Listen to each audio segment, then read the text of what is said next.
like, it's probably not the best approach. But they really don't care because it's us, the taxpayers, that bails out every bad situation and lawsuit. Like, all we would have to do is make either each individual cop or each station solely responsible for any financial litigations that could arise. And you would see a huge change in how they conduct themselves. That's all it would There'd take. also be a massive reduction in the police force, because I know if I went to work and I broke a water fountain or something, or a toilet bowl or something, and I knew that I had to pay for it, I couldn't afford to do this job. You know what I'm saying? Right. And especially with the cops doing that, if they had to be responsible for $1 million lawsuit, that would ruin him. That would ruin his whole life. Like, there's no way. Right. You wouldn't have any cops. If you put the burden on the individual station or the county or some sort of like small municipality to where they're going to have legal and financial responsibility of all interaction, then somebody's responsible. And at that we point, end up like you paying said, for there's only so much of a budget. Yeah, they get an allotted amount of budget that they have to tap into. And if they exceed that, well, that could be the the demise of that station even, running any longer. But you And need they cops have for to, that area. There's a reason that station exists. You need cops patrolling right, that area. right. So that station gets shut down, and what do they have to do? They have to rehire a whole new fucking station, and meanwhile, the county office has to fucking support that area. Because you have county, and then you have city police. So the county would have to take over that jurisdiction for the time being until they could get a new established, and if that happens enough times, you're going to see a whole new policy taking part where they have to abide by it. And they've got classes on how to approach people, what they can say, what they can't say. The problem is they've gotten away with it for so fucking long, and people are just willingly donating to the police out of fear, and no changes are happening for the. What they need to do is They're teach just cops they're taking. that. What they need to do is teach cops that it's okay for people to film anywhere in public. Like, they're wasting a massive amount of man hours because somebody called the cops because somebody's filming from the sidewalk. Well, that's just one incident. That's just like what is it, First or Second Amendment audits and shit. Like, but there's a whole other slew of things that they've got no responsibility for. I know, yeah. And furthermore, like civil forfeiture is another example where they're just literally turned into fucking thuggish gang members that are just ripping people off and then leaving people to defend themselves with frozen bank accounts and no assets as to like support themselves in court. I mean, this is crazy, bro.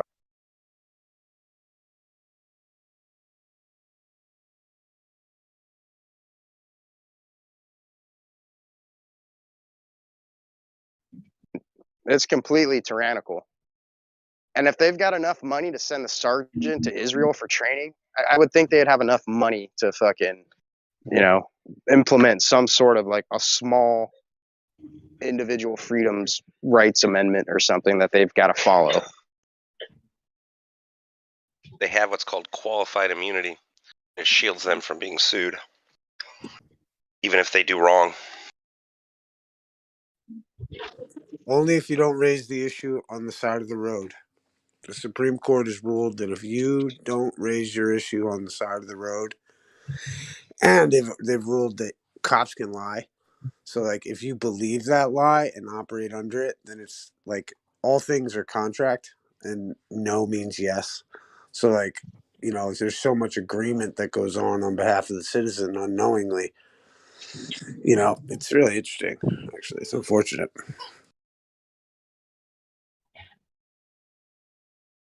Because you actually have all the rights. We have all the rights. We just are operating in a capacity that is not given those rights. Like, exclusively in the capacity as something that is not given those rights. And when you identify as something that doesn't have rights, you're not going to be given rights by a system that designates that entity doesn't get rights. In my opinion, anyway. And with schools, you could hold the members accountable. You could sue each individual member for whatever it is. It's called piercing the corporate veil.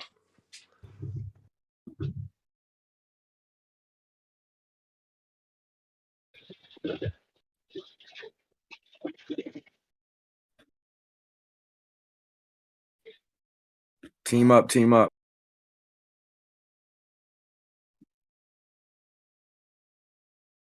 That's funny. It's called piercing the corporate veil, though they're a municipality. You know, the municipal workers.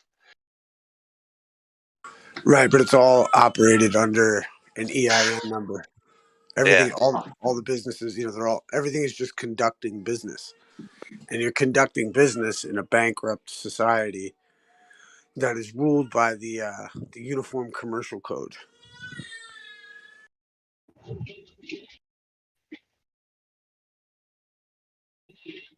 Yeah, we need to do what the Moorish people did and just have some sort of like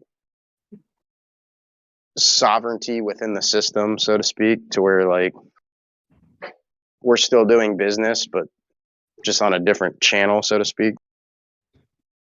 Moors, Moorish, were they Muslim?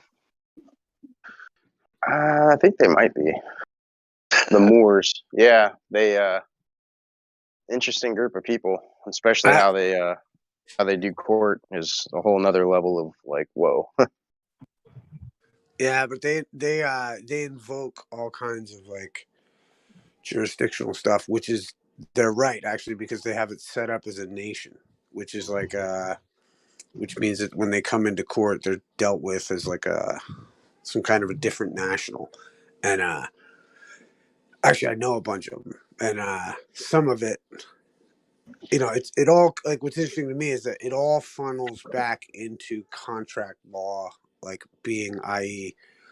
agreements between the parties. So like these guys will they'll associate with this nation and then operate from that position because they have a negotiated agreement with the United States. But you could negotiate this shit without any other agreement, involving anything else. You don't need anything else. You don't need to be a Moor to exercise your rights. It's all individual, case by case agreements. This is what's so interesting to me about it, and that's why I always thought you have to practice like the the idea of like conditional acceptance. And that's what I loved about flat earth was it gives you the perfect opportunity to practice your negotiation techniques.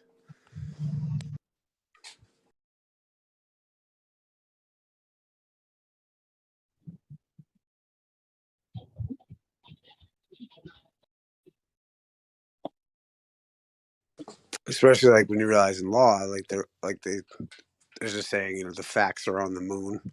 So like, and also another one is like you can't prove anything. And when you operate with those kind of bearings on what you're dealing with, it like makes it a little easier, I think, anyway.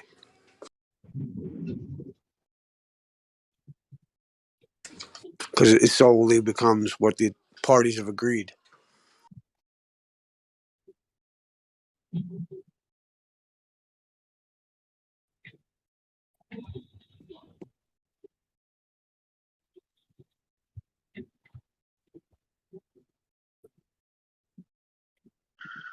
Yeah, something needs to happen. Shit's getting way too out of control, man, on multiple fronts.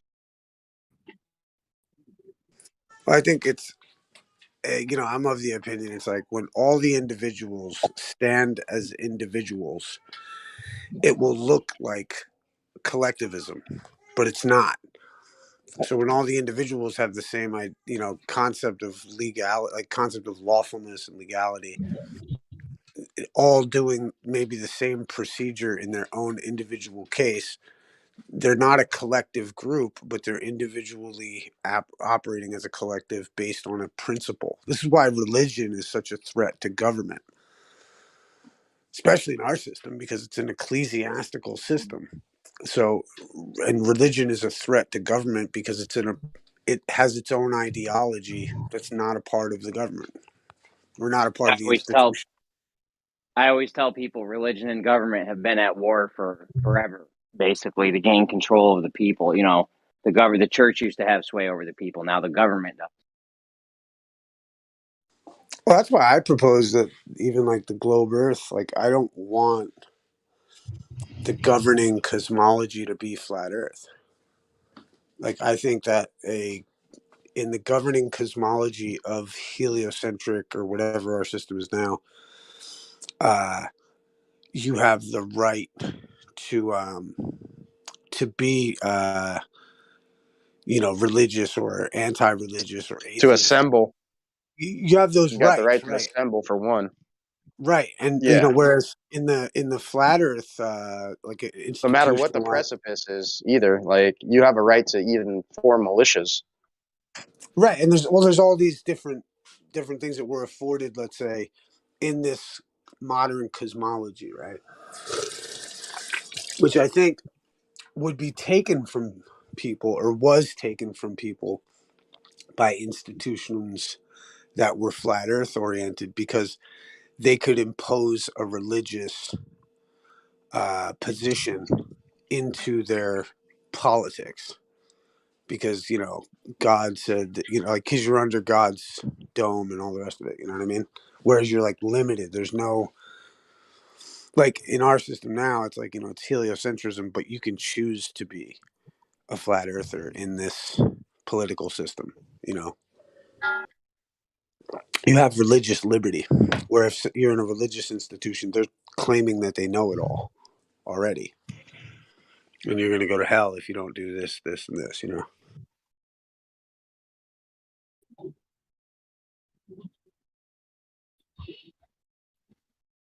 So you're telling me you figured out how bread works?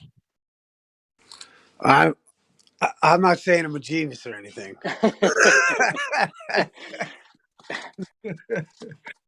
Figured out how what works? That was so fucking funny, Jeremy. Oh my The other god, dude. day, I was fucking dying, dude. We Bread? we Did were you say saying bread? yeah, we were Brett, this saying is a joke from the other day.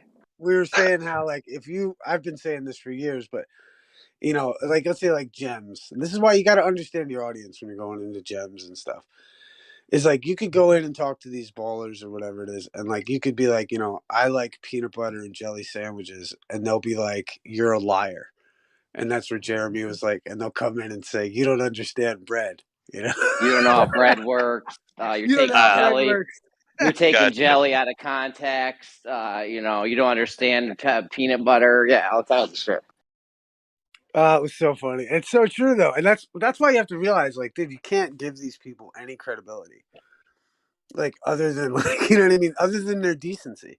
If somebody like, it's like that's why I always like Gem. For instance, is like is that Gem? I have always had a cool back and forth. We've always had like I don't mind personal slights from time to time. I think that's funny, but some folks, it's like I'm not going to ask Gem to formulate my opinion about cosmology, though. You know what I mean? Or like agree with me about the moon landing or something. You know what I mean? I wouldn't. That's not what I'm not looking to Gem for those answers in that way. Yeah, what started it with me yesterday there is I just said a man is a man, a woman is a woman. What are you talking about? That's impossible. You cannot change your gender. That's stupid. That's like And saying, that's where it started. and that's like saying you like peanut butter and jelly sandwiches. How dare you guys? Right? How dare you like? Can't believe you're saying it. Yeah, dude, it's insanity, bro. I identify as Mickey Mouse, and all of you have to support how I feel. Okay? So it's this is great. Toontown from now on. I saw an article too. Speaking of, you brought it up. It's like, in Cali, they're gonna give like trannies like $800 to $900 a month just for basic income for being a tranny. Oh God. Yeah, I did.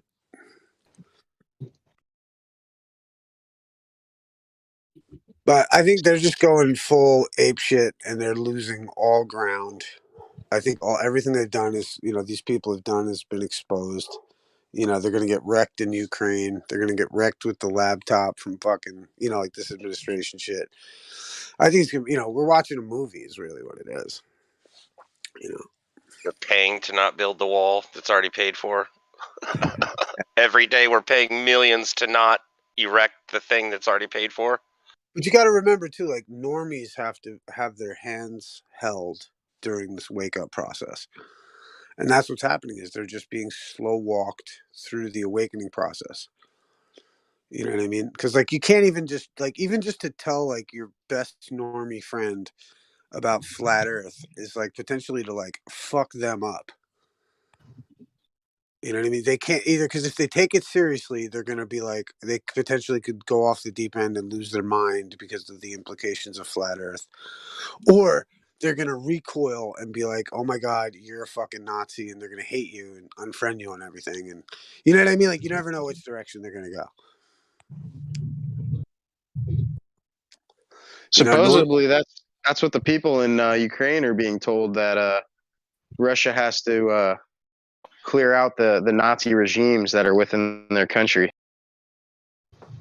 Well, essentially, that's the thing is that like literally the Ukrainians are the Nazis in this situation. Like the Azimov battalion like flies the swastika, and it's actually interesting because they put Zelensky, a Jewish dude, up in front of their whole operation, so they're covering the fact that they're neo Nazis with a Jewish leader. I'm so mad about.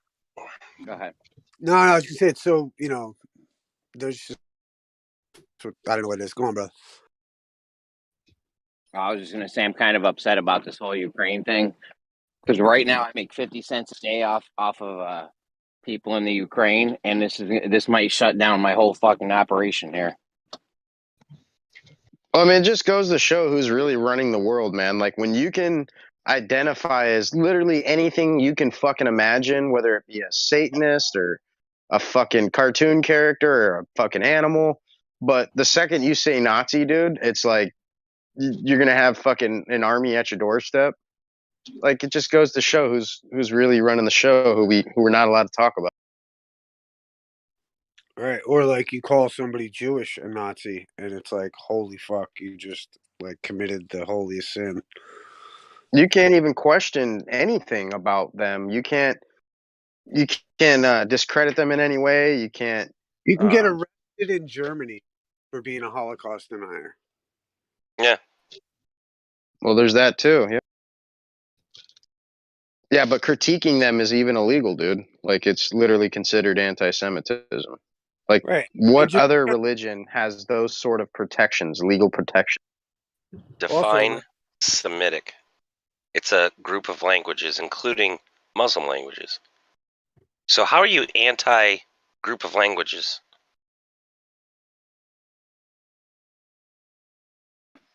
I just don't understand how they've spun things off, because it's like, I don't know, man. Like it literally says within their holy books that they're the supreme, God's chosen people, the supreme, race or whatever you want to say it. But then they're like trying to go after racism and all sorts of other things that I think their religion openly promotes. Well, that's just their, by any means necessary at destroying a society. You know what I mean? I mean, it literally says within the 613 mitzvahs to destroy man, woman, child, and animal of Amalek in the near future. Like the fact that they do brisks is enough, dude. Disgusting fuckheads. I don't know. I always thought if you had future plans to destroy a nation, like that's literally grounds for terrorism, like being deemed a terrorist. But yet somehow they get away with it. It's weird.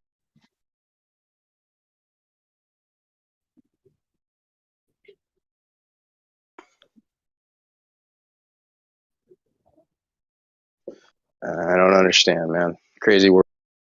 Well, I think that's what's cool now is that a lot of this info we've been studying for the last probably 20 years, whatever it is, that it's been available is like, this is all coming to light and coming to pass, and I think coming out. You know, how cool is it that so many people have learned any of that shit? Like, you know, a lot of people, like more than people before, have, you know, are familiar with like IBM created like the tattoo in the concentration camps. Like, you know what I mean? Like, and did the statistics. You know, those IBM created the What? IBM created the machine that was in Auschwitz, Dachau, and all the rest of it to do the statistics about like, okay, this is a female Jewish girl from this location, and that's what their number meant. That's what the tattoo was, and the machine that tabulated it was made by IBM. I didn't even know they existed at that It was forget because it was it was another group, and it was the group that turned into IBM. Yeah.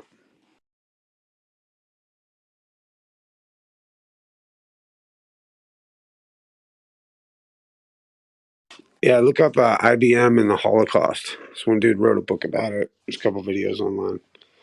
Also, another interesting cat is Eustace Mullins, and another interesting cat is Ezra Pound.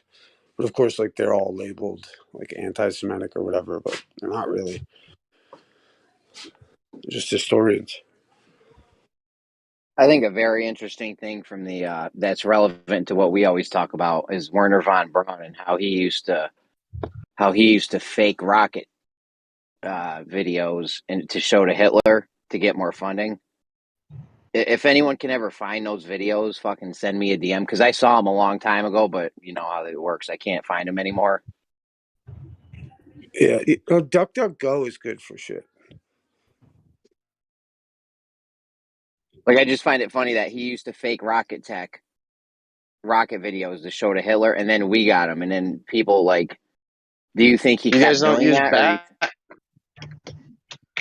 You up? get paid for using BAT. It's a search, basically a search engine. Basic attention Basic token? attention. Yeah. And yeah, if you download that server, you can, every time you go on it, you literally collect tokens for using it. Just the heads. I was using it for a while. I couldn't figure out how to get. I got like 0.25 BAT or something, and then it stopped giving me tokens or something. I don't know. Oh, okay. It's probably not. I don't think it pays for porn or whatever. Yeah.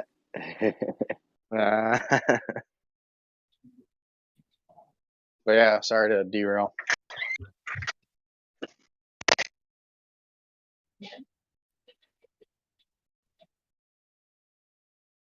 I think BAT is another token that pays interest, like it's a proof of stake token. I'm not sure. I love those proof of stake tokens. You get like I heard something else was switching to proof of stake. I think it might Ethereum. be. Is it Ethereum? Yeah. I think they were talking Bitcoin even because all this fucking Green Act fucking things going on, like, and they're, you know, far exceed the amount of power consumption that, you know, any other company is. Like, I think it's like 1% of the world's fucking power supply or over that. Yeah, And that is some bullshit when they say Bitcoin uses more energy than like it's not efficient because they use mad energy. If you added up all the energy that went into the banking system that we use now, I think you'd find that Bitcoin uses far less energy than that's a the good point. current. I never thought about that, but Yeah, like Bitcoin is just a machine at home. It's using electricity. With banks and all this shit, I mean, you got Loomis trucks and Brinks trucks driving around all the time, dropping cash off, picking cash up. Not only that, you have, I don't know how many banks are. There's got to be millions of banks around the world. All those right, buildings had to get built. People drive to them every day. The right. customers drive to them every day. You got to have maintenance on those buildings. You got to heat and cool those buildings. Like, there's no Yeah. way Bitcoin's using more energy than the current banking system we have right now. I find that very hard to believe. Well, I don't even think you could calculate. Go ahead. I don't know if they were including all like the necessarily like the carbon footprint as much as it was just like the literal draw of power to mine it and to keep it fucking the algorithm being audited and all that.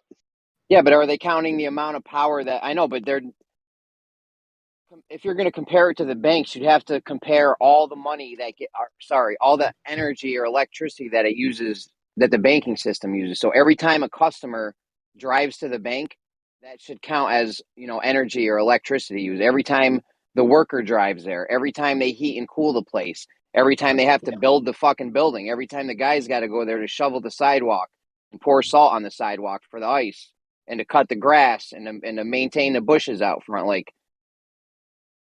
also, all the electricity, just on the electricity front, all those servers. I mean, most of our money, even if you have it in a bank, it's held on a server. So all those servers. Right.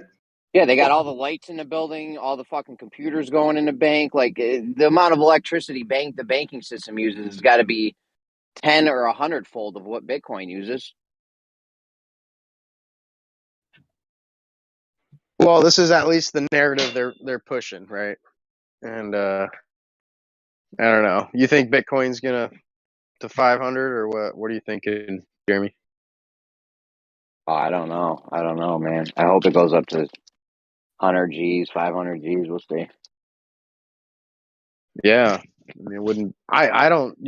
I don't want it to have any issues, but I don't have anything in Bitcoin. I ditched it all.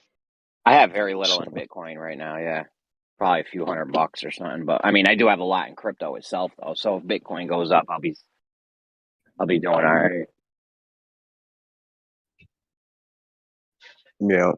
I think it's the altcoin season's here, man. I think we're gonna start seeing some big increases now that this whole SEC XRP fucking case is fixing to be settled.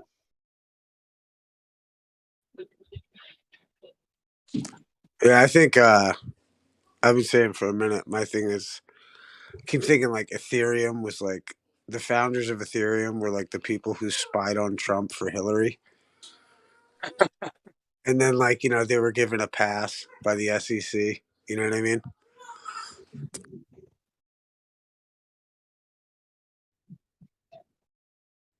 Like the guys who made Ethereum, all like Russian based, like Ukrainians that live in Canada. Like you know what I mean? Like what?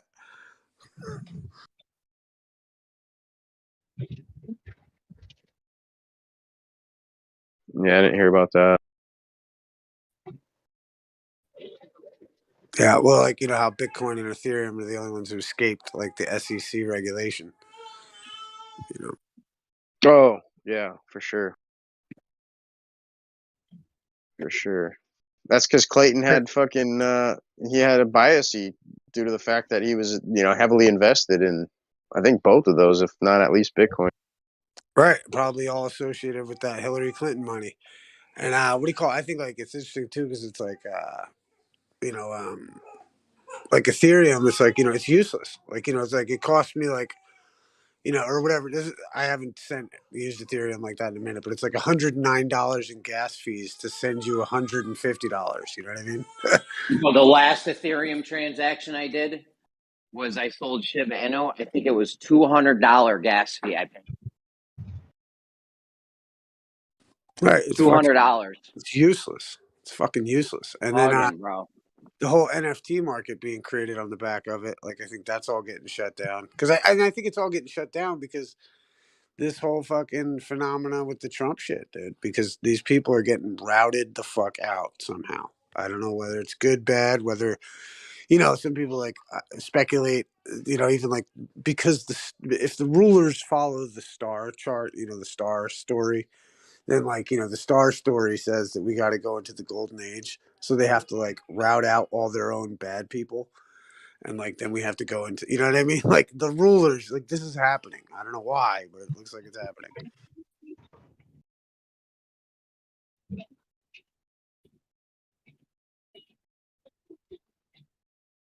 Well, I think it's happening against their will, and they're just trying to figure out a way to keep up with it. Well, right, but I mean to even like go on the other level of like everything is coordinated and planned and whatever like that. It's like even if you take it to that extreme, it's like the idea that like that concept that millionaires don't use astrology, billionaires do. Like it's that concept of like big money is like all into the spiritual enlightenment fucking occult shit, and part of that is the story of the stars, and that Story of the Stars says that we're supposed to enter into like a golden age, if I'm not mistaken.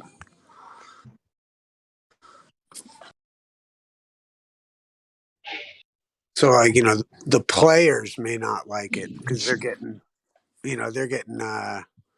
pushed off the boat. Yeah, they got blindsided, dude. Nobody saw this coming, bro. Nobody saw it coming, dude. I knew about Bitcoin when it was 12 cents, dude, and I was all in. I just didn't have a way to acquire it.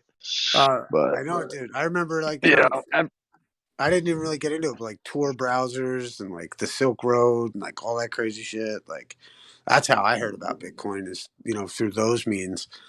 And then, like, but then, like, it became like I'm kind of interested in the idea that it's like, Satoshi is like, Samsung, Toshiba, and like, this other company. I saw that.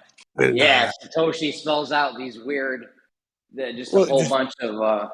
Yeah, it's the Great Reset. And then I don't know if you know a guy, that millionaire guy, Dan Pena. He's like a billionaire guy. He teaches people all the shit, whatever. And he did a thing, and he's saying how, that old dude. Yeah, he was like, I love that guy too. He's like, He's always yelling at people. Oh, I love that guy. Yeah, he's like fucking stupid. Yeah, he's great. He's like, if people knew what Bitcoin was all about, they would sell it immediately. Well, like, right, and the idea was like that he was saying that. I mean, I don't know, because it just sounded like weird, wishy-washy propaganda. But he was like, "Oh, Bitcoin is Putin." That was something he said, and I thought that was interesting. But because they're trying to, like, shit. Russia's always been trying to collapse the United States, and like, the communist propaganda has always been to, take over the U.S., infiltrate it, etc. And then, like, that's why you see all the tranny shit, because this is part of the demoralization of, the public. That's why, like, that's why there is like an archetypical kind of battle, and that's why we have to remind the people, what the fuck, the alpha. The reason why America is ideologically superior to every other motherfucking nation. I don't know. I just feel like we're having too good of a conversation, and a Glober any second is going to bust through the wall like the Kool-Aid Man. Well, it's all good. I mean, we're used to it. But, like, and at the same time, like, at the same time, this includes the ballers. Like, this does not exclude. Like, the ballers have to understand some of what we're talking about. You know what I mean? It's legitimate in that regard. And I think, even if you talk politics, nothing, anything can be delegitimized. You know what I mean? Like, I have a bunch of fucking, almost like nihilist friends that are like, "Oh, you believe in, like, Donald Trump, and you think politicians," and I'm like, "No, I'm just watching the show, but I like where it's going." You know what I mean? Like, I like the fact that, like, if the guy's standing up there for freedom of speech, freedom of religion, that includes my right and your right to be a flat earther. That includes their right to believe the moon landing. That includes all this shit. And, like, it's about including, America, I think, is so inclusive in that regard. That's why it's so funny that these idiots don't, like, they're like, trans activists that think, like, was it Disney, who just was like promoting this whole, don't say gay bill or whatever, or like trying to be all tranny bill. They just started streaming in Saudi Arabia. In Saudi Arabia, they cut the head off of gay people. Yeah. Like, you know what I mean? So, like, what is, like, you're like, these idiots are like, supporting Disney, and yet don't even realize, like, they just got streaming abilities in Saudi Arabia. Why aren't you protesting that there, buddy? Well, what about all the cruise liners that Disney runs, and they pull up, right in front of a lot of these countries that don't support this shit, but yet they are. They're not. So the point is, that's how it's like they're not here to argue these things or tackle the issue. They're here to demoralize. Like, they would come in and demoralize our conversation right now. Like, that's how they're operating. The whole operation is to shut down what people are fucking actually talking. That's why it's like, I like have to remind us. It's like, as flat earthers, it's like, hey, we created this cool movement of people that are getting together. Like, I don't need to talk to a baller. I can look up Google and get their whole fucking outlook. Like, you know what I mean? Exactly, dude. We don't need Exactly. need them. We're just entertaining Nope. ourselves, and they and you know, and they don't need us either. But and you know, but at the same time, that's why it's nice when you get different kinds of people, because we are interested in all kinds of people, and we're very inclusive. These people usually, you know, but then you've got flat earthers out there that aren't very inclusive. You know what I mean? They're fucking like, oh, you fucking idiot! You fucking think that the Earth is, you know, a ball, and it's like, it's just, you know, there's no tact in that.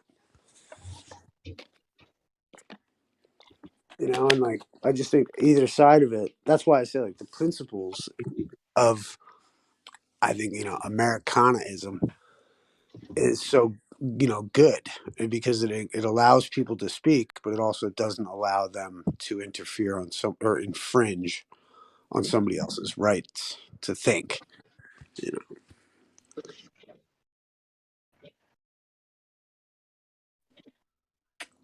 You know, that's why like I used to even say like, you know, to people, it's like, you know, because they come in all anti flat Earth, and I'd be like, well, are you an American? And they'd be like, well, yeah, you know, I'd be like, well, you know, you don't sound like you're very American if you're trying to condemn flat earthers, because you're, you know what I mean? Like you're fighting religious liberty. You know, do you believe in religious liberty? You know what I mean? But you're going to call someone an idiot for thinking the earth's flat, but you believe in the religious liberty. I mean, it's one thing if you're in the debate for it.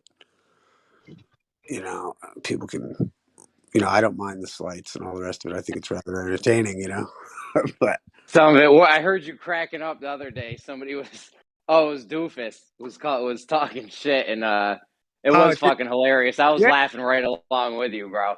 It was hilarious. I do. I Like forget what this. it was about. Well, I think he was like, you know, the angle of some star at 33 degrees, and he's like, Oh, yeah. doesn't mean it's a fucking Mason, and it's like, you know, Does it's like, is a Mason born and he gets his wings or does a something? Mason get? Yeah, he goes, does a Mason get his wings or something? I Oh, was shit was fucking hilarious. die. Yeah, that was great. Me And like, too, bro. Me too. right, and like that's, you know, that's complete. Like that's somebody. I look at it like this: like, could I have a glass? Could I be sitting in like a nice fancy room with someone drinking a glass of wine? Could I, you know, could I do that with somebody? That's my criteria. Could you sit with me in a very fancy room, you know, having a glass of wine? And if I see that in somebody, then I think they are, you know, they deserve a place at the table, regardless of their opinions. Because if they can hang in a sophisticated environment with a glass, that's how I look at it. You know, and if you can't, Bro, like Doofus sounds great, dude. He sounds fucking awesome person. You know what I mean? Like in a way. You know, he comes in or whatever. I don't know. I could see having a glass of wine with the dude. Like that's really my criteria for putting up with people. It's like, could I dude, have? if all these debates happen in the same room for all these years, the room would be trashed, right? It wouldn't be a fancy room anymore. It'd be a shithole cesspool, and we'd be living in squalor at this point. Yeah, if you let it ride. Yeah, if you let it. Yeah, yeah. Yeah, if you let it go to shit and just let anyone in. Yeah, I Yeah. mean, you'd have like graffiti on the walls, and you There'd know, be holes in the walls, fucking furniture would be smashed, flipped over, like it'd be a to all out. Like you'd be like, "What happened in here? Where were you guys? Would you guys do a Royal Rumble in here?" No, we were just debating flat Earth.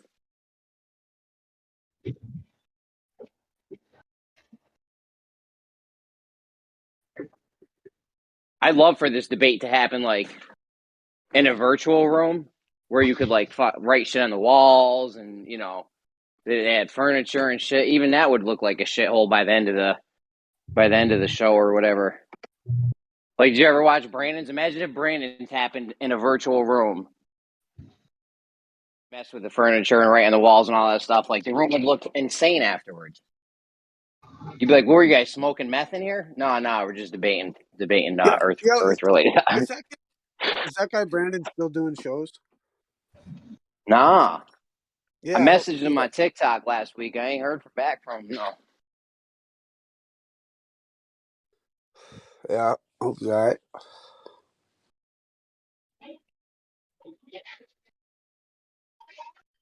Yeah, he used to have a cool show.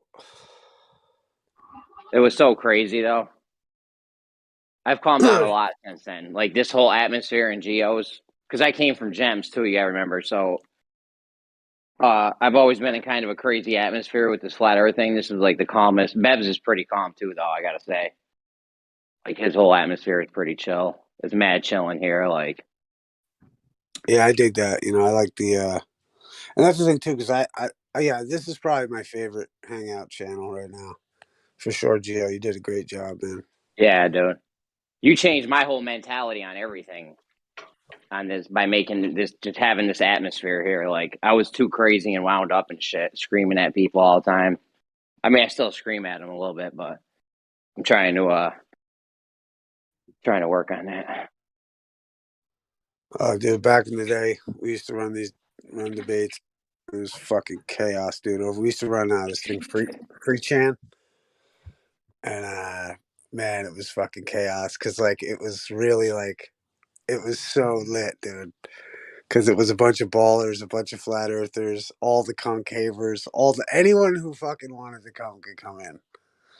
And it was like, you know, and then they'd troll with like 6 accounts, and then like this dude Fanny Lancer would come in and he'd pretend to be an Indian guy one time and then fucking troll people and fucking dude, it was so brilliant. It was so fun actually. Like it was scary almost. It was like scary on like the Wild West of this shit. It's fun. Yo, me and yeah, I don't know if you're familiar with a cat named Cathexis. Me and him used to Oh, run. hell yeah. Yeah, me and Cathexis used to run around and do like it was like, you know, me and him would take on the ballers like independently and like it was just so funny, dude. Because I would fucking I'd curse them all out and then Cass would kill them with the science. And, like, Yo, I was Texas, such, yeah, I Texas was. did some dope. Go ahead. Oh no, go on. I was gonna say he did some dope shows. Like QE saved a lot of the stuff he did with Texas, and he did some dope shit on there. Texas had some dope things with QE on it. He's honestly one of the most brilliant heads I came across out here on this online flat earth shit. You know, I learned a lot from fucking. It was cool. We talked because I was on the law shit, and he's just he's so steeped in a lot of the history and like interesting information, man. And so witty and funny, dude. Oh my god, when he really didn't give a fuck back in the day, he was one of the funniest. He would light people up so good, dude. Oh god. Like, Yeah, it's funny, Jeremy. You have the same candor, you know, like that, like intelligent. Like, I appreciate your vibe, man. Fucking really good shit. no doubt. Yep, I try. right. And that's it. Like, you know, we used to say, like, you know, Cass was the most eloquent, the most eloquent person in the world. You know, that was Cass, eloquent as fuck. Yeah, man, so funny.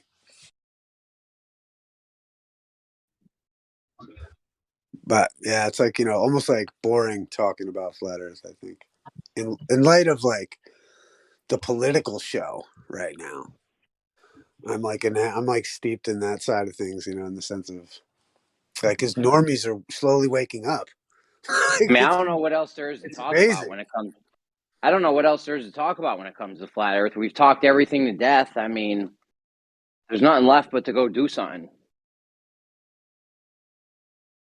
Well, that's why I think it's so interesting to see the political time right now is that like you literally have the clash of like, you know, almost the base levels of this discussion. Do you know what I mean? Like you almost have like if you listen to lefties, they sound like the ballers. And if you listen to the like, you know, to the like, you know, Republicans out there, they sound like, you know, intelligent people who've been slandered by these dickhead lefties. You know what I mean? Like, and they're constantly trying to dig themselves out of the hole. You know what I mean? And like, you know, as opposed to like, you know, attacking and recognizing that, like, I think really, just like flat Earth and just like Americana, like we've already won, in my opinion. Like the intelligent people have chosen already, and they're not choosing on the side of fucking medical tyranny and thought tyranny. You know what I mean? We're going to be end up like 1984 pretty soon. So No, see, like that. Well, that's the thing is, I thought that for so long. This is why I guess I'm interested in the public. It's the first time that there's a little bit of semblance of hope because I think so.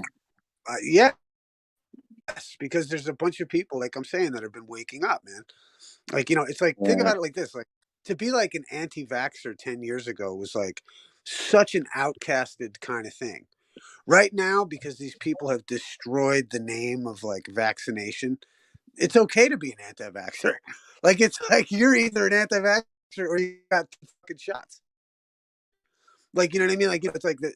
And there's more people that understand that, you know, like, but just people are waking up to the idea that there is security, that there is stupid people in power that are all compromised and that offer nothing but bullshit and fucking, like, you know, nightmares. So it's like, you know, they're useless. Yeah, they are compromised big time, like these people. I mean, I don't know. I think people, maybe people are waking up more, I guess, and maybe there is some kind of hope. I'd like to think so, anyways. I mean, Yo, look at it like this, bro. The fact that you and I woke up is enough.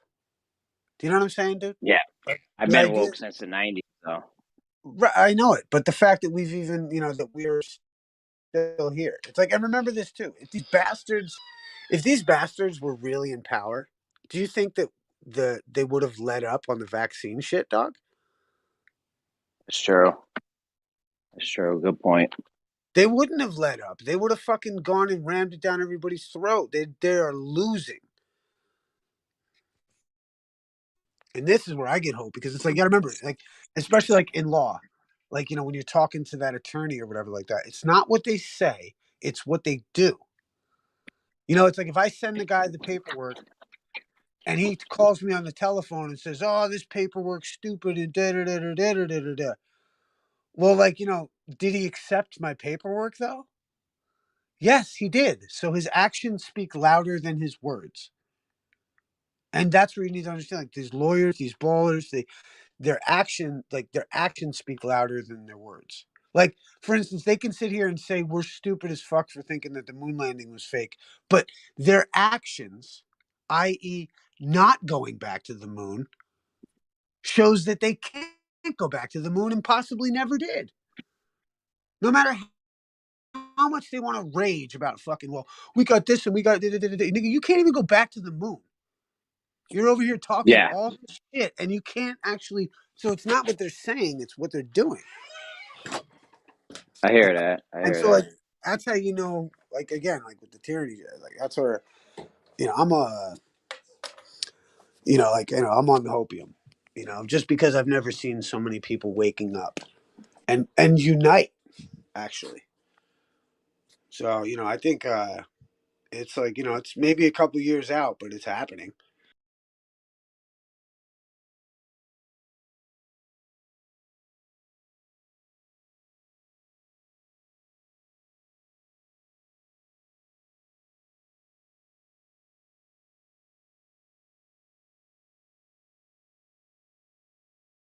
And another thing that's interesting too is you'll notice, like, there's always seems to be like more and more like, or well, like more and more, like, there's always like a new flat earther. You know what I mean? There's always like somebody who just found it, or this, that, the other thing, or just found it flat Earth and found that they could go online and talk to people. You know what I mean? Like, there's new heads coming in. We've been dealing with the same fucking 30 ballers for 5 years now. You get a new baller every now and then, like BioDuel's new. Uh, Right. there's some new ballers that pop up every now and then. Yeah, I just think, you know, it's a trickle in comparison to how many more flat Earth, how many more people are opening their head up to these ideas. Because I think the problem with flat Earth is that you also immediately, like, you know, you start talking to people and they're like, "Yeah, I'm a flat earther because Jesus has told me. Jesus told me that it's flat." And you're like, "Wait, what?" You know, you're like, now you're it's like you're not having a scientific discussion anymore. Now you're down crazy street. Yeah. Yeah. You know.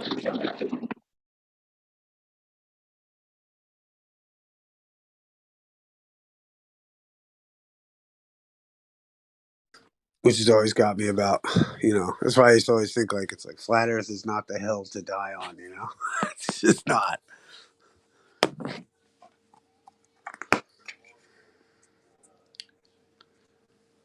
I mean, I like the idea of DMT and ayahuasca and shit, where there might be other spiritual entities, because they've done DMT experiments where they've had people that were separated, didn't know each other, and they've gotten the same results from like DMT trips and shit. So like, I think there could be another place, or I don't know, something where when these people are on DMT, they're actually in contact with other entities or beings or something, ghosts. I don't know, whatever you want to call it, but Right, but that's not necessarily what I'm getting on.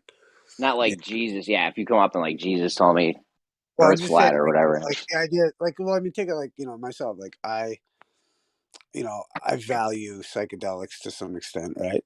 But like it's like I value, I value it's like spirituality, right? Like, but like I value it in the sense of like I like jujitsu. You know what I mean? So it's like I understand like this concept of like Zen, no mind, whatever. But I think to talk about it is fucking gay. So like just if you can choke me out, then okay, cool. That's all I want to see. I don't want to fucking hear about I just shut the fuck up. Just I want to show it to me. Don't fucking tell me about your esoteric fucking bullshit. See what you know what I mean? Do you have a good half guard? I don't know. Like, you know what I mean? If not, like, stop. That's how I look at it. Like, you just certain shit you don't, that all that stuff is like it's private shit in that way, and it should be mocked when somebody does step up and start fucking with that shit sometimes. But there's a time for serious talk and spirituality and upliftment and the rest of it. But when people get too out to lunch with it, like it needs to be called out. Like it's blasphemous to me to like, some shit is blasphemous.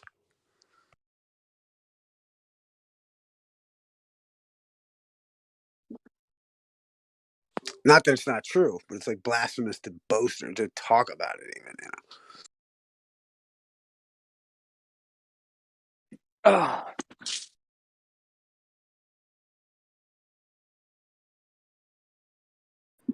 Jeremy, you there? What's up? All right. Somebody asked you earlier how much it would take you to get out of the flat Earth game. All right. I got a different question for you though. What would it take? How much would you need, like, per year to quit your current job and move to Wisconsin and help me with this housing project thing? I mean, shit, if you want me to move and shit, like move my whole family, Yeah. probably like $100,000 a year or something, I guess. I could $100,000 do a it year. for. Yeah. Okay. All right. Maybe 50. I don't know. It depends. I'd have to uproot my whole family. My wife would have to get a new job. I don't know. Maybe 100,000 probably would be good. Okay. I would have to My make wife, money, maybe. are we gonna start this thing? I'd love to fucking do that shit. Well, I have to somehow obtain just a stupid amount of money first. Once that's all wrapped up, though, we can start working on the next step. Yeah, dude, that's my. I would love to fucking do that, dude. Like if somebody had a shitload of money and they wanted me to get involved in a project like that, I'd wake up and like, let's go, let's fucking make Earth better. Let's make Earth a better place. I'd be fired up. I'd be jumping out of bed in the morning to do this shit. Nice. I would love, like, those people that say, oh, if you don't love what you do, then you're going to work. But if you love what you do, you're not really working. That wouldn't even be like work to me. All right. Well, I just need some crypto to take off or something, and we're good. We'll get working. We'll get cracking. I mean, the thing itself is going to take tons of money. You wouldn't even be able to start something like that unless you had enough money to keep it maintained. You know what I'm saying? So, like, say the thing was going to cost say you were just going to start and do a small one for, I don't know, $10 million. You can build a whole bunch of houses and get all the solar panels and the infrastructure and shit. The water ran, the streets paved. So you do a small one for 10 million, and then you need enough money to maintain it, right? So you can't, if you have $10 million, you can't spend 10 million on building the thing because the thing's going to need maintenance over the years. So you're going to want, you know, if you spend 10 mil, you're probably going to want $500,000 or $1 million a year in maintenance to keep this thing up, pay taxes on the land, keep the water running, keep the streets paved, you know, keep everything going. Right. Keep the you know, everything up to par. You need the solar panels to get washed every year. And you could hire people within the community to do this shit. They'd probably love it, right? They'd be like, oh, I can't find a job. I'd be like, well, I got some work for you. You know, go around and wash the solar panels once a year and do some shoveling the snow, and you know, you can cut some grass, and you know, we'll pay you 50 G's, whatever a year. I don't know, but yeah, you're gonna need like interest money to even be able to maintain that. But yeah, I'd love to fucking. All you'd have to do is build one model of this, though. This only needs to be done in one place, and then you could show people, like, yo, look what we did here. Everybody send me $10 right now, and we'll build another one of these. Nice. You know what I'm saying? So $10 right now, and we'll do this for you. Yeah. If you could be like, look what we did here. We got people off the streets. We lowered the crime rate. People are prospering. Send me $20. Everyone in America, send me $20 right now. We'll build another one of these things right now. Let's go. Because right now it'd be hard to get $20 from everybody because you have nothing to show them. Right. You know what I mean? If you were to build it's one an of idea, these, though, right? Yeah, if you were to build one of these, though, you could be like, yo, look what we did. Look what we did over here. Send me fucking $1 billion. That might be a bit of an ask, but you know. He offered to solve world hunger if somebody could write him up a plan for it, or how much it would cost, or whatever. I forget what the exact thing was, but yeah, if you had something good you could show these billionaire, zillionaire motherfuckers, I think that's all it would take. Like, yo, send me $100 million, and we'll get this fucking shit popping off here.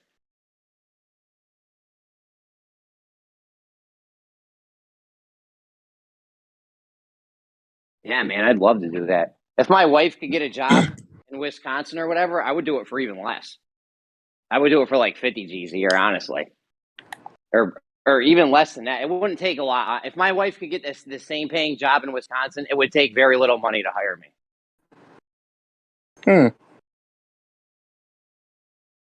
What does she do now? She makes about 100 G's a year. No, what is her job? Oh, she works in a hospital. Okay, yeah. I think that she would probably be able to find a job around here. We got quite a bit of medical stuff going on, it seems like, around the place. Yeah, she could go anywhere and find work. That's what I mean. Like, I'd have to be able to entice her with it, though. Like, I couldn't just be like, yo, let's move the whole family to Wisconsin, and we're still going to be struggling week to week. You know what I mean? I'd be like, right. I mean, you'd have to let her know, hey, we're going to go meet the real Bob Dole in the flesh, so pack your bags. Supposedly the real Bob Dole. I mean, okay, listen, don't ruin this, okay? Yeah, 50 G's probably. If my wife can get a same paying job, would be awesome. That'd be way more than I even make now, so.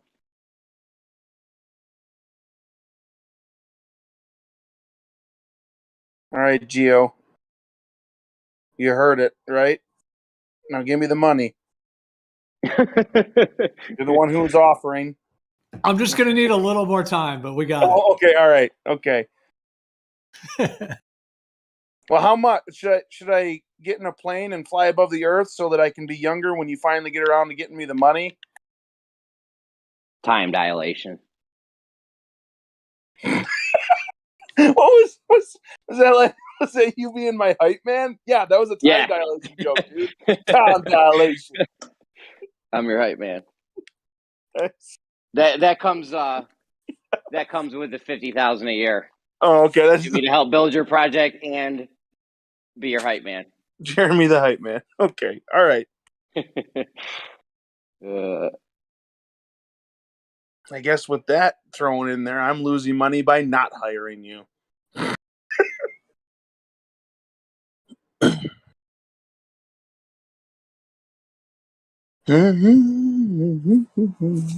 Yeah, man, that would be like, I don't give a fuck what anyone says is going to turn into a cesspool or the projects or whatever. Not necessarily. If you ran the shit right, you get the right people in it. You know, you get the right people in it. You don't just go get junkies off the street. You get the people that are struggling that want to do better to start off. You know what I'm saying? Yeah. Like, I'm not saying we leave the junkies to rot. Eventually we help them, yes, but just to start, to model it out, you can get, you know, good people that are trying to better their lives. They're struggling. You know, you put them in this place where they can build something. They can save money up now because they're not paying $1,000 a month in rent and struggling on whether they need to buy Cheerios or a gallon of milk, or, you know, they're not making these, they don't have to make these hard decisions anymore about life. And do I get a second job? Who watches my kid while I'm working? You know, all kinds of shit. Yeah. If you're taking away the all the different variables they got to worry about, maybe not. No, definitely, dude. Definitely. I'm trying to end the struggles of the day-to-day that just the day-to-day people have. Like, I would go live in this place. I would tell my wife, like, look, we're paying $1,700 in rent. We can move to Wisconsin right now, and we don't have to pay a mortgage. Perfect. Right. And we'll have our own house, you know?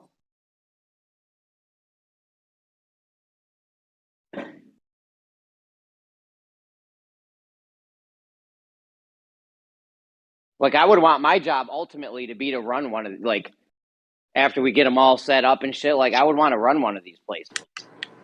Just be like I don't even know what you would call it, like some sort of a clerk or a manager or something. Like someone who's just kind of like, you live there and you just kind of like, you know, trying to keep the place on track and help people out or whatever. Yeah, I like assigned jobs. Like, okay, let's say the guy that used to do all the snow removal, he died or something, or he moved out, whatever, he's gone. So now I got to find someone else to do snow removal. That's all. And I can organize people, like people who need help and people who are willing to help. You know, that needs to be an organizational thing. You got to match those people up. Yeah. That would be an awesome fucking job right there.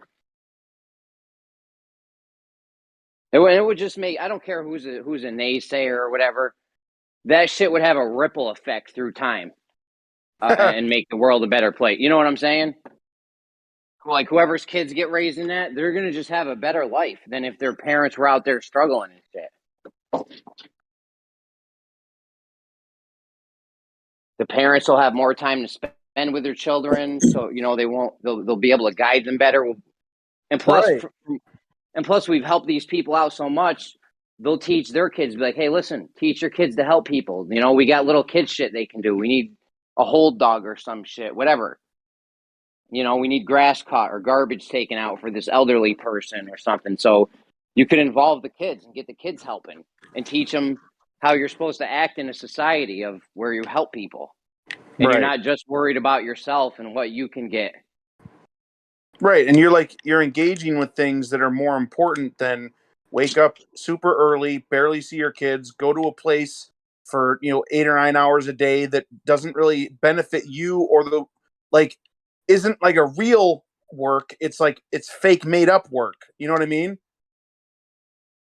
Yeah. Instead of that, you're dealing with real issues and real things. And you're around your family while you do it. It just seems like it would be way better. Definitely. No question, dude. No question.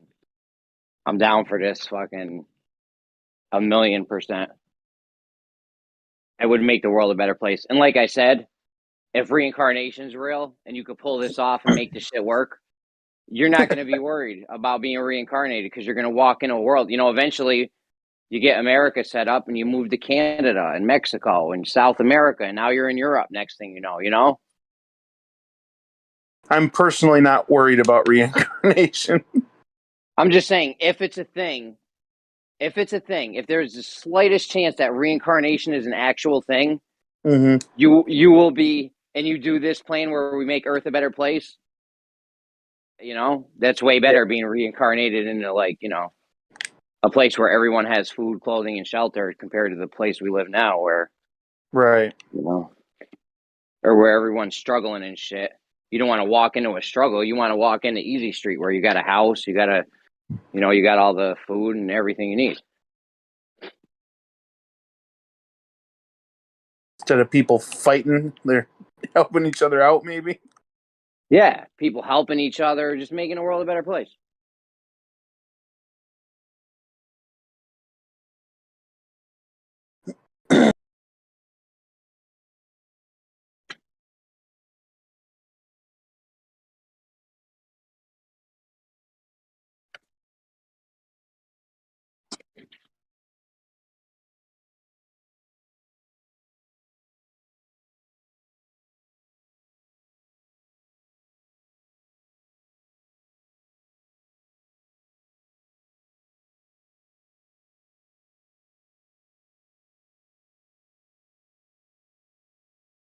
Yeah, dude, you build concrete dome structures that are like earthquake proof, hurricane proof.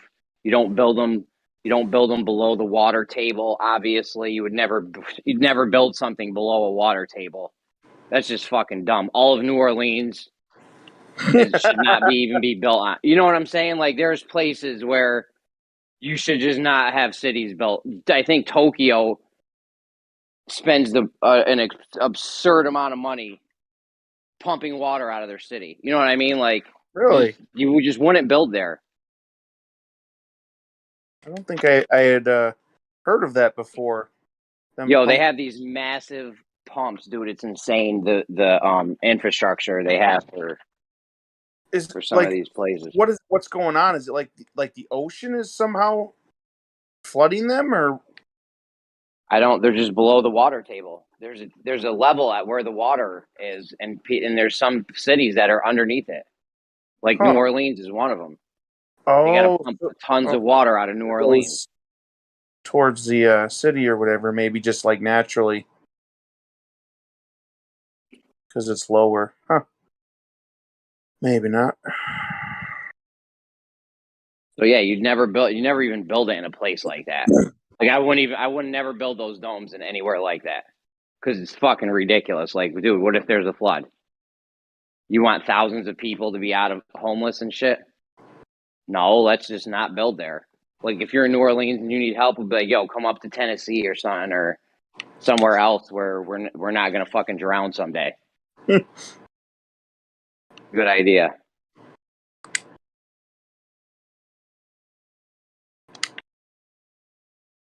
Yeah, man, you build these structures so they're almost maintenance free. You know what I'm saying? If you build them out of one solid piece of poured concrete, you waterproof them up and you're good for 10 years. So you got to waterproof them again or whatever.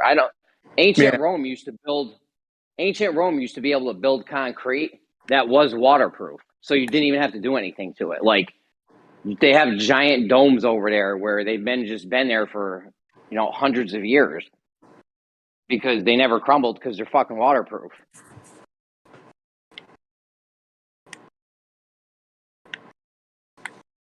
I think they use like volcanic ash or something, whatever. You just have to figure something out to make your what kind of concrete do we need to make the shit waterproof, or the lowest possible maintenance. Because you don't want to have to fuck with shit. You want to build something. Look at the Great Pyramid. How much maintenance have we done on that? Fucking none. It's been going for thousands of years, supposedly. So that's the kind of structures you want to be building. Yeah. Whenever they did the Great Pyramid, that's what we want to do. We're always going to need a home. I don't see any point in the future where we're going to be like, oh, we don't need homes anymore. What? Like, that doesn't even make sense. Yeah, you know what I'm saying? Like, there's never going to come to a point where, like, we don't need homes anymore. Yeah, I would say we probably wouldn't be working from the planned obsolescence playbook. We want this shit to last as long as fucking possible. Yeah, we're definitely not working on that book.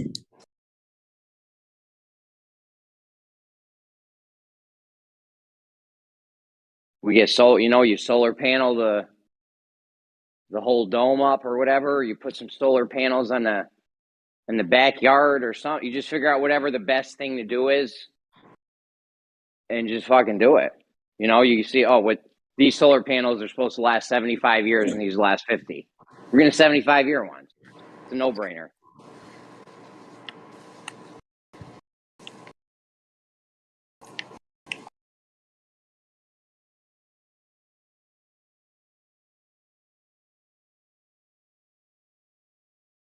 I would put a Bitcoin mining operation. I would have all those places basically paying for themselves, because I would put Bitcoin mine. I would have one of the concrete domes. Yo, no joke, bro. I'd have one of the concrete domes be full of Bitcoin miners. We might as well spend a couple. 100, maybe 200 grand. Like mine something else that would be a little bit easier. That way we get more of it before it goes up. Bitcoin's already like way high. Maybe. Yeah, but you know what I mean. Some kind of crypto mining thing. You could set up a little crypto mining thing, and then there's various things you could do. We just got one dome. What's that over there, Jeremy? Oh, that's the phone dome. Just walk in. It's just the whole thing. Just phones every inch. Yeah. No, you'd have the solar panels. Like, this thing would be self-sustainable. You should make it self-sustainable financially. So maybe you wouldn't even need to keep money around to have interest to pay for it, because you could be getting let's say you put solar panels up, right? And the solar panels, not only does it provide all the electricity to all the domes, but you make $30,000 a month extra from the solar panels. So now you have a fund where you're like, all right, I'm getting $30,000 a month extra from this place. We're going to use it to build more domes. We're going to have a savings account for when the solar panels go bad and we need to buy more solar panels or whatever. So the place would actually be making. Dude. Money. And then, like, if we set up like large capacity batteries, so like if something happens and the grid, like, they lose power or whatever, we can just be like, all right, yeah, we'll sell you, our power at a bit of a premium because we're the ones with the batteries and we were ready for this emergency. Make money that way, maybe. There's definitely ways. There's definitely things you could do to make your shit profitable. You could have a,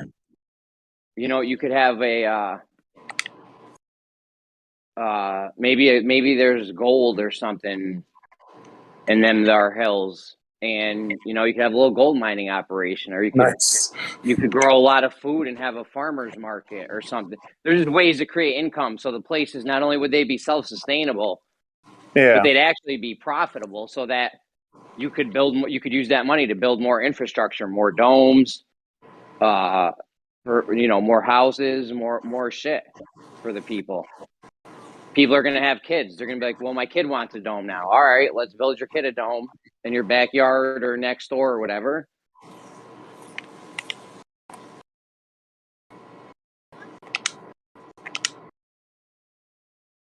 Get labeled as a religious organization maybe, and get away with paying no property tax. That'd be awesome. I wonder if there's like a charitable organization type like thing that you can do. It'd be like, hey, we're helping people. We're out here, community service, something or other. Like there might be something you could work within or whatever that's legal that would be like, yeah, you don't got to pay property tax because you're doing this and this for the community or something. Yeah, something you think. Cut costs. That would be something. That'd be huge if you didn't have to pay property taxes. Yeah. Yeah. That'd be a pretty big deal, maybe. Hell yeah, bro. Yeah. Man, this is such a good idea. I need money. Gio, where's my money? Yeah, dude, this would cost, even if you wanted to do a small one as like a test, it would cost like a lot of money. It depends on how many homes you wanted to buy. I guess you could just start with one home. and work up from there. But that's not really, it doesn't really help. I mean, it helps one person, I guess, but. Yeah, I think that like before we even got like any of that going, like the very first part would be like after, of course, we had money to actually do anything. Basically, it would be like figuring out like a home that meets the requirements that we're looking for people to have space that allows them to be comfortable. It is easy. It's like an easy setup, an easy maintenance, and it has the things that would allow somebody to basically live and just be like content and have their needs met. So like, yeah, we want some sort of like a solar collection, right? We want some like each house would need to, I would want it planned with some certain amount of Square footage, right? Some land that it has that would be like tillable or whatever, like usable as a place to grow things, like different stuff like that, so that it's like each individual one is like its own little mini setup, basically. Yeah, you're gonna want them. You're gonna want them to be on enough land to where they have room to play with the dog and play catch with the kids. But you're also gonna want to have them on enough land so that if they have kids someday or something, that you can build another dome in the backyard or somewhere where the kids can live. You know what I mean? You're gonna want it expandable. Yeah, this would take a lot just to set up on paper. The thing with the houses is you could 3D print houses at this point. So that'd probably be the way to go. Just because, it's easier. It's more efficient. It's less waste. The building materials, not the second little piggies. All kinds of shit. Well, I think the best is like earth homes where you build it out of earth materials. The earth ship? Well, no, I'm saying like materials that literally come from the earth, like certain types of like clays and things like that. But there's actually like nowadays people have discovered ways to doing it. Like I'm not saying literally just pick some clay up off the ground and pack it together, but there's a lot more like natural material options these days that actually do come from the earth and they last longer too. There is probably higher expense to it because it's not. I mean, ironically, you would think that out of the earth would be the cheapest, but just because of the sort of like green movement and all the rest of it. But there are like there's a word for it. I'm trying to remember those name. Adobe ones they build in Mexico. Those are earthquake proof. They're made out of like straw and clay and shit, and they're earthquake proof. They obviously don't burn because. So yeah, there's options to use. You just want something that's gonna last. Like, I don't know, whatever they did to build the Great Pyramid. Like, we want to copy that model, right? We want something that's gonna be standing for like thousands of years. I don't know. We're always gonna need houses, so like. Yeah, or that's like easily repairable with, easily accessible materials or whatever, maybe. Something, yeah. Well, I like the idea of the shit coming from the earth. That's neat. They got those Adobe things in Mexico where they're banging. They're fireproof. They're earthquake proof. I don't know how well those would work in a Wisconsin type setting. It'd probably be fine. There's also bamboo, like instead of wood, because bamboo grows like I don't know how many times faster than wood. If it's hundreds, or it's like grows so much faster. So it's like thousands. Yeah. What'd they say? It grows 6 inches a day, or it's like some crazy amount. Bamboo grows. Yeah. I mean, I would stay away from. What's up? No, go ahead. I was gonna say I would stay away from any wood material just because it burns. You know what I'm saying? This is a little list here. Yeah, I hear you on that. Adobe, straw bale, cob, which is like clay and sand. Of course, wood, cordwood, bamboo, masonry, earth bags, which is also referred to as sandbags, and of course, like reclaimed materials as well. There's also this rammed earth. It's called like rammed earth, which is also The car like, tires. it's also clay and sand material that's kind of pressed together.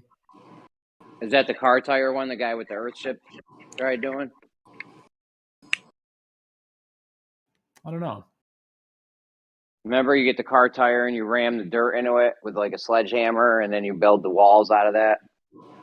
Oh yeah. I mean, that's neat. I just want to stay away from anything that's going to burn. Like, dude, we're reckless when it comes to fucking fire, right? We are cooking in the kitchen. There's fucking a giant pot of oil. We got candles next to drape. We're smoking weed and cigarettes. We're reckless when it comes to fire inside the house. So, like, it's just a good idea to make sure the house, you know, doesn't burn down. This rammed earth, apparently the Great Wall of China is built with a rammed earth, but basically it's like soil and then a binder that's put together, and then it's like smashed together with pressure to kind of create it. Yeah, that's dope. That sounds dope. It sounds like it's not going to burn down. That's like my main concern is making sure the house doesn't burn down.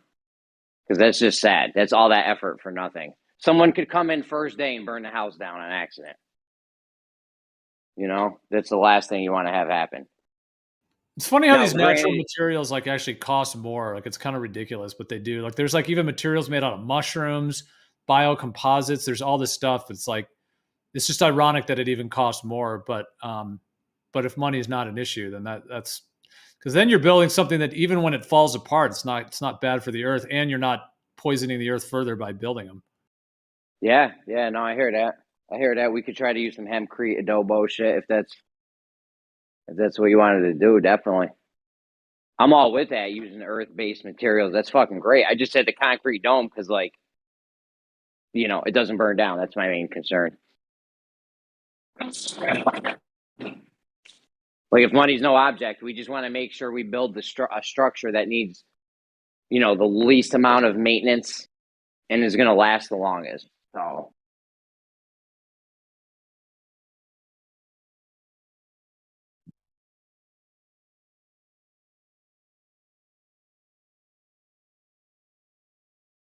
because that's the last thing you want to do is build a whole bunch of these homes and then a fucking wildfire breaks out next to you and the whole fucking thing burns. At least with the if you build it on materials that don't burn down, yeah, you may lose everything that's in the house, but the houses will still be there. Well, I mean, a lot of these like clays and sands and cob material kind of stuff, these adobe and cob and so on. I mean, obviously those are. Yeah, no, those are good. Those are good. Definitely. I'm with that adobe shit. The adobe or adobo ones, whatever it is, I saw they put one of those houses on an earthquake plate, you know, to simulate an earthquake. And they couldn't turn it up any higher and the thing wouldn't collapse. It was like equivalent to like an 8 or 9 on the Richter scale, or so I can't remember, but yeah, they just don't collapse in an earthquake. Yeah, there's also sheep's wool and then straw bale they use for insulation. Like, you know, instead of that crazy toxic insulation material that most houses use. The insulation thing, see, when you're building a house, the reason why you're familiar with the Earthships, right? Yeah. Yeah. The element they used for those Earthships was thermal mass, right? So the more thermal mass you have, the better your house is. Obviously, you want good insulation, yeah, but the idea would just to be build the walls thicker. You know what I'm saying? If you're just using mud and clay and shit or whatever, just make the walls thicker instead of putting. Now your whole house is surrounded by flammable material if you're using like straw or something. This would be so awesome, though. It'd be such a new way of life for so many people. Like you were saying, instead of just struggling, working some absolutely dead-end job that makes minimum wage, that is probably only poisoning the earth and making things worse. Like, this would just be awesome. People, there's so many things that people could do as well that would actually be productive and supportive and helpful. Yeah. Incredible how much benefit. And then, yeah, people that do have drug addictions and psychological issues, like the things to support them with the help they need. You know, with various medicines and plants and things that can help them and good nutrition and all that as well. And I always think, you know, somebody who's like a drug addict or whatever's going on, like one way to view that is like, oh, they have an issue, or, you know, some people might say, oh, they're just an invalid or whatever. But in reality, the way I see it is that they actually are like a genius in disguise. You know, like they have some brilliance, some creativity, whatever it may be, that's being suppressed by the emotions, by the trauma that they've gone through. So then they're using the drug to kind of deal with that. But it's like, you know, if we give those people the real support they need to actually heal those issues, like they're going to want to help other people out. They're going to want to actually be productive in that way. So it's like, instead of seeing them as just like, oh yeah, discard them because they're not a good slave, which is kind of what our culture does today, could actually support them to get the support that they need. And then they will support the community back tenfold. Oh yeah, there's nothing better to help drug addicts than a recovering drug addict, because they know what it's like and they know the mindset that people are in, you know.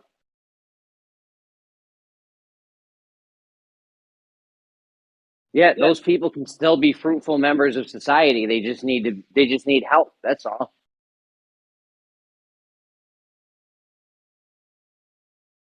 I saw this one guy, there was this bum on the street, he was begging for change, you know, he had a sign, will do anything. And this TikToker was like, well, I want to help this guy, or I want to, you know, give this guy work, but he needs a lot of help. So he went out, he got his teeth fixed. He brought him to an amusement park. You know, he got his shit together, and then he got him working at his job in his shop or whatever. And the guy's like, I love it. This is great. I love work. You know what I mean? Like, these can be productive members of society. They just need help.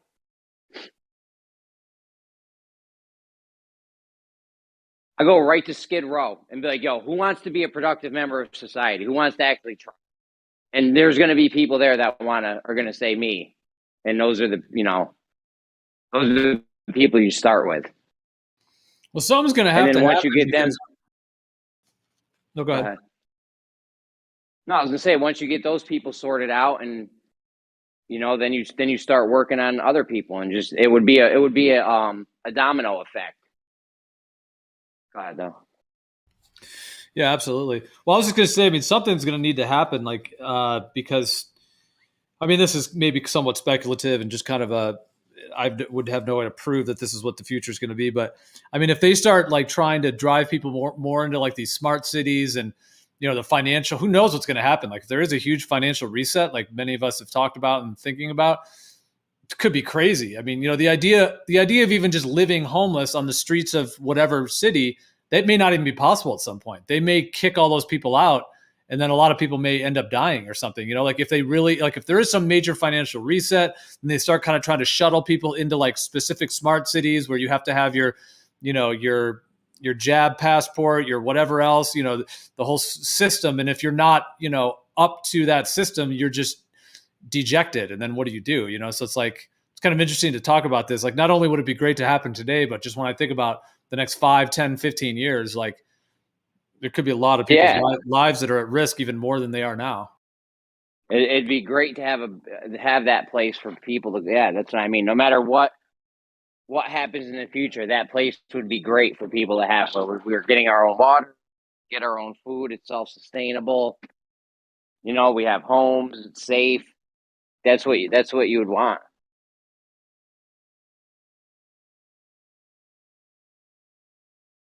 Yeah, I mean, the only reason that this even is an issue, like just homelessness and all the rest of it, is because of the way this whole kind of heliocentric globe, whatever you want to call it, the way it's all set up right now. It's like you got to slave for this dollar, and then, you know, the jobs, and just all the whole way the whole thing's set up. So if there is some big reset or something like that changes, it's like the reason that this even is a problem in the first place is because of that mentality. And then, you know, wherever they're going to move it into, you know, the next kind of phase. But yeah, I mean, this really just shouldn't have been an issue from the beginning, but obviously it was because of the way that the kind of system was, in my opinion, kind of usurped by these particular entities that drove it this way. And then you end up with these kind of rich people, the middle class, the lower class. You end up with that whole hierarchy.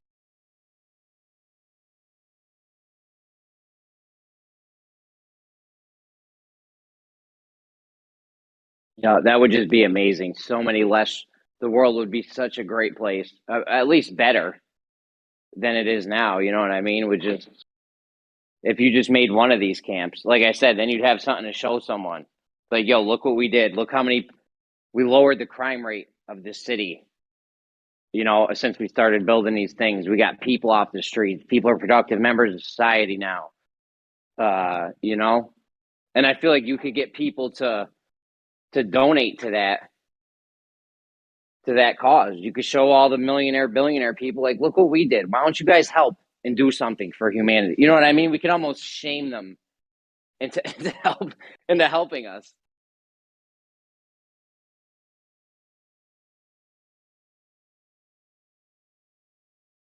Some of them might, some of them might not. Whatever, though, if you know, if you can get even a couple of them to go with you, if you can get Elon Musk or Bezos or something to go with you, now you got one of these guys working with you, so other people might stand up and be like, "Oh, this is a good idea. You know, we're helping humanity or something."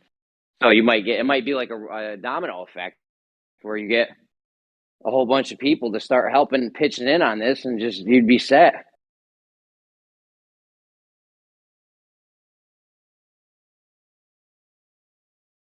Not Pfizer though. What's up? Said not Pfizer though. Bro, they are the most evil. I'm telling you, man. Big Pharma. Saying, like, let's not take their money. I'll take their money. We'll take their money. Fuck it, yo. You want to help? You Like I was thinking more like they would have strings attached. Like we have to have vaccines on the corner for everybody. Yeah, no, fuck that. You want to give money? We run this shit how we run it. If you want to give money, great. If you don't, we're not doing none of your policies. That's right. right. You have no control here. Cut us a check or shut up.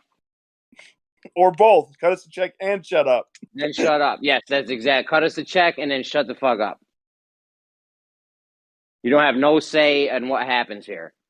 Yeah, the likelihood of that is about as much as about as likely as that Papa Rockefeller is going to get on CNN tomorrow and tell everybody the Earth is not a globe and that they lied for all these years.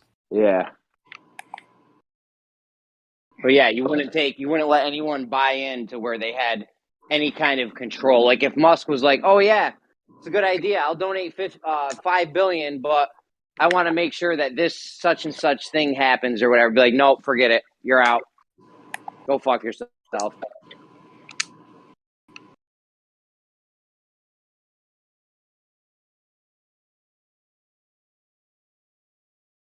Like there needs to be no strings attached for any of these billionaires, zillionaire motherfuckers to get in with us. You know, we would become a target though for like all the politicians who are like they rely on people like engaging with their pathetic, disgusting system that basically puts people or ends up with people in these positions to begin with.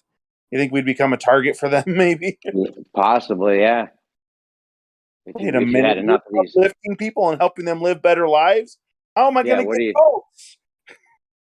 My sense of it though is that I don't think they'll care, only because my sense of it is that they have so much, like they have they might have unlimited financial resources and stuff, but they actually do have some resources that are limited, like how many people will go along with their thing, how many people will keep secrets for whatever they're doing. So I kind of just have a sense that they're going to be so busy with whatever shenanigans they're doing that they're just not going to be able to track and care about everybody. Like if they do kind of try to shuttle certain people into their new reset system or whatever, it's like, all right, if you're in their system, I guess that's your karma, you're in it. But then for the rest of us, perhaps they'll be like less concerned with us. Yeah, we just want to give people an out to get out of that fucking system. But we'll also be more on our own. You know, they're not going to help us out with paid, what do they call, food stamps and shit. So it's like, that's fine. That's fine. We'll have tons of food growing. There's an unlimited. Yo, they be tripping out when they say overpopulation and shit. I don't know overpopulation of what. We have an unlimited food supply. Like all we need for food to grow, is fucking fertilizer and sunlight and water. That's all you need to grow food. And the fertilizer is poop. And the fertilizer, like, I don't even know if that's necessary. It's just, it helps. Yeah, I don't know. I mean, whatever. It's poop. It's poop, bro. You can have worm poop. There's a guy in here that sells worm poop for fertilizer. Don't maybe not me, Bob.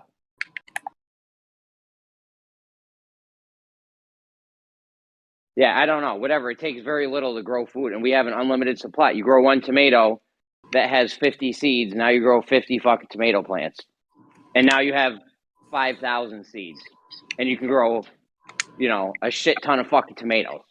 There's no shortage on food.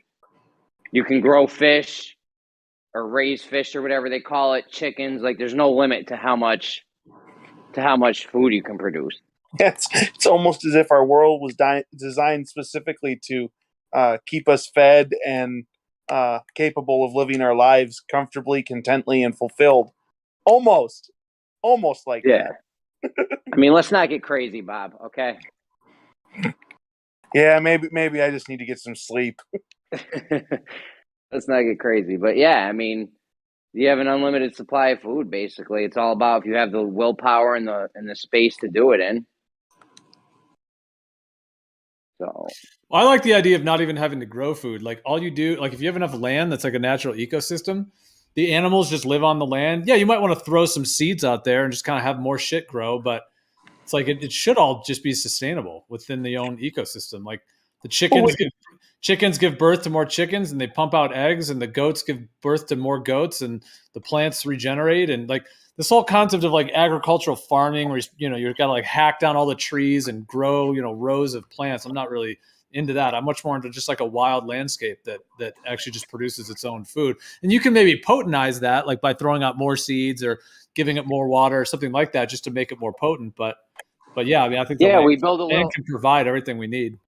We build a little concrete dome for the chickens, so they got a nice little house, and the cows get a little concrete dome.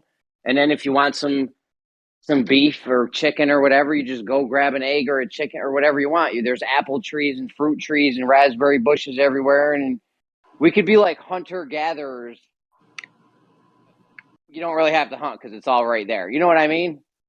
Like we're not going to be wandering the landscape trying to forage because we planted a whole bunch of raspberry bushes here, and there's a whole row of apple trees over there. You know what I'm saying?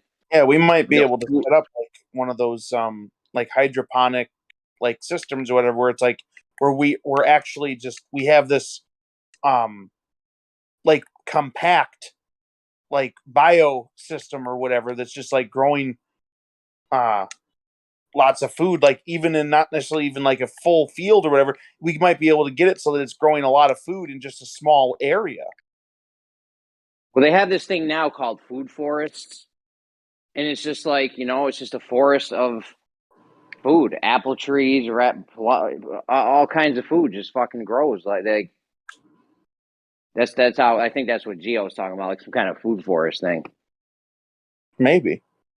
Yeah, I would do that too. I would also do a little aquaponics thing. You maybe have a lake where you have a ton of fish in the lake, and you can pull out X amount of fish without fucking their whole fish ecosystem up and shit.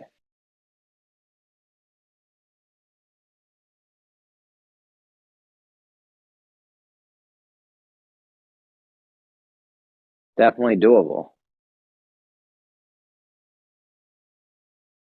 Yeah, you don't need to cut down all the trees and have rows and rows of tomatoes growing. You could just have a couple little plots of tomatoes. Well, yeah, the thing is that actually scars the land when you do that. Like that's why we have all this demineralization in the soil.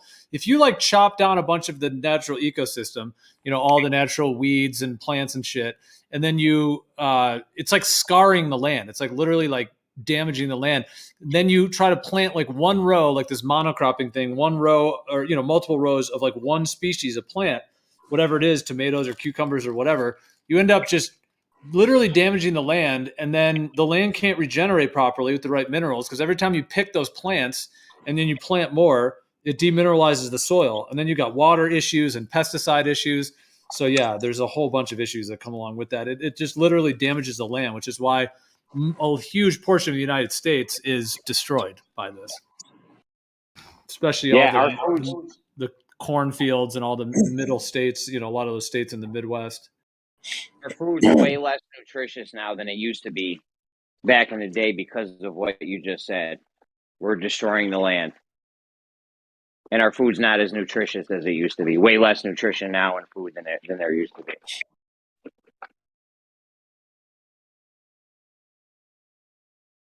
Right. I mean, you go buy an apple at the store, even if it's certified organic, it has like virtually nothing in it other than like sugar. It's just like a little fiber sugar bomb. Like it doesn't have the minerals that it should. Yeah, because all the soils are stripped. Yeah. Unless you get, I mean, there may be some like local apples from like a local farm or something that could be somewhat better, but especially They're basically doing the same thing though. The local farmer, you know what I mean? They got rows and rows of apple trees, and yeah, it's definitely better to do it like naturally, like where you just have some tomatoes growing here, and you have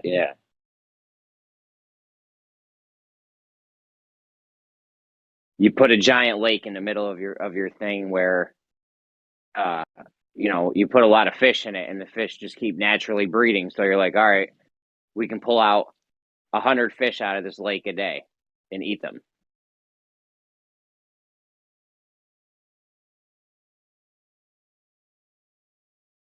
I mean, I like the aquaponics thing the guy with the earth ships had set up.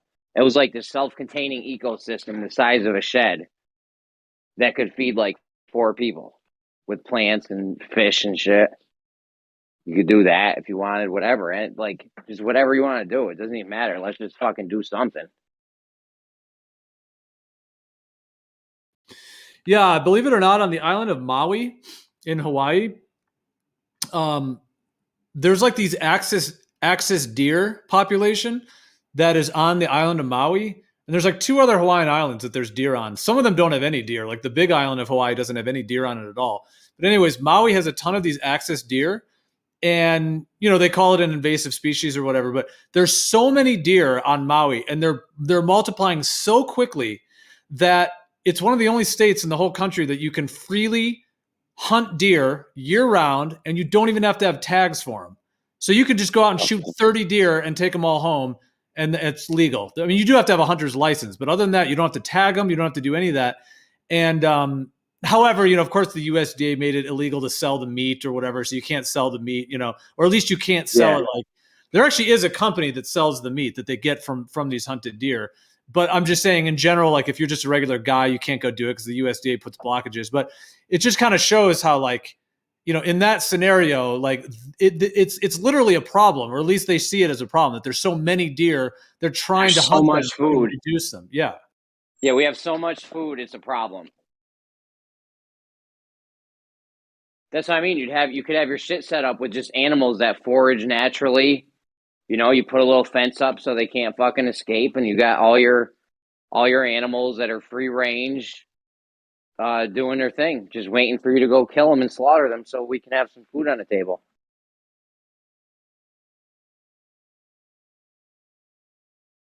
Not to be so violent with it, but I mean that's what we're gonna do, right? Like I like to eat chicken. I like chicken, so I mean we'll be killing a lot of chickens. Yeah, I'm not aware of a solution at this time to have a sufficient diet that does not include animal foods. Yeah, we gotta have fish. I gotta have fish, chicken. I like a nice like little steak every now and then too. We get some cows and shit. I love lamb. Lamb's fucking good. Oh yeah, I love lamb. I eat red meat every day. Yeah, I think it's the best form of meat. Every time I go to the shop, there's this little gyro spot near me. Every time I go there, I get lamb. Fucking great. I love the Greek people.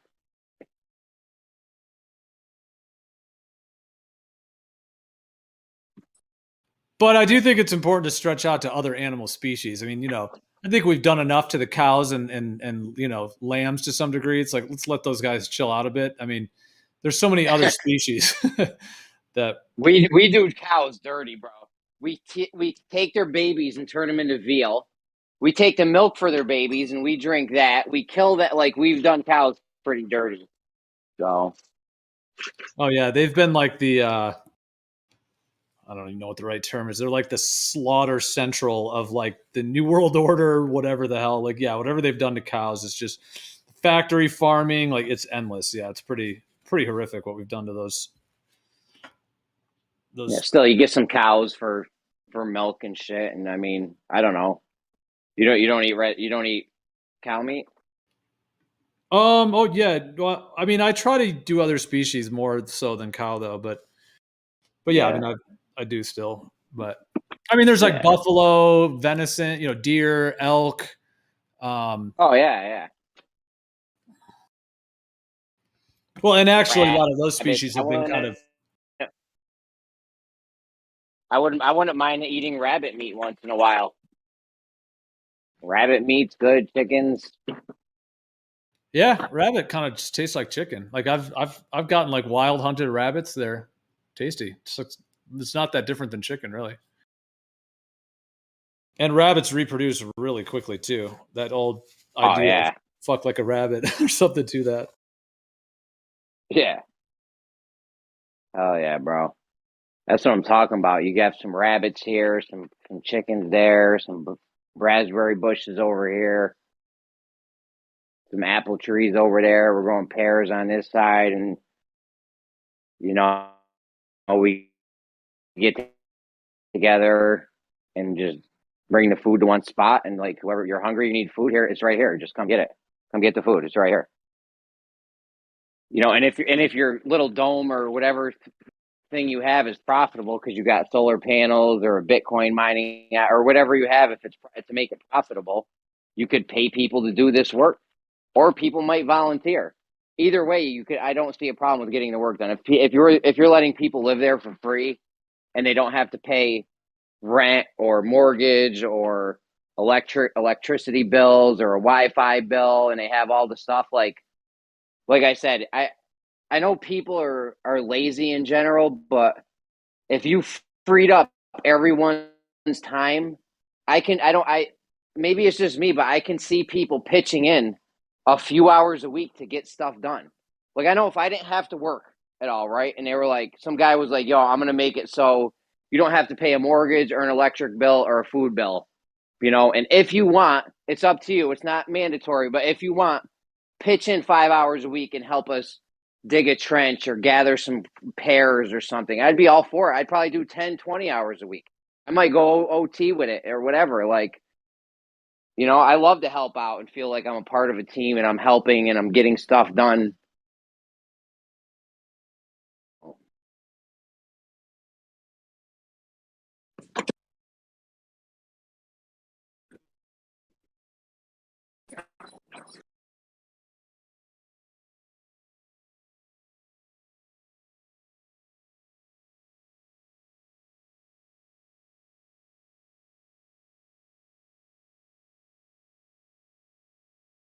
Yeah, but I just think it's night and day difference. Like when you're not like slaving for some paper money that has Illuminati symbolism all over the back of it, just ridiculous. Like if you're not doing that, and then you're so tight on your bills and your job and the stress and all that stuff, when that's not a factor, then you actually just want to be social with people. You go outside, you see what's going on. Oh yeah, these people over here are working on this. These people are defeathering chickens for dinner tonight. These people are, watering some plants over here. So it's like you just go out and you just enjoy, being social with people and helping out with different things. And like I think humans can work in a natural ecosystem that's enjoyable, just like plants live in a natural ecosystem, and the animals live in a natural ecosystem where they're just frolicking around and eating food all day. Like we can do the same when you're not having to like be under some stress of like some tyranny kind of government system with all this kind of industrialization or whatever this kind of current system is. Absolutely. We need to free people from the struggle and the rat race.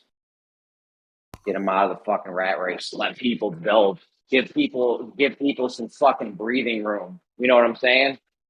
Some guy wants to save up money to open a trust fund up for his kid and can't do it. He can come with us, live for free, help out a little bit, and he'll have extra money to put aside for his kid's trust fund or whatever. They would just give people like, financial freedom essentially to do what they want in life. Yeah, some people are going to go out and buy TVs and cars and motorcycles and shit with their extra money, whatever. If that's what you want to do, then that's what you do. But some people are going to want to do other things for the future of humanity. Some people might even donate money. Like, yo, good looking for letting me live here with the electricity and the food. You know, here's a couple $100 a month or something.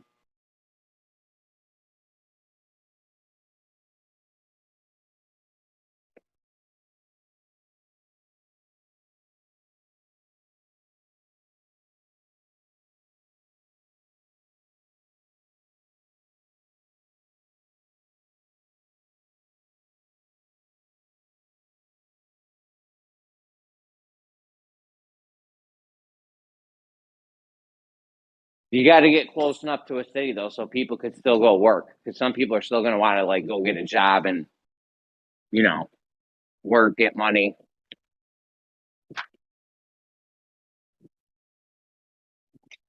Yeah, I mean, ideally, you'd have these all over the place. Have them everywhere, out in the country, near cities. You know, just literally as many as possible to give people more options.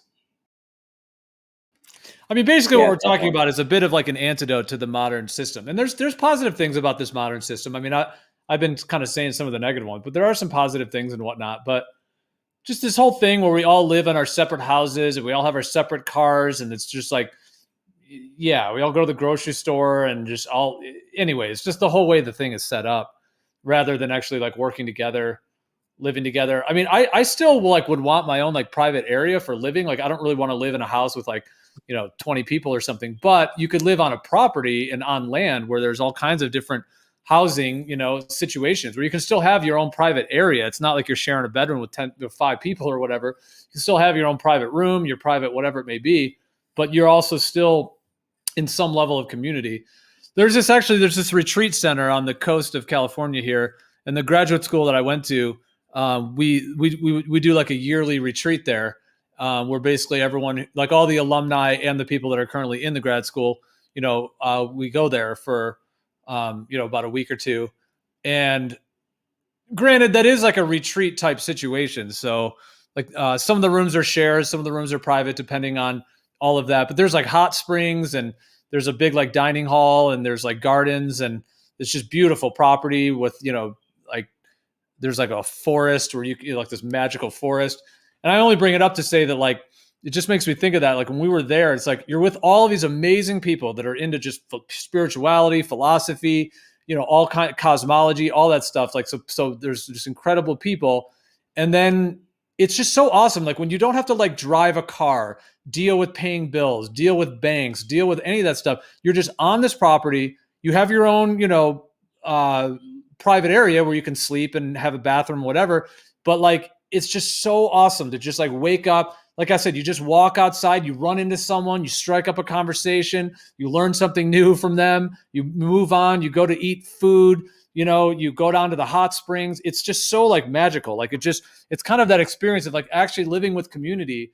And it's just awesome to be able to actually just live like, stress-free in that way. Now, granted, I know that that's kind of like a retreat situation within like the modern world, but if there was something like that was more of a longer term living thing, like that would be amazing, where you can actually just like live off the land. You're eating dinner with people. Like every night we would eat dinner, like you eat with different people. So maybe you sit at a table with these 10 people one night, and then the next night you sit at a table with another 10 people. It's awesome. There's so much like interchange that happens like between just whether it's like sharing knowledge or learning things or just having interesting experiences.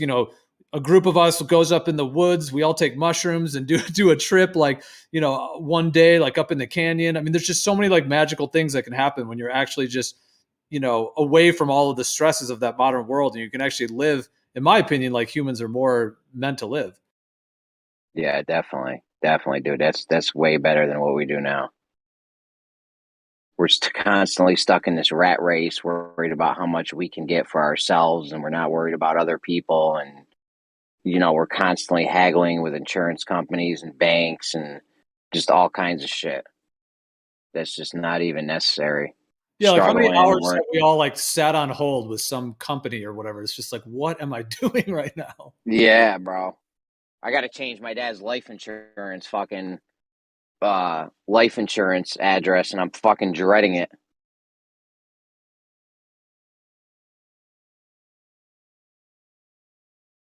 But yeah, that's the move right there. You get a bunch of people. They all chip in 5-10 hours a week. You got a nice fucking thing going.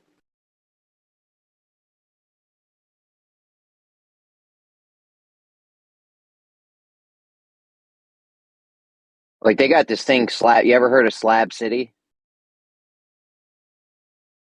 Kind of rings a bell, but I'm not sure. It's like this land somewhere. I think it's in Arizona, maybe, or something. I'm not sure. It might be in Cali or New Mexico, somewhere over there. And I mean, you could just go there. I don't know. I think BLM or BML or somebody owns the land there, and they just don't care or something, or it's free land or something. You could just go there and set up shop, and people have brought their RVs and their vans, or they make makeshift huts and shit, and they kind of like live like what you're saying right now. Like there's a hot spring, they go down, they bathe in it and shit, all types of shit. It's like a permanent Burning Man. What's Burning Man? Is that a movie? No. Burning Man is a big like festival that they do every year where it's in the Black Rock Desert, but basically like people come from all over the country and there's all kinds of just music and art, like a lot of like art stuff, and everybody sets up tents. And the kind of idea of it is that there's no money exchange, so like everybody just offers everything for free. So if you brought a bunch of food, then you offer your food. Someone else offers a tarot readings or astrology readings. Somebody else offers live music. So it's just kind of like, it's supposed to be kind of like a money free sort of environment where everybody's just kind of living and hanging out, and there's different like tents and setups, and it's kind of there is a lot of like kind of psychedelic and drug component to it as well. But it's called Burning Man. It's like the idea of like the man, kind of like burn the man kind of thing. So they actually have this huge, like, usually at the center they have this huge like structure that's like built like a man or whatever, and then they burn it at the end on fire. Yeah, and believe it or not, dude, like I think like almost every year somebody runs into the Burning Man and commits suicide, which sounds like terrible that someone does that. Yeah, but it's like because it's kind of like it's just a wild kind of environment to where, but yeah, people have like run into it and actually like died that way. So I just in the last I don't remember exactly when I was playing it. It was like, it might have been like late last year or early this year or something. I think it was possibly late last year, but anyway, there's this game that I played called Assassin's Creed Valhalla, and there was this whole like sub storyline where you went to this area and met this like, it was set in like very early England, and you were playing as one of the Vikings that was kind of invading the area or whatever and taking stuff over or making allies or whatever. There was this whole subplot, like side mission area where you went into this town slash like this little village where I think it was like the English people getting along with this other set of people or something, but they had what you're describing. It was kind of like a mixture of Halloween and like this burning of this like this, basically this big man. Okay, like basically, I guess there was this kind of just trick or treating thing that went on, and then there was like some story, I think, about a mystical lady spirit or something. I don't remember all the details, but then like I guess it culminated in they would burn this like giant man looking thing, and the leader of the town, pretty sure he was supposed to sacrifice himself inside this big burning, whatever effigy or whatever it is. And then I guess like the next person takes over or something like that. I don't remember all the details, but whenever you just describe that about them having this big wicker man that they burn or whatever, it's like, wait a minute, isn't that like a thing that used to happen? Like, I think that might be like an actual like cultural thing that might have taken place in history somewhere. I know what you mean. It is sort of like an archetypal thing like that. Yeah. I know what you mean. But I think with this Burning Man thing, it's kind of designed to be more like, and the way people dress up for it, like it's almost like got kind of like that Antiquitech sort of steampunk kind of, like if you just Google like pictures and stuff like that, it's kind of wild. And then all these art exhibits and kind of wild art exhibits. There'll be like a huge like yacht, like a boat that's like on wheels, and then it's all done up with all kinds of like artistic stuff. Like there's all kinds of kind of incredible like pyramids and these different like spiritual like structures, like different pyramids that you can climb up and up into, and like it's pretty wild. I mean, I've never gone to it, but a lot of my friends like go every year and they set up camps and stuff. So like I'm pretty familiar with it just kind of through them, but I've never actually gone to it. But yeah, in terms of like, they do have a huge bonfire thing where they like burn the man at the end. And I think when the people have run into it, like I don't think that was like planned, you know, it wasn't like a planned sacrifice or whatever, but it's like obviously somebody kind of off the rocker decided to do that or whatever, just because it's kind of on the edge. Like, I mean, it's kind of a wild scene. I think it's a little bit, what's the word? Like, Dionysian. It's kind of a Dionysian vibe.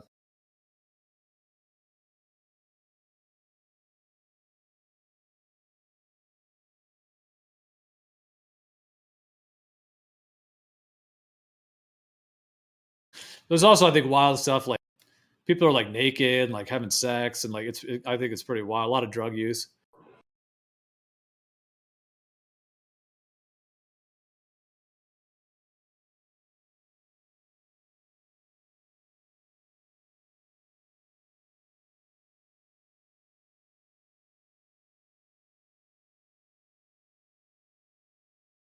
It's the kind of thing where like anything goes, and there's like not really cops around or police or whatever. It's kind of a unleash whatever you want. Complete hedonism, you know. Cats living with dogs, just complete hysteria. Yeah. Hedonism, that was the word I was kind of looking for earlier as well. Yeah. It's like Dionysian because it's like an expression of like releasing all the primal urges and whatever else, but then there is kind of a hedonistic, like get high and just party nonstop, basically. The only thing about it looks really uncomfortable because like it's really dusty because it's in this area like the Black Rock Desert. So like you're just coated from head to toe with dust. And like people bring bicycles, you know, to ride around the whole thing because you're not really driving your car. I mean, obviously people have like RVs and campers and whatever, but so you like ride your bike around like it's like your steampunk outfit, and like you have to like wear goggles because the dust is just cakes your whole body. And of course there's like not really showers. There's like very little like running water and whatnot. So I mean, I think people that have gone, they all love it and they have a great time, but like, I was going to say you're selling it pretty well, Gio. It's probably not the most physically comfortable setup, depending on your constitution.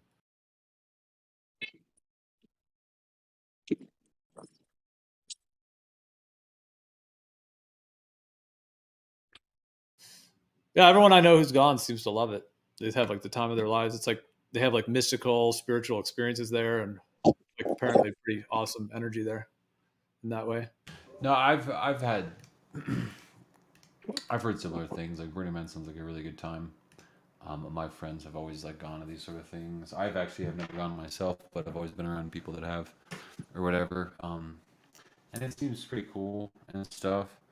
There's definitely some questionable things, you know, obviously surrounding the whole like the whole ritual, I guess we'll call it, the burning of like the man and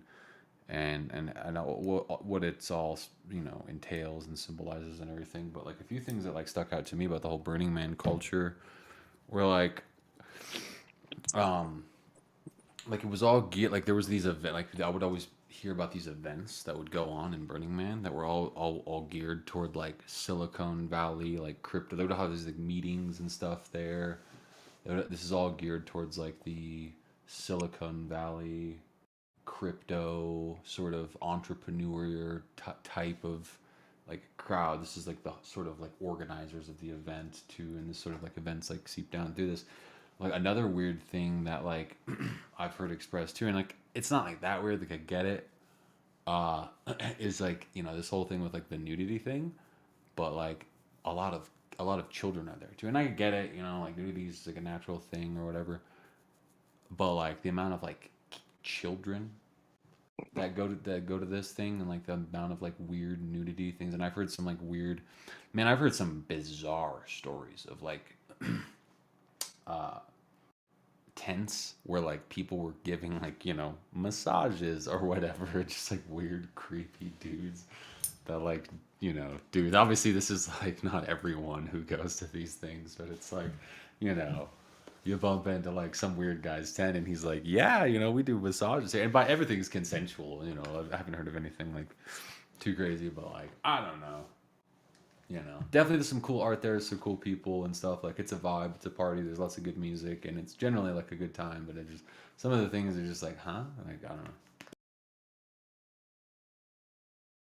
Yeah, that's my understanding of it too. Yeah.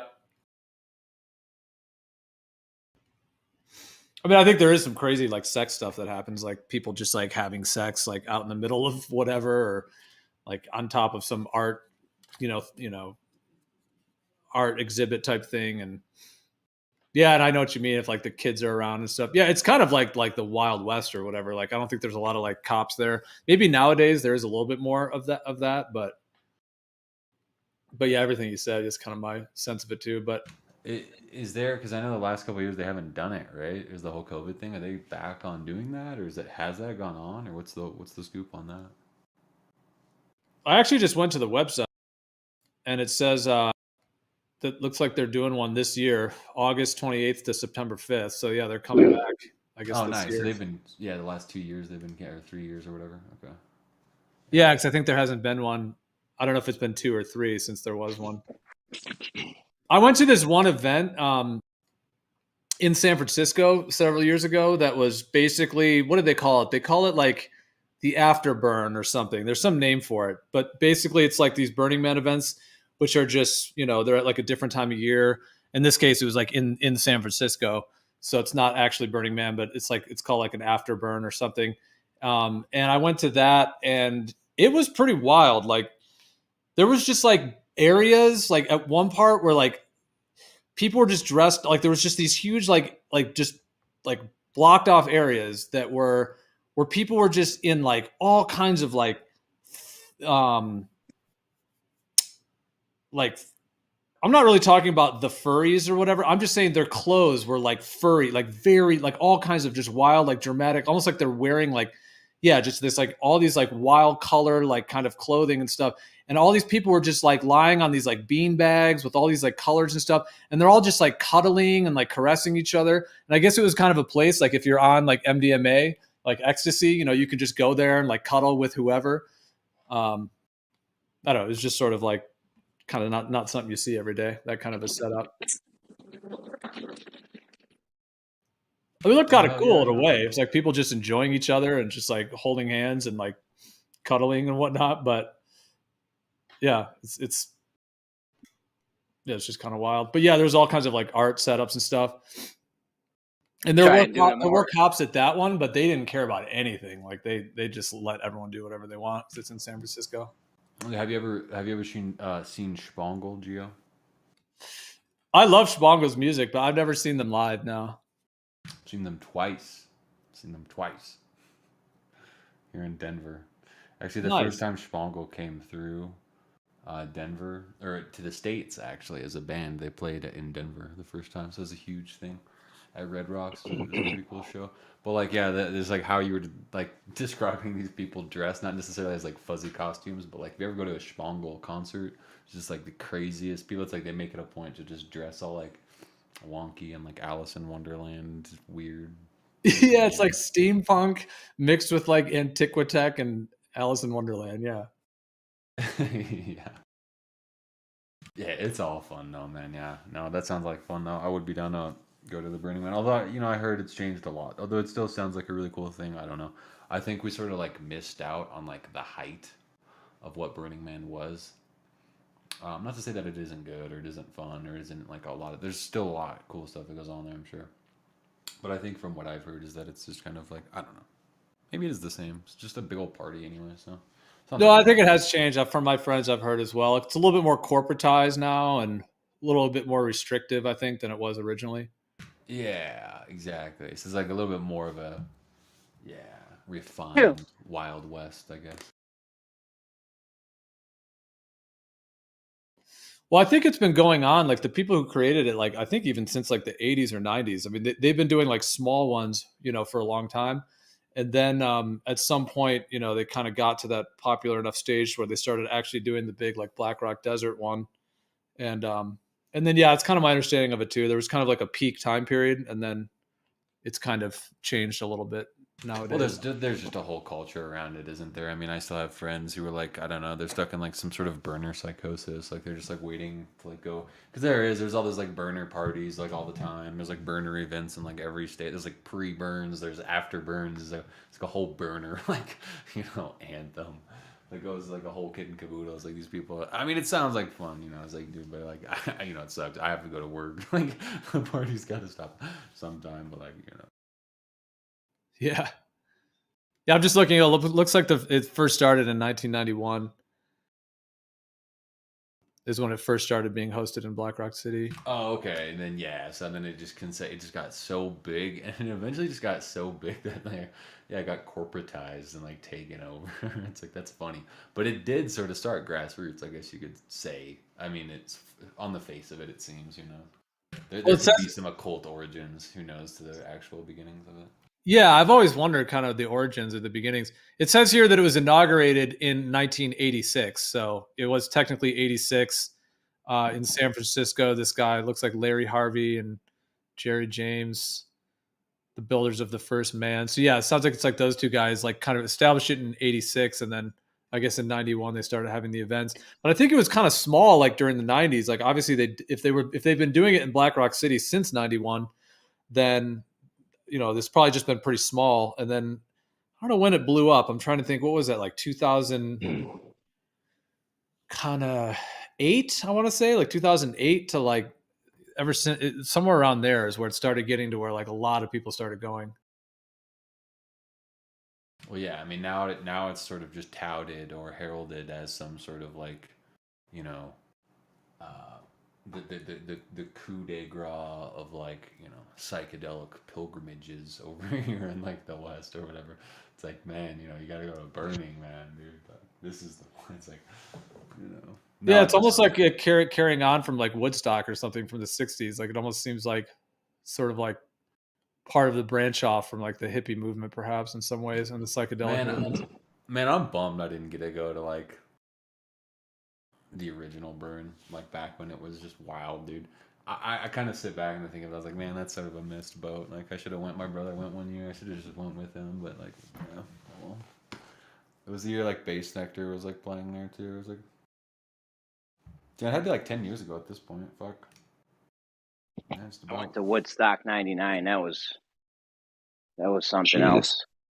How old are you, Jeremy? Settle down, champ. I'm in my 40s. So am I. I said I'm in my 40s. So am I.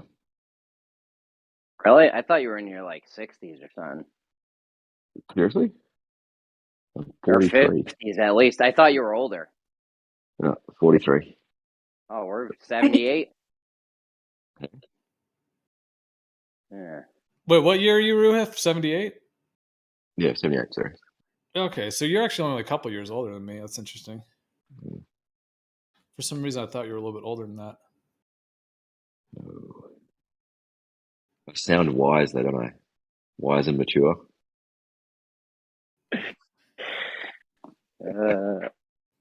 So Doofus just posted a video of this band Oysterhead. I saw Oysterhead live 3 times. Basically, we went on this is when I was in college, but we went on like a little Oysterhead tour because this band Oysterhead, it's made up of the bass player from Primus, and the drummer from the Police, and then the guitar player from Fish.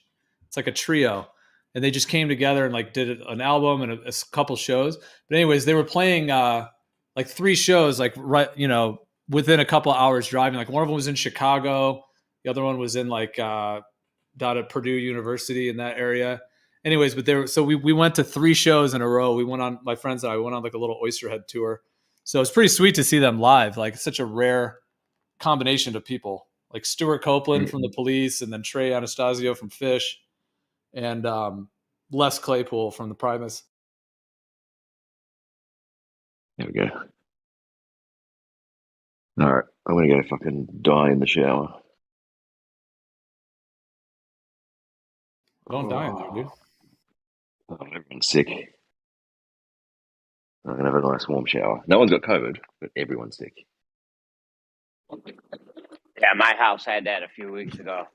Yeah. No one had COVID, but everyone got sick except for my wife. Well, everyone's same sickness. That must be Yeah, misinformation. dude, everyone. See, this is the thing, Jeremy. dude. Is like we gotta start putting our heads together because this shit all happens at the same fucking time. Like everyone that I know got sick last week too. It was all in a range. Like, dude, everyone gets sick at like the same time. Doesn't matter if like you isolate. Doesn't matter if we all stay home or keep safe. It's like that's just bizarre to me. Yeah. Anyway, back in a minute. Yep. Listen, Jeremy, according to Snopes, that's not entirely accurate. Okay. It's understood by professionals, experts everywhere, that if you were sick, it was obviously COVID. Yeah. You need to stop before you're canceled for disinformation and misinformation. Double whammy. Yeah.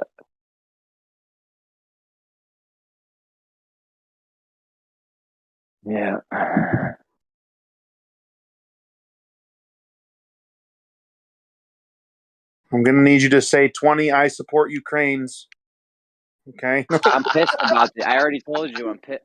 I already told you I'm pissed about the Ukraine. I'm losing 50 cents a day from the Ukraine. Yeah, that's right.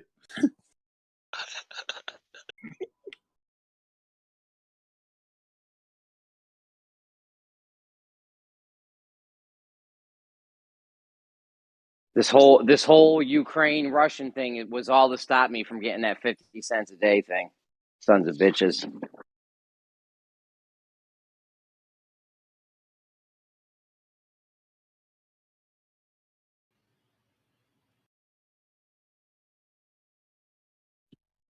That's pretty cool, Citizen. So you actually went to that Red Rock Spangle, like some of those first shows? Because I knew that those were happening. And I remember at the time I was like, oh shit, like the Spangle live band, like with the drummer and the whole setup. So did you say it was at Red Rocks that you saw them? Yeah. Yeah. That sounds pretty sick, dude. That's cool you were able to experience that. That seemed like a unique little moment in history there. Yeah, it seemed like they were doing some sort of ritual there or something. Who knows? It was pretty wild. Because yeah, they have this whole like Fandango set like on the stage. They have all these like characters coming out doing all these things and stuff. It's very, very bizarre, very trippy, very surreal. But like cool nonetheless. Like yeah, Simon Posford, he's cool. As he's the main like brain behind Spangle or whatever. But they are sort of like a band. He's got several other side projects. One being like, what is it? 1200 micrograms, I think, is like a psytrance project. And then he also has another project called Younger Brother. It's also really good. That project kicks ass. But like, yeah, I'm just a huge fan of his work in general. I saw them too just before COVID. Actually, it was like a couple months before COVID. They played here, but it was just a DJ set, and it was at what the fuck was it? It was at Fillmore. It was cool, really cool show. It was great. I got actually a poster from that show. So. But yeah, they're awesome, dude. They're cool. Nice. Yeah, he also his first one that I knew about was called it was just called Hallucinogen. Remember that one? Was that their first album? I think it's Simon Posford's like first project. It was I don't think I remember that actually. I'll have to go back and check that out. That's cool. Yeah, and then I think 1200 micrograms, that rings a bell as well. And then, yeah, Younger Brother, I've actually got their albums. Yeah, they are good. A little different. Like, those are some different guys. But Simon Posford, like, bringing his, like, just brilliance, like, into that Younger Brother, like, it's cool. Like, there's some couple, like, when the, like, the layers of Simon Posford doing his thing with those other guys, there's some good tracks. But some of it I found a little bit, like, too kind of dissonant. Out of something about some of their stuff was not my favorite, but some of the tracks were really good. Yeah, they're cool. They're really cool. But yeah, no, I mean, It's a bummer they haven't played here too much, but yeah, they for some reason they love Denver, so that's why they chose when they first played here as a band. They were like, I guess out of all the places they chose to be, they chose Red Rocks, which was really cool. And I mean, it is heralded as one of the greatest venues in the world. You know, it's just got that like natural amphitheater, sort of shaped by the mountains and shaped by the rocks. I mean, it is sort of a beautiful sight to behold. If anyone's ever in Denver, I'm definitely trying to sell you on going to a show because it's pretty dope. But yeah. At Red Rocks, you're saying, or just of Spongo? Or Yeah, and I mean, and just in general, Red Rocks. Yeah, it's beautiful up there. It's really cool. It's really pretty. Like I yeah, think the artists up there have to be on a waiting list to play. It's like a few years, I think, to even get a spot at Red Rocks. You know, because it's such a cool venue. They used to do the global dance parties there too. They don't do them like they used to. They used to have like 3 different stages at Red Rocks and shit. Now it's all like different, but yeah. yeah. I've That's been what to Red Rocks once. I think I saw you've one. been there. Nice. Yeah. Trey Anastasio, the guitar player for the band Fish, he did like a solo. Have you ever heard of it? It's called like Trey Anastasio Band. Oh, okay. Yeah, no, I'm not familiar. It's like it's often it's just called like TAB. It's like Trey Anastasio Band. But when you know Fish, the band Fish. Yeah, I'm familiar with it. Yeah, so it's like basically the guitar player, and it was a pretty cool. Like he started doing this kind of side project. I guess it was like 2001. But basically, it's like big band style with like electric, blazing guitar and like funk. So like it was like big band. It had some of that like almost big band style, like from the 20s and 30s, because they had like 5 like horn players, like saxophone and trumpet. They had like a whole like horn side of it, and then of course Trey on guitar, and then they had like a piano player, a different one, not the Fish guy, but a different guy on piano. And they've been touring for years, so he's done a bunch of different musicians have been a part of it. But anyways, in 2000, what was this? I think this was 2001. Basically, Fish like stopped touring. Like they had been touring from 1987 all the way up until 2000, especially from 1995 up to 2000. They were playing like all the big Madison Square Garden, the big arenas shows and all that. But even the early 90s and late 80s, they were still playing a lot of different places. But in 2001, like the guitar player from Fish, he basically created this other band, and then they went on tour. And so that was I saw a bunch of their shows on that particular tour, because this is when I was in college, so my friends and I just like packed an SUV and just hit the road and basically went to a bunch of shows. So yeah, I saw that band at Red Rocks, and it was an amazing show, just so spot on, like best vibes. And then looking out over the view from up there is just like nothing else I've ever seen. It's fucking epic. Like you can see the whole city. Oh man, it's an incredible place. Yeah, dude. Yeah, see, you know what it's about. Just going up there. It's cool because like when you live up here, you just have access to it. So they don't got anything going on up there in the morning. I think during the weekdays they usually never do, and they open it up to people, so you can just go up there and hang out. You can like exercise on the huge amphitheater and just run up and down the place. There's this guy who like he goes like full speed like down the amphitheater like backwards. It's funny. But yeah, it is beautiful up there. Like, yeah, man, there's been some good times up there for sure. But yeah, what can I say?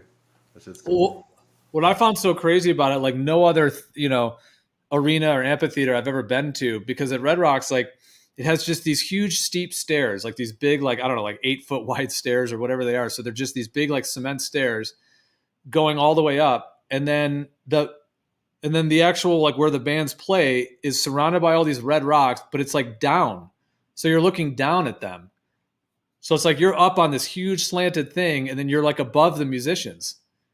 It's wild. So you're actually you have to like aim your head down to even like look at that. And then if you aim your head level, you're looking out over like the level earth and like the whole city skyline, like this epic view from up there.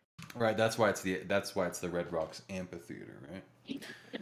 So the tone, like, and it, like the way that the sound like resonates off the structure, sort of the architecture of the rock formations there. It's just like one of a kind. So yeah, it is like looking down at them, and like could you imagine like playing at Red Rocks, being a musician, like looking up, right? Like this just giant wall of people. So it's very surreal for the artist too. You're just like, whoa, like this is cool. And it's usually like a lot of people. Why it's so great there is a lot of musicians will like film specials there too, right? Because it's such. That's how. Oh my bad. I was gonna say that's how the ancient Romans and Greeks used to do it. They would build because it's something with the way sound, the sound travels or something. Like there's a certain setup for a stadium or amphitheater where you get the best bang for your buck, and it's like what you just described, where you're looking down on the people, and there's steep steps going up where the audience is sitting, and then it's something with the way the sound carries or something. But yeah. Exactly. Well, see, and that's the thing is, if you've ever been to a concert and let's say just like your downtown's sports stadium that's like domed or whatever, like usually the sound in those places like sucks. Like every time I've been to like a sports dome concert or whatever, I'm just like, fuck this. Like depending on where you are, I guess, like it can sound better at some points, but like if you're in like the wrong spot, it's just gonna sound like ass. All that sound is just bouncing off of the walls and stuff and inside, and it's just reverberating and just all this overlapping of like sound waves and stuff just clashing and colliding. Whereas like Red Rocks Amphitheater, right? It's outside, and just the architecture of it and how there's actually a wall on the if you're the band at Red Rocks and you're looking out at the stage, to the right there's like a giant wall rock formation that the sound also is going to bounce off of or whatever, but then all of that sound just like leaves and goes like up or whatever and just like goes away. You know what I'm saying? It's not like, that's like perfect. So it's just like it's funny, my dad when he was younger, they said, you know, they would have concerts down at Red Rocks and stuff, and it was a little bit more Wild West back then, and they would have people like rock climbing. There's like this special cave, like all the way at the top of this like rock formation on the right side, and like it's way the fuck up there, dude. And like he used to tell me that like people would like climb up there during shows and shit, and like get up there and like smoke and do crazy shit, until like one guy died, you know, like doing it or whatever, and like ruined the fun for everyone, you know. It's like no one could do it anymore after that, you know.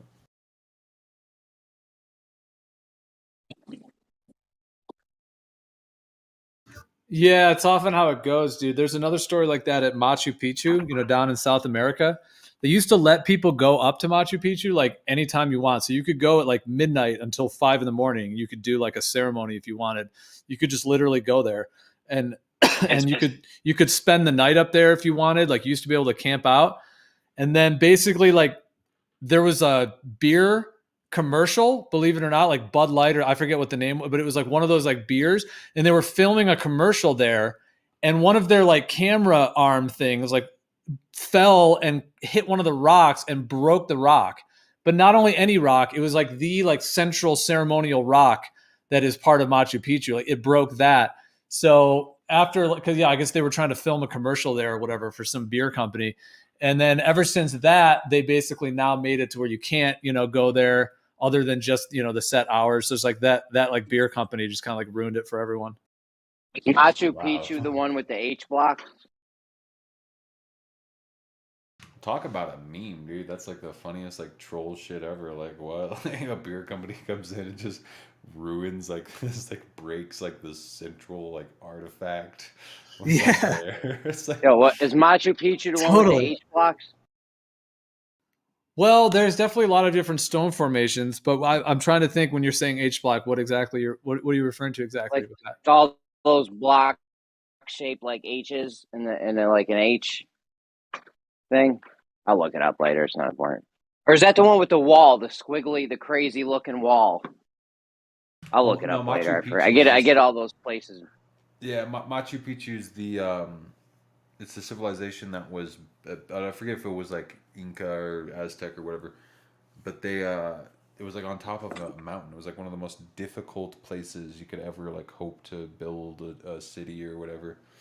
It was just like absolutely insane. And they I mean I'm not like an expert on the place, but like yeah, it thrived for a long time until it mysteriously quote unquote vanished or whatever. They just like basically like fell off the face of the earth or something. It's how I understand. I don't know exactly what. Oh, it's the one on the cliff where they had all the terraces built, and then they had the ancient stone wall, and then they had the modern stone wall built like on top of it and on the sides of it and towards that one. I'll look it Yeah, up later. yeah. What you're saying there, All Rez, right. is yeah, exactly. There's the terracing. Essentially, I just posted a couple pictures of it. Those walls are crazy, dude. Those walls are in other places too. They're like earthquake proof walls. Like they're just diesel, and they're in all these crazy. It's not like somebody chiseled blocks and made square blocks. It's like all weird shaped blocks forming the wall, right? Well, yeah, they're like all different. Like it almost, yeah, it's well that exactly. So there's kind of two main forms of stonework at this site. There's actually three, but I'll just say the two, which is like where there's like I'll start with like there's like the modern one, which it seemed like the Spanish added, which are like kind of just shitty like stones, like just haphazardly, like it's not very good at all. It's just like these chunk. I'm not saying anything bad about the Spanish at that time. I'm just saying like it's very remedial and kind of shoddy, like the stonework and that part seems to be added onto it. But at the base of it, there's actually these really what? No, I was gonna say like we got worse at building walls over time. Like there's on the bottom layer, there's these dope ass walls that lasted forever, and then they built this shoddy wall. Exactly, which is all falling apart. All the shoddy shit is falling apart. And then, but the original stuff is absolutely solid, and it just looks way different. It's like very advanced, and the way that the stones are cut, like they've never found any type of glue or any sort of cement or anything in between these rocks. They're literally like somehow pressed together in a way that they absolutely are so bound that you can't even like the cuts from the different pieces. You couldn't even fit a credit card in between them. Like it's absolutely sealed, but there's no cement there. And you know that concept? Yeah, you know that concept of like if you take like two pieces of metal that are really, really, really flat, that when you stick them together, they actually stick together because they're just so exactly flat that like the little filaments fit together. It's almost something like that.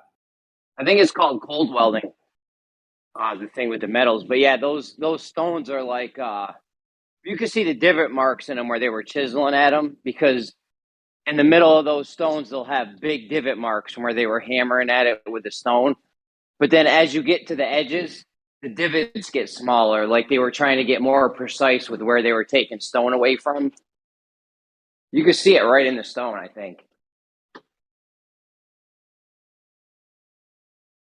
But yeah, those are crazy how they're so oblong shaped and shit, or not oblong shaped. Like you wouldn't expect someone to build anything like that with all those weird pieces, right? It's like having trying to build something, but all your Lego pieces aren't the same. It's like trying to play Tetris, but instead of 6 different shapes, there's like a million. Pretty much, it is like that. Exactly. That last thing you said, that really sparked my response. Because yeah, that's a good way to. It is like that, dude. They're like Tetris blocks that are all like seemingly randomly shaped, but then they're all fit together as if like 3D printed or something. Yeah. Yeah. No, those are fucking crazy. And there's a bunch of places where that has walls like that. Like that's not the only place where that style of wall building exists. I've seen it in a bunch of other places. And the mainstream story of what they say about Machu Picchu, I think, is purposefully deceptive and very limited. They try to say that like it was like when they claim it was discovered, and then also what they claim it is, like the mainstream story is just completely false. Well, it's not entirely false. There's some truths within it, but they specifically suppress the like more ancient information on it. They try to say that it was basically just only the Spaniards that just came and built this little city or whatever, but there's so much more to it than that.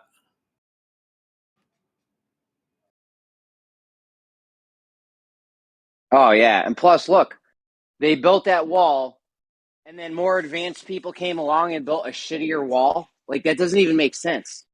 We got worse at doing shit. I think the Great Pyramid was first, and then those other little rinky-dink pyramids came after. And we literally got worse at building stuff. Oh, did you ever see those giant steps? I think it's in like Tibet or something. It's like a staircase, but it's almost like it's for giants.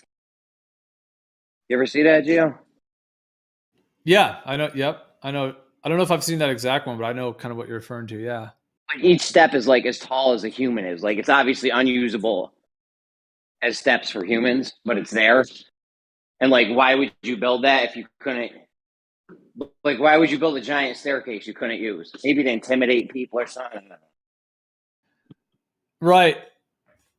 I know what you mean. I was also just thinking as well. I'm not trying to change the topic. We can just keep blending in whatever topics. But I was just remembering because I'm looking at some of these pictures of Machu Picchu. But they have this like there's like this circular room that like made of the old stones, the ones that look like the Tetris pieces that are all perfectly fit.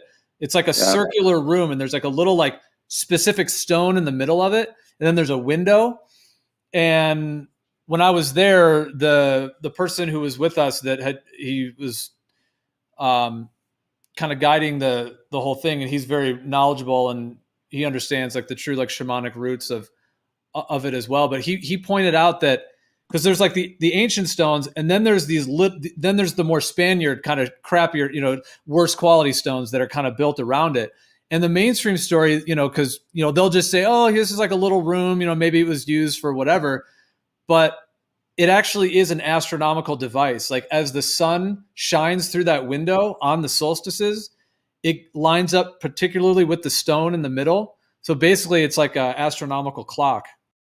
And that was almost. And that was built with the ancient stones, and then it just had the more modern ones kind of pasted on top of it. Almost all of the ancient megalithic structures are some kind of something to do with the stars. Like you'd be hard pressed to find one that didn't have anything to do with the sky. Like the Giza Plateau, all laid out according to the stars. The Sphinx is the equinoctial marker. All the things you'll find in the East-West fashion, like something like there always has something to do with the stars. Even the Georgia Guidestones has something. You know what I mean? Like you're hard pressed to find any megalithic structure that isn't lined up somehow in some way with the stars. Well, and then like the whole thing too with the pyramids too that I often hear people brush over is like, or that's just one of the points that's not often talked about is the idea that that we just have no idea. Like they'll tell you mainstream history or whatever will tell you, or mainstream academia or whatever will tell you that they're just they were a burial tomb, or the pyramids were a tomb for some pharaoh or whatever. And they were ordered to be built by like, I guess the guy's name was like Khufu or something. Like Khufu ordered the Egyptian people to like build these. None of that's true. Like all of that is just trash. Like where is that? Like show me that in the Egyptian, like in the hieroglyphs. There's nothing. In fact, in the Egyptian, like the entire Egyptian like history, the written history of Egypt. Did you get all these lights? There's nothing.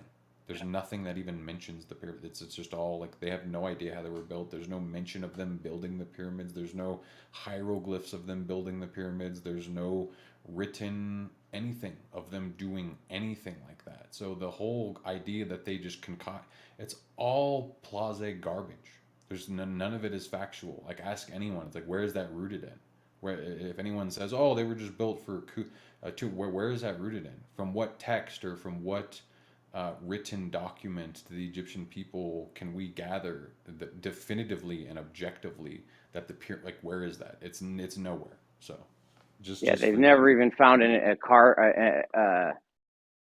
hieroglyph or anything inside the Great Pyramid. The Great Pyramid is crazy because the whole reason they got it dated at that time is because they thought that there was no ancient civilization that could have possibly built this before that time. And now they found Göbekli Tepe in Turkey, right next to the Great Pyramids, that dates to 11,000 BC, and is even bigger, has a bigger footprint than the Great Pyramid.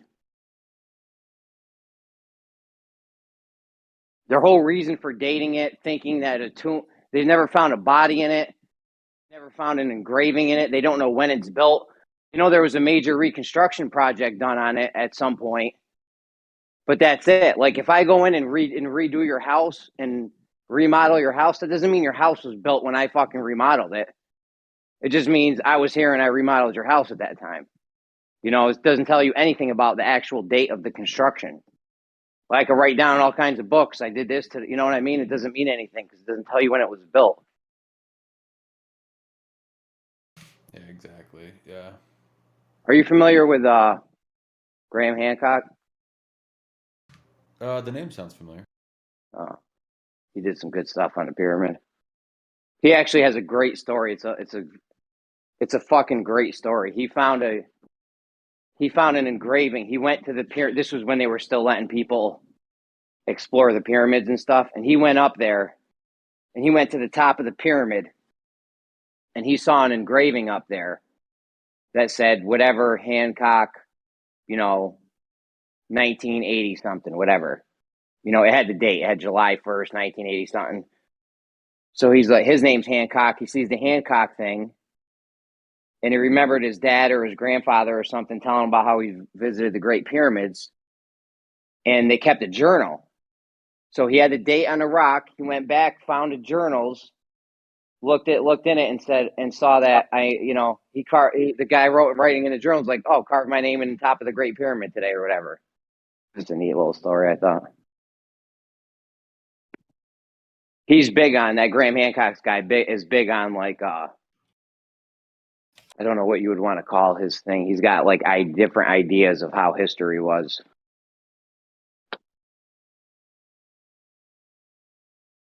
Yeah, it's like he does kind of like comparative mysticism work. Yeah, like looking at a lot of the ancient traditions and then kind of working to like contextualize and to actually come to some of the actual truths beneath what was actually happening rather than just kind of the presented mainstream kind of ideas. Yeah. Like he thinks there was an ancient cataclysm, sea levels rose, people scattered, there was a bottleneck in humanity, and we were more advanced, and then obviously with advancement comes fragility. Like we're super advanced right now, but our whole shit is super fragile. Like our society could collapse at a moment's notice and be back in the Stone Age. And you think something like that happened with people back in the day. Some of the people went to live with hunter-gatherers. They had some information they were able to pass on. And, here we are now.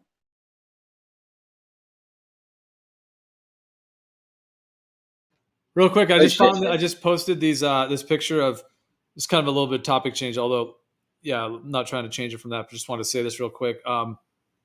There's like these little stone puddle, I posted a picture there. But basically it creates this little like 15 to 20 inch little puddle of water. You put water in it, and they're astronomical sky mirrors. So basically they reflect the stars at night, and then you can read the stars by just looking down into the puddle of water. That's crazy. I had 27 tags in the voice text chat. I don't know what you people think I do all day, but you need to just send me shit in DMs if you want me to see something. Come on, guys. I can't fucking scroll up for 8 years in this chat.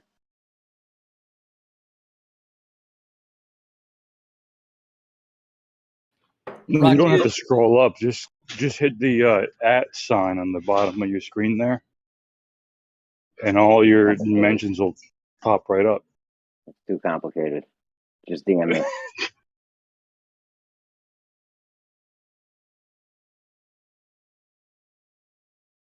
Wait, what is that? You're saying if you type @ or what do you mean?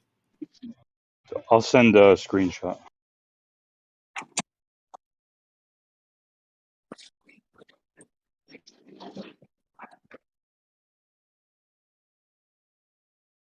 Yeah, I know there is a way to get the mentions, although I guess I just usually don't use it. So I was just wondering like if I knew what it was or not, or if it's the same one.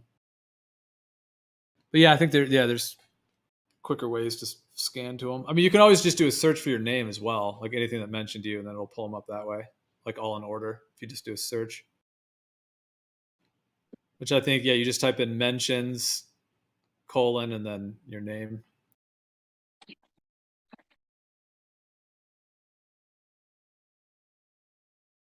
But yeah, there's so much that's been hidden about a lot of these ancient sites. Rocky is posting about the Titans as well. I don't know, Rocky, if you're listening on YouTube, but yeah, man, that's another fascinating topic as well. Absolutely. Oh, he said Machu Picchu is the home of a Titan. That's sweet. I mean, Oh, for I see what somebody, you mean. On the phone app, there's a little ad thing. Okay, I'm gonna see if mine has that actually. everything used to be bigger back in the day. There was more oxygen in the air. You had the small-faced bear. You had all these giant creatures. I don't know why people don't think humans could have been bigger back in the day. Like, it only makes sense that we were bigger.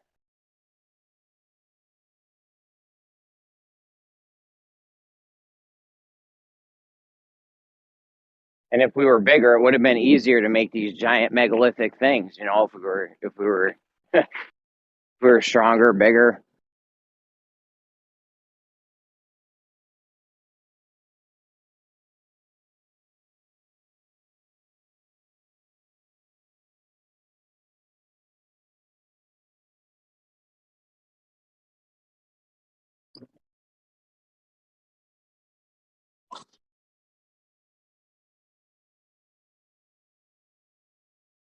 Yeah, you've been watching that Kent Hovind stuff, right? Talks about all that stuff. How they found like a I mean, I ain't seen none of his recent shit, but well, yeah, like he talks about they found like a 30-pound axe head. Like who the fuck's swinging a 30-pound axe head, man? You gotta be huge. you know what people used to do? Alexander the Great used to do this when he went and conquered a city. He would leave behind these giant swords and shields and giant pieces of armor so that if people came across it, they'd be like, oh shit, we ain't fucking with this guy. He's got, he's fucking got some huge ass people fucking with him. You know? I'm not saying that's what that axe is. I'm just saying, like, people do that. Like, that's what that staircase could have been, that giant staircase in Tibet or whatever.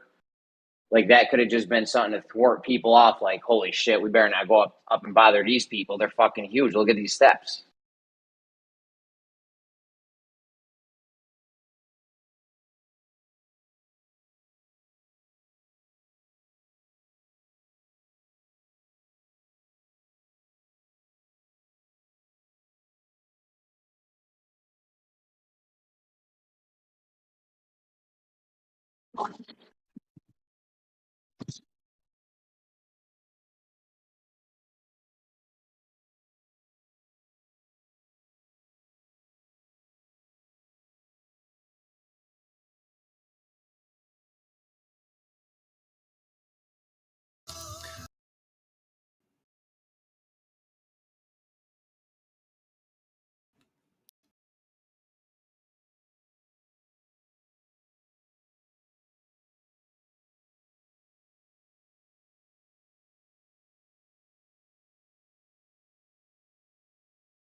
Yeah, I would say I'm 100% sure that there's been many different forms of giant beings on this earth. And perhaps are still on this earth. I've never really looked into it that much, but, I mean, it's definitely a possibility.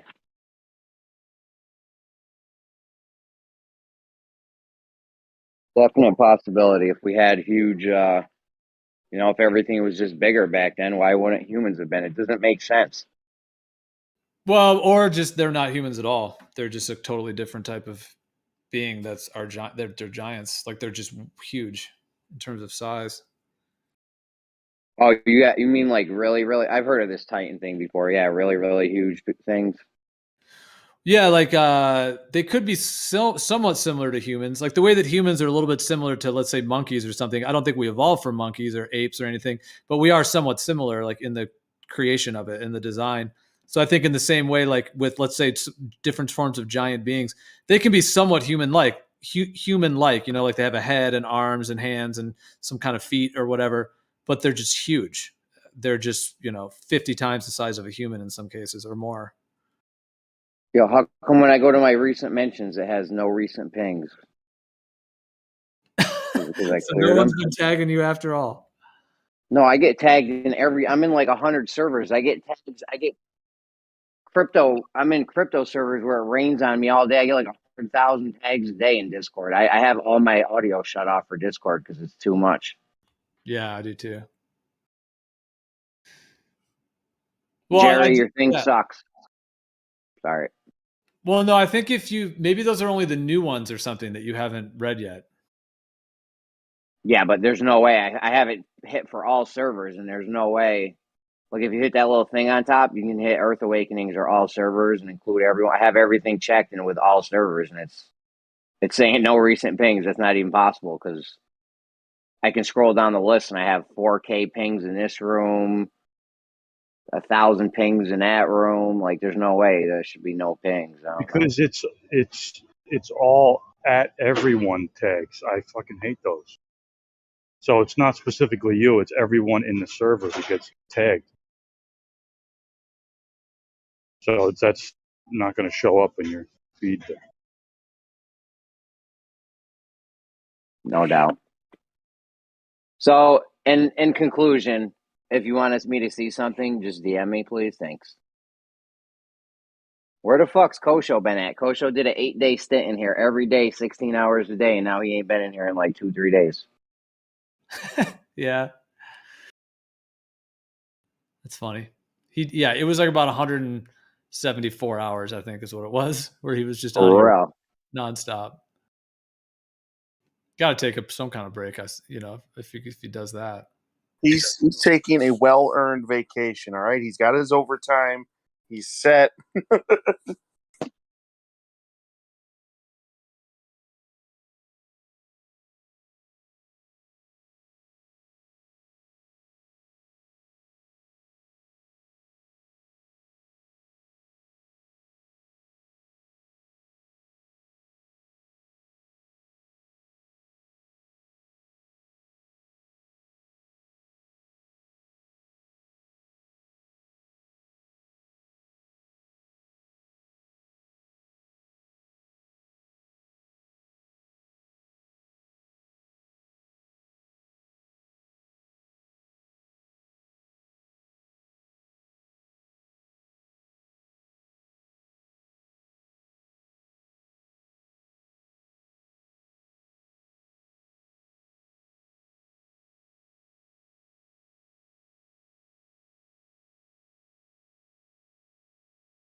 But yeah, it's pretty fascinating to think about what these ancient sites were used for and what really went on there and what kind of beings were really there. Like,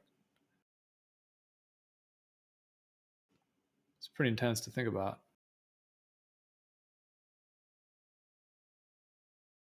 Yeah. I mean, who knows? I think the pyramid was used for like some kind of energy, like good energy device or something that would send like good vibes out or something. I know it sounds kind of like hippie woo shit, but Drake? You know Drake is, right? The rapper. He's obsessed with pyramids. He's obsessed with pyramids. And there are people that claim like the pyramid shape has this special property where like if you put seeds inside of it, they'll grow bigger or something. Yeah, exactly.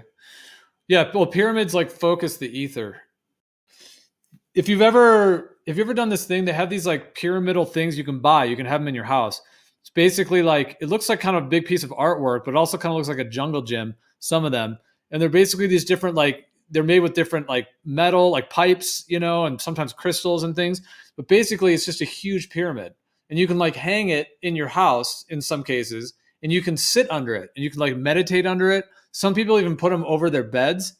But if you meditate under a pyramid, it like potentizes your meditation, like maybe 5 times more, 10 times more. It's hard to put a number on it, but there's something about pyramids that actually physically like seem to focus the energy of, I think, the connection between the sky above and then the ether and then our bodies, in that case, if your body's under it. That's what and like the Egyptian pyramids, like they have like these caverns down in the bottom. And I've heard of people doing like meditation down there and just having like completely like mystical out of body experiences, like on profound levels. So, because that's like the huge pyramid. Like, can you imagine being at the very bottom, like chamber of one of those huge pyramids in Egypt? Like the amount of energy that'd be focused at that point. Oh, yeah, I've heard even on the top of the pyramids, they get some kind of electrical phenomena or something. Yeah, it's crazy. It's fucking awesome. But yeah, I have sat under those pyramid things, and it is I can feel it for sure. Like there's definitely a noticeable focal point.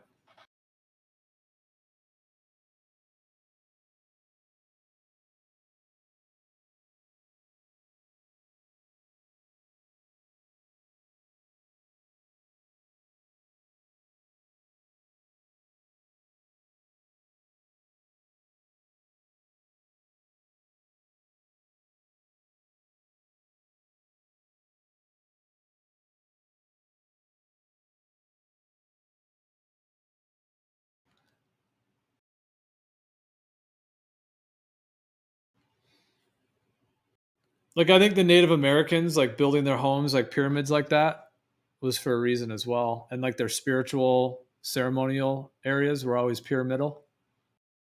Same with like in South America where they do ayahuasca. Same, there's usually always a pyramidal kind of a structure as well with those.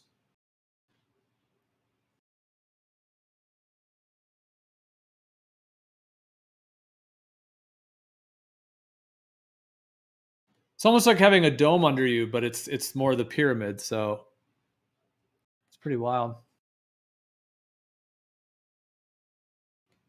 I think there's something about that that seems to kind of, it's like it collects and focuses the ether.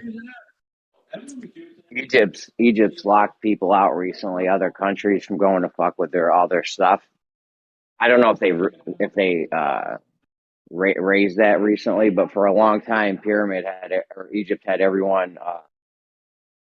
They weren't letting people go do stuff in the Great Pyramids or the Sphinx or anything.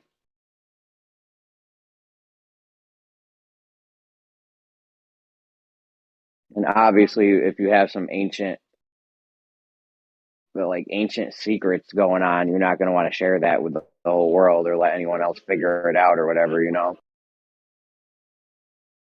The guy Zahi Hawass, who was the head curator of all the ancient Egyptian shit, like he was just totally a loose cannon. That guy Graham Hancock went to debate him once, and Zahi Hawass just lost it. It was kind of embarrassing for the Zahi Hawass guy. Like Graham Hancock kept his composure, and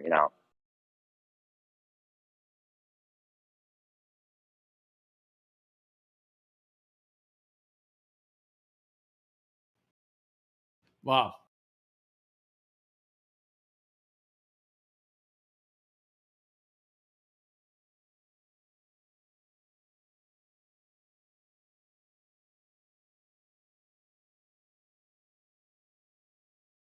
So wait, what was that? You're saying that Graham Hancock, what happened again? he went to debate this guy Zahi Hawass, and Zahi Hawass basically spiraled out of control. Yeah. And started calling him names. It was just embarrassing. Wow. Like Graham Hancock just wanted to like have a debate with him on the pyramids or the Sphinx or whatever. I forget what it was about, but they did debate very briefly. It only lasted like a couple minutes or something. Like it wasn't even, I don't know. That Zahi Hawass guy was shook because Graham Hancock knows his shit. And because Graham Hancock's done this stuff himself. He didn't just read a book. He's got more hours of underwater archaeology and shit logged than almost anybody.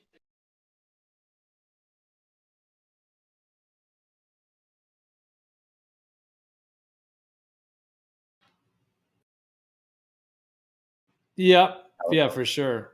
Graham He did Hancock's like, awesome.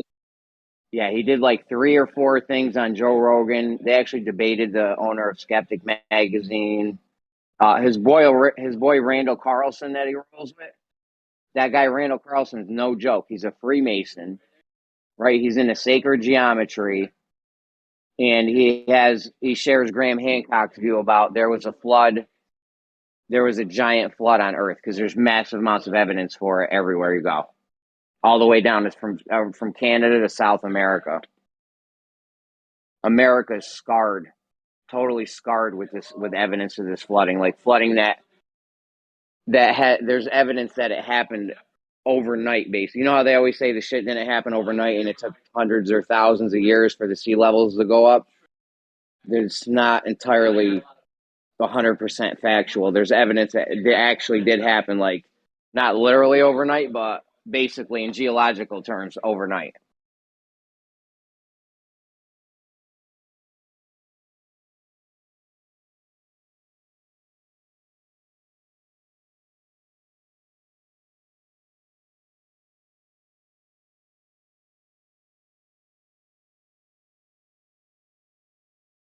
Yeah, that ties into the possibility that there was a huge thing that happened, like even as early as the 1800s, like just a huge reset, and then they like repopulated the lands and just started feeding us a complete fake history and fake cosmology and fake science. Yeah, I mean, I don't know when the flood happened. There's evidence of it now that it happened, and it was drastic and something to a scale that we've never even seen before. I mean, Randall Carl, when Graham Hancock debated Michael Shermer, right after that, Randall Carlson debated one of Shermer's geologists, and it was embarrassing for the geologist because Randall Carlson knew his shit.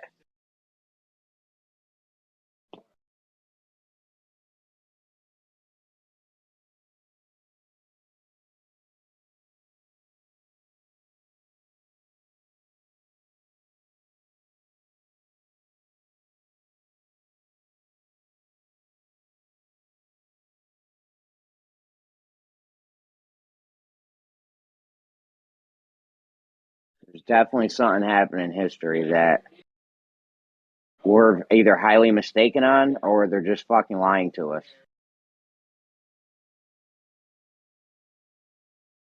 More than likely, they're lying to us because they have access to all this shit. Like, I'd love to pop open the Vatican's vaults and their libraries and all the Smithsonian museums and shit and see what's really good, what they really got.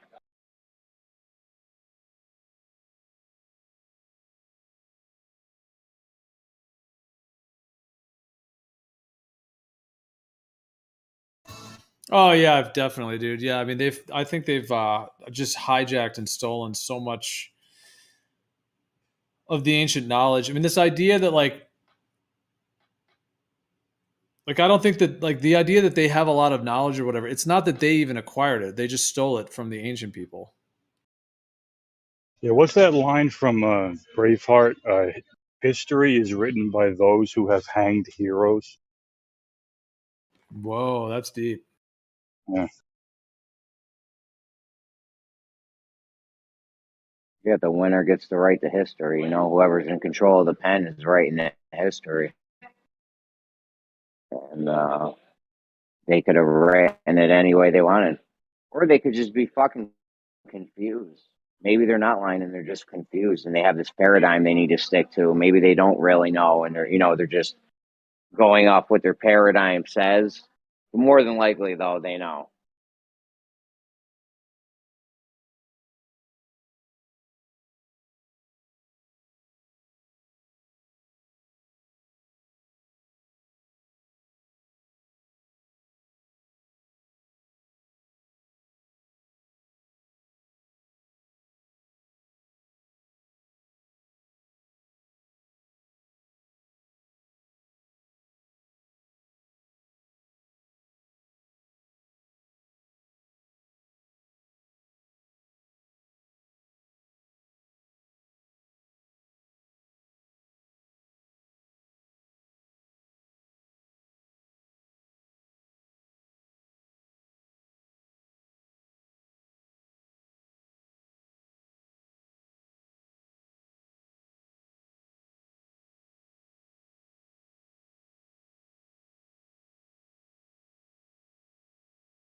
Well, I think they need to suppress a lot of it because a lot of these sites and a lot of these ancient environments seem to be built on a free energy grid matrix. Like these star forts, pyramids, like they were definitely doing some very like potent work with the energy within the environment, within the ether. So I Dude, think the pyramids, the whole Giza Plateau literally mimics the sky, dude. It's laid out right in Orion's belt. The Sphinx is an equinox. They were so fixated on the sky, like it's not even funny.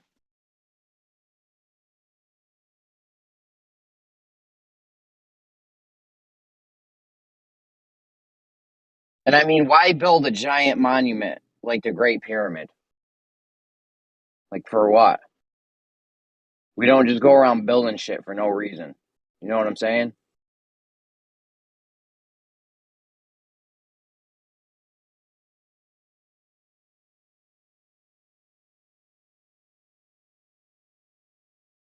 Like they wouldn't have dedicated that much time, effort, resources into building shit just for fun, or you know, I don't know. I don't see it. I think it was that age's space program. Like somebody was getting something out of it, and everybody wanted to be a part of it. And that's probably how it got built, because everybody wanted to be a part of this construction. You know, kind of like most people now, you know, want to go to space and Mars and the moon and all that shit. No, I don't know, Jerry. That's a little too much woo for me. Dude, that's the best analogy you'll ever hear.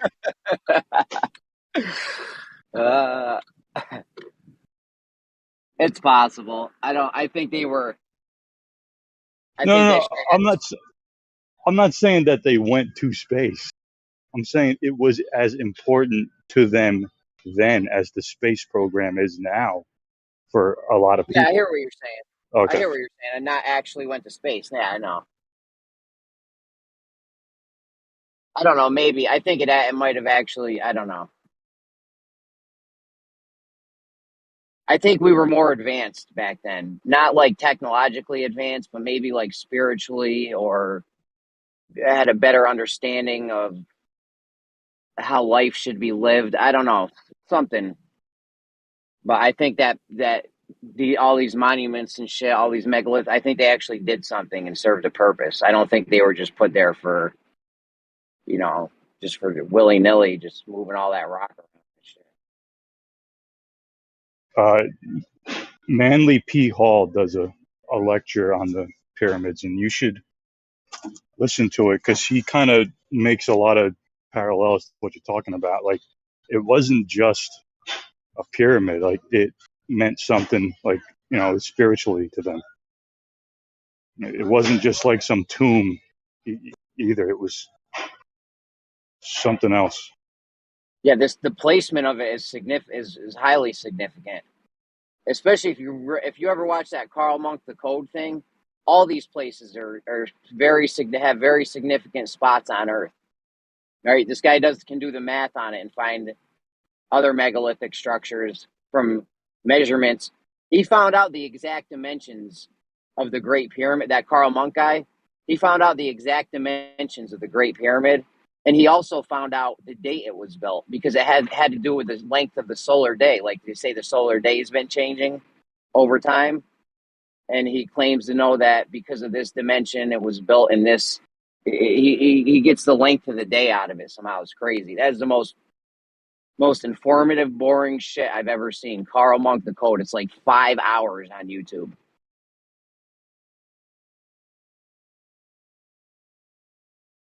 I've heard of that Manly P. Hall guy you just said, though. I don't think I've ever watched any of his stuff. He has a lot of good stuff, man. Just like his life was just giving lectures on like just straight up knowledge, man. Just I don't know. He just dedicated his life to learning all the ancient ways of stuff and relating it to us now. And he knows. Well, he knew everything. He was Freemason too, but that's probably why he knew so much. Yeah, that guy Randall Carlson was a Freemason too, and he's got a lot of fucking information and shit like that. Like, I don't think like the Freemasons, like, you can climb to the top of the Freemasons. I think even when you're at the top, when they say you're at the top, you're not really at the top. You know what I'm saying? I think there's like another layer of it above. Because it's more of like the Freemasons are just more of like a drinking club and a business. You make business contacts. The guys are like, I own it. And other guys like, well, I need something built. I'll use your construction company and shit like that. You know what I mean? But I think there's a whole nother layer to it above the normal. Because you can go in and pay your dues and become a high ranked Freemason like right now. Like, there's nothing stopping you if you wanted to join them guys. They're not going to tell you all the fucking secrets and shit. They're just going to take your money. You got to pay your dues. My dentist is a fucking Freemason. So was the guy that came and surveyed my land. I had to get my house surveyed so I knew where my property line was. And the guy's like, did you know I'm a Mason? I'm a Mason. And I thought he was talking about, I was like, you mean Freemason or you do like concrete work? He's like, no, I'm a Freemason. I was like, oh, all right. He's kind of an asshole too, because I had a question about my property line after, and I called him up. He's like, I don't know. You paid me to survey your land, and that's what I did. I was like, all right, relax. I just wanted to know if you knew where this fucking line was here going through my property. That's all. Yeah. I wanted to install a pool like a year later, and I'm like, hey, by any chance, I had like a question for him about a line because I'm in the middle of a line, and I just had a question for him. He's like, I don't know that shit. You paid me to do this thing. I was like, okay, fine. My dentist, though, the dentist was like, he's like, I'm not really involved with that. He's like, I just pay my dues, and he wasn't really that involved with it. But Randall Carlson, though, he's like, there is a fucking wealth of information these people have when it comes to geometry and numbers and shit. And he's like, it's all there, and that's why they make you do these things and recite these phrases and read these books, because all the information's in the shit that they give you when you join the Freemason. But it's just like everything else. It's not laid out perfectly for you. You got to put pieces together.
Yeah, man. Karl Monk, the code. Anyone that's into math and geometry and shit, they fucking love it. Yeah, I'm definitely going to check that out. Oh, my God. I don't know if I've ever through the whole thing without falling asleep. It's so boring. It will put you to sleep. I get a bit of a tingle in the loins when I do geometry. Somehow that doesn't surprise me. It doesn't surprise me. You love your balls. No, it's a bit like the balls. Hey, that's you. Mm.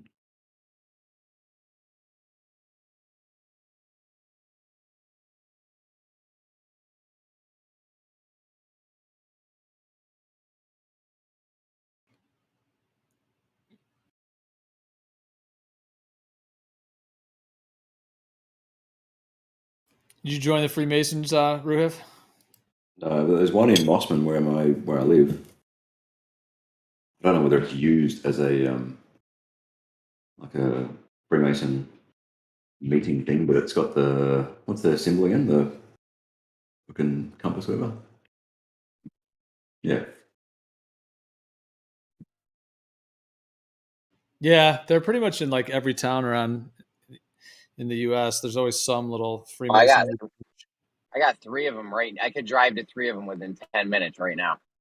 Oh, there you go. They actually are people. Yeah, I mean, Face to face basically, and everything.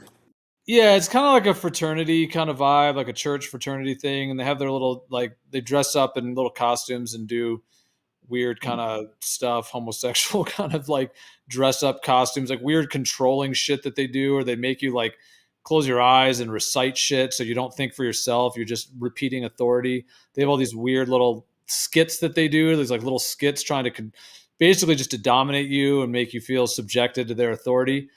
And sort of like all those first levels are just basic, cheesy, nothing. And it's really just like they're trying to groom people to see, they're trying to find psychopaths essentially to let, and then the ones that are like that, have that propensity at those higher levels, they might start to bring into some of the levels of the actual quote unquote secret society part of it. But on the surface part, it's just kind of a surface level grooming thing and a fraternity and kind of a church kind of community. And they try I to saw like, a billboard. I saw a billboard for them. They were like, it was like join the Freemasons or something. But why? Like, You're what's the? We got to pay dues. You're in the Freemasons. You got to pay dues, right? Okay.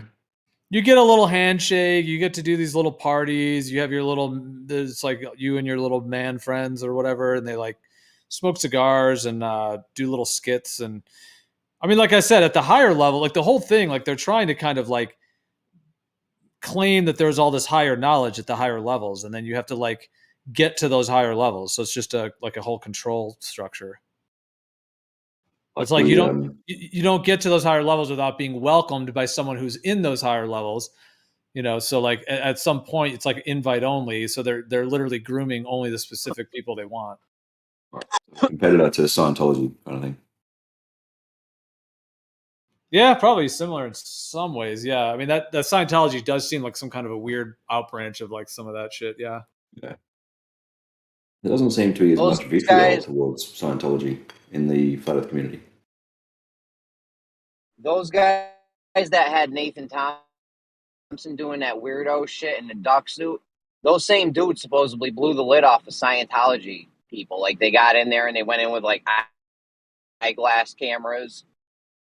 I don't know. I've never seen their documentary. I don't know if it's out or not. Yeah, go check Leah Remini. The chick off King of Queens. Leah Remini. Leah Remini, Scientology and the Aftermath. It is amazeballs.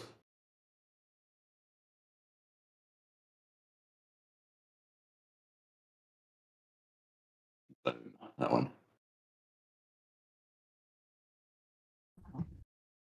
You should try to get into the Freemasons, Ruhif, and then you should see if they tell you about it, Rui. Again? What? Yeah, What's amazing about the doco?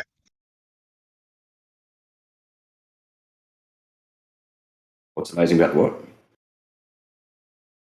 About the documentary with Leah Remini. Just all of the coercion and shit. Coercion and money. Now, how come you don't just write her off as some conspiracy theorist? Rui? What do you mean?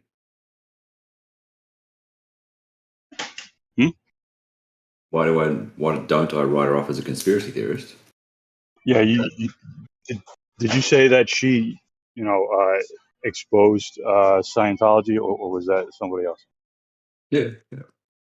Yeah, so why don't you just write her off as some conspiracy theorist who's just some nutbag and, like you do it.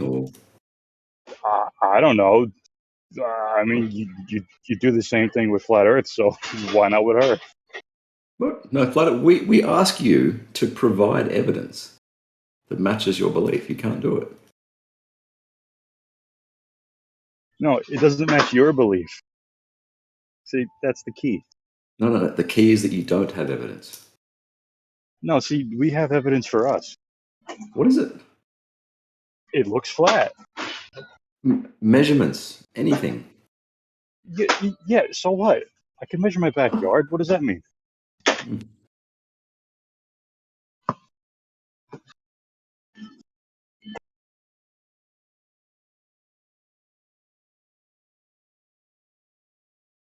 What are you asking? What are you talking about, Ruhef? Are you talking about like an absolute 100% set in stone, definitive physical measurement of the surface of the Earth?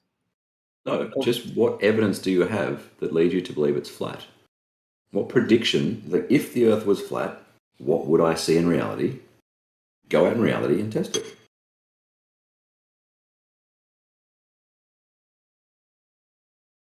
Yeah, well, where should we start? Which chapter? I mean, there's entire you sent me that. layers and You sent me levels. that we see too all far kinds of thing, right? There's so many things for me. But I asked this from you a few months ago, and you sent me some Sicilian mountain which matches the globe.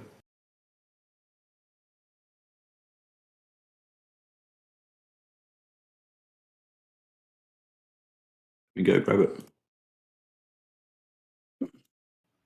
Yeah, I remember you looked at it and you jacked on some refraction with an R value and then claimed that it fit on a globe as you normally do. Which I mean, if you feel that, that's like your thing or whatever. I find that to be incredibly lacking all levels of logic and is completely uncompelling as being related to anything that correlates with truth. Sick.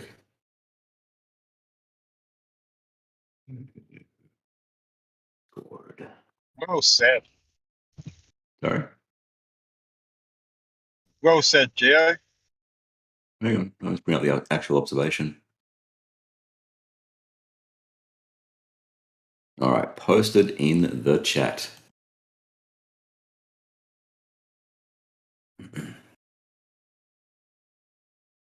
So the question is, what would you expect to see in this observation if the Earth was flat?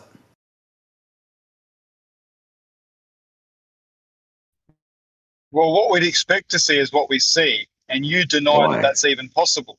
No, why do you expect to see it? What is your prediction and how did you come to it?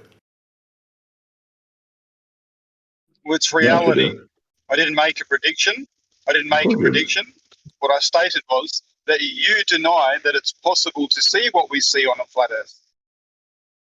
What I see in this photo is consistent with my model, including refraction, which is just a fact of life. Yeah, but we all know models aren't necessarily reality. We know this. By definition, a model is not reality. I understand that. But if my model makes predictions that bear out in reality, it is more likely than not that my model actually reflects reality. Oh, sure, you can go with that. That's fine. Good, thanks. Let me put this in Google Earth, see what it looks like. Henya Goloso. So you just tweak a model and you could have a flat model. Oh, do it. Do it, Jared. We've been asking you for 7 years to do it. I'm a very busy man. Of course you are. But you're in here all day talking shit. Ruha, if I may mention the situation, kind of just remind you perhaps of at least my viewpoint on what this situation we're in. So, you and I were born, 70s, 80s, etc., right? So we just popped out of our mother's womb, right? Now, our parents were taught this globe thing. Back before the 60s, they didn't have any pictures of it. So it was just like an idea they were still pushing. So it really wasn't like fully kind of like really like believed as, in terms of that until really like 1969, the moon landing is when that really occurred. So if this is, I'm just saying the word if, just to give you just a kind of neutrality, to say like, if the Earth is not a globe, in your viewpoint, that would mean that there is a massive, massive level of deception going on and organized deception that specifically is built around pushing this idea, this kind of propagandized cosmology. So that being the case, we were born when we were born. Most of us have believed it our whole lives. We're now realizing, okay, that was completely false. And all of the ancients and also our senses, everything actually is what the Earth is, not this kind of globe idea with this unproven gravity theory and all, et cetera, et cetera. So I know you already know all that, but I'm just saying, I'm trying just to kind of bring you up to speed. So we're all people who now were just born into this world. Now, if somebody had $50 million, $100 million, whatever, tons of money, there's so much stuff we could do. Absolutely. And if and when that happens, then that will be the point. But to ask us right now, those of us who are aware of this and who are aware of a lot of these components, to ask us to have some kind of complete and total model. I mean, I feel like I say this to you almost every day, so you already know that. So it's just unrealistic. Every day. Yeah, it's unrealistic to assume that those of us that have realized this is the case would have whatever level of detail that you're looking for in terms of the exact total and complete layout of all the land and how the stars map over that. What do I say in response every day to that? Concave Earth has that if you're looking for it. Second?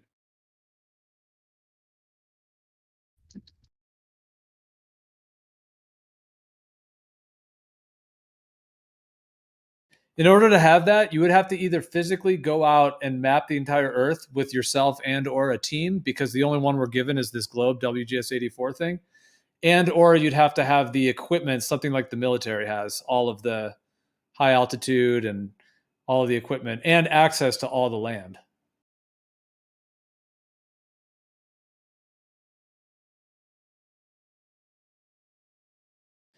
So, I mean, if this like realization that the Earth isn't a globe is in its infancy stage, because it's really only been, about 8 years, let's call it, under a decade, then it's sort of still in like its early phases. So that would be like expecting an infant to be able to, play basketball or something. It's like there's a lot of work we have to do to get to the point to where we have more of an understanding of a lot of those components and have actually reacquire the knowledge and the information and the measurements directly from the Earth and not just the government issued information, as it were.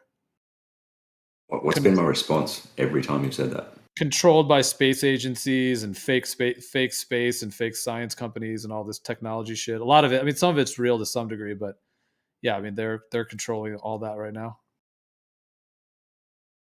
There's nothing stopping you from opening Stellarium and checking that every single star is exactly where Stellarium says it is. Nothing stopping you. Over a model you were given. That's fine, but you've got the data. That's irrelevant. You haven't verified that. You haven't verified that correlates with the. You haven't verified. I'm going out tonight to check it. What you have is just a theory. Because you haven't verified it with the physical world. The idea I'm going is out tonight for Bacon. Bacon wants me to give him a little challenge. I'm not going to tell him which stars I'm looking at, but I give him 2 angles to 2 stars, and he'll tell me where I am without telling me what stars. The idea is humanity had the proper model, which is not the one that we currently have represented. And this model, they reverse engineered it and created this globe model, allegedly. And that's why things, quote unquote, work. Okay, show us a flat Earth model that works. I predict on a flat Earth or on a flat plane that things going off into the distance will disappear from the bottom up. And we observed that. So there you go. Boom. I disagree with your prediction. Cave Earth does that too. Oh. Disagree with it. Fair enough. You're entitled to disagree. I am. It is what we see, though. We do see things hidden from the bottom up. I disagree with your explanation. You asked for a prediction. He gave you one. You asked for it to be tested in the real world, and that can be done. I know, but we have to agree on what the hypothesis, on how the hypothesis makes a prediction, right? We went through this the other day with centrifugal nobody force. has to agree with you. If that's what you're asking for, that he's providing one context for that to be done. No, we went through this the other day with centrifugal force, right? So just because you have added stipulations doesn't delegitimize that you actually are getting an answer to your question that you're trying to tag out there as if something that you're calling a flat Earth model doesn't have what you were saying is quote unquote a prediction. Okay, my hypothesis is that the Earth is a rotating globe. This part, if the Earth is rotating, there will be centrifugal force. Do you agree with that? Not necessarily. It depends on Okay. if you've got this magical gravity thing and what that does. See, and then I'll just say that you're wrong. Go and learn about centrifugal force. Right? You don't have to agree with it, but you know that there will be. If you have a spinning ball in actual reality, absolutely, it will have centripetal Yes. and centrifugal forces.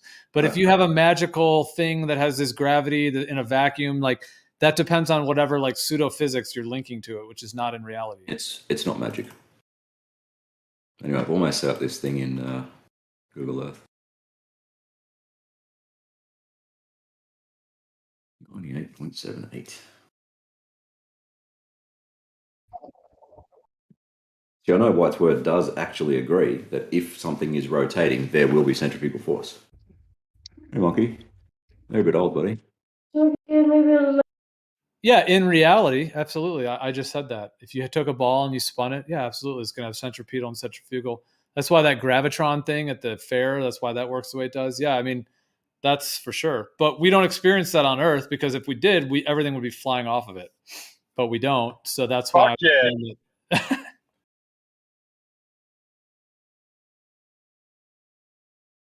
Yeah, it's very different if you try and do that in reality. Why don't I stick to a gravitron when it's rotating at 15 degrees per hour, though?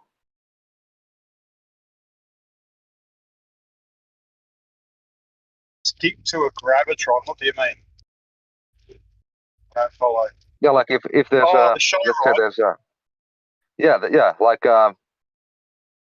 like you know the ride called the Enterprise where you go upside down. Well, it's because it's not spinning fast enough. If it's only going 15 degrees per hour, what you just said. Problem with that is that the globe is moving at 1,000 miles an hour. If you had a gravitron moving at 15 degrees per hour, that would be moving at probably 0.000005 miles per hour. But you say the Earth is going 1,000. That's the difference. Okay, so if I have a gravitron the size of the Earth, I would stick to it even though it was rotating at 15 degrees per hour. Yeah, of course. Because it's moving at physics. I like that. Yeah. Because if you're in something that's moving at 1,000 miles an hour, imagine like if you're in a gravitron where your circular speed is 1,000 miles an hour, you're definitely going to be stuck to the inside of it, and you would be on no matter the size. 1,000 miles an hour is 1,000 miles an hour in the real physics of the real world. Oh, so no matter the size. The outside of it, So would you say that there's the equal amount of force if I'm in a gravitron that circumference is 10 meters or a gravitron that circumference is 1,000 kilometers? The force applied to me would be the same if I was rotating at 1,000 miles per hour.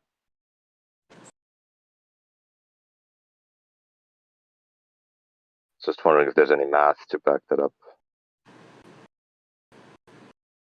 Yeah, I mean, 1,000 miles an hour is 1,000 miles an hour, no matter what part of it you're on. I would say no. Now, if you're going to say on like the pole of a globe Earth, yeah, maybe that's different on the pole. But if you're at the equator or at the tropics, yeah. No, but at the pole it's not 1,000 miles per hour. But you said 1,000 miles per hour is So if let's say I'm going around 1,000 miles per hour, and the circumference of my going around is 10 meters versus 1,000 kilometers. You're saying that I would feel the same amount of G forces on me. Yeah, or make it 24,900 miles if you want, the circumference of the globe Earth. Yes, if you had a gravitron that was 24,000 miles in circumference and it was moving at 1,000 miles an hour at that region, then that would mean your body would be moving at 1,000 miles an hour. Now, if it's a gravitron, you'd have to be standing on the ground. So what you would be doing is you'd be standing on a ground of the gravitron device that's going 1,000 miles an hour. So your body would literally be shooting at 1,000 miles an hour because the floor under you would be going at 1,000. Therefore, your body would have to try to be keeping up. Of course, in reality, it would never even happen. You'd be blown out. I mean, you wouldn't be able to do it. You would just rip your legs off. Sure. So when an airplane is traveling on a curved path, a Concorde traveling at 2,000 miles per hour, and it's curving to the left, you're saying that 2,000 miles per hour is 2,000 miles per hour, and the people are pushed to the side of the airplane at immense amount of power. They'll just be squashed to death. That's what's required if it's spinning, yes, but it's not. So that's not what he's claiming. Well, it is, because if an airplane is turning, that is spinning. It's going around a curve that has a radius. Yeah, but the flat earthers So aren't claiming it's spinning. Yeah, Except but no, turning that's isn't spinning, irrelevant. and that's not happening. Yeah, so if an airplane is turning, that is exactly the same as me being on a fucking roundabout turning. There's no But they're difference. not. It's not turning at. Excuse Certainly. me. It's not turning at 1,000 miles per hour. So it's turning, and Yeah, we feel the no, speed that it yeah. turns at. The airplane is turning at 2,000 miles per hour when it's traveling at 2,000 miles per hour. Are you a? May I ask? Are you a glober? Yes. Okay, this is what you're not getting. This is your issue. The example you're giving with the plane turning, and you're including the 1,000 miles per hour of spin. That's your issue. That's not the flat earther's issue. So you go ahead and explain it.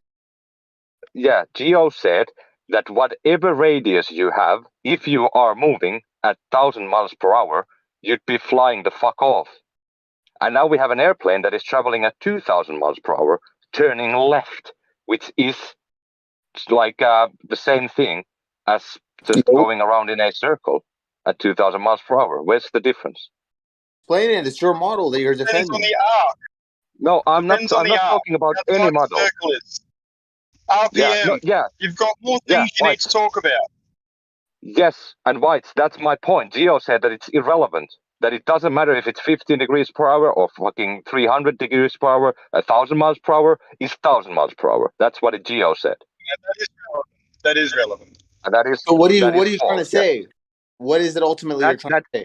I'm saying that if the Earth rotates at 15 degrees per hour and it's traveling at 1,000 miles per hour at the equator, the 1,000 miles per hour is totally irrelevant if you don't know the actual radius and you don't measure the G-force that has acted on you.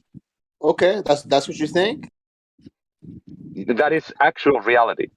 Okay. I mean, you can test this yourself. Sure. It's so not you're hard. telling me that if you had a gravitron, a massive gravitron, that was coming, and it's because the floor of the gravitron, you like walk on it, so it's like that's what. Okay, when you're in a gravitron, what really happens, right? You're stationary, and then the thing starts moving, the floor starts moving, and then the walls start moving. The ceiling doesn't really matter. In fact, they even have them. You've seen them when they don't have a ceiling. It's just like a open... The floor is irrelevant. Also, the one that is actually below you. Well, you've seen the one. To the sides. You've seen the ones where the floor drops out too, right? I actually never seen a gravitron live, so we don't have one over here. Okay, well, there's actual I've been on them, but there's actual gravitrons which look like a little UFO. But then there's other ones that are it's like made out of like metal, and it's like a half. It's like a steel cage. Yeah, it's like a steel cage thing, and then and they tilt it up on the side and shit, and then the floor drops out, and then everyone screams, because you're stuck to the wall and like the floor. But yeah. But anyways, so with those things, what we have to imagine with this is like if you're talking about one that has a 4,000 mile radius, that's how large it is. So the amount of the speed that you would have to be turning, if you want to call it 15 degrees an hour, fine, you'd be turning that whole gravitron. And if you're at the middle of it, right at the center, you wouldn't be moving at all. You would just be more or less stationary. You'd just be spinning in a very slow circle, right? 15 degrees an hour. In that case, yeah, you wouldn't be flung off or anything. But as you start walking out on that thing, more and more and more, the actual ground speed that your body has to keep up with the atmosphere, the ether, whatever you want to call it. Let's just call it an ether. It's like because it's just stationary.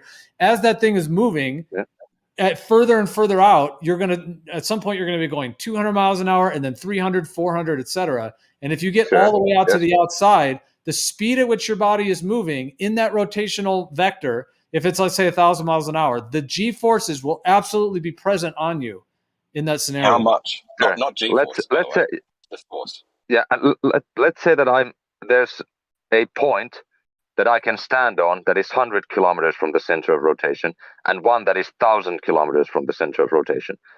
Do I weigh differently on those two positions when it's rotating at, let's say, 15 or 10 degrees per hour?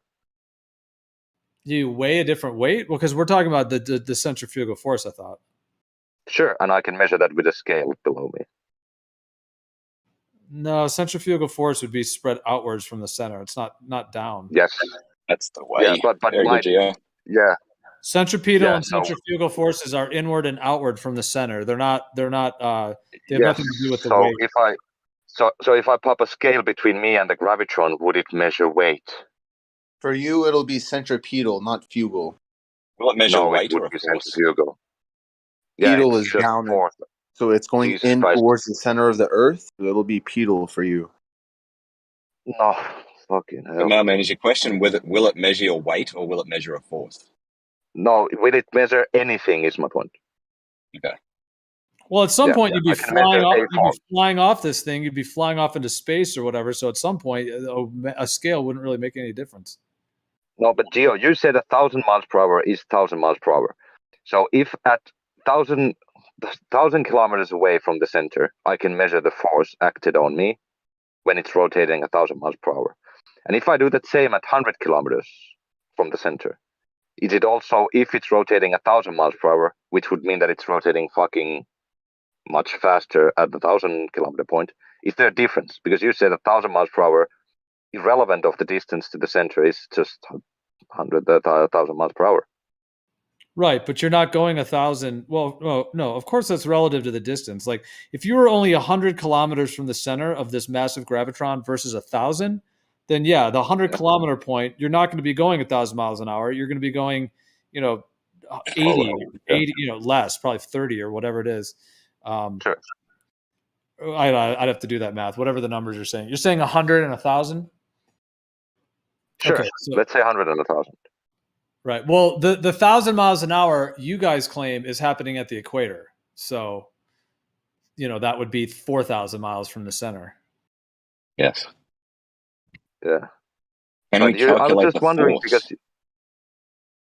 Yeah, I'm just wondering because you said like if I'm spinning something above my head like a bucket of water, it has a speed that it sticks to the bucket. But if I rotate it 1,000 miles per hour, the water would fuck off. It would destroy the bucket immediately. So there's a difference between 1,000 miles per hour and 1,000 miles per hour, depending on the distance from the center of the rotation. I don't think so. I think yes, there is. If you're making 1,000 miles an hour, that's math. Well, not in relative anything. We're not in some relativity concept. If we're talking about like no relativity. In reality, we have a stationary atmosphere and a stationary environment. And then if you put a gravitron on top of that, now you've added a gravitron on top of a stationary actual situation, and you start spinning that. Any point in which you're traveling 1,000 miles an hour ground speed, meaning whatever that gravitron is doing, it's making your little body move at what would be 1,000 miles an hour over the land, as it were. No matter how far out you are, it doesn't matter. If it's propelling you at 1,000 miles an hour, the arc of that and the speed, you will still have that centrifugal force. Okay, so then I go into the Concorde, and I turn left, and the radius of that curving path that I have, the radius is, let's say, 3,000 miles per hour. I can easily do that on a Concorde. So I'm traveling at 2,000 miles per hour, turning left on a curved path.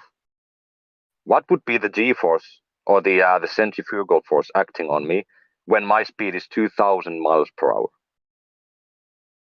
Should I go through the wall of the airplane?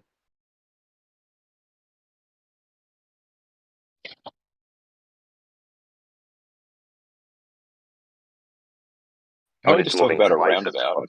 If you've got a really, really huge roundabout and you turn around the roundabout at 60 miles an hour, compare that to a really small roundabout at 60 miles an hour. Which one throws you off the roundabout quicker?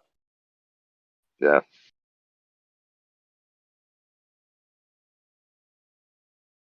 Well, it definitely depends on the amount of arc. I mean, in an airplane, if you're talking about some extremely minor amount. That's what I meant.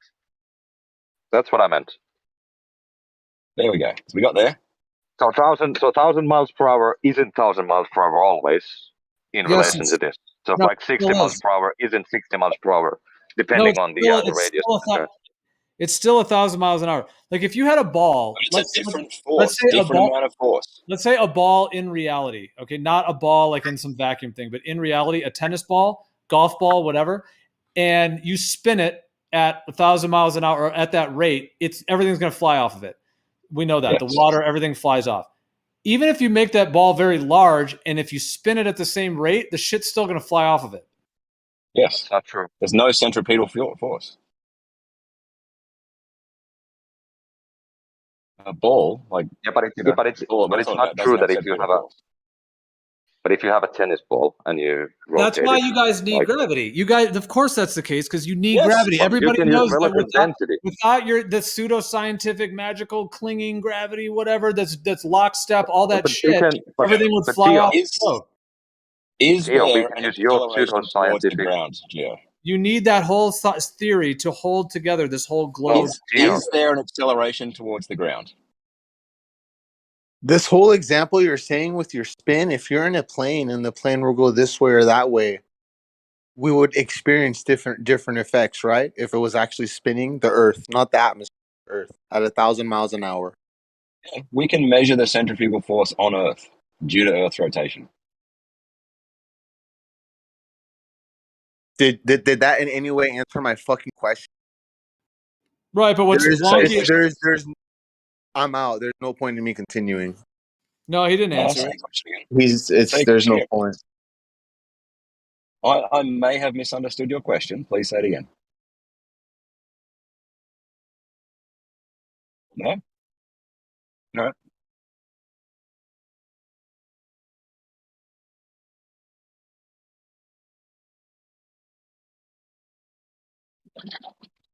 Right, so you kind of come up with this wonky. If you want to ask the question again, Glory, go for it. But if I don't know if you heard him, but I went through it. Black spots. Yeah. Go again. I mean, well, one of the things I was going to say, just in relation to everything else, was yeah. So you claim that you're picking up the centripetal force as these tiny amount of different that things weigh or whatever. So what you guys are doing is like, okay, if it was actually a globe the way you guys claim, everything would fly off it. It'd be ridiculous. However, you have this thing of gravity. Okay, it's clinging everything to the ball. So now you got this like cling thing going on. But because reality doesn't really, because everything we experience is actually stationary, you guys have to use that whole clinging gravity theory. But then because of some of the ways that the whole environment works, you then you use in my opinion, the Coriolis force thing and the slight difference in weight, you then try to, and the Foucault's pendulum, all these things that are actually just a product of the actual environment. You guys then try to say, well, everything is stuck to the globe, gravity, whatever, and otherwise everything will be flying off. But there's this little bit of difference, this little 0.5%, whatever, this little difference where you'll get this little pendulum wiggle and you'll get the little Cavendish jiggle and you'll get, the balls doing their things that you like to do. And, all of that. So you guys claim that it's stuck to it, but not quite. And then you use that not quite to then try to claim that has something to do with some huge ball spinning. Right. So when you said we need gravity, I'm always going to say, is there an acceleration towards the ground? Yes or no? The answer is yes. So it's not like we've made it up. It's fucking reality. Things fall. Everything experiences an acceleration towards the ground. Everything. They don't, right? What? Except when they don't, right? Everything, literally everything, including helium going up, experiences an acceleration towards the ground. Really? Everything. Yes. Literally going away from the ground is going towards the ground. Yes. Yes. Really? Same way as if you jump in the ground, you are accelerating downwards as you are moving upwards. Do you understand that? I understand what you're saying. Good. I absolutely understand what you're saying. Then what is your problem with it? It's retarded. If you understand that when you jump in the air, as soon as you leave the ground, you are accelerating downwards at 9.8 meters per second. I understand the claim. What's the problem? It's just retarded, that's all. Oh, you understand it, but it's retarded. Okay. Yes. Do you think you're accelerating upwards? When you jump in the air, what is your acceleration? What do you mean, what is my acceleration? What's your acceleration? Are you asking how fast I jump? No, that's velocity. What's your acceleration? This is fucking year 8 physics. Holy fuck, people. Year 8. Difference I was a between 13-year-old. speed and acceleration. Jesus Christ. When you jump in the air, you are accelerating downwards. Do you understand? I understand your claim. Like I already said, I understand what the fuck is the problem? I'm saying it's stupid. It's a dumb claim. That's what I'm telling you. It's fucking year 8 physics. Holy shit. When you jump and your feet no longer touches the ground, what's happening to your speed? Do you gain speed or do you lose speed? Or do you have the same speed? What happens to your speed or your velocity? When you're leaving the ground? Yeah, what happens to your velocity? Okay, are you asking like the instant you leave the ground, or are you asking over time? As soon as you leave the ground, Jesus. what happens to your velocity? Obviously, right? it's over time. How can you change something without over time? Okay, you both spoke at the same time there. Okay, as soon as you leave the ground, right, you are moving upwards. What is happening to your speed or your velocity? Do you go faster upwards? Do you go slower upwards? No, Do you just keep going the same speed? Very good. You go slower upwards. What does that tell you about your speed change? It tells you that it's slower. Yes, you're accelerating downwards. Well done. No. Holy fuck, people. Yeah, fuck me. This does not mean that you're accelerating downwards. That's literally what acceleration is. Change in velocity. This upwards movement. That's all. Your velocity is changing towards down. You are accelerating downwards. That's literally what it means. Holy fuck. It's positive or negative. It's positive or negative acceleration. Direction is only a part of velocity. Hang on. I'm going to do a reverse park.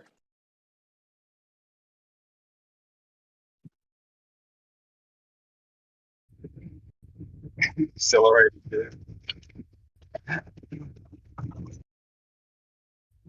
Whenever like, you no wonder you guys are flat earthers. vehicle, do you claim that you're accelerating backwards? I think what he's saying is there's a constant downwards force via gravity, and when you jump up, say you jump up with a power level of 5, your gravity is power level 1, you're gonna have a net jump of 4. So though you are up, though you are jumping and going up, you are being accelerated downwards via gravity, but your net effect is still going up. Right? Is that until your speed gets to 0, and then you start falling down again. Because the acceleration is constant. Your speed is not constant. Your velocity is not constant. Honestly, this is like, my son is 13 years old and he understands this. Yeah, no one so far has indicated they don't understand it. Then what's your problem with it? It's stupid, Ruha. That's what I'm telling you. It's a dumb idea. I'm not saying it's fucking reality, dude. It's reality. Words that are coming out of your mouth. I could say something just as ridiculous. I could say, whenever you jump, unicorns push you down. I could say that. And then if you disagree, I could say, well, I don't know why you don't understand the unicorns. It's not that you don't understand the unicorns. It's that you think it's a dumb idea to say that it's unicorns, right? So it's not. Have you ever modeled the trajectory of like a thing? That's the problem. Have you ever modeled the trajectory of a projectile using Newtonian mechanics? Absolutely not. Okay, maybe you should. Maybe you should and go out and test it in the real world. I don't need to. Or just eggshells. I don't know. Well, you seem to have a problem with really basic physics. Really basic. Okay. I don't have a problem. Zero problem. What? But you say it's retarded. Yes, it is. Your claim is retarded. But no problem, but it's retarded. With the physics. Everything that I'm trying to do is working fine, and I don't have to accept your retarded idea. Wow.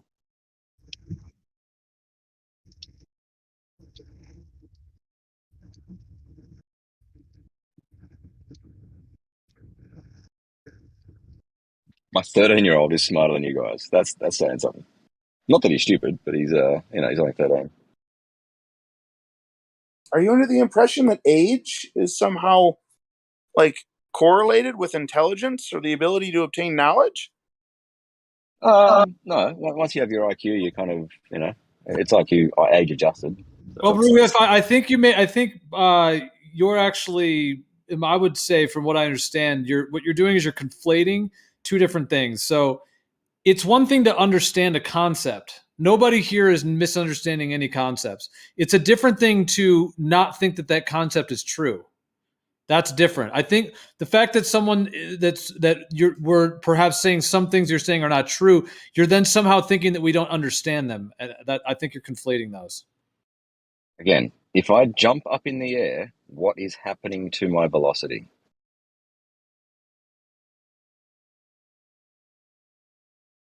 I jump in the air, right? When you figure it out, come back when you're ready. The answer You're is losing it. if I jump in the air, my velocity decreases in the direction of the ground. I'm accelerating towards the ground even when I am moving upwards. When my velocity is up, my acceleration is down. Such a fundamentally simple physics if I concept. jump in the water while I'm going down, I'm accelerating upwards. You jump in the water, it depends what the buoyant force is. Let's just talk about buoyancy now. Wait a minute. All I did was use the exact words in a different scenario. When I jump in the water and I'm going down, I'm actually accelerating upwards because at some point I stop going down. No.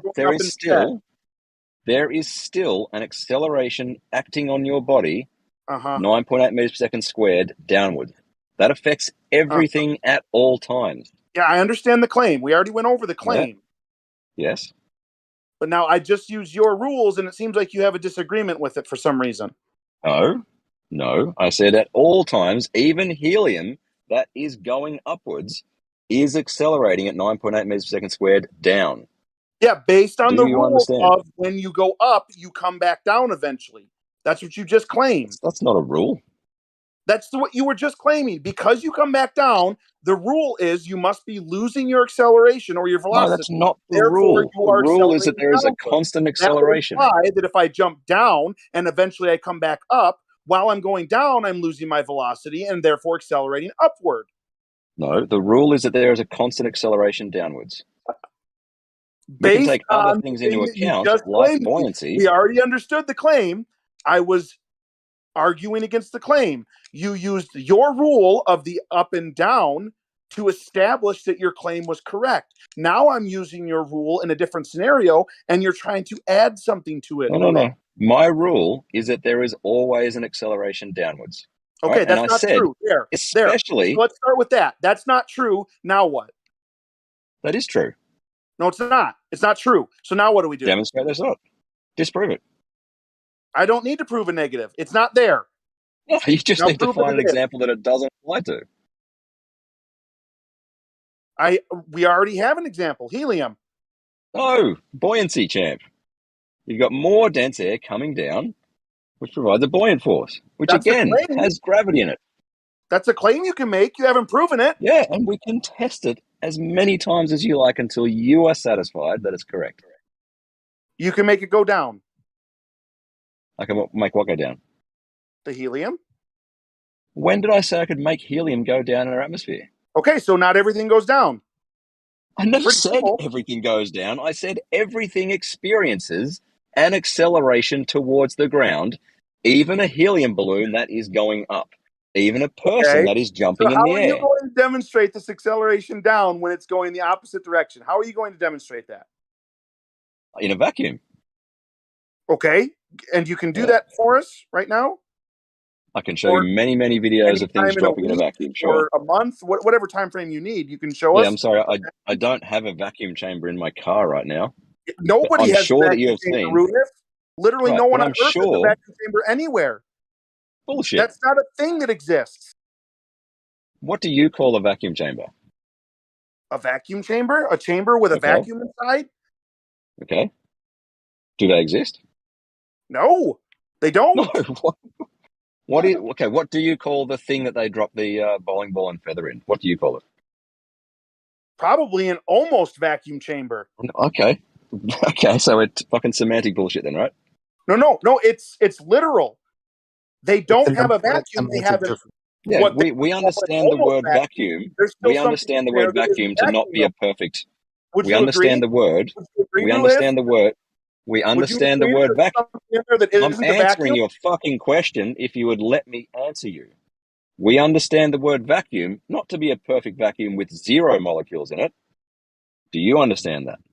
No, I do not understand it to mean No. that at Okay. all. No, So we disagree on what a not. vacuum chamber is. So That was the easiest thing. whatever The that thing easiest thing is the that he word dropped the vacuum bowling we ball describe and that the feather right in. now. One That at a time, please. our atmosphere. We can call that anywhere qualifies as that. Something that isn't a vacuum and has other stuff in it, that's everywhere. So why would we use a special word like vacuum? Because we all understand what it means.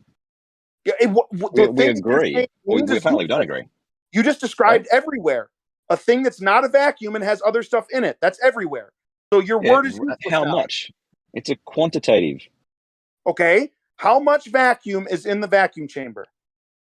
Oh, I don't know. 10 to the minus 6 torr or something, isn't it? You're the one who claimed there was a number. I'm sure there is.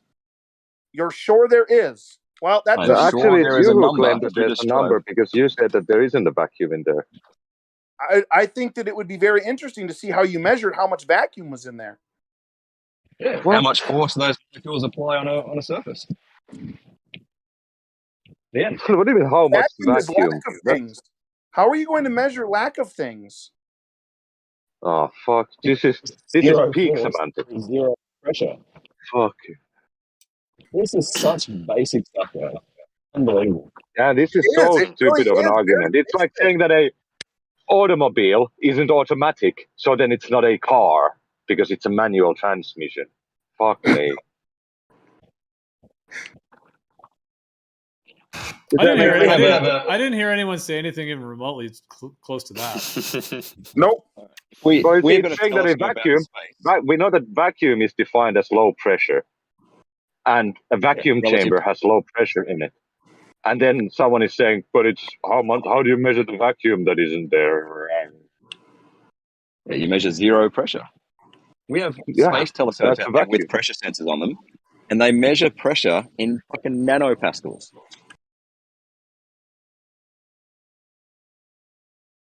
According to Google, the definition of a vacuum is the absence of matter, a space empty of matter, and the third definition is space relatively empty of matter. Relatively, there you go. Yeah. There you go. Number 4, a space in which the pressure is significantly lower than atmospheric pressure, a state of emptiness, a void, a state of being sealed off.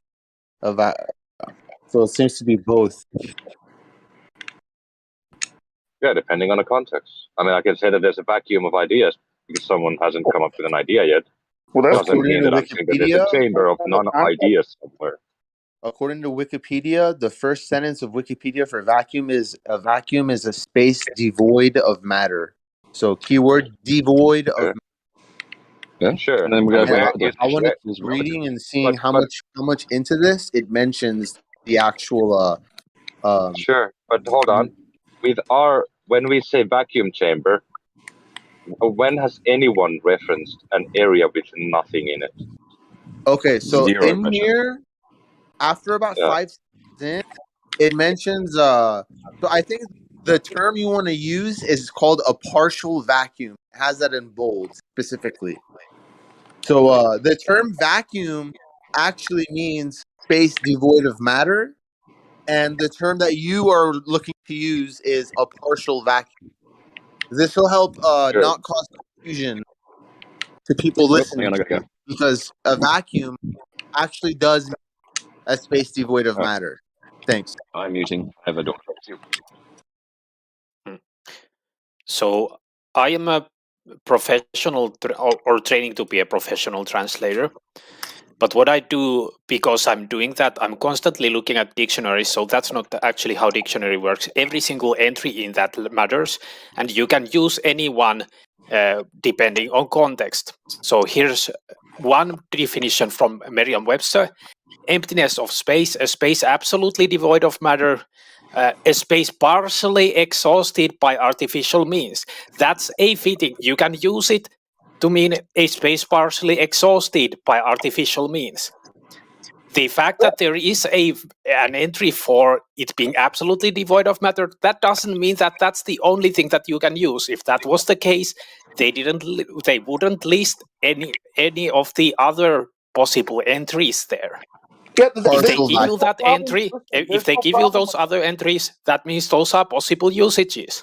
I think you're misunderstanding where the problem lies. The problem isn't in them using vacuum to mean something that still has something in it. That's not where the problem is. The problem is them then saying that somehow is removing the things that would affect something like helium and declaring that they have now controlled and know that helium is still affected by gravity in the scenario the way that they claim that it is. That's the problem. They're saying vacuum as if it's proven in that way, and then whenever we say, well, it's not a vacuum, then they say, well, it doesn't need to be a vacuum. Well, yes, it does, because the thing that we're trying to prove would require it. Otherwise, you're not helium in a vacuum. trying to prove.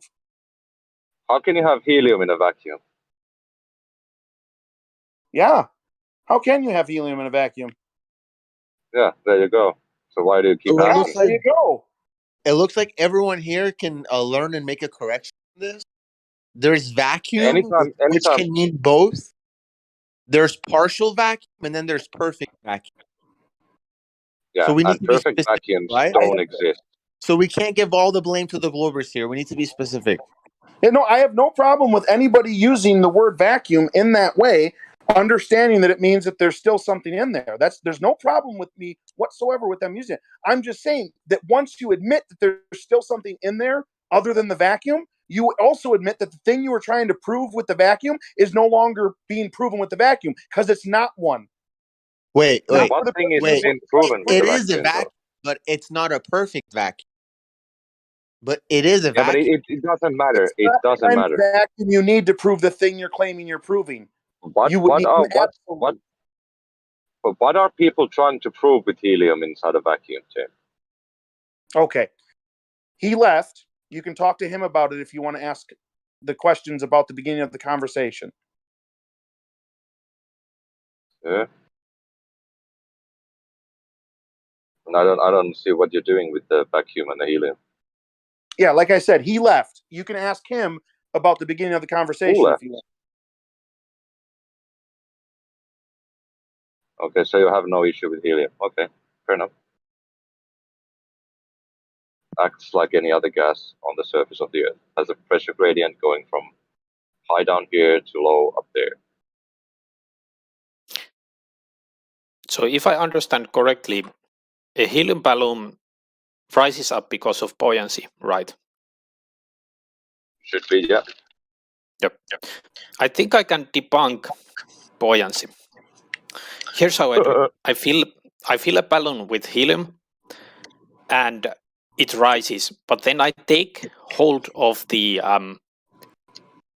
string tied to it and I pull the balloon down. Now, if helium was acting on the balloon would go up. The balloon is going down, therefore there is no buoyancy now anymore. I mean, sure, you can't have two forces acting on an object at the same once. This fits what Jeremy is also saying in the side chat. In order to accelerate in a direction, you have to be going in that direction. So if the balloon is not going down, there is no longer buoyancy accelerating it upwards. If there's always forces acting on shit, then there goes your Cavendish. Oh, cool. I don't know how, but sure. Because there's always forces acting on stuff, and you haven't isolated any single cause. Even if that is the case, I want us to appreciate the fact that the claim that gravity just magically disappears because there are other forces present makes no sense. Like it makes no sense to say that, oh, suddenly there is no buoyancy just because I pulled the balloon down.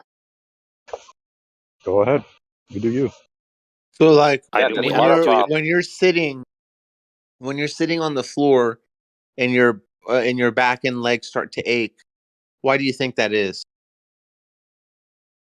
Well,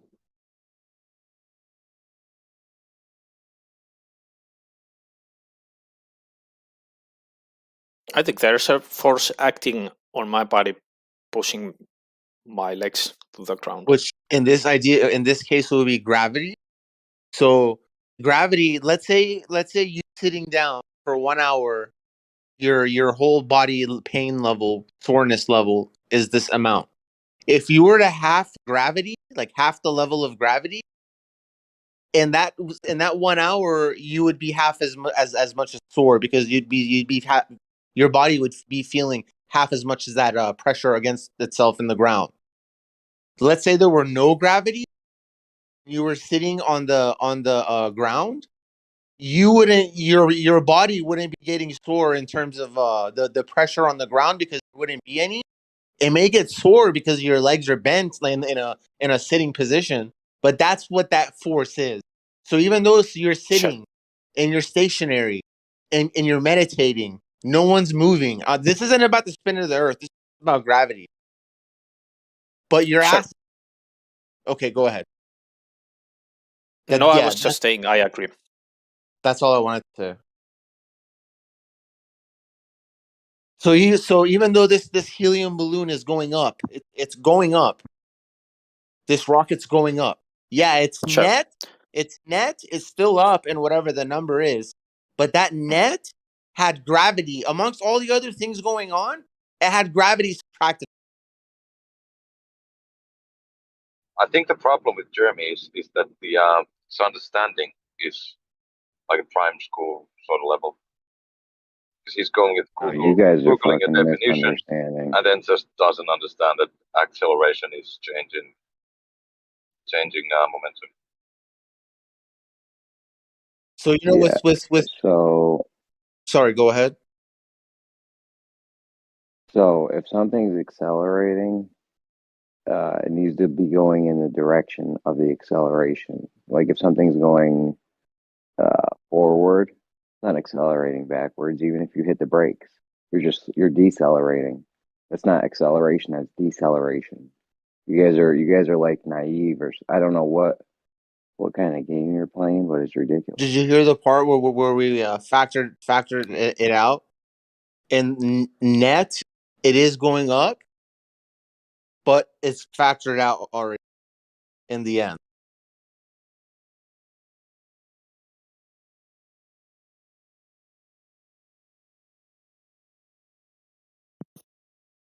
Yeah, I think Jeremy's using the term. What's up? I think Jeremy. God damn it! Now we're doing the stupid thing. You know the whole everything finds its medium and relative density and all that. It does, but that doesn't explain the ass. That doesn't explain the pain you feel in your ass when you sit down. See what I'm saying? And it doesn't explain weight, so it's bunk. It's horseshit. Like if I have a glass, I can't believe there's supposedly people that are smart in physics in here and think that you could be driving and you're hitting accelerating reverse. Like that's absolutely ridiculous. Can you get the definition for acceleration? Can you get the definition of acceleration? All the definitions. That's deceleration. Do you have a definition for acceleration? Yeah, I posted it above the deceleration one. Yeah, but the acceleration one, that's we're talking about. We're not talking about deceleration. I posted it above the deceleration one.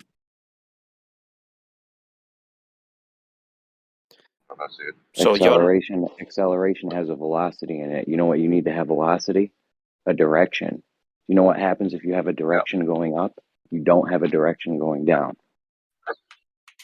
This is like too dumb. I can't believe we're even talking about this. Okay, so I can't. If I'm moving up, I can't decelerate in that direction.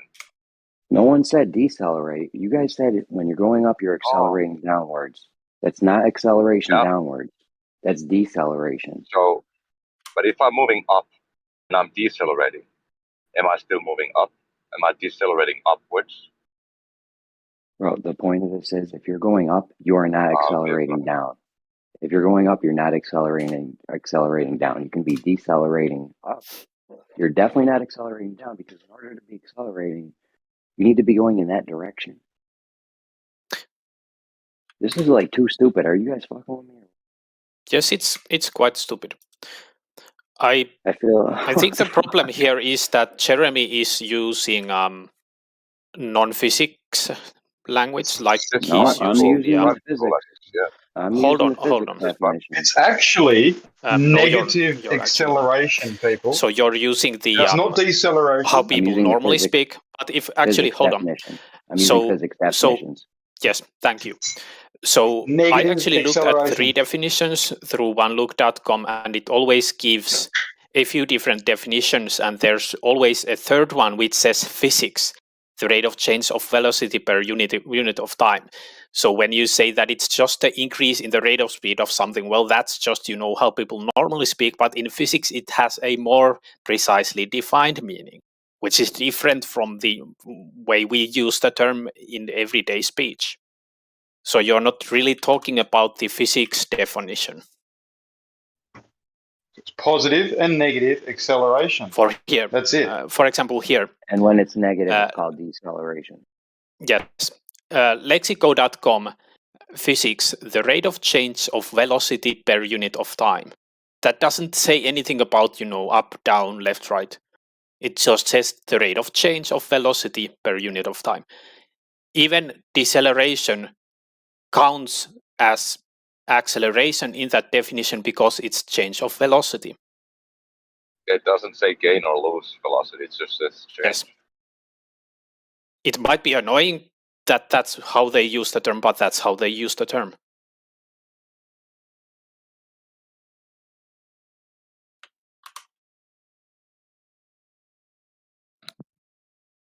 Hey, Abby Bear, did you know that in physics, things like acceleration are called a vector?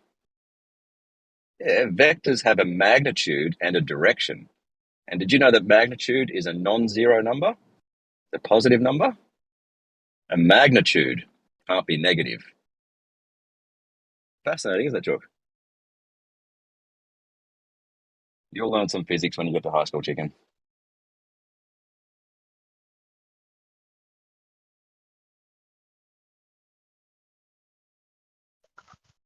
Rate of change is very different, though, isn't that, Rui?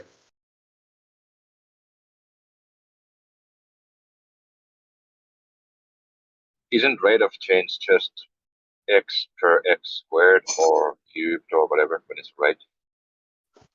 Like meters per second squared.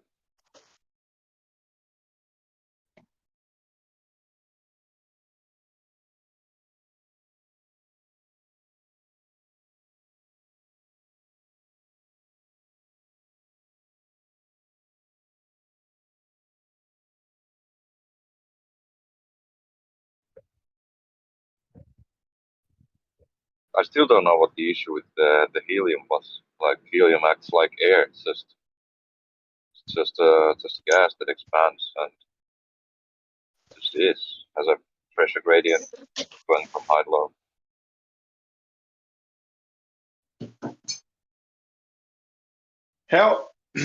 How is it that they put helium in a balloon and then put that balloon inside a vacuum chamber, and that balloon doesn't just expand to fill the whole chamber or burst?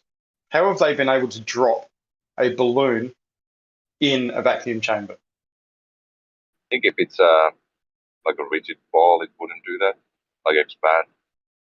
But I've never seen a video where they actually put a helium balloon in a vacuum chamber that falls down, because I think it would expand quite a lot. Yeah, they put very little in there, and hey, Chook, expands. when we get home soon, how about I show you a video of when they put a helium balloon in a vacuum chamber, and it doesn't You're explode, very it quiet, does mate. expand. Hey, Ruhi.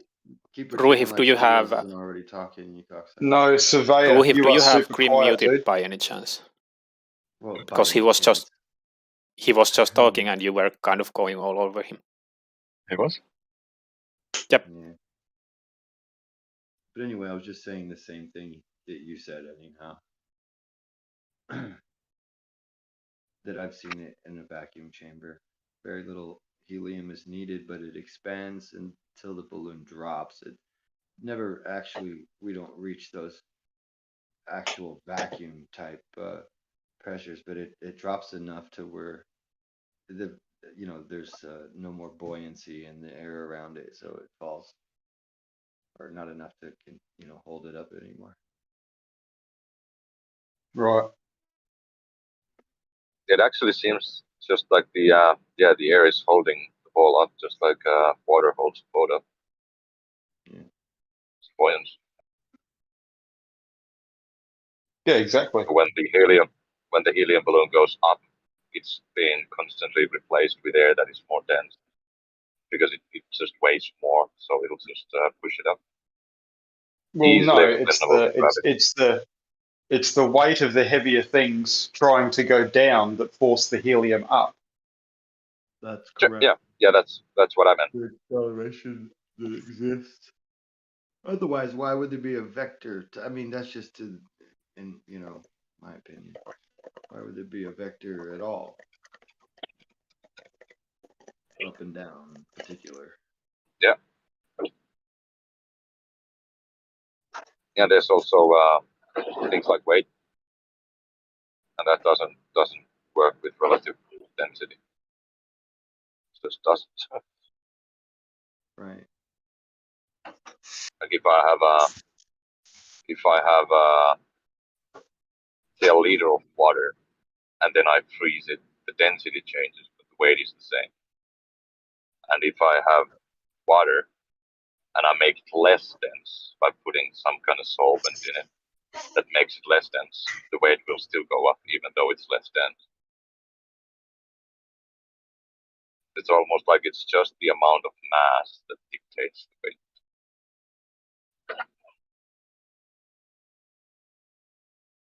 Or the amount of matter.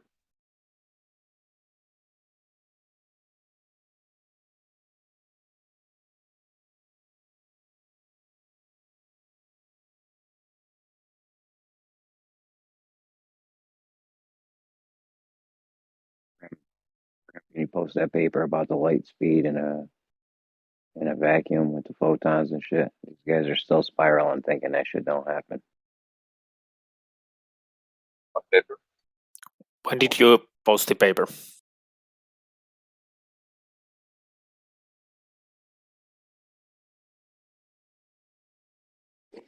Which I'm asking Grim. I'm asking Grim if he could do it. He's got the paper. Which paper are you talking about? There's a bunch of them. They did this multiple times. It's not even a question. Light's not traveling at the same speed through a vacuum. Only hardcore Glober zealots think that.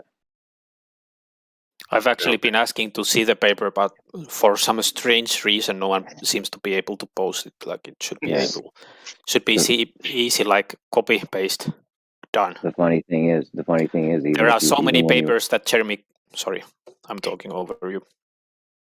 The funny thing is, even when you agreed to the premise that they got the photon to travel a different time over a meter, you still claimed it was going at the same constant speed. Yes, it kind of is if it takes a longer path, then take that into account, no problem. Yeah, if it takes a longer path, then it was slower over a meter, aka not constant. Hold on, that holds no sense whatsoever because you need to account that it's a longer path.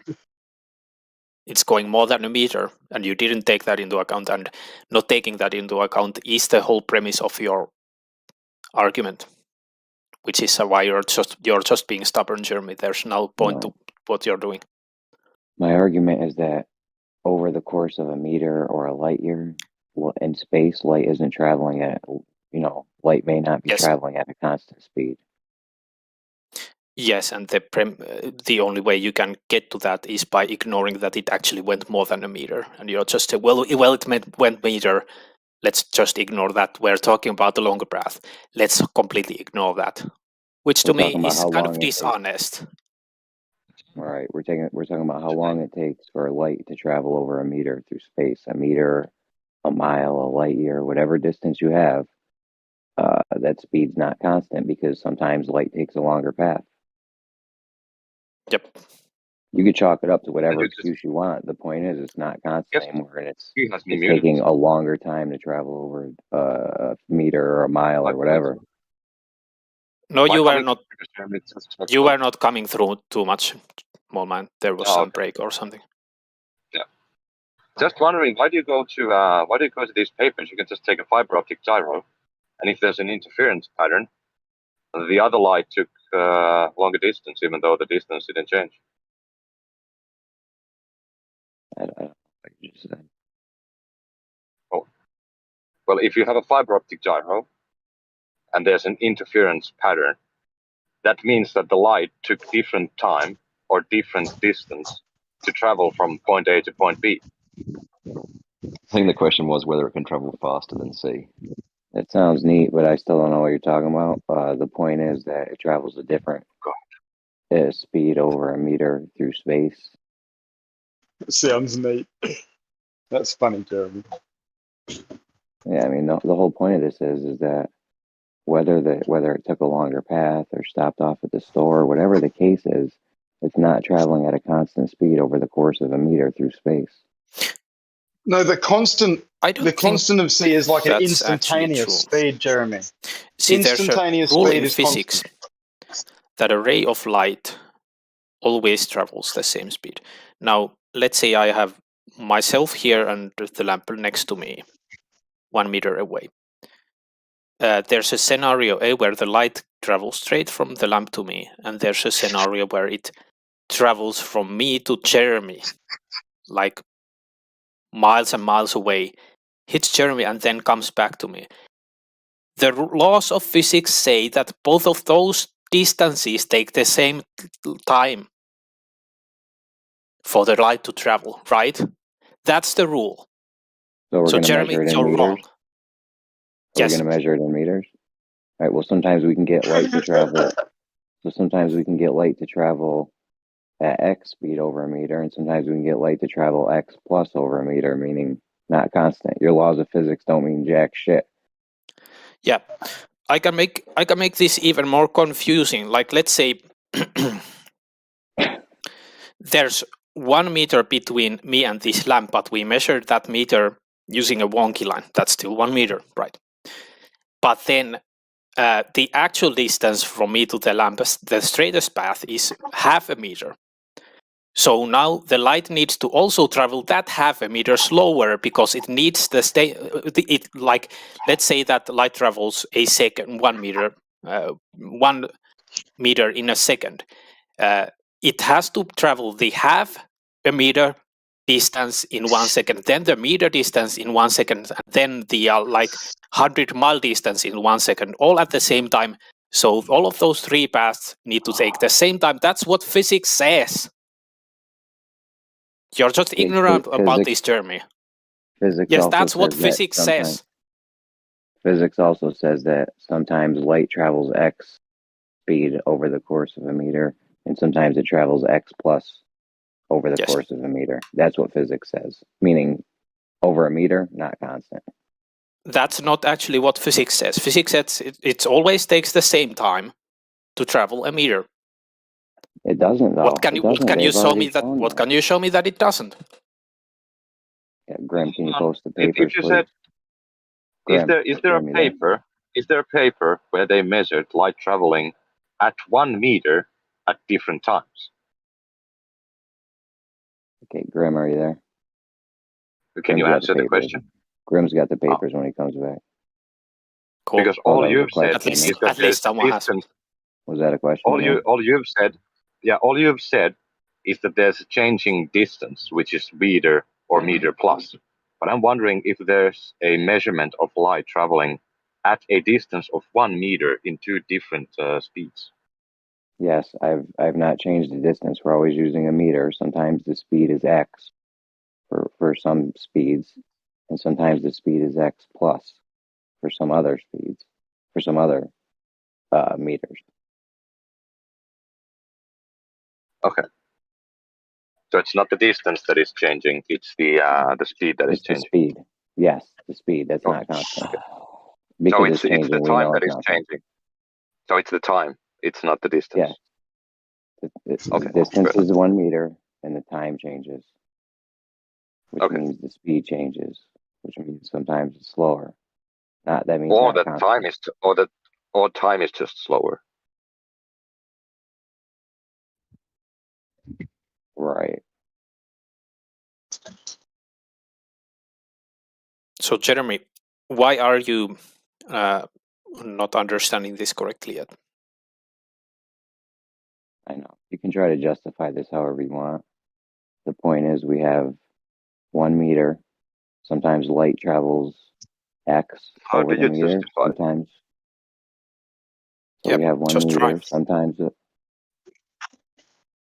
we have 1 meter. Sometimes the light travels X speed over the 1 meter. Other times it travels X plus over the 1 meter. You know what we call that? We call that not constant. Can you show me any paper where that's actually stated to have happened? No, Yeah, you Grimm's can't. got it. They've Yeah, done it what was multiple the times. Yeah, Grimm what has did the it. paper say? Cost. Grim says Jeremy has it. Supposedly there are papers. Jeremy keeps telling us that there are papers. He cannot post them. We've all seen it. Grimm's No, we got it. haven't. He'll be I back. haven't seen it. You're spiraling out of control. Relax. Grimm's got the paper. No, but I haven't seen it, so you're just lying You're or out of something. control. I don't know. You're incorrect. Just relax. Grimm will post them as soon as he gets back. Calm the fuck down. But I've been asking for these papers for like days and days on end, and no one's posting them. You could have Googled it by now. Then maybe you should have just. Well, I did more than just Google. Like I used my university library to actually search for that stuff, which gives more good results in these kind of things than Google search. But I found bloody nothing. So how about you post the papers if you claim you have them? And if there are so many of them, they shouldn't be hard for you to find. Honestly, I've dude, scrolled from the internet already. Honestly, dude, you're not even worth the time it would take for me to paste the link because that's just going to personal, Jeremy. That's low. Come on. No, because listen. Yeah, you're not worth the time. You're just a scrap, man. You're a scrap. You're a noob. You have to stop using L'Oreal because you're not worth it now, Laurie. Okay, yeah, hold on a second. I can justify. You're not worthy. I can justify I'm why the I said king. that. I'm the secret king, and you're not worth of my Are you time. guys gonna stop spiraling and let me justify why? No, I you're said spiraling because you're saying We're people are not not worth of worthy. your time. I know. I'm just a mere human being. So I've had conversations with Lori about various scientific things, and he clearly is just. I think he's just trolling at this point because. I mean, he's got to be trolling. There's no way. He's admitted that he trolls. Yeah, it's not worth my time. I troll, but I troll with the truth. Yeah, I'm not worried about trolls. That's the best position in a conversation. I'm not worried about trolls, dude. You want to go find some shit? Go find it. I don't give a fuck. Like it ain't worth my time posting shit for trolls. I think trolling with the truth is actually the coolest position ever. Like when someone comes up with some stupid shit like, oh yeah, Santa Claus is totally real. You're like, well, he actually isn't. And then the other person starts to spiral, nah, give me my Santa Claus back. And that's exactly what you guys are doing when I show you that flat earth isn't true. Yes, I'm trolling, but at the same time, I'm 100% correct on every bloody thing I say. And then you start to spiral. So yes, sure, I troll, but at the same time, I'm truthful. Hey, Rumpus, do you have a cold or something? You sound different tonight. That's the funniest fucking thing I've heard in a long time. Oh, shit. I don't exactly want to sound like Rumpus, so if I sound different, thanks. If you're trolling, then we can't take you seriously. Because you're just trolling. Well, all the flat earthers are trolling because it's a meme, so. Yeah. So by being here, you're just trolling yourself. Yep. Well, it says I'm speed of trolling you light in a because vacuum may not be constant. I'm trolling you because you are. Isn't constant. I'm trolling you because you are not taking it seriously. So you start by not taking it seriously, and I troll you. If you are actually being serious, then I stop trolling you. Is that you get what you deserve.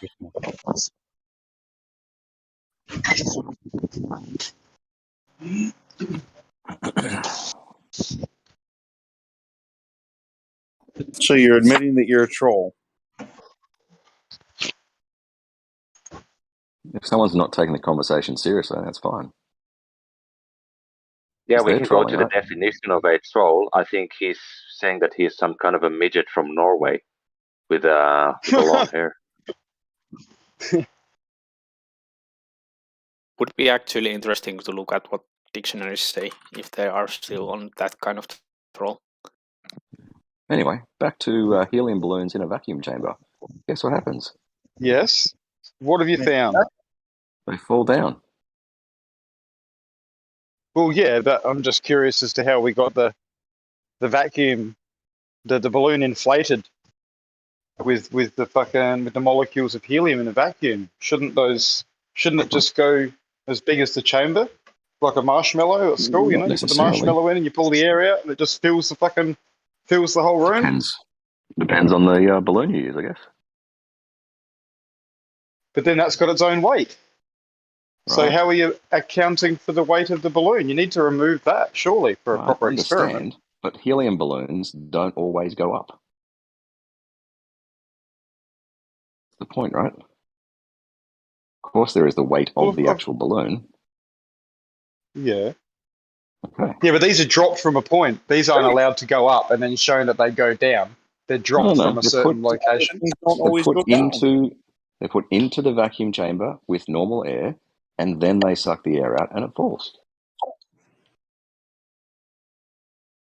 Okay, and they show that it's floating before it falls. Yes. Nice. Well, that's what you'd expect, wouldn't you, with buoyancy and density? Wouldn't you? There's still some air, right? Real quick, with just last thing with the speed of light thing. I'll read it right off the page. Maybe not. My bad. Hold on a second, Bob.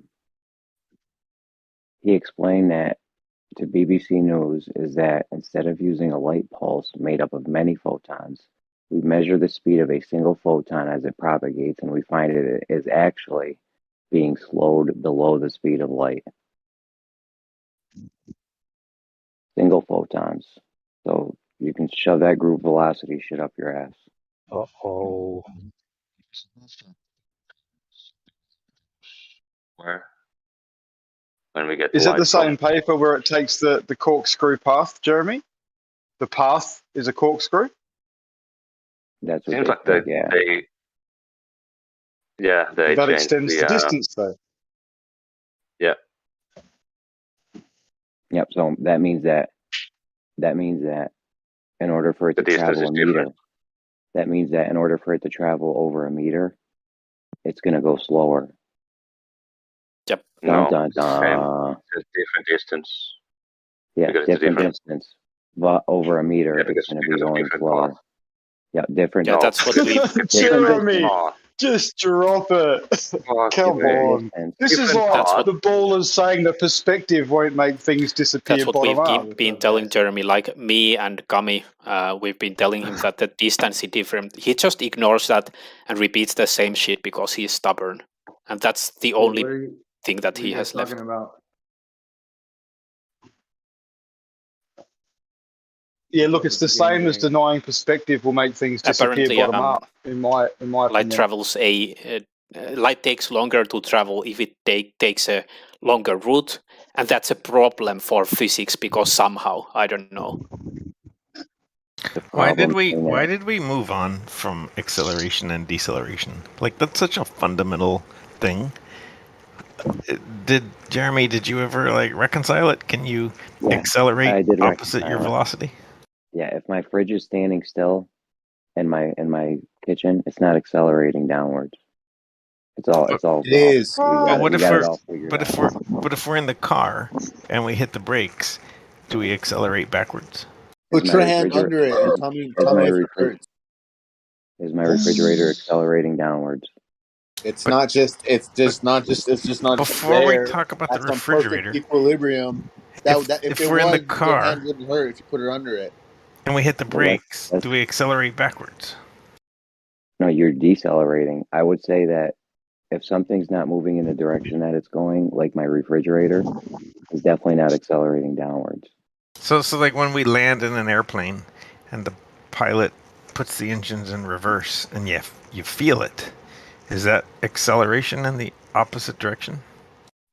I would say it's deceleration. I have a question for you. Do you think my refrigerator that's standing still in my kitchen, do you think that's accelerating downwards? I see no point in talking about that question if we don't agree on what happens when you break. I know. I can answer, but it's just question. meaningless. It's just meaningless words. I because answered your question, and you're not going to answer mine. That's good way to have a conversation. This is a yes or no quick game. It's meaningless words because we don't agree on some like primitive axioms. Yeah. So You're there's no meaningless point in because answering. there's no point in having a conversation with you if it's just going to be you asking me questions and I answer them, and then I ask you a question you won't answer. So. But you don't even apply. But you're not even willing to apply Jeremy. Dude, You're not even willing. bud. You're not even willing to apply your own definitions. It's a false You're argument. not willing to answer It's not some very moving at a simple greater question. distance. Yeah, I'm not going to answer a made-up question until we agree on what the words It's of not the a made-up question mean. question. It's not a made-up question. Is my refrigerator accelerating downwards? You and me don't agree on what the word accelerate means, so why would I answer that question? So, do you need to be moving in a direction to have acceleration? No, you don't need to be moving in that direction to have an acceleration. So something could be standing still and accelerating. Is that what you're telling me? You don't. Those aren't the same question. You don't need to be moving. You don't need to be moving in a direction to have an acceleration. Okay, so can something be standing still? Can something be standing still and accelerating? No. Okay, so my fridge is definitely not accelerating downwards. It's good to know. That's right. The totality of the forces on your refrigerator are imbalanced. At equilibrium. Yeah. All right. All of the forces acting on your refrigerator, add them all together and they equal 0. Seems like a really long way to get. Listen, sitting is still. it accelerating? No. Is there a force of acceleration called gravity on it? Yes. What they speak on in this link is. It's not a force. Hang on a minute. It's on a planet that's orbiting and spinning, isn't it? Pass a photon. Whatever accelerating through a mask, and then when they. It's like you go over the river and through the woods. Is this fucking thing working? Not. Who's there? It is working. I don't know why everyone keeps talking over it. What the fuck? I'm trying to support what Jeremy was saying. I got a DM in here that said that I should probably come in here since my. You're really quiet. I will say that. Well, that helps. Yeah, I can barely hear you as well. I read one part of the paper. All right, how about that now? was posted. Oh yeah, you were quite low. Like you were 150% for me. So that's why I was hearing you better than everyone else. Okay, am I doing better? There was a thing. Any better? Yeah. Yep. Okay, cool. There was a thing about the experiment with the light, and it said that it does nothing to everyday light. It's just that if you want to measure extremely small distances and shit, that's when you have to take it into account. But everyday light just travels at the same speed.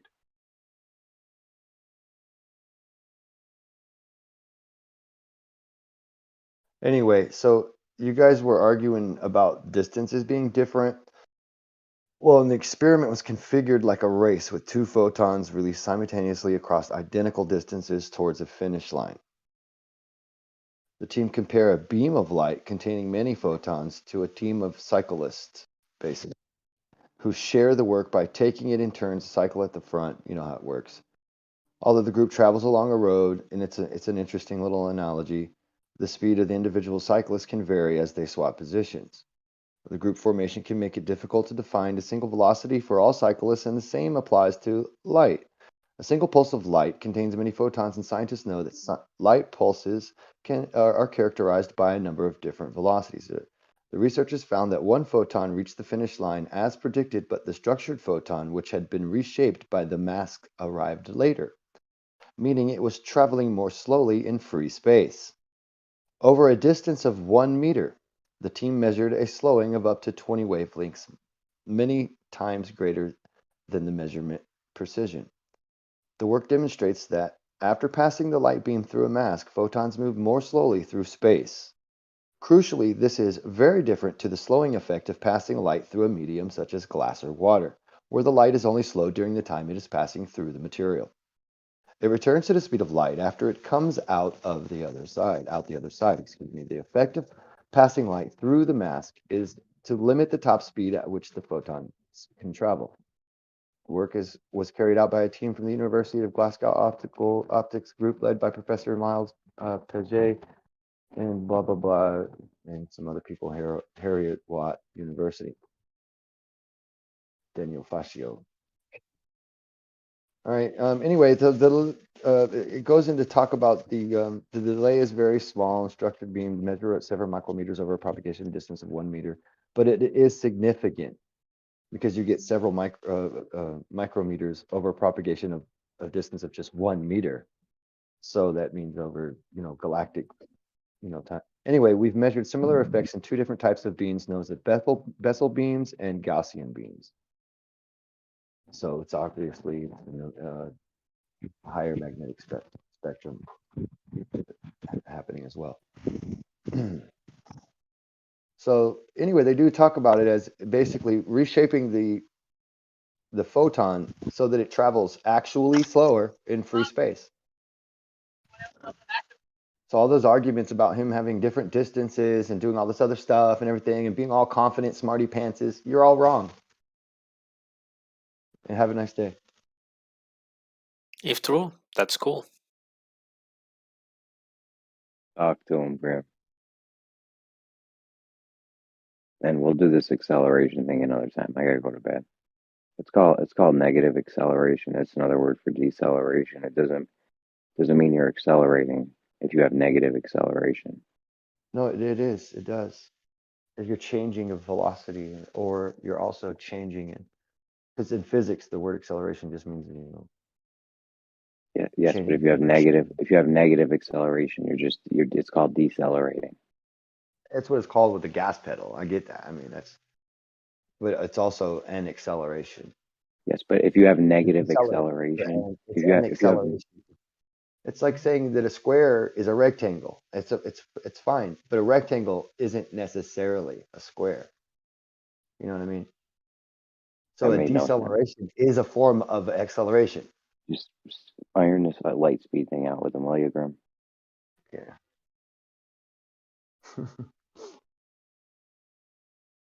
Just the way they use it, and anything that deals with changing your movement of motion is an acceleration, even a deceleration. At least that's what at least that's what I think. Light speed thing, because they think I've been wrong for the past 3 days. Yeah, well, because they never even gave a shit to look into the actual argument about what it is, so that they could just keep on arguing from what they think they already know. And that's just common, usual shit. That's what a consensus arguer is going to be like. They're going to be easy to beat when new shit comes around, because they're always going to be the last ones to know. Always, because they have to wait for the consensus first to know.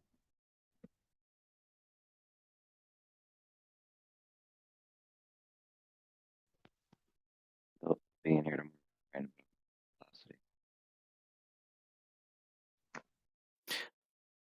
I don't personally have.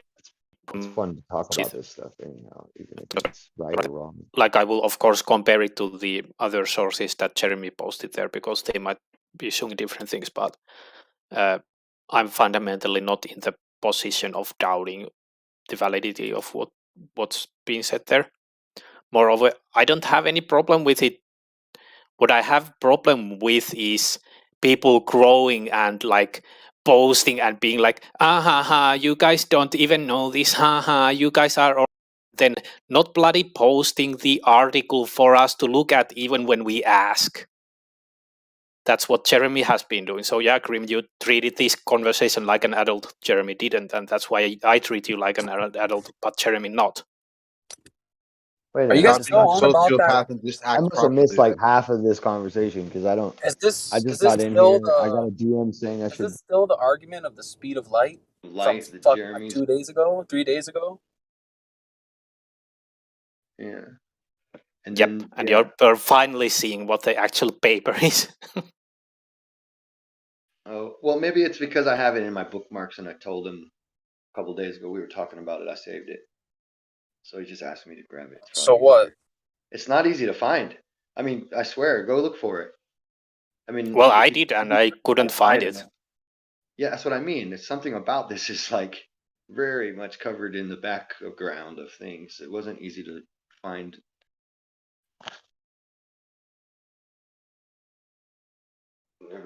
This kind of stuff, you know, who knows, right? But I mean, they are doing experiments that they are saying, you know what I mean? I don't know if these guys are lying, if it's legit or anything, but they're, you know.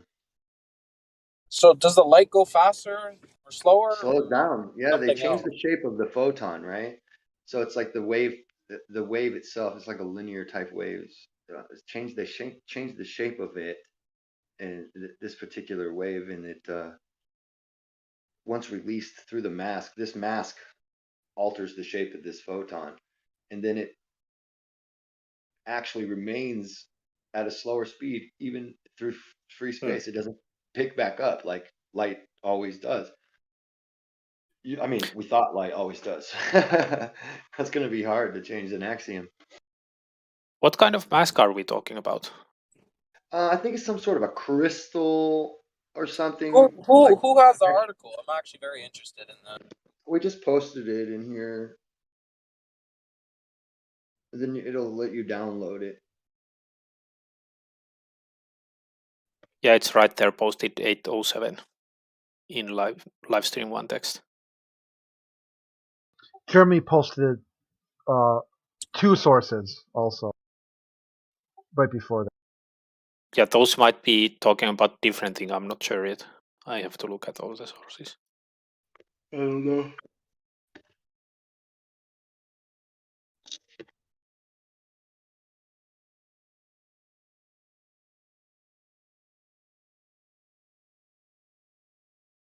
March 16th, Don posted it. The thing is, it wouldn't even matter if it was going in a curved path or taking a longer path over the course of a meter. The point is, it would be traveling. I know, but even if it was, though, the point is it's taking a different time. It's taking a different time for it to travel over the course of a meter. In free space. We measure light speed. Yeah, we measure light speed. Sorry. Isn't it kind of funny? Like, it's the most advanced fucking scientific discussions in a flat Earth server. January 23rd, Geo posted it. Also the 22nd.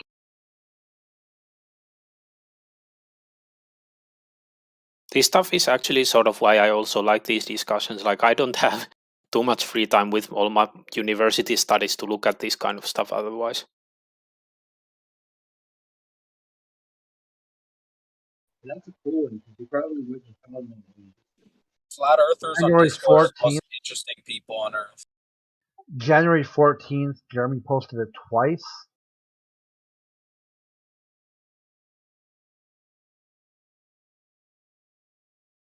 January 14. Yeah, we've been passing it around for, I don't know, 6 months now. January That's funny then 13th, Bandsaw posted it. That's funny then that Jeremy had some problem posting it right a few days ago when I asked. It was an intelligence check to see if you could actually find it.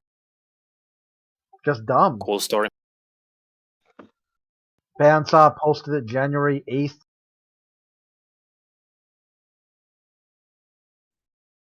Well, it's probably easier to look for it particularly, right? Like, but we didn't have it right offhand to look for it particularly that way. So it's easier to go back and find it that way. Yeah, and stuff like this might be sometimes hard because I actually used my university library, and I think the search terms that I used were speed of light variations measurement or something like that. And I did find one sort of experiment that had a device of 1 meter that kind of measured the speed of light, but that wasn't actually this same thing. So I guess I would have needed more precise search terms or something.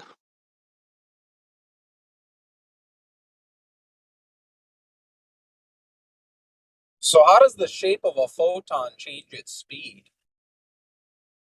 That's a good question. In my opinion, I think it has something to do with its rotational velocity. It probably bends it, polarizes it in one way, where it gives it like a lot more of its velocity is or energy is taken up in spin rather than forward motion. And that's my only guess, and I have no clue what I'm talking about, really, to be honest. So it just seems like That's exactly what they do. Yeah, right. They put it through something which polarizes it, and it sends it into a twist, and therefore it increases the path length. Oh, I see. So it's moving in a fucking twisting path, therefore like a it's actually corkscrew. not technically the same. Okay. But here's the Yeah. interesting part, right? If there's no medium, having a light changing direction in a corkscrew pattern is still a feat on its own. Yeah, you got to remember though, when Yeah. they say no medium, they specifically mean no air. I actually managed to Because find in a the vacuum, like that paper in a that you posted, vacuum, Grim. It links to the scientific It's cool. article itself. That's Yeah. way over my head. Like, Yeah, me too. I mean, Lori, do you Yeah. have White's muted? He was right in the middle of speaking. hold on. it's all good. Everyone Oh yeah, knows what I was going I'll to say. fix that. Sorry. my bad. All good, mate.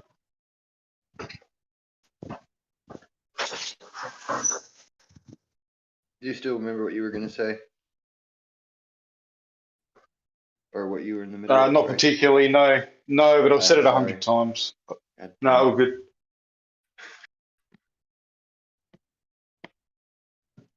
I guess, yeah. Oh, So it's just, yeah, no, go on. you're back. Usually Yeah, that I just remembered. It's just about the vacuum.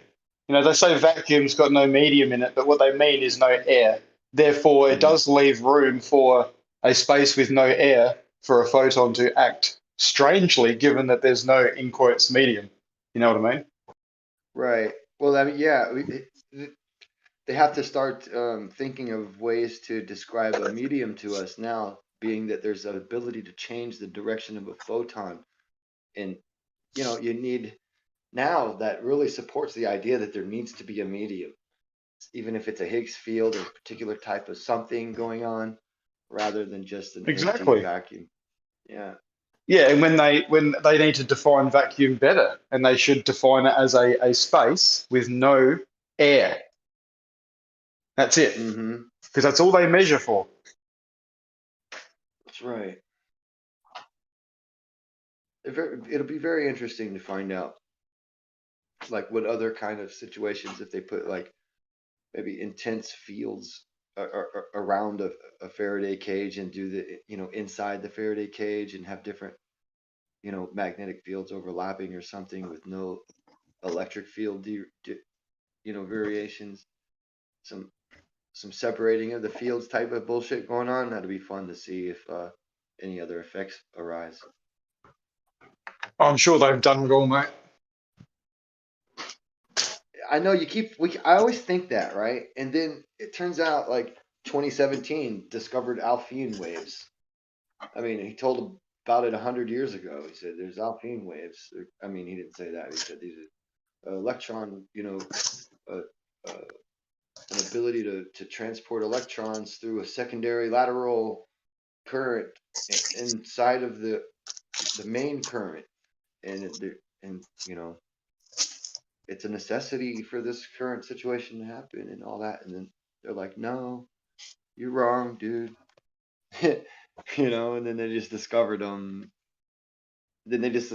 huge those fucking plasma tubes connecting the southern and northern hemispheres going over the magnetosphere. Just these huge But electrical. did they just discover them? Or have they just some college girl revealed them to us? Because it fits the narrative better now. Well, some college girl figured it out. It doesn't fit the narrative. It sets precedence for a paradigm shift where it takes control out from underneath them with this. That could be the narrative, though. Well, Yeah, it could be, but it seems like it would be really counterintuitive, counterproductive to what they Controlled what they have. opposition, mate. Come on, controlled opposition. You're forgetting. Oh, dude, I think about that, right? But I also think about it in the terms of they have the controlled opposition. This right here is just, it's not a voiced opposition. This doesn't get voiced. There's no airtime, no radio time. The only thing they keep We doing know is about trying it. to ad hoc the new data into their old system. That's how we Oh, know of it's course, not real. patchwork. Yeah. Okay, fair enough. They keep trying to steal all the new stuff and put it into their old system. They're not trying to let the paradigm shift. And we're watching it all the time. Oh yeah, black holes now, they have big electric jets in them and out of them. Okay, because that's what we said, that it was necessary. Those are the plasmoids, and they're gonna. You're eventually one day when you get closer, you're gonna find they're fed by electrical currents in and out of them. And then they find this shit and say, no, the black holes do that still. Like, no, your theory didn't say that black holes do that. Y'all made that up. You just added your new observation right to your old theory, ad hoc it all in, and should make some more bullshit out of it. Meanwhile, we can see what it is. These are regular ass fucking plasma interactions. Whatever the scientists do, they cannot allow for us not to be monkeys on a spinning ball.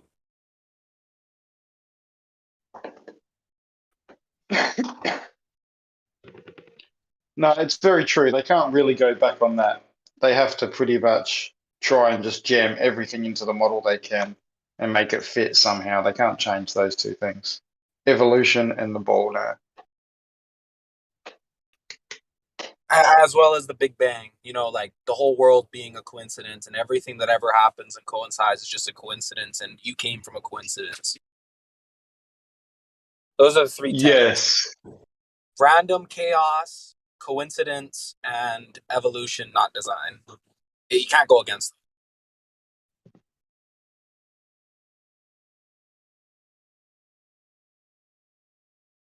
I think you just have to be very good at looking over your shoulder if you do choose to go against those things.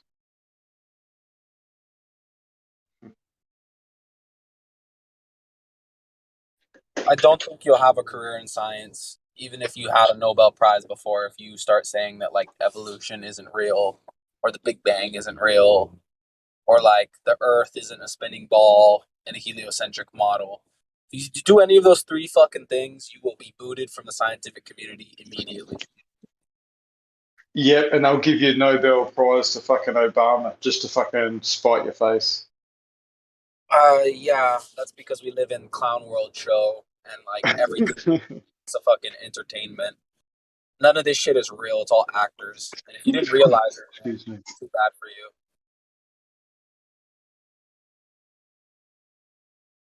Yes, they were all very good in drama class, that's for sure.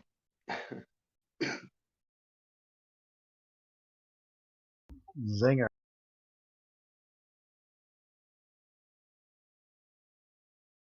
And probably even at school, these were the type of people that were collecting dirt on people. And they probably got like little folders or books of different information on different people they can hold against them if they ever need to. They're probably like thinking like that from a young age.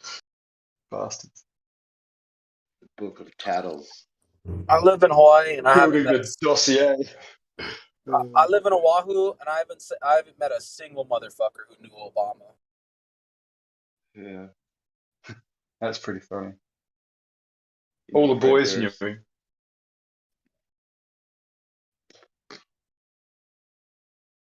You live near Fred? I was actually overlooking his house the other day. My friend has access to like this mountain path. Basically, he owns like the private land of this mountain. And so we drive up the side of this mountain, right? And we park on the side. I look over the cliff, and directly below me, say like 1,000 meters or so, is Obama's fucking house. Like, right, I could fucking be a terrorist if I wanted to. That was his house right there, like right below us. Crazy. That was his clone's house, mate. Yeah, it's Will Smith's house. Can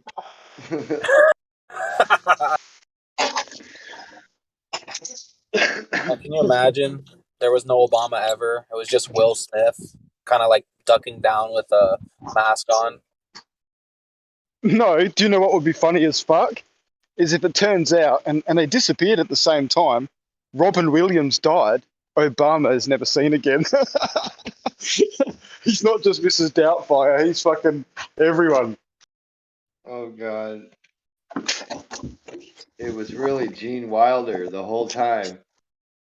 In blackface. That's classic. Or Trudeau. Oh yeah. Trudeau loves playing blackface. Maybe it was him. Maybe it was. I know Trudeau looks like Fidel Castro's kid, like he could be.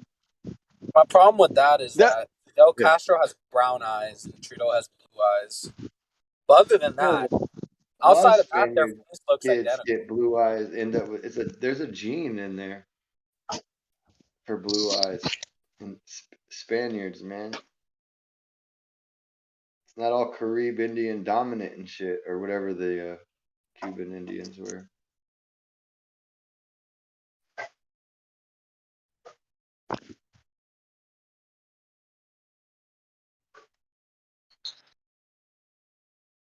Just look at the years. I'm just kidding. Apparently, the Hebrew Israelites now think that the second president of the United States is also black. Not only King James now. They've come for America too. Oh, you mean the Blizzrealites? Yeah. What is that? What is it? That's a funny word to me. That's why I said Blizzrealite. Reminds you of Blizzard, except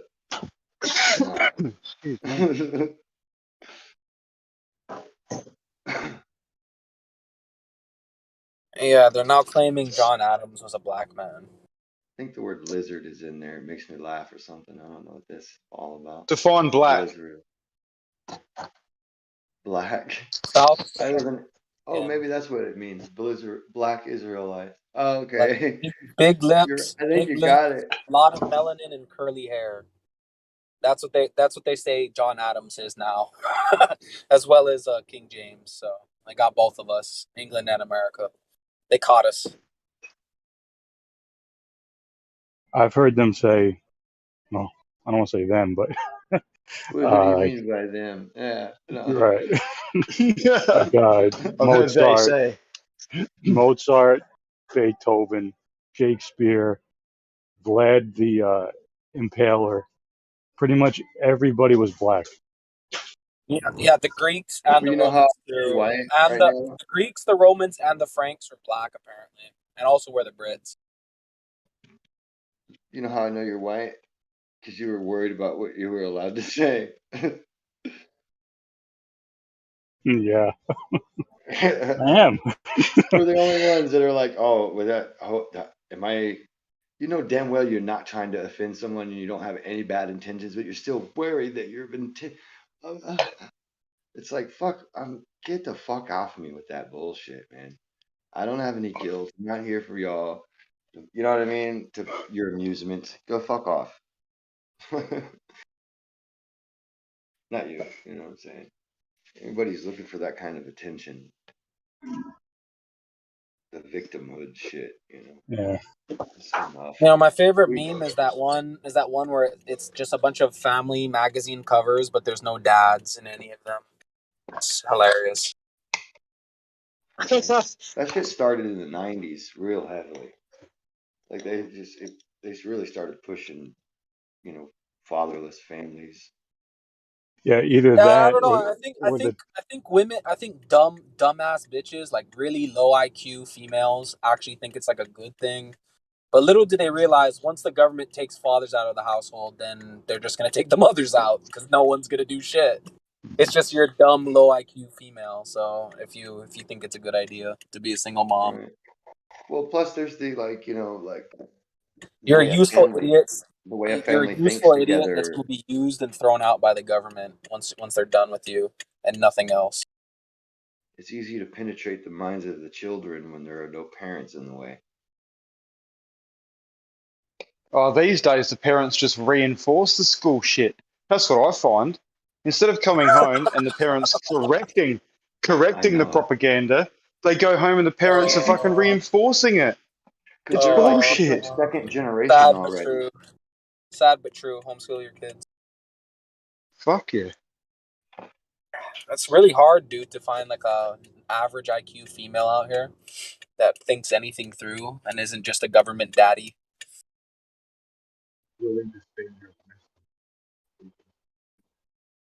Yeah, that still appeals to you physically as well. Yeah, like I mean, I fucked chicks, and I only had like 2 girlfriends, but I fucked a lot of chicks in university. But like looking back on it, none of these females are like marriage material. Any of them, any female I've ever met in my entire life. It's kind of sad.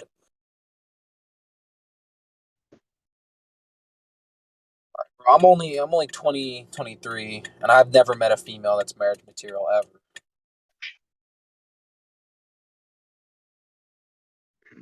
I wonder if the thoughts are reciprocal in any way, shape, or form.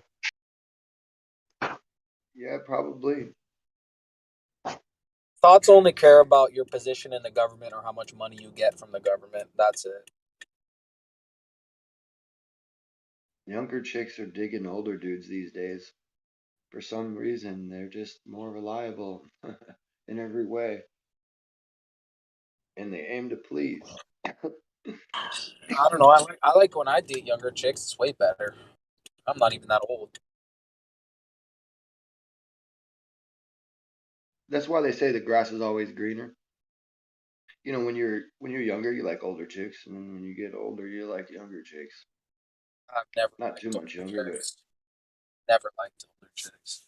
but no, you wouldn't at your age. You're not No, supposed to. I never have. Yeah, younger chicks. I understand. No one really does. No, I like younger chicks. I don't like older chicks. Why would I want a chick older than me? Oh yeah, I guess you don't really realize this, but you know, chicks they don't really get in their sexual peak until they're almost 30, dude. Yeah, but why would I want to waste my time with some loser who's 30 who's trying to date a 24-year-old guy? Dude. Oh yeah, because when you're 45, a 30-year-old's gonna look like a nice brand new piece of chocolate cake to you. No, I know that, but like that's where I'm coming from, bro. if she's 30 trying to date me in my early 20s, how would that help me in any? It wouldn't benefit me at all. I'm only benefiting her. Shit, you have no idea why cougars are so fucking popular. It ain't because they're so great. It's because they're financially stable. Yeah, I heard they buy you shit. They help little young motherfuckers get through college. Yeah. I don't really buy chicks things anyway. The only chick I bought shit for was my one girlfriend, but like, so I don't really buy chick shit anyways. You know, so it's not really. There's nothing really to benefit. Help you Oh, why would I buy? If you're not my girlfriend, why would I ever buy you anything? I don't know why you're stuck on that. I'm talking about cougar buying you something, not you buying a cougar something. You know what? That's actually a good point. Maybe I had a friend who had a sugar mama at one point. I thought it was kind of weird. Put you through college, man. You help her on Sunday for fucking brunch, and you know what I mean. And then you helped for college. A few serves of protein. Somebody pays your car insurance. Look at that. It's mama, sugar mama. They'll usually lap up every drop too. Yep. And won't even get jealous and freaked out when you fuck around and do what you want to do. And chances are she's probably got a tasty daughter, and you can end up doing 2 for 1. No, you never do that move. Oh. I mean, unless you're ready to burn the bridge entirely. Well, you're always got to be ready to burn and run. Fuck. Not mid-semester, you're not. Classic. I'm writing a fucking Ferris Bueller type movie here in my head. It's a Jerry Springer episode, really. Yeah. That ages me, I think. Jerry Springer. Who saved Who saved lives by Ferris wearing the Bueller mask? ages me, I think, so we're even.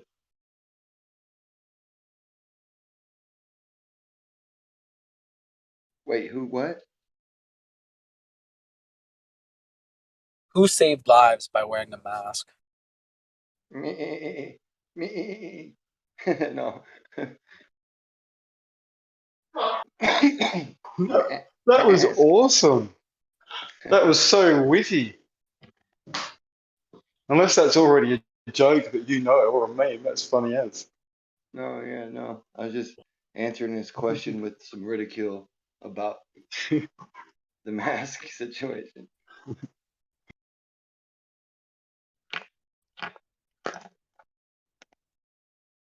I'm currently driving in the middle of town. There might be, I don't know, maybe a couple thousand people on this block right now, all next to each other within less than a foot, none of them wearing masks. And it's just kind of funny how a deadly virus disappears when Russia invades another country. Watch the hand trick. Funnier than that, when we just found out vitamin D, if people, the only people that really had a bad time with COVID are people who were vitamin D deficient. Vitamin D deficient people had 1,400% more, they were 1,400% more likely, 14 times more likely to have severe outcomes. 98% of all the critical Isn't that patients kind were of vitamin D deficient. isn't that kind of strange how, like, 14 Sunlight. times is kind of like isn't 14 times kind of like a big factor? Don't you Oh, think that'd be it's something so they'd big. like put on the Listen, news? 5 times. 5 times should have been put on the news. I mean, 14 that's times, more effective than that should have been pumped around the world. that's more They should effective have than the laser poison. tagged that to the moon.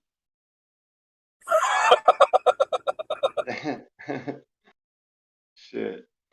Should have landed on the moon with some UV rays and fucking dosed it back to us.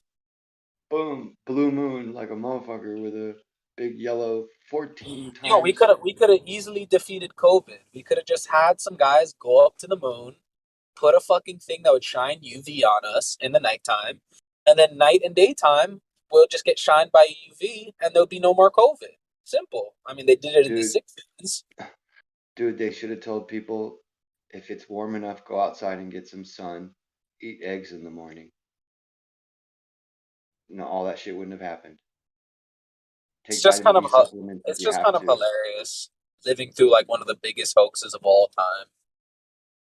It's worse than, it's not hilarious. I know what you mean though. But Oh no, yeah, it was horrible, bro. I know what you I mean. almost got locked in Canada. They almost tried to like take me as a political prisoner.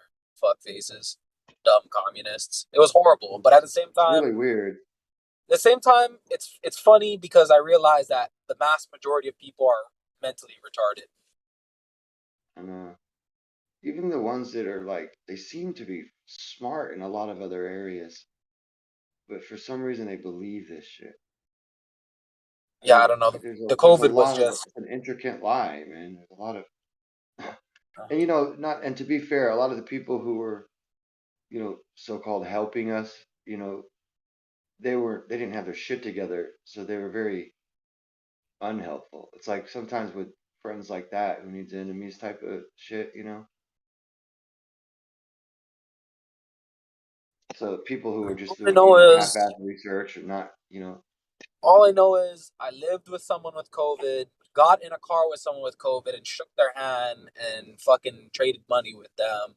And I took bong rips with two other individuals who had COVID at the time, and I was fine. So, whatever anyone wants to say anything about anything to me about COVID, they don't know what the fuck they're talking about. Yeah, not everybody's gonna get that shit. That's a clear and obvious Listen, thing. if someone has COVID and you take a bong rip off of their bong, like me and him were taking bong rips back. Bro, I did this with two friends, not just once. I've like this is science, dude. I tested it twice. You're preaching to the choir, you know. You know what someone told me? You know what someone told me on Discord? They said like, "Oh, you know why you didn't get it those 4 times? It's because like there wasn't enough viral load." Like, bro, you got a viral load in your fucking skull. That's what you got, bro. Yeah, the reason I didn't get it is because I wasn't vaccinated, and I had my vitamin D levels were up. My immune system was strong. That shit if it even existed, was bouncing off of me before it even had a chance.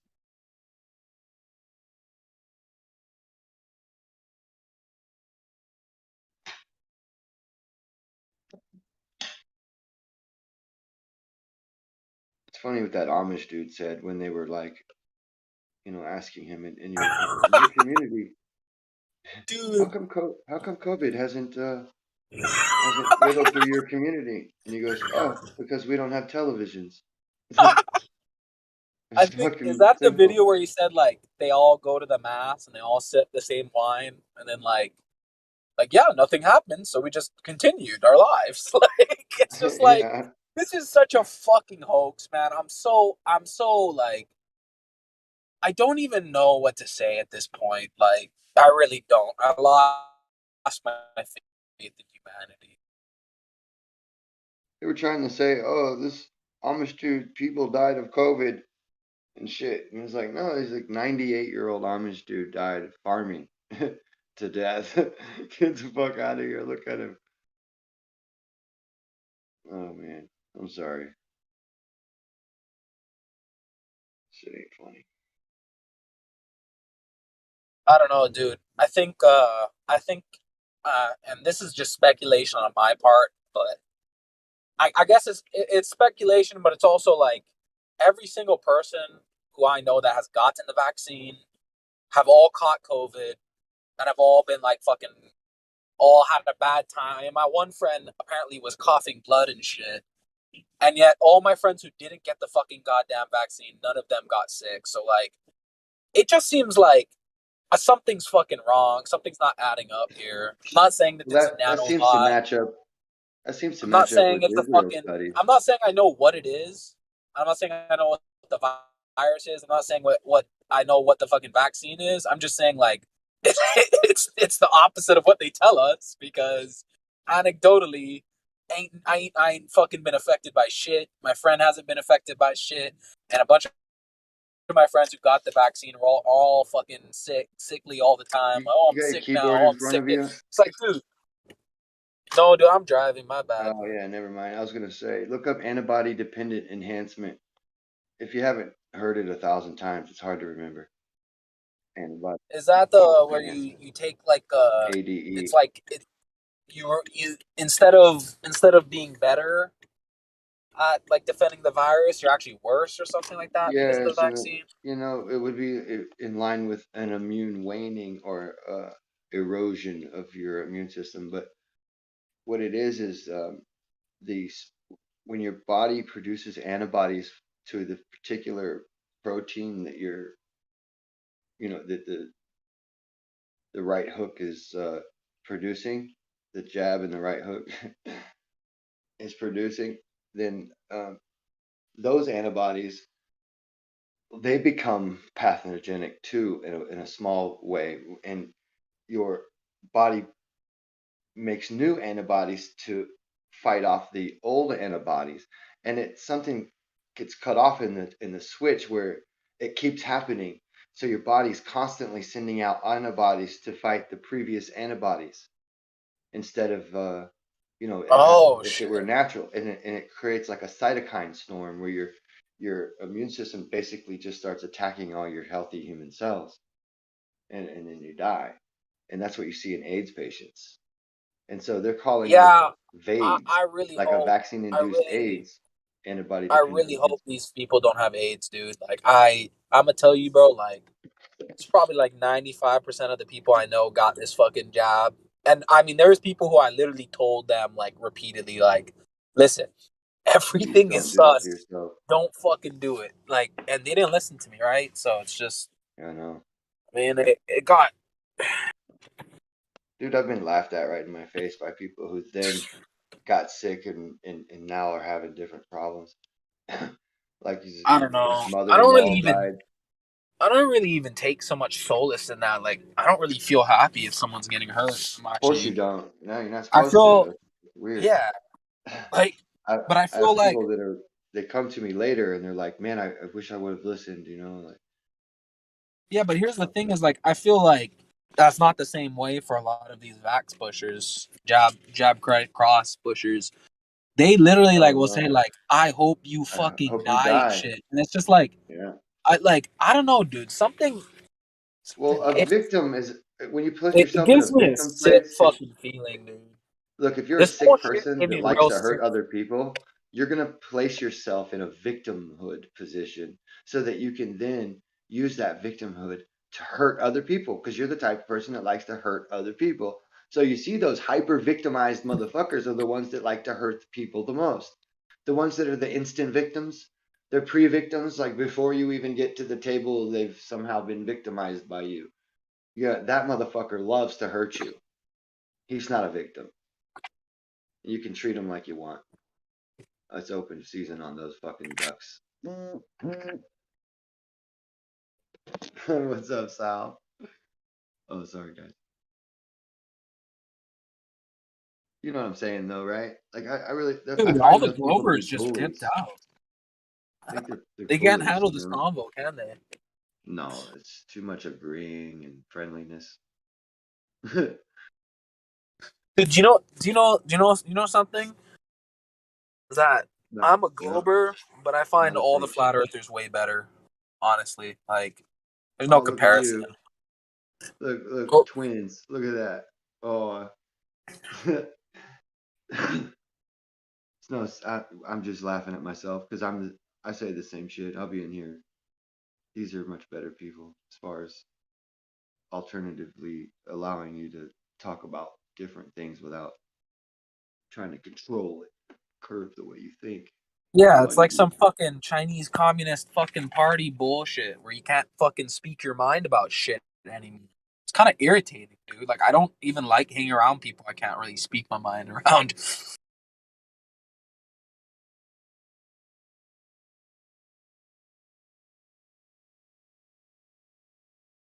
Too many people worship celebrities. That's why I think their life is fucking Ariana Grande's life when Ariana Grande was probably fucking nurtured since birth and taught how to be a fucking celebrity and put on where you think you're gonna be fucking PC in your every normal average day life and get ahead.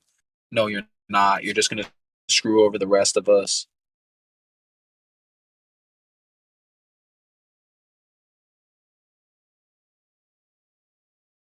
Oh man, don't feel down. I mean, it comes and goes in waves.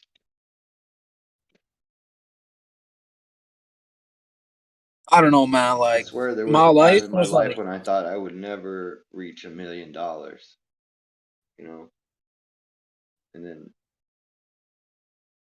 you know, 2 grown kids later in a pot farm.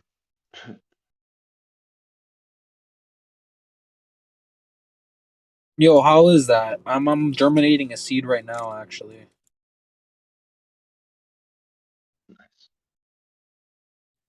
How's big your operation? You got a lot? Got a lot of girls and Yeah, we do okay. It's like a yeah, seven I'm smoking greenhouses. some. 7 greenhouses. Are you legal? Like where you're at? Yeah, No. yeah, of course. Who Are you would be talking Colorado? about that shit on fucking Discord if they weren't? That would be kind of weird. Yeah, I don't know. My friend who grows illegally, I mean, he's a Scotsman, but he's just. Some people are just shouldn't be in like a crime syndicate because they just can't shut the fuck up. Yeah. Nobody should be in a crime syndicate. Yeah, no one should be in the government. I mean, that's not crime syndicate. That's what I'm talking about. We really should, you know, slim down our big governments. That's my opinion. Yeah, there's Aim no for more way. localized situations. There's no way. Hey, how Like about that though? It's not a federal offense after to have seeing cannabis anymore. that's great, isn't it? I feel Yeah. like there has to be some sort of I feel like they're doing some sort of paradigm change, bro. Like they did a fucking 180 on a lot of shit during the COVID shit, you know? Mm-hmm. Because I feel like before, you know, you had to like be a slave or like an indentured servant or like go die in some war and get shot or like hit with an axe or something. But nowadays, you know, like robots are gonna do everything. You don't run anywhere. You just get in your car and drive. And so like they don't need people to like not what because smoking marijuana makes you kind of like lazy, right? Like I ain't trying to fucking work construction. Actually, you know what? I did fucking smoke a lot of weed while Everybody does, dude. They don't make yeah. you lazy. I don't know. Lazy people I make don't you fucking lazy. understand why are they fucking legalizing it now? Why was it illegal? I think it was just a fucking wasn't it just to like capture black people and like, put them in a jail system or some shit? Isn't that whole Could Jim be. Crow? Could be. Really, it just seemed more like uh, a hindrance to pharmaceutical sales because they Oh, come to you're places so many yeah. different pharmaceuticals plus Yeah, cotton. sorry. It was So DuPont. Sorry, hence the cotton DuPont gin. I didn't think in the about that. cotton gin. Yeah, Oh, instead of and hemp. the hemp, right? The hemp, Yeah. wasn't it? Yeah, you're Yeah, right. it was DuPont. He fucking put all the money into the fucking lobbying to have it fucking, you know, They came at it from two criminalized different and all that angles. sort of shit. Didn't Fuck yeah. DuPont And the just become hippies. Monsanto? And now it's Then like Bayer or Monsanto, something? Bayer. Yeah, Bayer. Like Bayer Yeah. aspirin. Bayer. Yeah. Yeah, so like DuPont Monsanto kind of Bayer. never really left. It kind of just changed its name and went on to do the same thing it had always been doing. Yeah, same banks. The same banker conglomerate. It's just like the same secret societies who run it. They just open different corporations and continue their agendas. Motherfuckers. Damn 'em. I mean, wouldn't you though? Like, Yeah. say you're some sort of criminal organization that has been Yeah. screwing people over for 100 years, and And then I'd like, make as many proxies as possible, and you would never know which fucking hand it's coming from, because or even it's imagine all this, like, connected. say you're Oh not shit! even like the top I head got banker company. guy. I gotta jump out of the convo for a minute.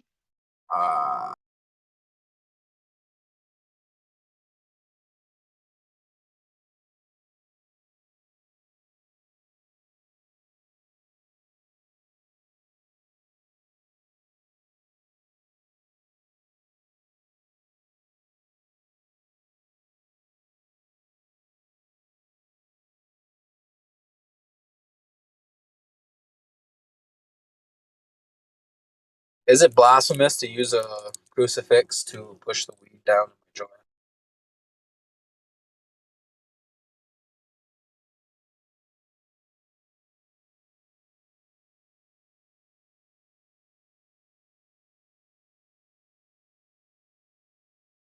Hell no.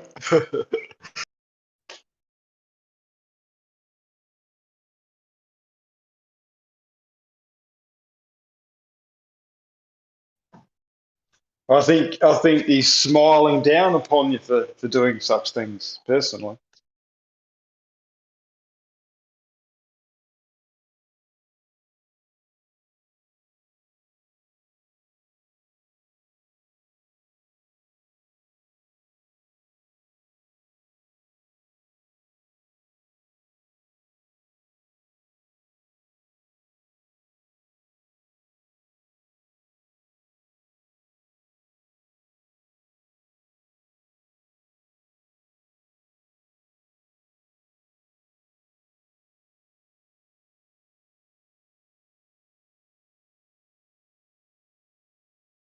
I think Pfizer dumped another bloody whole heap of documents the other day. I haven't read through them yet, but I think there's a substantial amount to go through, which will be interesting to hear the reports on all of that. Yo, so how's this? Pfizer sponsored the 94th Emmys, and then they're now basically releasing a drug that treats for bald-headed women. Yeah, of course. I don't even have to go into the esoteric shit, you know. If you go into that shit, you realize it's all fake. But like, you can even just look at it from a surface level and realize it's all fake.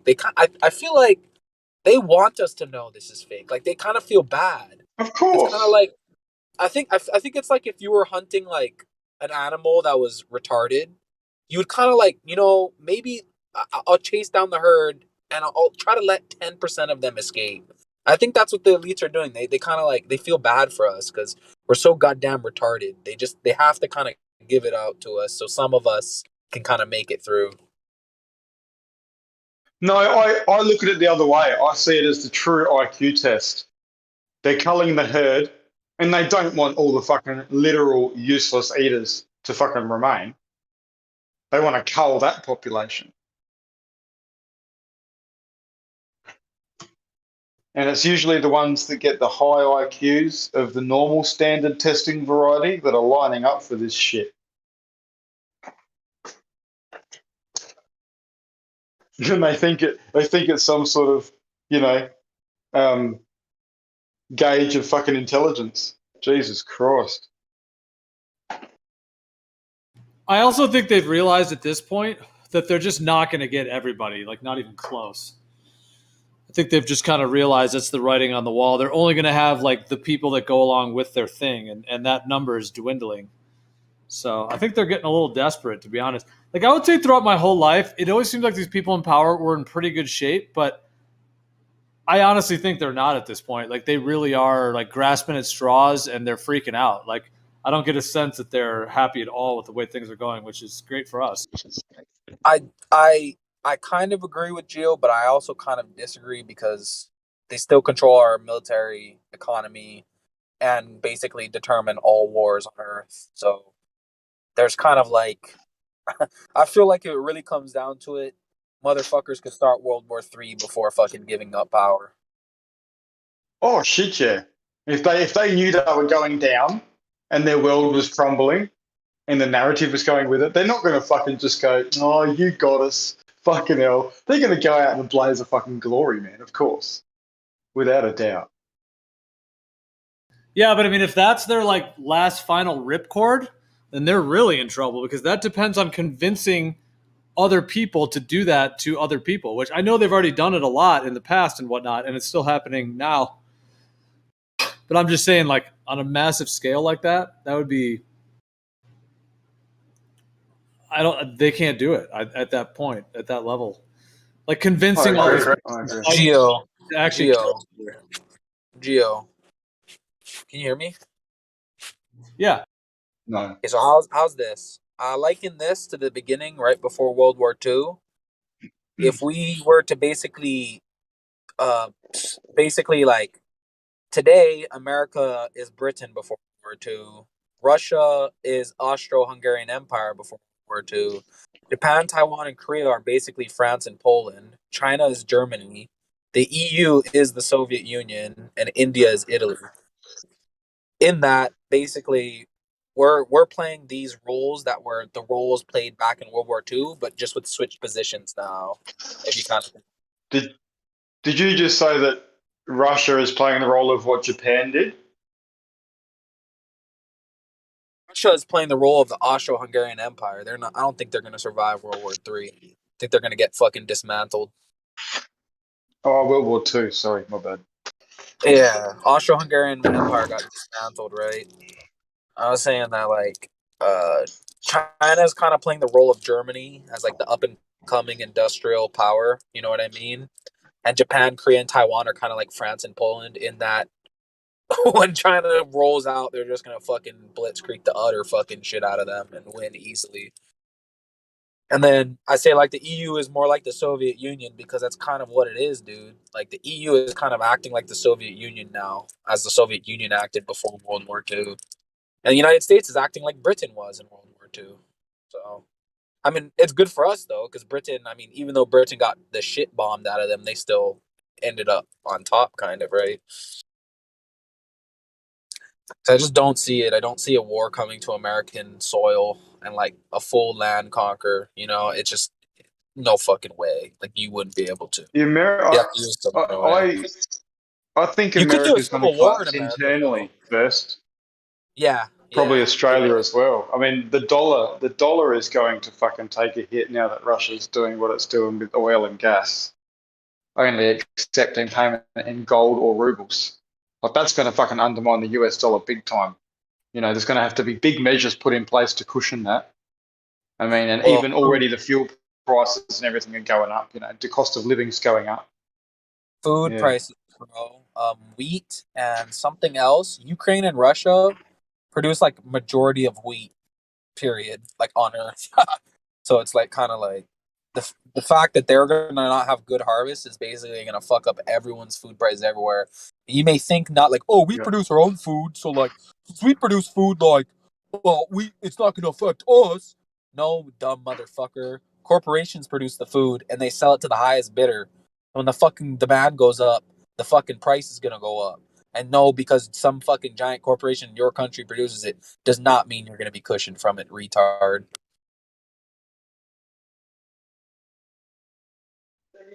Yeah, they're not sure about anything, these people. It's going to hit them hard. Very hard, very soon.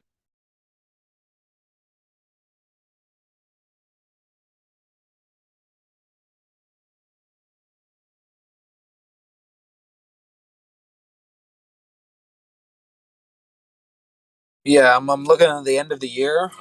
Food shortages, not food shortages, but food price increase, and another event because we have the Russian-Ukraine event, which happened in the first quarter. I think there's going to be another event in the fourth quarter, so they can bring in the food distraction because this is the distraction for the oil prices, right? Fucking price distraction for the end of the year. Because like they could never raise the price of oil on you and not have a reason for it. Like imagine one day you went to the gas pump and they said, "Well, it's $5 this day." There'd be a riot. But if you say there's some fucking war in Russia with Ukraine, then people will be like, "Ah, shit. The gas is fucking up because of Putin. Ah, fuck. I guess we could just blame some random airwave bullshit and say we have no power over it. Ah, shit." Just like at the end of the year, when you're gonna have no fucking food, they're just gonna say like a different fucking event, like, "Oh, this is why we don't have food," instead of just being like, "Nah, we just had your farmers throw the food out and then sold it all to other countries instead of your own country because nobody cares about you in your country. There's no nationalistic fucking interests." Yeah, it's all blamed on anti-vaxxers here. Everything. Putin gets raised a bit, obviously, because that's the current narrative. But before this Ukraine bullshit, you know, people were being affected by the cost of living, and that was all blamed on anti-vaxxers and hesitant, you know, vaccine rates What a and the bunch lack of of the supply retards. chain. You know, What it's a bunch fucked. of retards. Yeah, that's the thing. That's the thing that scares me is that now I realize I live with a bunch of radical idiots. Like actual radical idiots. They could probably get whipped up into a fucking fury over some dumb fake shit. I'm pretty Oh sure if yeah, don't go cop on the fucking breadboard, mate. dude, I'm pretty sure I could make a fake video of me doing something sus and then pretending that like I'm Trump or something, and I could whip everyone out of shape if I had the media backing to like push it to your Yeah, eyeballs. classic. You know what I mean? Like if I honestly could make a dumb shit video that normies would look at, say it's real. But I mean I don't have the marketing, right? They wouldn't push my video to the front of the streams and algorithms, but like Of I course, could yeah. definitely make one of these dumb videos that they make. Like, the shit they come out with is so dumb. It's so fucking stupid. I can't believe it.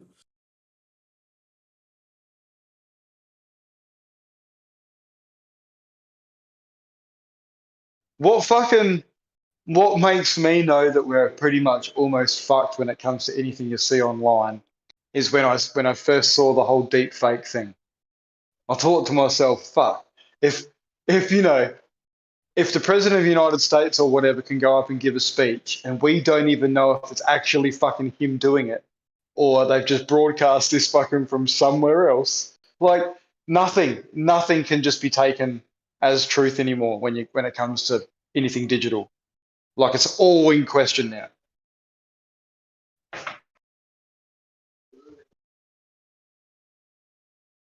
Yeah, man. I think we're gonna have like a little.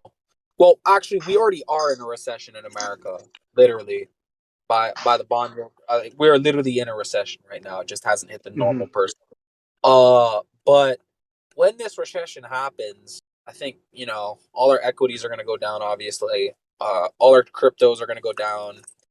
I mean, I don't know who the fuck still buys bonds. I don't know the fuck who still trusts this fucking government in any fucking capacity. But I think at the end, they're the only fucking companies, and the only companies that are gonna survive are the ones that embrace automation after this recession, and the only cryptos there's gonna be worldwide regulation at like ISO 2022. And they're gonna release all these CBDCs and basically ban the cryptos they don't want and keep the ones they do want. And then they're going to get rid of like 99%. So I'd say like 90% of stocks are going to go to the shit, and 99% of cryptos are going to be regulated out of existence.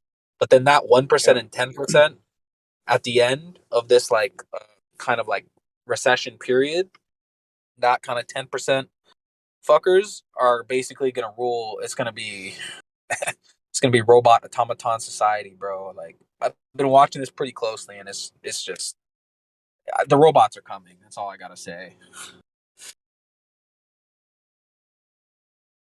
I think it's crazy that today I read an article with regards to the Great Reset and you learn nothing and be happy rhetoric from the World Economic Forum. Queensland and Western Australia have passed laws in Australia whereby the deed with which homeowners hold as proof of purchase of their property, like once they've paid the mortgage off, the title, is no longer now valid as proof of ownership. So they've literally just made it so that all these homeowners can no longer now verify that they are in fact the homeowner, because these deeds are no longer accepted as I forget the word, but as having the value attached to them. And they did this quietly just after midnight somewhere. They passed these laws quietly in the middle of a fucking lockdown or some shit. Yo, mate, doesn't it? I mean, I lived in a Commonwealth country as well. Doesn't it kind of fucking piss you off to live like in these like, dude? It's so obvious what they're fucking doing, dude. It's not like I'm not the smartest tool in the shed. I'm not old. I'm not wise. I'm just a normal motherfucker. I can see what they're doing in Canada. I've heard of the shit they do in Australia, and it's just like I don't know, dude. I just feel like I'm kind of disappointed in the generation above me. Like, act your fucking age, dude. Like, seriously, I'm supposed to be the fucking kid, not you. That's what I feel like, dude. I feel like the generation that was above me, the fuckers who are like 40 now, they're all a bunch of immature motherfuckers. They never fucking got out of their childhood. I love it. Dude, I know my dad's friends and shit, my mom's friends and shit, like 45-year-old women doing all kinds of bullshit that you're supposed to be doing. Like, it's just like, dude, fucking grow up. Like, grow the fuck up. And we have all these pansy ass motherfuckers at 45-year-old dudes who are fucking pussy, like living pussies. Like, bro, dog, like what I fucked last night looks like you, dog. You're a fucking pussy. Pisses me off. I mean, I don't know, dude. Like, I have such a low fucking opinion of my society and of the people I live around, the society I live around, because it's just like I don't know. I don't know if this is negative or not, but it's just like it's just depressing after COVID. I mean, this is probably how motherfuckers felt on 9/11. I was too young. I was like 2 years old. Wasn't even fucking available to give my opinion, but like I don't know. How are people not fucking like distraught and like kind of like, wow, like society is shit. There are a bunch of retards that would do whatever comes up on the fucking appeal to authority ballot box.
Geo.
Wake Geo?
Okay, GG's Oculus has been charged. Excellent.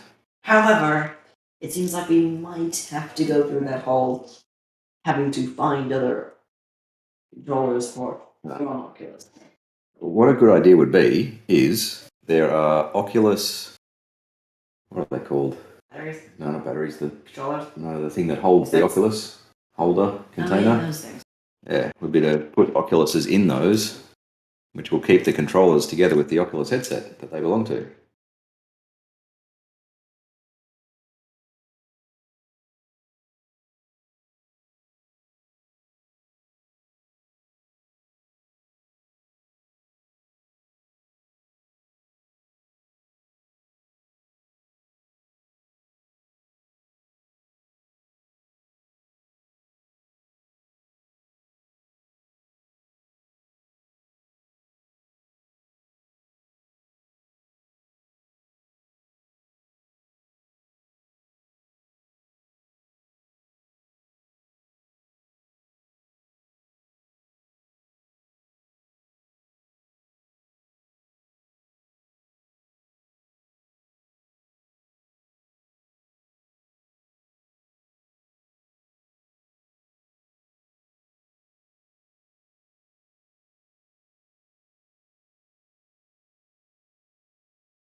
Yeah, this one though, I couldn't find any instructions inside of it. So no, just find find a headset and the 2 matching controllers.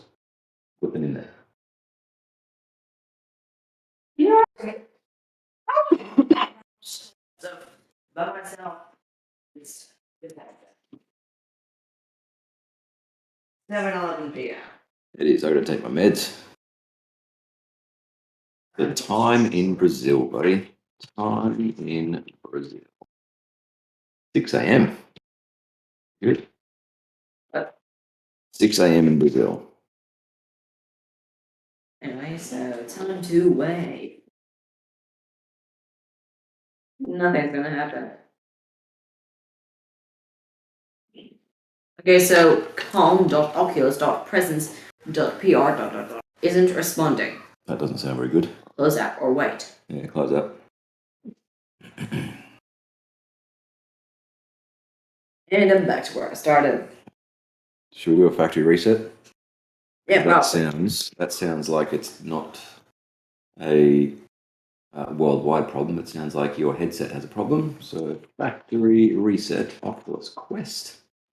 All right. Just tell me what to do. Where is your? What's it?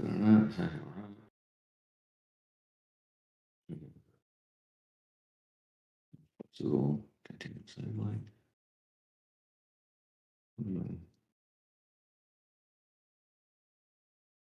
So all right, there's your phone. Here's my phone. Actually, no, not your phone. Let's do on a headset. Just tell me what to do. Make sure your Quest is charged. Turn your headset off.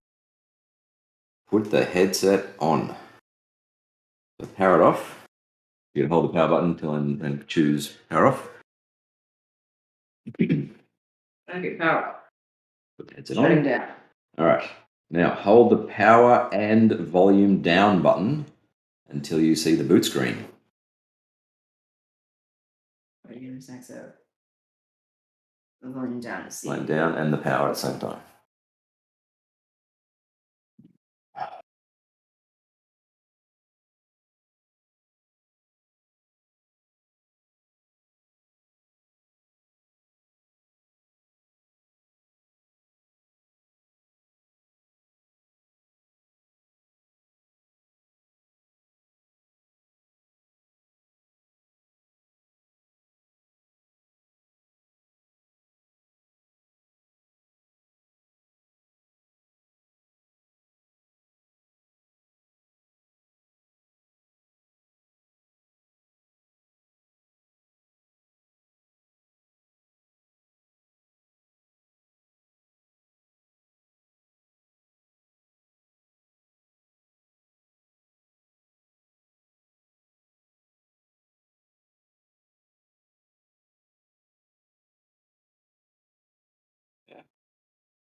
Okay, so I'm gonna keep on trying. So power off.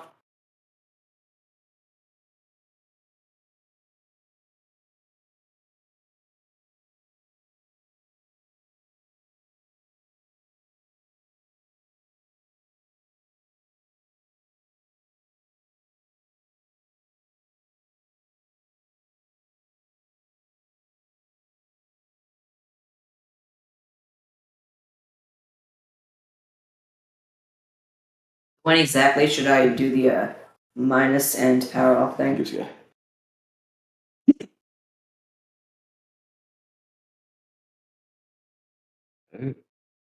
Right, the power and volume down buttons.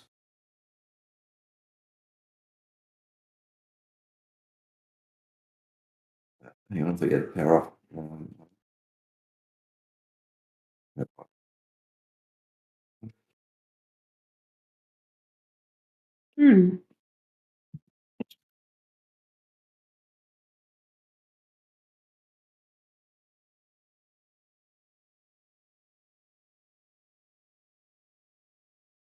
There we go.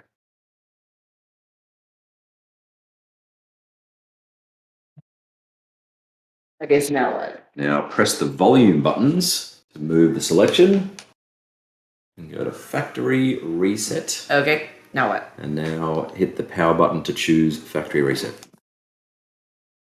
So factory reset was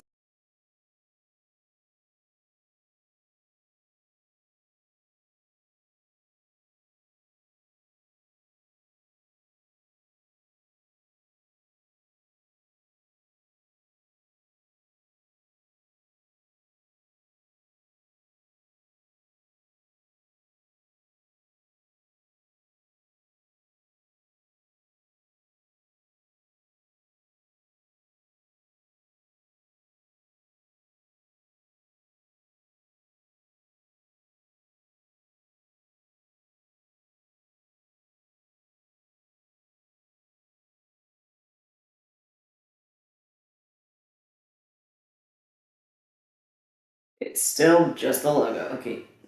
No. 33.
Review.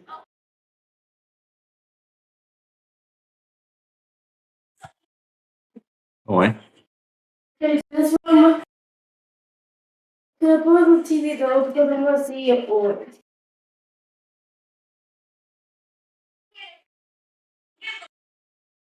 Wait, drop some in there. Mommy. What are you doing? What are you doing, Mom? Well, I'm going to try and finally download a game I've been trying to download for like at least 2 hours. It will only be done for tomorrow. What are you gonna get? What's the game? Mommy, what's the game? Mommy, what's the game? Yeah, just let him play, buddy. Mommy? Yeah, he's playing a game, buddy. I don't know what it is. Yeah, I don't know either. Wait, what is the game called, please? It's called Cosmonius High. It's made by the same people who made Job Simulator. Cosmosius High. Anyway, let's get the thing. I might want to see it though. I hope it's not too scary.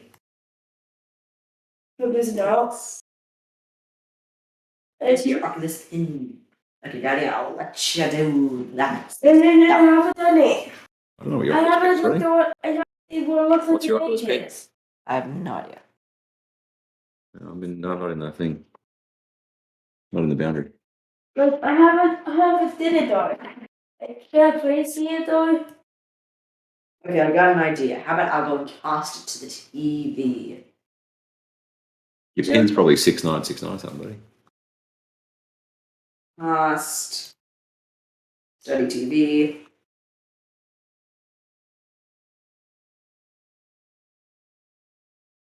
Okay.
Like, I don't have Amazon. You.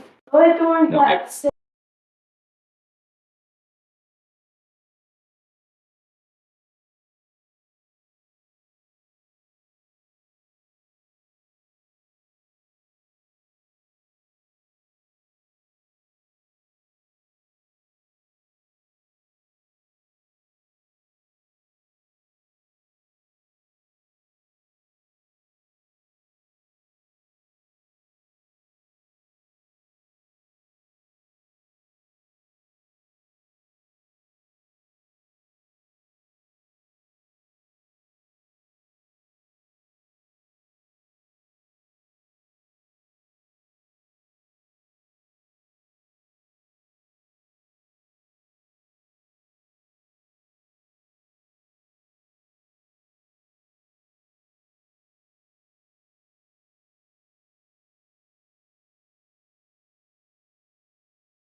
How you going, Dawn? You slapping it up, mate?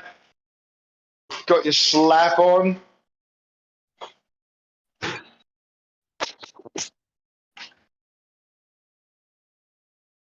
I think he's playing hard to get, but he's getting a big one ready.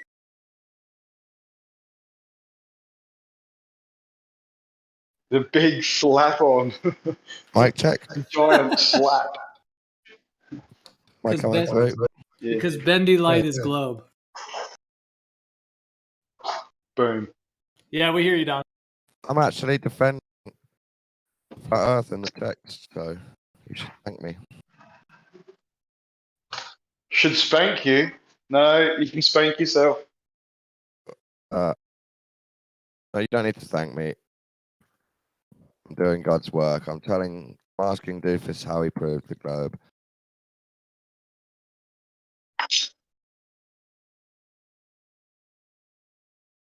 You're asking Doofus anything. That's interesting. Here we go, a response. Oh, it's to Jerry, not me. What do you think of that proof, Don? He says light bends through the air, therefore Earth's globe. What do you think of that? Is that a pretty solid proof? Well, that's what I'm getting into now. I'm asking him if he's done the experiment, or if he's watched it or read about it. And he says he's done it, so I'm going to say, okay, please show me. And you know what's going to happen? If he can't produce his own experiment, I am going to treat him like a flat earther and tell him that he didn't do it.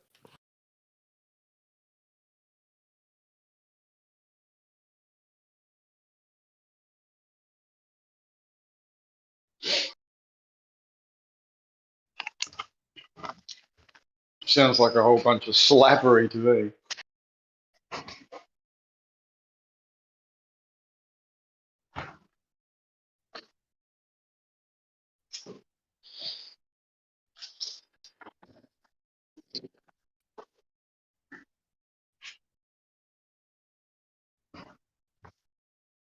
I've been smoking indica weed, like 70% or more, sometimes 90% indicas. For like 10 years, Interesting. for 10 years and or more. And I've always said sativa's weak and it doesn't do enough and I don't like it. But recently I've had a few good sativas and it's totally changed my mind on what I think about it. And now I'm craving sativa weed while I'm smoking the indica weed. Oh, that should be all you need to hear, Don. So you had a preconceived idea of something, and you just thought that was the case, and then all of a sudden you were shown that that's not the case, and indeed it's the opposite to what you indeed thought. I wonder if that could, flow onto any other parts of life. Of course it can. The thing is, I've been Interesting. shown many bad examples of sativa, like weak, dry haze that doesn't really give you anything. I've probably been given low THC sativas and not the modern cool hybrids. But my mind should have still been open to the fact, but it wasn't. It was closed. I thought sativa was rubbish, so I was lying to myself. Well, as long as you can learn from these things, Dawn, that's the main thing. Yeah. Next time I'm going to get a mixture of my normal indica weeds that I like, plus sativa weed that I can mix in a varied ritual. Yeah, they each have their purpose, that's definitely for sure. I'm sure if you smoke sativa every day, you start craving indica, right? In the opposite direction. Well, the way I utilize them is if I want to get stuff done, if I want to go out and have an awesome, day's hiking or camping trip or look under the stars, or that's all sativa every day. If I want to fucking relax, have a good sleep, ease some back pain, or go watch a movie or any of that sort of stuff, it'll be the indica dominant. That's how it works for me personally. What's sativa for work if you've got to do work, and indica if you're not having to do work? Sativa for more of the mental high, and indica for more of the body stoning. Sit on the couch or contemplate shit. That's when you want to mix stuff. Because if you want to be locked on the grass under the clouds, you need a bit of both. Under the stars. I mean. Your connection is terrible. I think you've got a loose wire or something, Dawn. I have my mic cable really bad, so I tried to just press. It's like you've got a mozzie stuck in your microphone. A mosquito.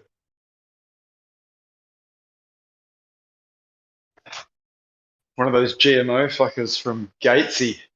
Oh, I think I might be able. If I switch out for my one, this broken one will sit not moving, and that might be better.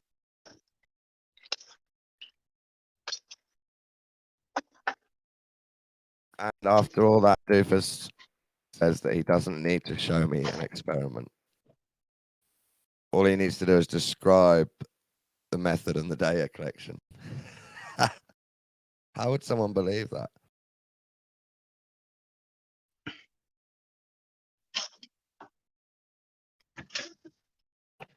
Oh, the things people believe, Dawn.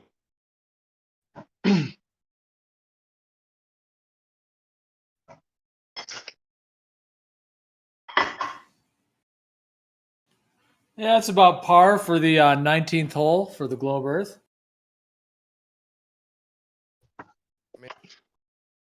If someone's really asking you, you're really saying an experiment proved this worldview to me. But then you say, I can't show it. What's happening in your brain?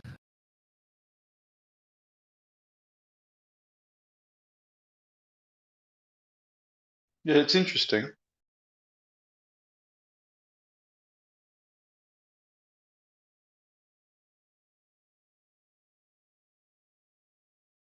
I had to say was, I believe some experiments have been done.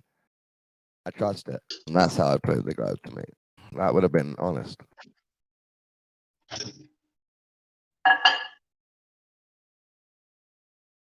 Somewhat honest, yeah.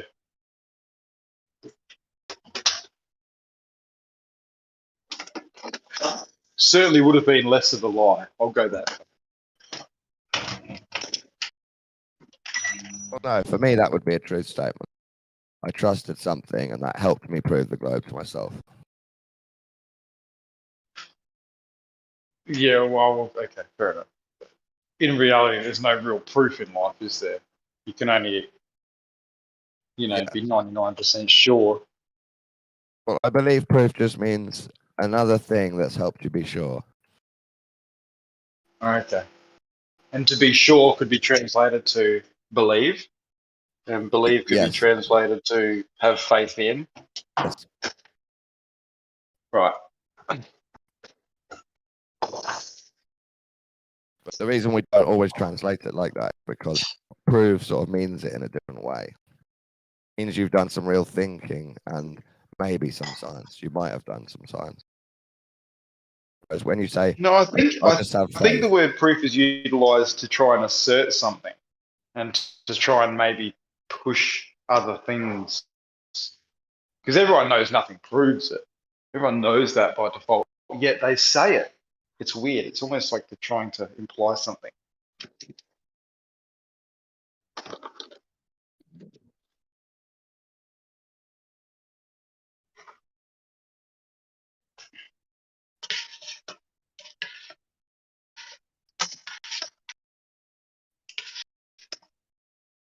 How's before Geo when I satisfied the criteria for making a prediction on the flat Earth, and then it was denied.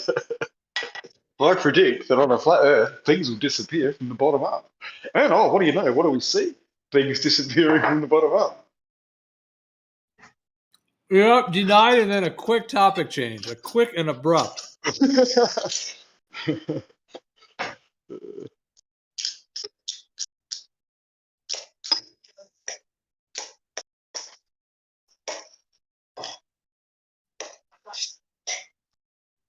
If only they can insert 7/6R. It's all they need.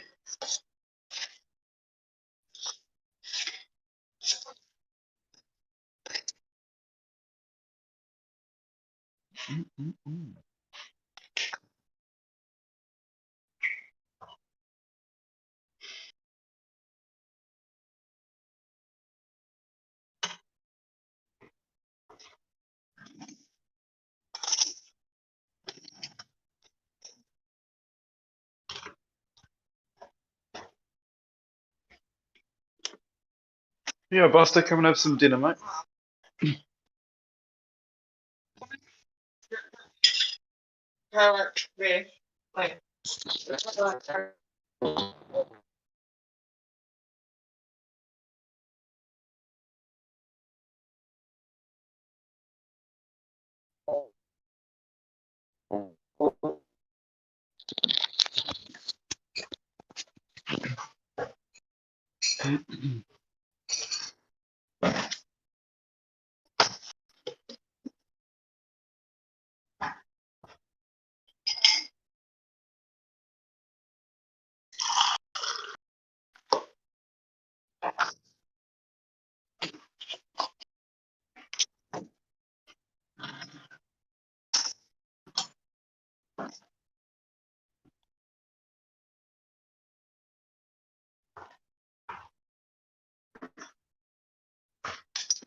Is it salt and water? Yeah, it's salty. Just sip on it. Don't scull it down, please.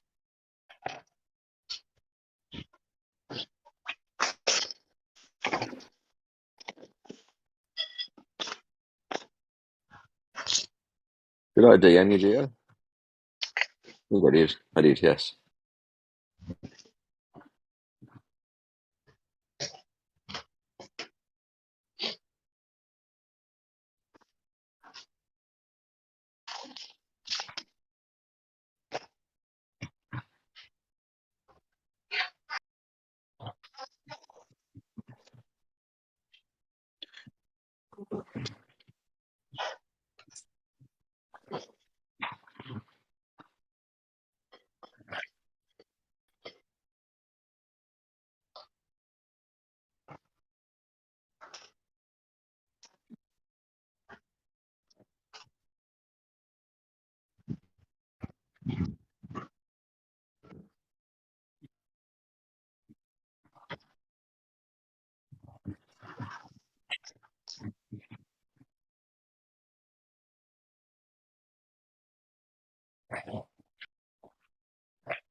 Gio.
So, Ruhir, what are your thoughts on a tsunami wave traveling from the equator south or north? Would that tsunami wave succumb to Coriolis? What a tsunami wave, big Coriolis. Would we be able to track that drift? Given that they travel slowly, over several hours across the ocean. I think it would, right? I think it would. But that's my thought, yeah. I wonder if that could be verified in any way, shape, or form. Maybe. I think it was Science It Out, I think. Science It Out. I think it was Science It Out. Mapped the most recent one from a couple of months ago. Oh, that was a pressure wave, actually. Another tidal wave. Yeah, I don't know. Speaking of measuring What, an shit, atmospheric pressure wave and Coriolis, was it? no, just the atmospheric pressure. Oh, okay. Yeah, but that one in the Pacific, wherever it was. Anyway, speaking of measuring shit, so Bacon wants to show off his celestial navigation software, and he asked me to measure some angles to stars tonight. And I can only get one star because it's cloudy. But the star that I got, right? The star that I got, I measured. I checked it in Stellarium, and my measurement was 7 arc seconds off what Stellarium says, which means the circle of equal altitude is about 200 meters off my actual house. I'm pretty stunned by the accuracy with that.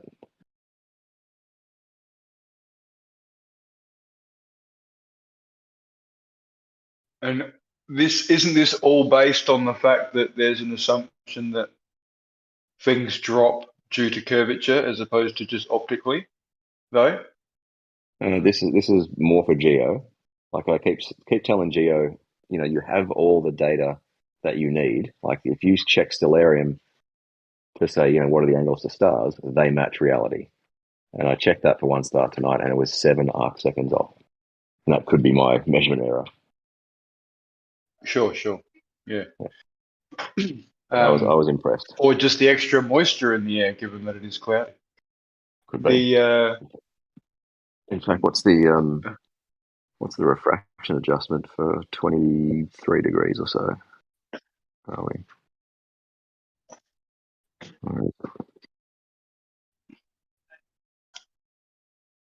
It'll be like 2 arc minutes or so. Maybe 3 arc minutes. I haven't got the thing. Oh, here we go. 23, yeah. 2.3 arc minutes.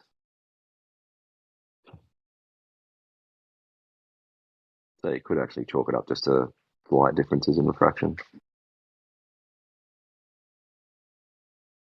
What, other than what I've just mentioned in regards to, 69 miles and 1 degree and all that sort of stuff, other than that, what else is there that separates the navigation?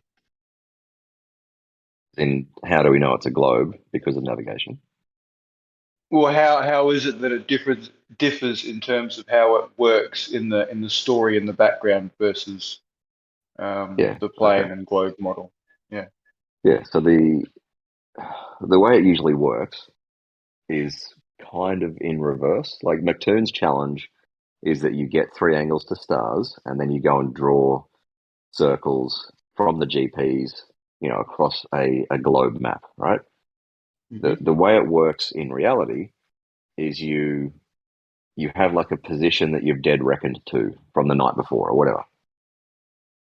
And you make a list of all the stars you're going to check at a certain time, and you use the almanac to work out if this is my position. If I assume my position is correct, what azimuth and what altitude should I see these stars at? Okay, those calculations.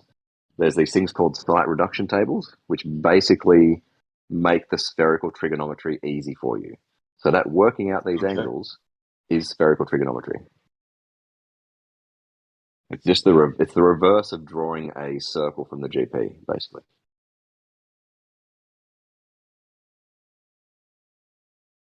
And that's why no one can ever actually do Toon's challenge on a flat Earth. Plus the dip correction, and, that sort of shit.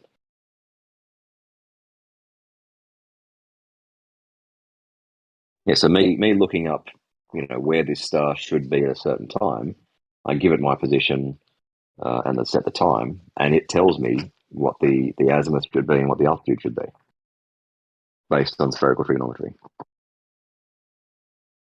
Therefore, globe.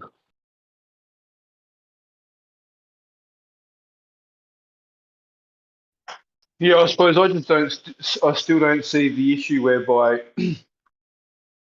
the story behind why things drop down is obviously curvature in one and optics in another. And if the only thing that changes is the story, what else would need to change for flat Earth for things to fall into place? In my mind, it's still just the story behind it.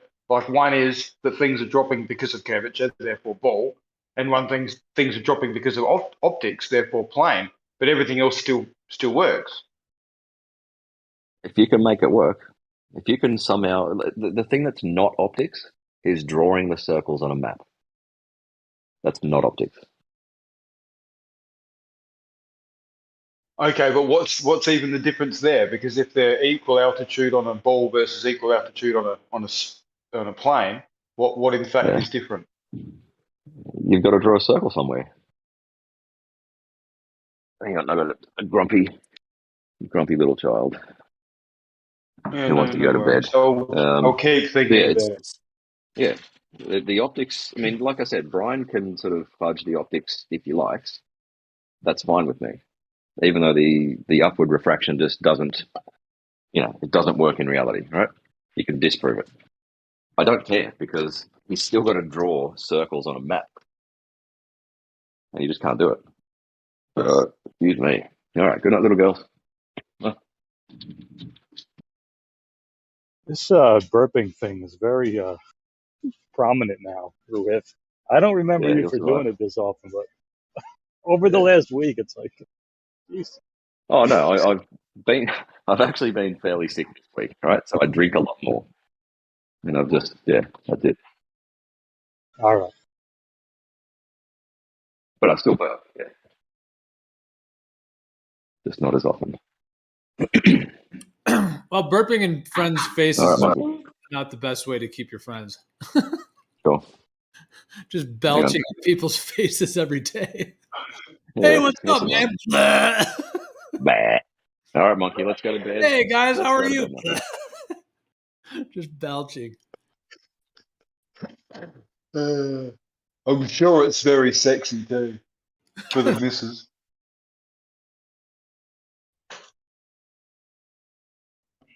Then again, if you're sick, I suppose it doesn't matter.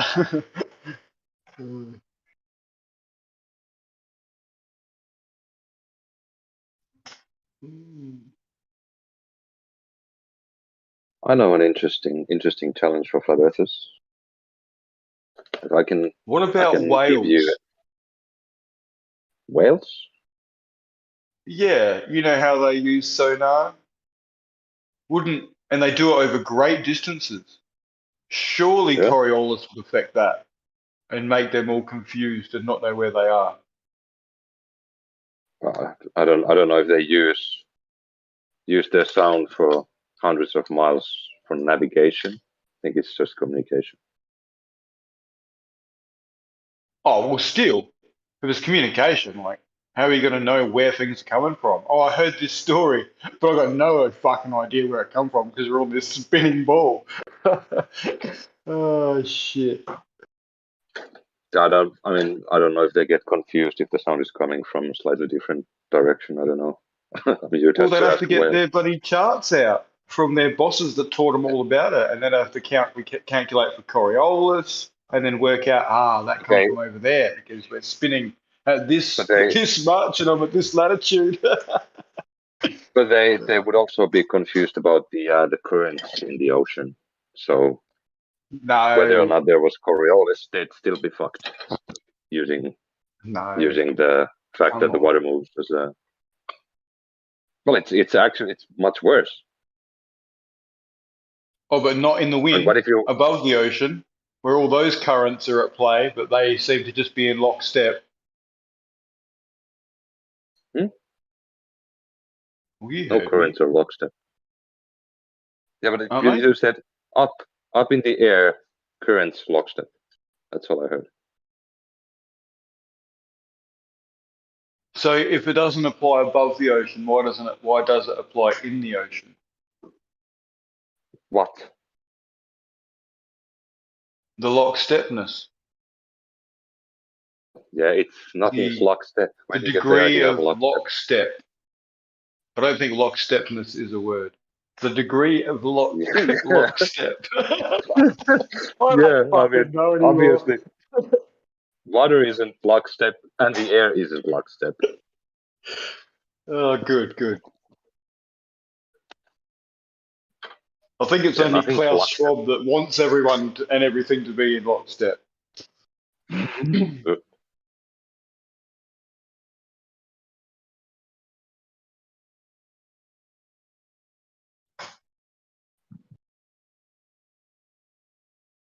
He's got such a great name for his role, Klaus Schwab. It could be an Austin Powers evil villain.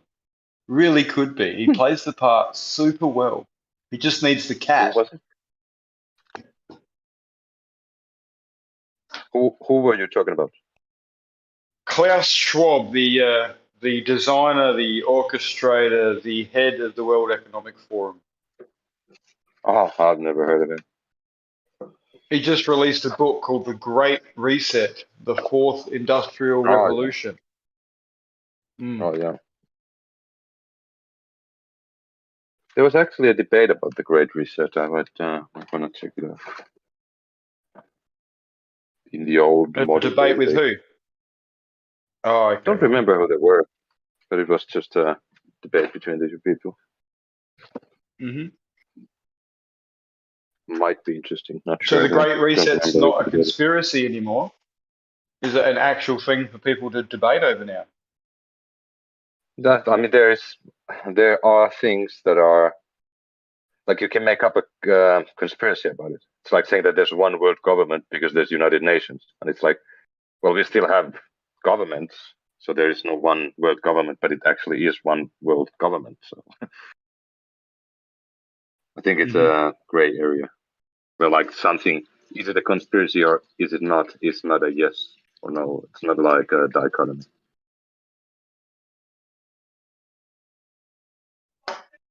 Because I can say that, for a there's a long great time. reset. Go on. I was just going to say, for a long time, people who mentioned about the Great Reset were, scoffed at and laughed at. Even the terminology was considered, laughable. And yet, it's an actual implemented agenda among several countries. Sure, but I think it's like chemtrails. Are there chemtrails? Well, yeah, if you spray your field, that's chemtrails. But it doesn't mean that there's all the governments are flying airplanes, civilian airplanes, and just spraying the air. Like I think it's case by case basis. Like if you say that there's a great reset and it's exactly based on observations, then I'm sure, yeah, why not?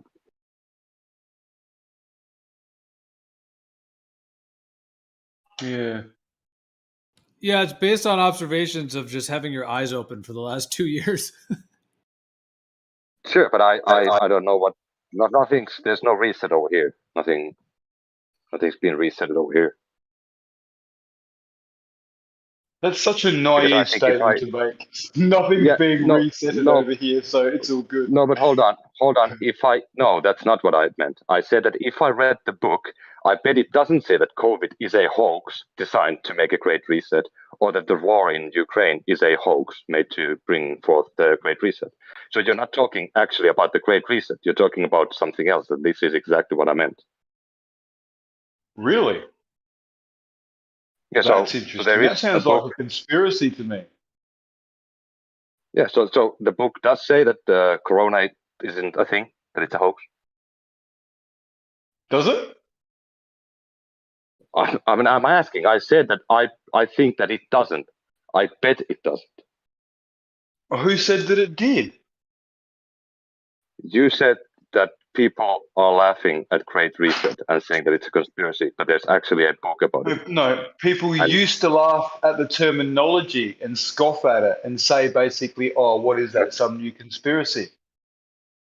yeah, and now you They are did, saying definitely. that, well, there's a guy who came up with a book about it. So is that book evidence for the Great Reset? No. He's not just come up with a book about it, mate. You are way behind the ball here. Like almost too far to bother catching you up. There's like a Okay, global so agenda, and he wrote a book but that's the about only his thing. global agenda. That's all. Okay, that's the only thing that you brought up was the book. Well, yeah, no, I mentioned the man, and then you said about who is this guy. I told you who he was, and that he'd written a book. Yeah. That's all. Yeah, The about Great the Reset Great isn't Reset, just okay. the book. Yeah. There's more Yeah, to it than I a know book, that, mate. but yeah, sure. But I'm just like, you say that that people say that it's a conspiracy, but now there is a valid sort of guy who came up with a book about it.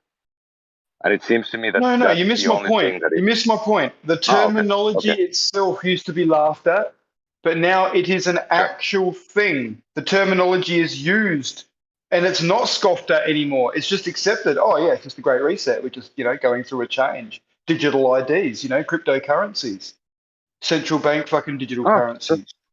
sure. That stuff. Unless If that's a great, conspiracy. yeah, no. If that is Great Reset, that we're just gonna move from digital currency that we almost have now already to a digital currency, then sure, yeah. I mean, it's just natural. Well, no, Sure. if you want to look up the World Economic Forum, the Great Reset, and actually look it up, it's not just that. There's a whole smorgasbord of things that change. Like it involves, the social credit system. It involves no one owning anything, having no ownership rights, and literally just a lease model on everything, renting, like from your car to your fucking fridge, like absolutely everything. Right? Like there's a lot more to what they're doing long term. And if you're happy And just to roll with it, cool, because it's all progress, that's fine. But don't be naive to it. That's not what that's a hot take again. I said that digital currencies are okay. So I didn't say that it's okay for me to rent my refrigerator. So or not have a car. Sure. I mean, that's what a lot of people have right now. But I like to own my car. But so there's a World Economic Forum page that lists all these things that we're not gonna own anything anymore in the future. Yeah, And you can go right through it. There's right now. Johns Hopkins University as well, in collaboration with the WEF.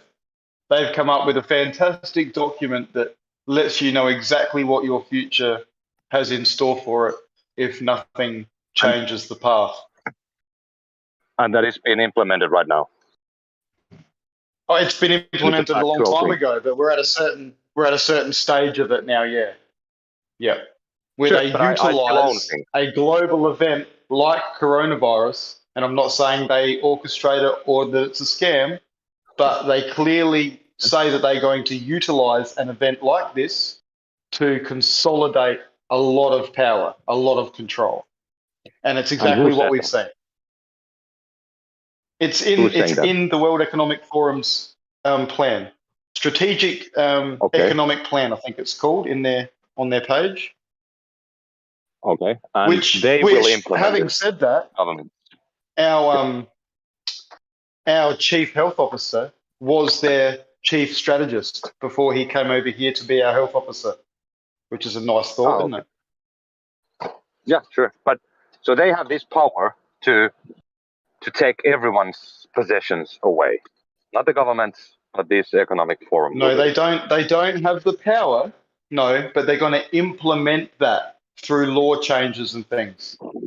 We've had a couple of states that have just changed the laws to do exactly that, which is a scary fucking thought for people. Okay, so it's not the World Economic Forum that's going to do this. It's individual countries that are going to follow this plan by these evil people. Well, it's not follow the plan. See, the World Economic Forum have had a group of people that they've been training over many, many years to go around and infiltrate different governments. Klaus Schwab himself has bragged about the fact that Jacinda Ardern and Justin Trudeau and many of these other people are all students of his school, where he teaches people to go around and basically infiltrate, coerce, and fulfill agendas. So yes, there are people in power who have got in there and are doing things that wouldn't otherwise be happening if these people weren't doing it.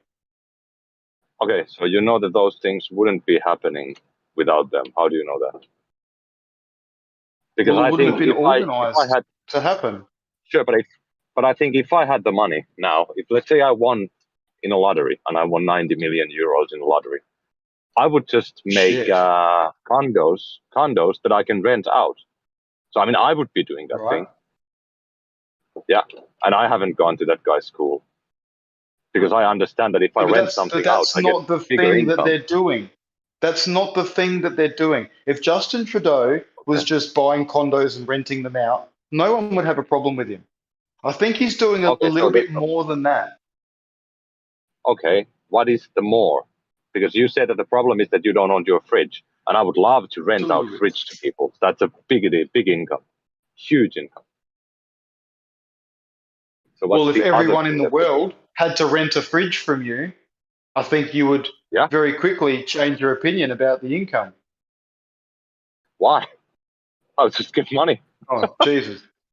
Yeah, it's good money. Yeah. Great money. Very good. Yeah, it's awesome money. So you don't have to go to this guy's school to understand that renting is a good way of income, of getting income. The best way. No, but that's no one said that. You're just being really weird for some reason. And I know it's a normal tactic for you guys to do. I know. When it's a bit too much for you to actually comprehend, you've got to fucking Okay, just so you talk can random nonsense. you can poison the well, or you can tell me what is the You're the one poisoning the well, mate. I didn't say any How of the am I? I'm things you just brought saying what up. I would do. No, I'm saying what I would do. No, but that's if I had not what I'm money, talking about, which is very clear to no, anyone listening. hold on. You said that there's a thing where you get you don't own anything anymore. You have to rent everything or Here's lease the thing. everything. Yes. It's called You'll Own Nothing and Be Happy.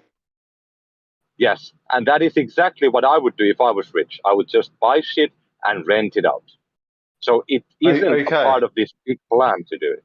So others do it well. So right, okay. So you can just follow along and you can be a good global citizen and rent things from the people that you wish you were. That's fine for you. No, I that's not what I prefer to keep my land title and its value and what it represents. Sure. I don't want that And taken that's away not what I from me. said. Yeah, and that's not Oh, what that's I said. not what you said. That's another hot Okay, take. sorry. Yeah, I said that if I had money, I would do that. I don't have money, so I like to own my shit. Okay, but that's going to be taken away from you, that option, very soon. Now, do you still think you're a smart guy and these people should And continue to do what they're doing? I didn't say that these people should continue doing what they're doing, but that is there's no evidence for someone taking my property away over here. Oh my God. Okay, it hasn't happened yet. In which case, of course, there's no evidence. It needs to have happened for there to be evidence. But there is a plan for it to happen, which you can remain ignorant to by all means. You can contest and argue that plan with me by all means, but don't deny the plan. Don't deny it is the I mean, future. there are a lot of plans. I'm just wondering if they're ever going to be implemented. It's like the Agenda 21 came and went. Nothing happened. Do you reckon Bill Gates's decade of vaccines that started in 2020, which was his plan to start it in 2020, well and truly before that, do you reckon we might be in that? Do you reckon it started? Or are you still waiting maybe for potentially to find out whether we're in the decade of vaccines or not?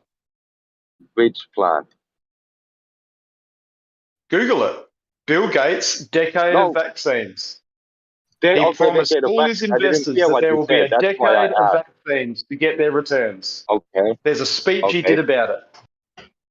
Okay. Was 2010 the decade of vaccines? I got vaccinated actually more times back then than I have been vaccinated this decade. Oh, and those your were N banned. of 1 represents what? Your N of 1 represents what? Is that like statistically significant, you think? How many vaccines you've had in 2010? Yeah, I mean, do you have statistics of vaccines being given to people? Did I mention anything about statistics? No, you just said that. Did I You said that say that Bill Gates said anything about statistics? Pretty sure no would be No, the you answer said to that that. you said that there's probably an agenda of this being the decade of vaccines. No, I'm not just probably wondering, an is it? agenda. There was an agenda. Not probably, was. Orchestrated by Bill Gates. He told all his investors to invest. Sure. And look where we are now. Into Look what? at the stock prices, thanks to this pandemic. Sure. And when does it all plan to end? According where's the to plan? the documents, 2030. Okay. So So there 2020 is is. when it outbroke. So that's when it started. And now 2030 is when they plan to end it. That's a decade in my book. I went to school for long enough to learn that. Sure. Okay. And you know this how? How do you know that this is actually the case? Because there's Project Bluebeam, so there's aliens that are actually coming to the Earth. Do you accept those plans too? Oh shit! Woo. That was a good There's one. a lot of plans like Agenda 21. Do you accept the Agenda 21 that it happened because it didn't? Do I accept that it happened? It's a process, champ. It's a process. Yeah, no, it isn't because they have a new agenda now, which is Agenda 2030, and the Agenda 21 It's not a didn't new. met its goal. It's not a new agenda. It's an evolution. Oh, it is. Okay. So the vaccine agenda also is in an evolution. So when it doesn't happen, you're going to say, yeah, but it's just an evolution. Come Hang on. on a minute. What do you mean when it doesn't? What the fuck is happening now, champ? Come on. When we get more vaccines in 2030 to 2040, you're going to say, yeah, but it was still the decade of the vaccines because it's evolution. So it's actually 2030 that is the actual Well, if you're going to go down that path Like, how do you and know that wonder this about is the decade 2030 of and vaccines? beyond, go for it. Yeah, but how do you know that this is the decade of vaccines?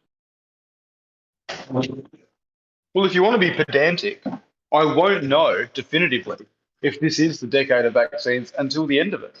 That's fair. But for you to deny that we are potentially in the decade of vaccines that was foreseen and spoken of, that's just ignorance. Okay. Okay, so you were then also pedantic when I was talking about the Agenda 21, because you said, yeah, but it's just an evolution, so it's not that.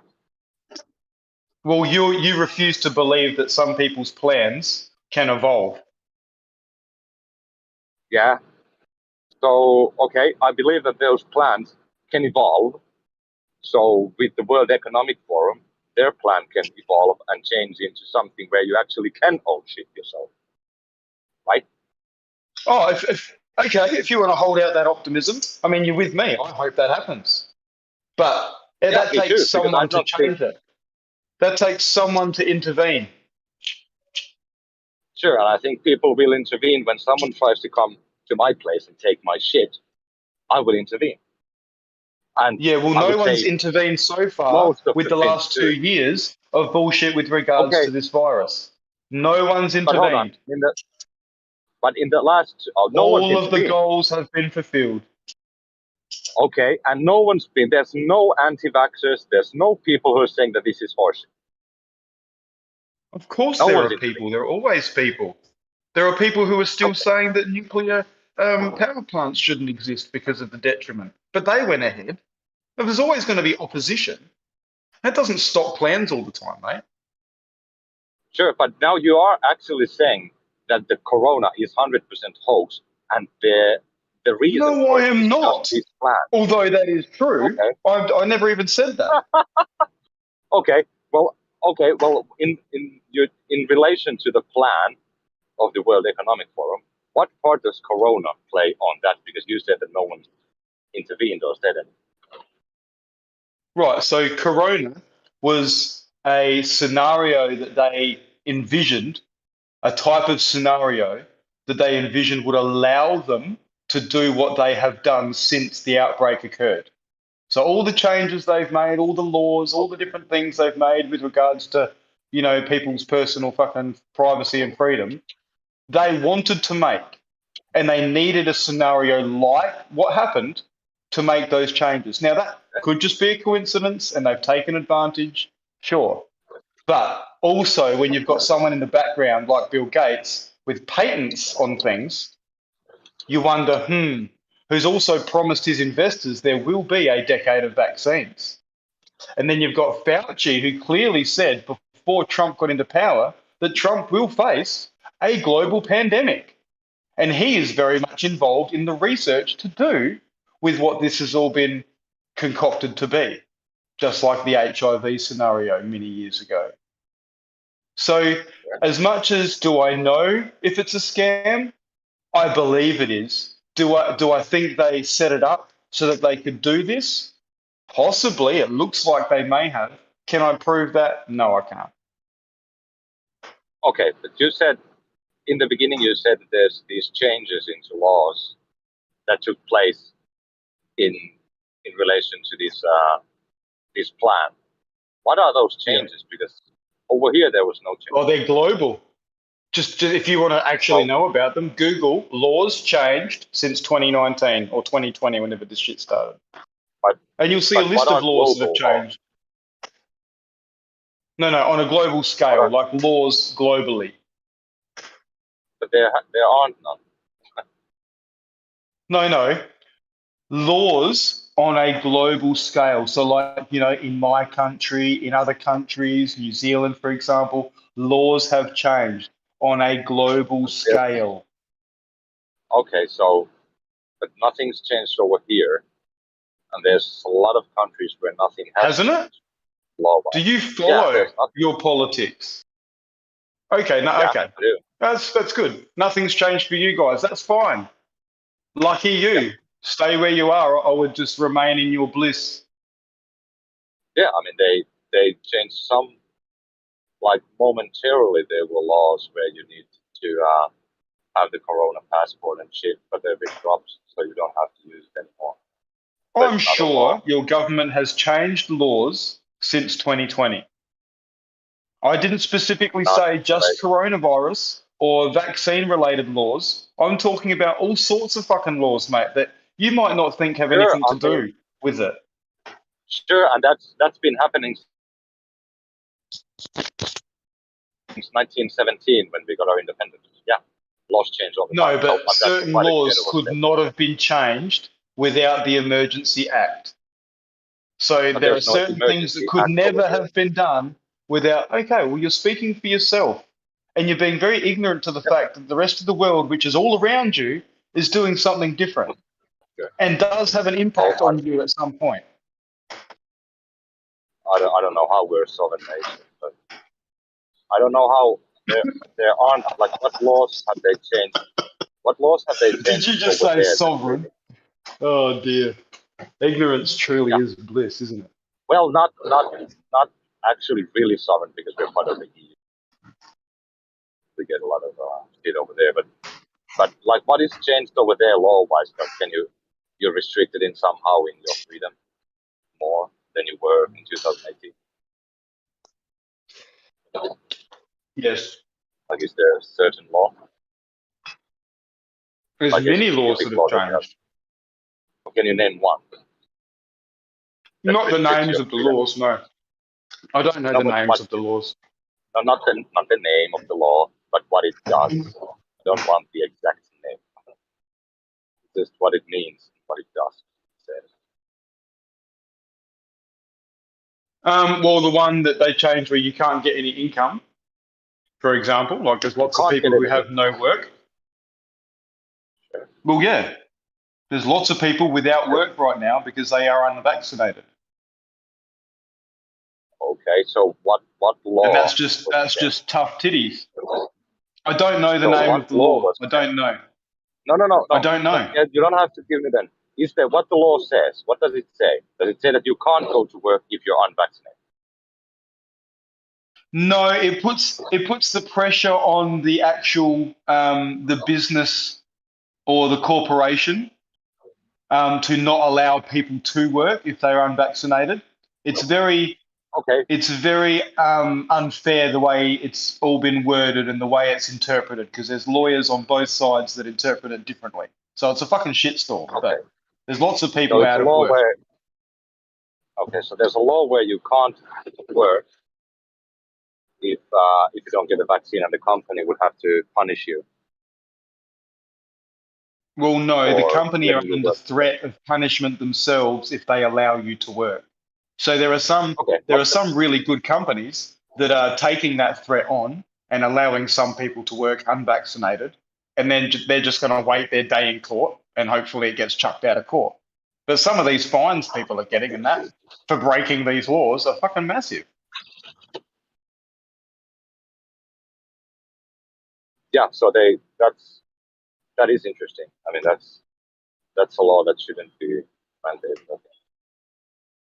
It's not just here. There's lots of places. New Zealand, people can't travel like from one island to another. They're literally not allowed to go from the north to the south island if they're unvaccinated. And that's just fucking not on. That's disgusting. Yeah, I think it's gonna change, just like over here it changed. But yeah, I think it's still going on from over there. Because over here we couldn't drive from southern Finland to northern Finland without a visa, but it was only for I think a month, and it just went away. Yeah, I wonder what the pressure was. Because it surely wasn't, they weren't following the science and the data, because that's fucking all corrupt as fuck. Well, so I wonder what the reason was for backing it off. The number of cases were getting low now, so that we can get people to travel again. Yeah, but over here we defined cases just by tests, not actual hospitalizations. And so the case numbers were through the roof, even though most people were sitting around looking at each other going, well, I'm perfectly fine. I don't know what this is all about. Yeah, I think over here too, it's confirmed cases and then hospitalizations and then ER. That's what we use over here. So in amongst everything, while the rest of the world were having huge case numbers because of tests, you guys weren't having huge case numbers because of tests. Yeah, we were. Then we just boarded off the southern Finland because there was a lot of more cases over there, and it seemed to work. And then we just opened the border again. Crazy. Well, like I said, consider yourself lucky, and don't be ignorant to the fact that there's all sorts of shit going on around the world, and it could always come to bite you in the bum if you don't, stand up for other people's rights as well as your own. Sure, I will, but I think that when people say that they're gonna take all your belongings, I think that's horseshit, and that's never gonna happen. Well, okay, but when you say that, I picture in my mind that you think one day the sheriff or whatever it is comes to the door and said, right, time's up, all your shit's ours. Like, it's going to be very, very systematic, and it's going to be over time to the point where pressures are just placed upon you where you just can't survive anymore, and it's just the better option. Like, that's how it's going to roll. Better option to do what? Better option for what? Well, I don't know. Okay, so they're going to incentivize electric cars at some point, so that next time you might go and buy a new car, you think to yourself, okay, right, there you go. So it was to the point where you've probably chosen, if you have maybe an electric car over fucking a petrol car, because, the government's subsidizing shit.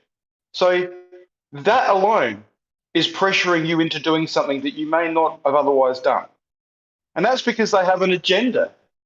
And that is to have a fleet of driverless cars that people just rent and call, like Uber. Off you come, but there won't be a driver. How do you make the jump from having electric car into having a fleet of driverless electric cars? Why do you make that leap? Okay. Can you? What do you mean? Why do I make the leap? So as soon as we've got electric cars and 5G, as soon as we've got the 5G everywhere and we've got electric cars, why do you need drivers? I mean, to drive a cab to do whatever? I mean, I don't No, know. it does it itself. Sure. Well, I need a car and I need to drive. No, but you're not allowed on the I go road to anymore work. because you're more of a risk than the electric fucking car itself. No, but I'm going to work, so I need a car. It doesn't matter. It doesn't matter. You summon a Well, it doesn't car. matter. You call up the service and a car comes to pick you up for work. Or you get on the local Okay. shuttle bus to work. No, I can't take a local shuttle bus to work. There is none over here. Yeah, but there will be in the future because there'll be enough No, there people that won't. need to use it. No, because the place where I work at doesn't have that many workers, and from my town, there's only, I think there's 3 of us who work there, Well, and you we may all have to work different relocate shifts. then. You may just have to So I might have to relocate relocate them. Sure. or change But then the house jobs, that I live perhaps. in You know. will be empty. Yeah, but I won't. I won't do that. So I'm just gonna keep my car, Well, fair even enough. if it's I hope electric you've car. always got the opportunity to do what you want, and you're never pressured Yeah, I into just doing think. things that you may not otherwise Yeah, but do. I think this. Yeah, but I think this doomsday scenario has been going on since I've been 10. Over 20 years, they've said, "Yep, tomorrow they will come and confiscate everything you own, and you have to live in a box in the city and be in a bus to work." And it's like, no, hasn't Okay. happened. Won't happen.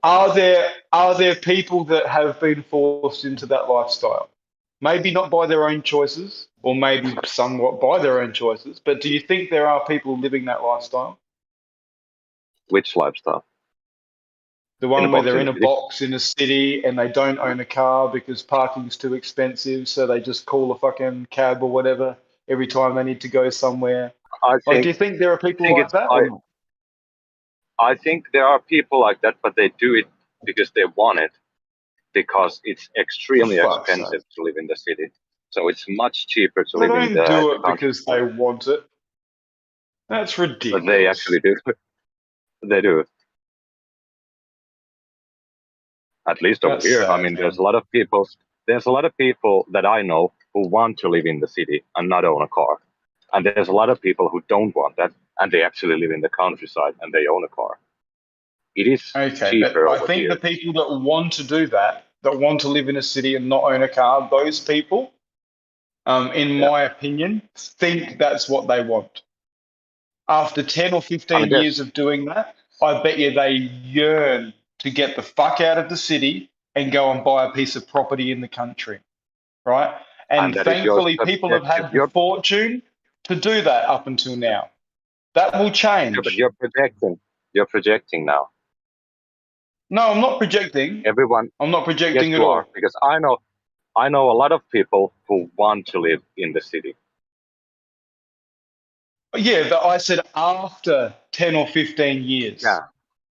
Yeah, I've known So people you for know a more lot than of 20 people that years. want to because it sounds like a nice idea.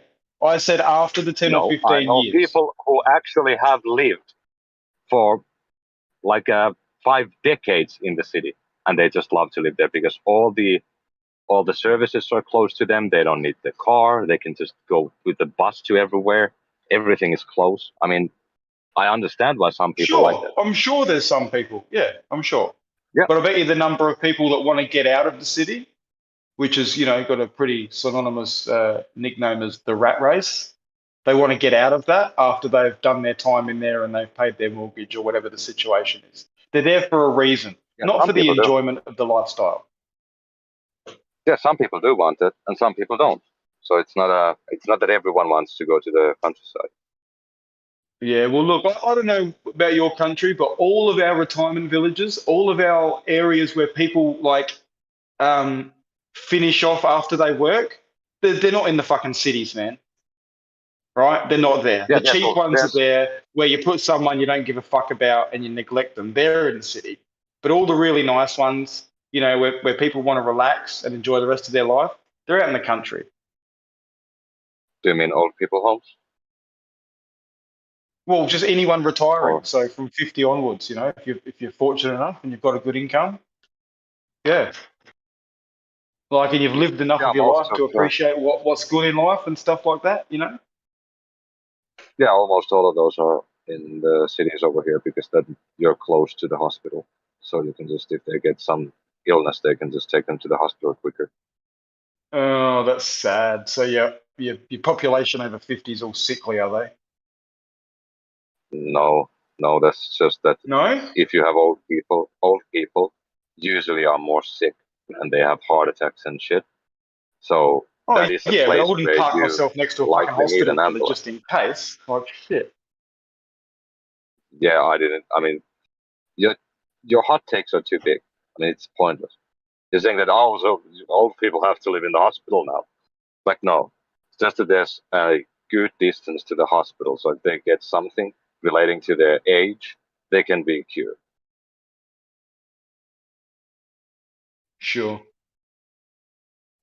It's just logic. I mean, that's where I would like It to is. It's reasonable ball distance. logic. So your Mate, I logic is think the put the old people away stress from the from hearing hospital. ambulances go past your fucking house every day and not having you sleep No, is going to that's not. impact your health That's significantly more again, than the benefit of again, going for some fresh air and seeing some rolling hills every again. day. I didn't Simple. say that put the old people home right next door to the hospital. That's not what I said.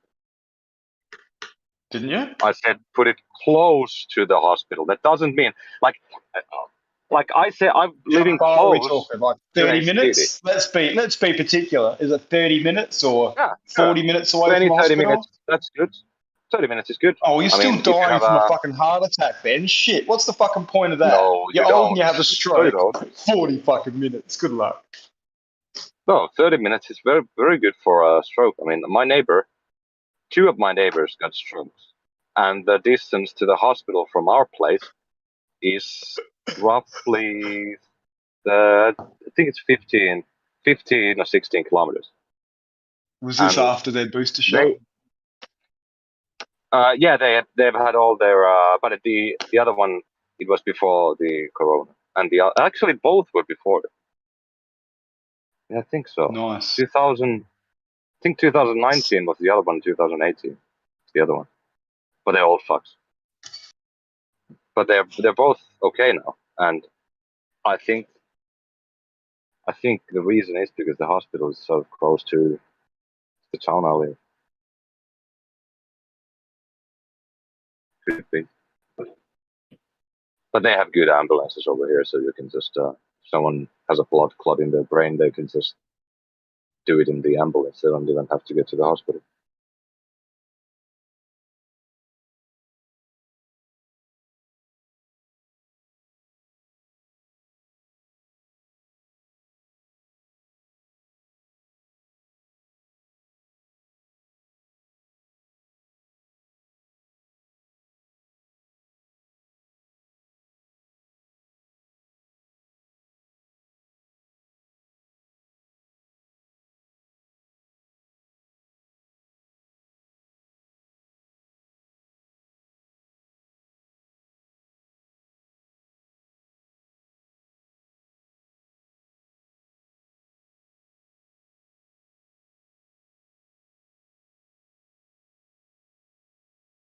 I'm gonna go and listen to Gene ranting at James.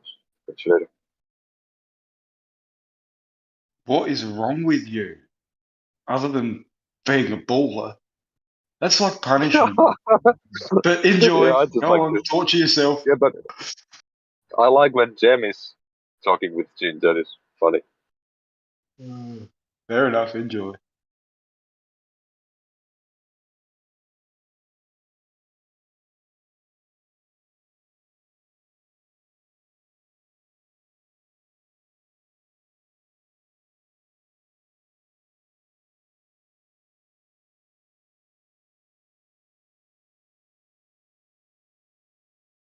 Ignorance truly is bliss.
What happened, White? Clear everyone. Cheers.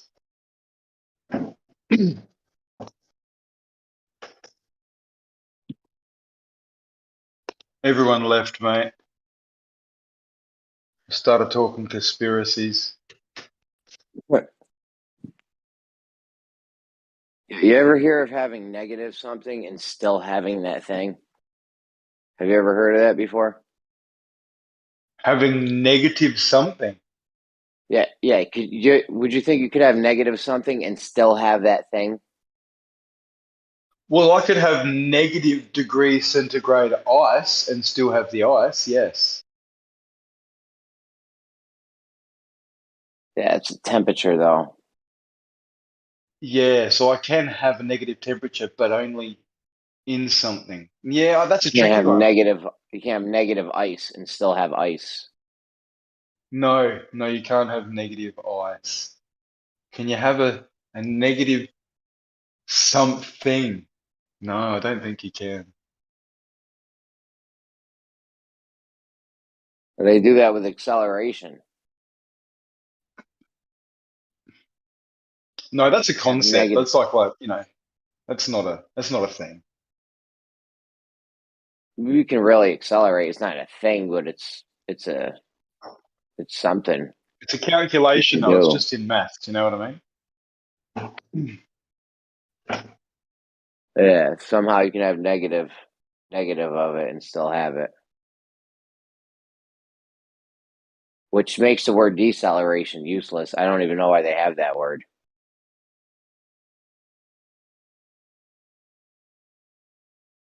Well, I mean, yeah, look, the whole negative acceleration thing, that's just because of maths. Because acceleration is I don't know what word to use, but it is what it is. And if you try and anything that's positive in a number suggests that the rate of change is growing as opposed to shrinking. So the only way to have a shrinking or reducing rate of change is in the maths is to have a negative acceleration. But One the guy acceleration is. Oh my bad. One guy one time was trying to tell me that. One guy one time was trying to tell me that my refrigerator was accelerating downwards.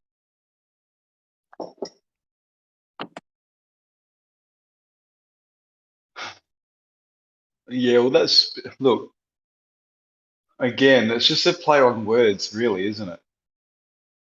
Because in their model, everything is trying to go down to the center. So therefore, technically, it is. There's just something holding it up. Yeah, did Grim ever get them guys sorted out on that light speed thing?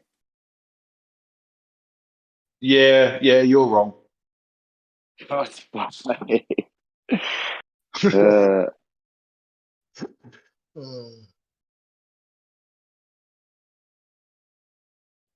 Yeah, it's hard to take sometimes, Jeremy. I know, but yeah, sometimes you've just got to concede, mate.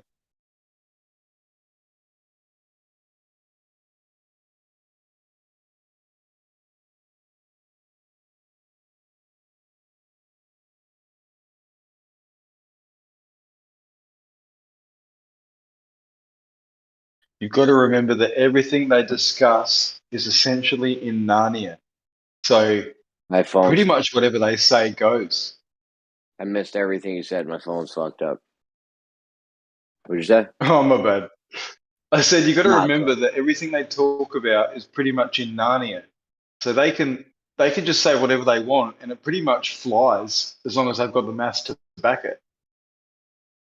Yeah.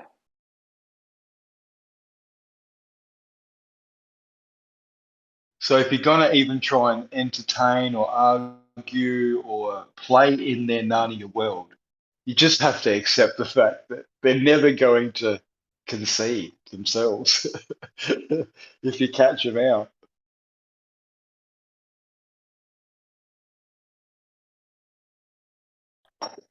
Even extending the distance to the sun several times. You know, they've had to repatch that. Oh no, it turns out it's this far. Turns out it's this big. Turns out it's this. same as the atmosphere, it now extends past the moon. Like, why did they make that little adjustment? There must have been something that wasn't lining up. I mean, I don't know why they only say it goes to the moon. It has to go forever. The gas doesn't stop. Like, it's not like the gas stops somewhere. The gas, they say the gas keeps going and it's never a pure vacuum, so the gas doesn't stop. Earth's atmosphere extends all the way into the whole. No, you've got to remember that, like, they say yes, not all the gas is removed, but the distance between You're roboting. particles make it so that it's not a vacuum. Oh, damn, my bad. You came back. You came back. What were you saying? Well, if the distance between the particles is, say, 25 light years, then that's still a pretty big distance. So in between those two particles is technically a vacuum, and our atmosphere doesn't still extend. But again, it's in Narnia, man. Like, fuck.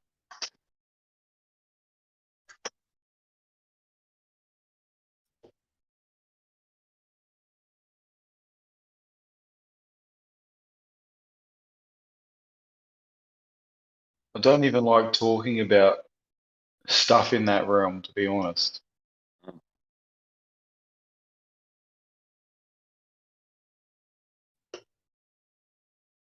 I'm happy to talk about it, but yeah, you can only really speculate.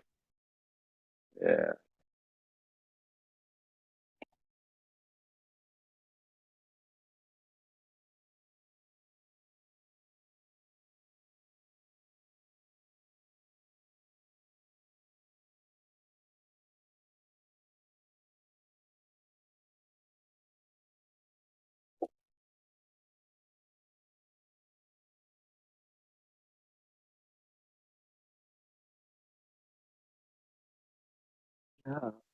Ruhir seems to think we should be able to detect Coriolis in wave tracking stuff, where they track the waves, the movement of the waves, you know, like tsunamis especially.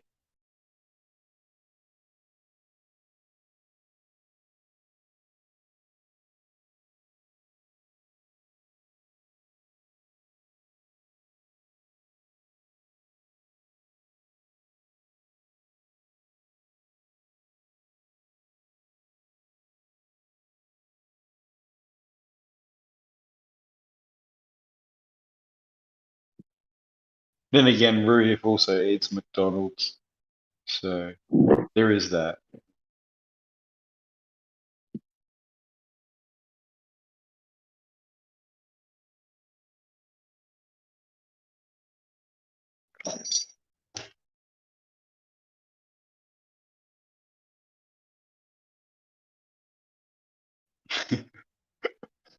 Mickey D.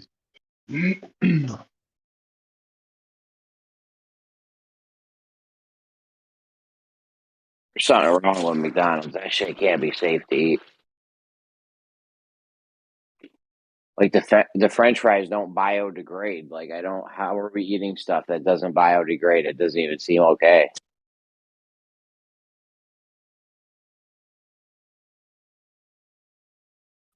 You've just reminded me today, I saw my first Twinkie in history.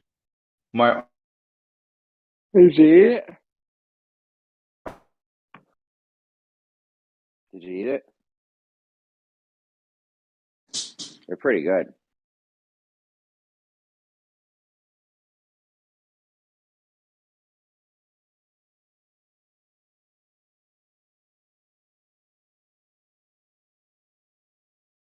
only reference service station like it. And I went Twink trying to sell one to unwrap that and be right off. Even tempting to look at it. I don't know. You're like lagging or something. I didn't. You like sped. Your whole sentence got sped up at the end. I didn't really catch that.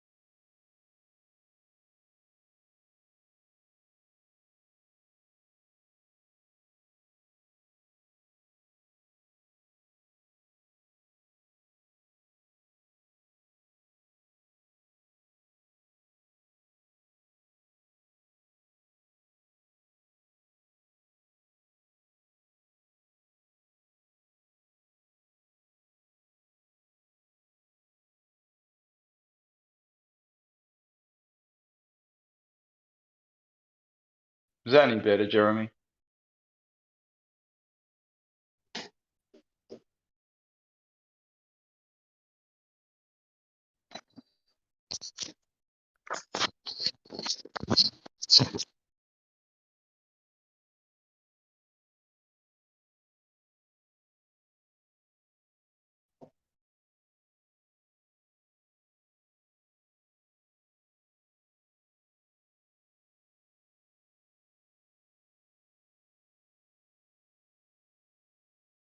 Do, do, do, do.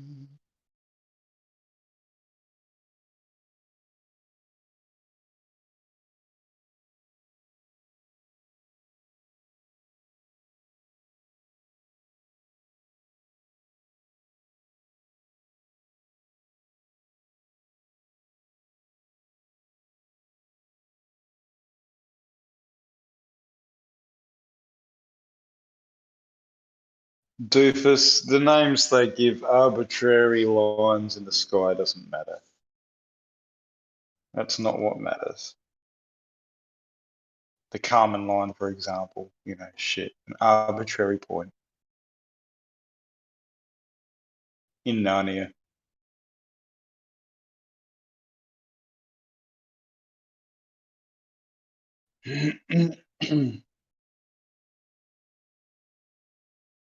You can't blame capitalism, but you can blame monopolies within capitalism.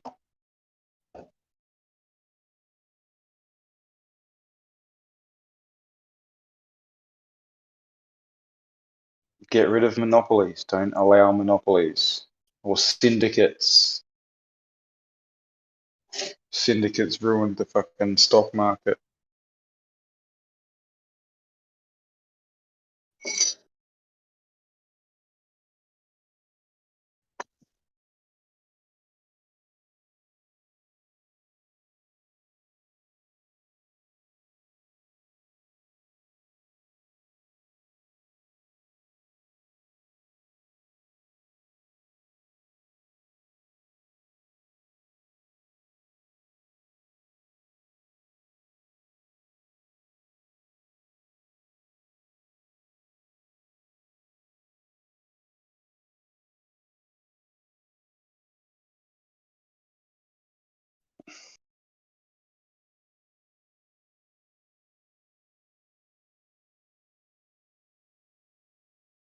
Who's this him you're talking about, Dawn? What about him? Him.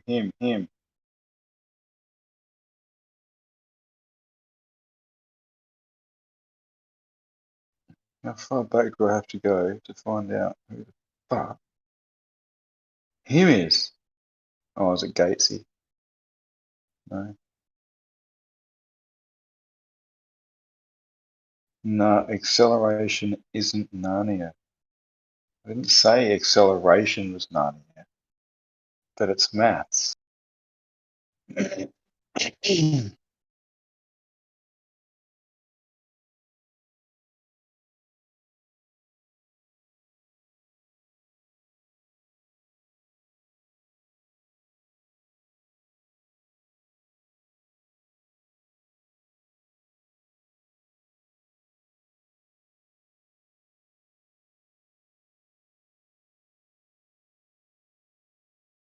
Bill Gates, if you don't like the system, you run step down.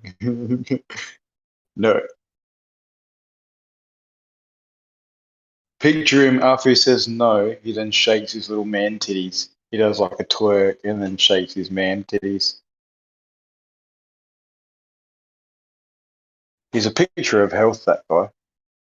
I'd trust him with my, my health choices. He'd know what's good for me.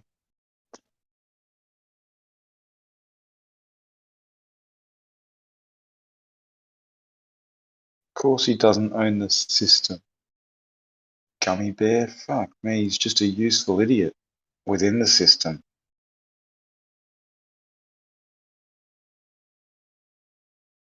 Thinks he's got a fucking place up on the pedestal. Bet he doesn't. Just like Epstein.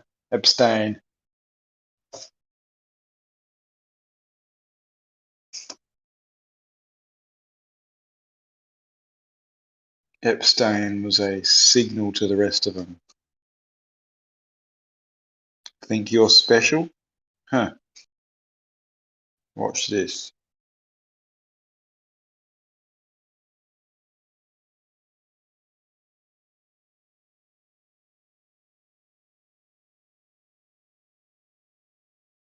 Try Linux. That's actually funny, IB Hunter. Now, IB, does that refer to inside bar? Are you hunting inside bars, Mr. Hunter, or are you hunting something else?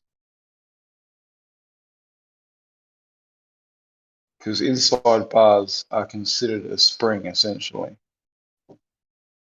especially on high volume. I would definitely look to straddle a nice tight spring.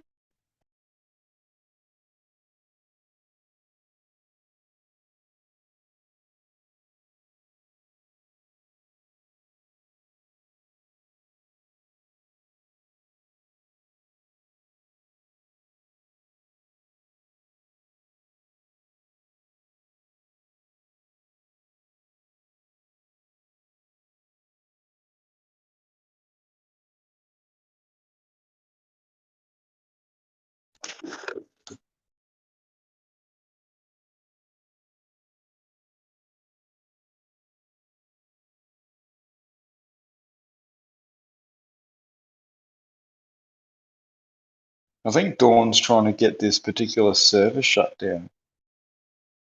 He's talking about killing Bill Gates. Like, that's like a direct threat sort of shit.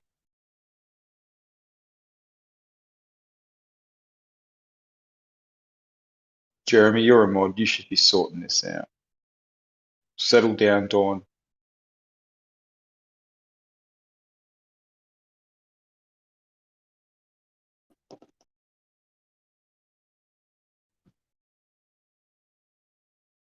Sanctions.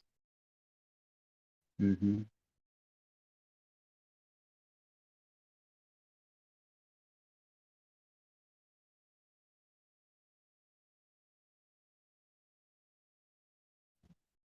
He'll just start accepting Bitcoin. And all the players out there will line up for his stuff just because it'll be trendy to buy it with Bitcoin. Supporting Gates with your Bitcoin.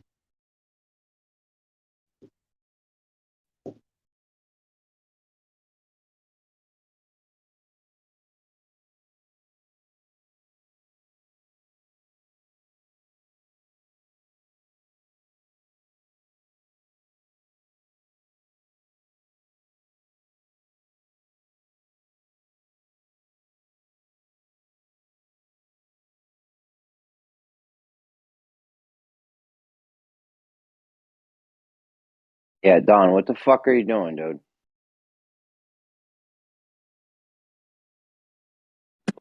No, no one's arguing that.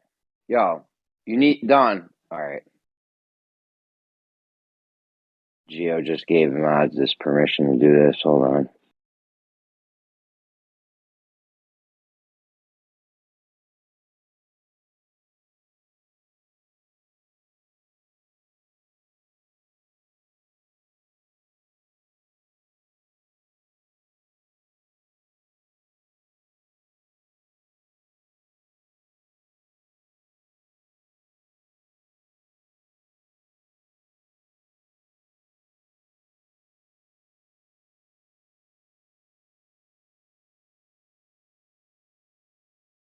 Dude.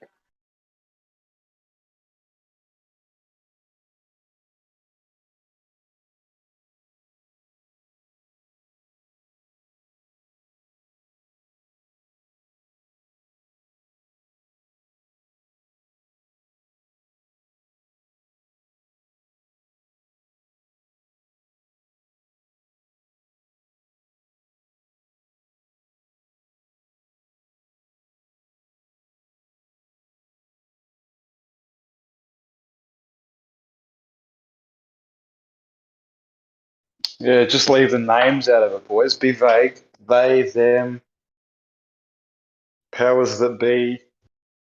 No specifics.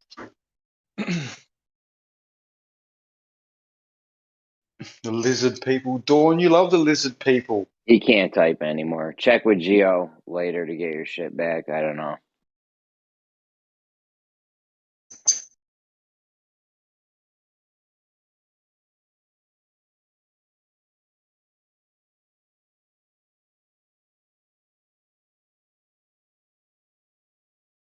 One for Ron.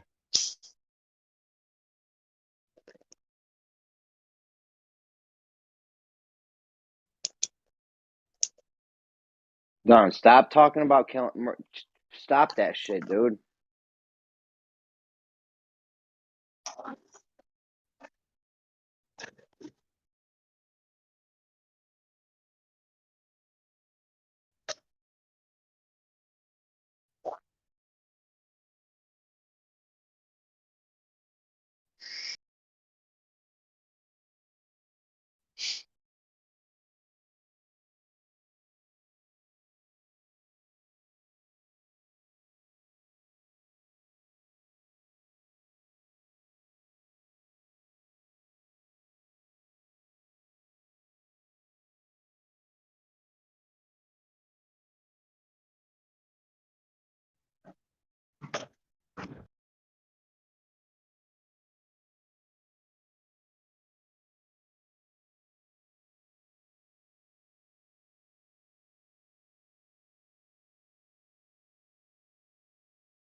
Dude.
Yeah, that light speed thing's a hard pill for these guys to swallow. Because now we got light now moving through a constant, through a vacuum, and that's like one of their big things. That light moves at a constant speed through a vacuum.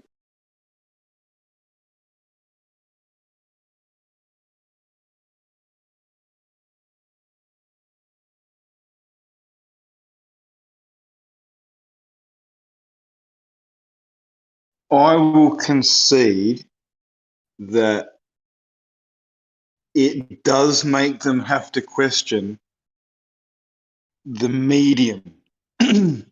Because if the photon is doing anything other than a direct straight path, then there must be something to support that.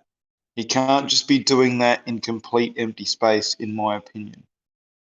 You would And think, we know right? there's no air. Yeah, they've taken the air out. We know that, but it does lead toward maybe there's being something else left in there that we don't quite know about yet. Yeah, like what would keep it on that corkscrew pattern or path or whatever? That doesn't even make sense. Like I could see when they Yeah, say, or "Oh, there light." must be. Go on. No, I can see when they say like light travels in geodesics or whatever through space, bending of space time and shit. Like, all right, fine, you want that goofy shit, go ahead. But this is something totally different with this. That's severe bending right there. Like, I don't know.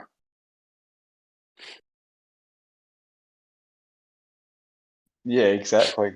They've been asking What for that sort of paper for like medium would support that? they've been asking for that paper for like 3 days. I'm like, yo, guys, search it in chat. It's been posted in chat like mad time. They just didn't want to. They didn't want to see it.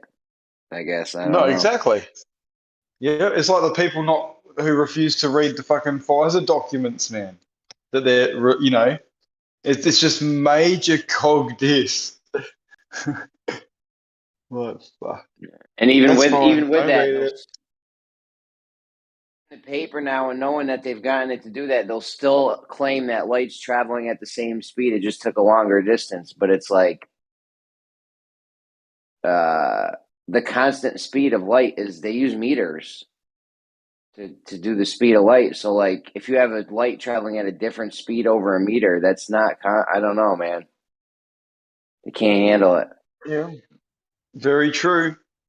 And I think they like to contest that part of it more so than go down the path of what is actually enabling this photon to corkscrew like that. Yeah, yeah. And you don't know how the light's traveling at us. Is like can you even detect that? Like how would we know if the light from the sun came in that corkscrew pattern or not? Or the light from a star 800 trillion light years away or whatever the fuck they say. Well, exactly. Which is why I was sort of initially, when you brought this up initially, I mentioned that it was probably only ever to patch an anomaly that they'd already witnessed and didn't have a reason for. And they saw some light acting weird and thought, fuck, how can we explain this shit? We're going to have to come up with some crazy experiment where we somehow manage to get light to do something that we've never fucking thought it could do. Oh, you're And lo saying and they're going to behold, use they've come up this? with this. And I reckon, yeah. Otherwise, why would they be spending the money on it? I think of what they had to go through to come up with the particular setup they've got to achieve what they've achieved.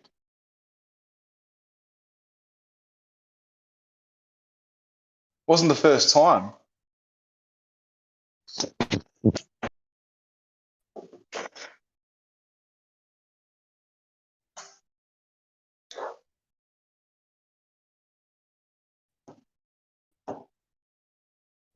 Yeah, maybe.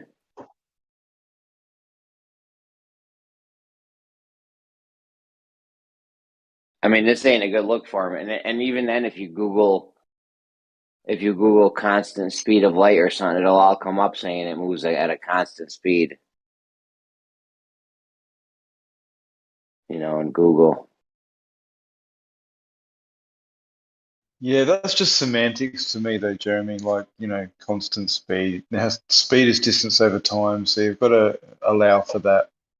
And again, in their Narnia fucking world, they can say whatever they fucking want in their own minds, and in their own minds, it's justified. So you can fucking go around in circles forever with this shit that you can never prove. Yeah. They need to change the Google thing though, because they're fucking up saying it's a constant speed because they're saying it's at 2,999,000 meters a second. But it's not always that fast. Like they're way behind on their physics thing here.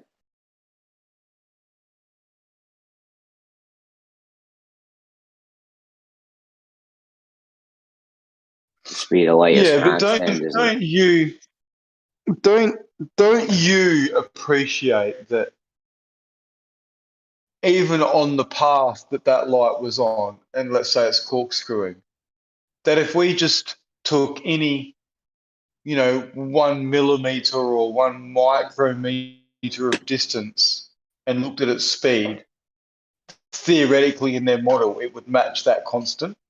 And it's only because it's actually going in that corkscrew path that over a meter, it's longer than if it was in the straight line. Like you do appreciate that, don't you? Oh yeah, definitely, no question. But in the meantime, we got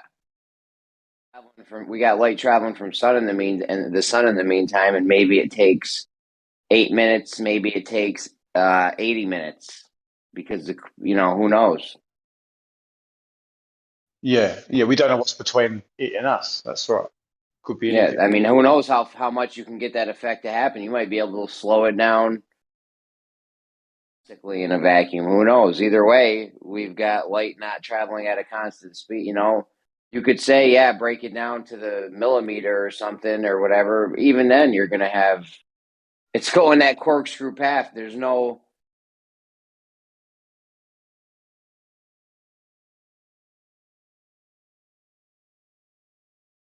They use meters. If you got the shit traveling at different times over a meter, I hear you about takes a longer path. That just means it's going to go slower over a meter. Yeah, true. Nothing constant about that. If it was constant, it would always be x speed over a meter. Yeah, but okay, I said true then, but I probably shouldn't have said it because it's technically not a meter.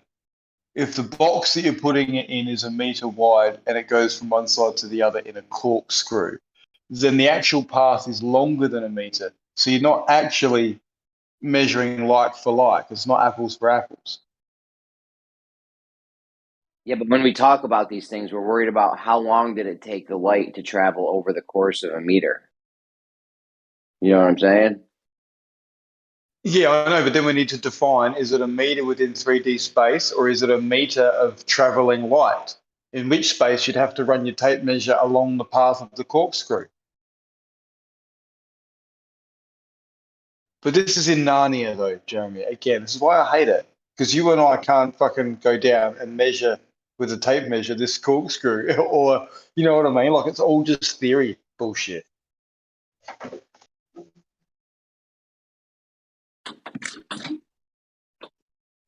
Like it'd be awesome if this shit could be settled with like an arm wrestle, because it's in Narnia. Then you just got to nut it out with an arm wrestle, and whoever fucking wins that just gets to fucking claim victory, because it's all just theory anyway.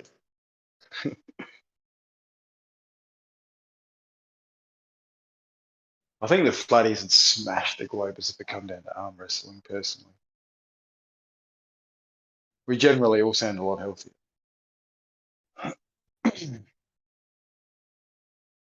And if you're digging 1 mile trenches with one arm behind your back and one eye, you must be pretty fit yourself, mate.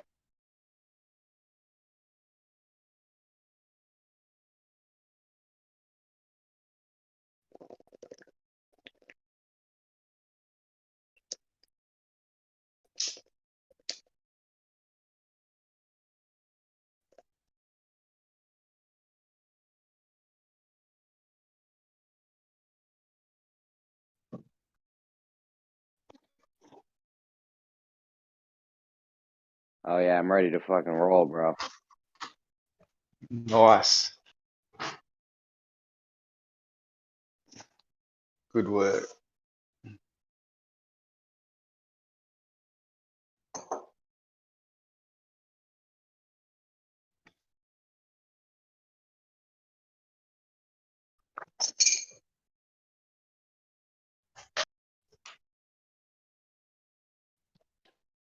We just need like 20,000 acres of land in one spot on a level surface.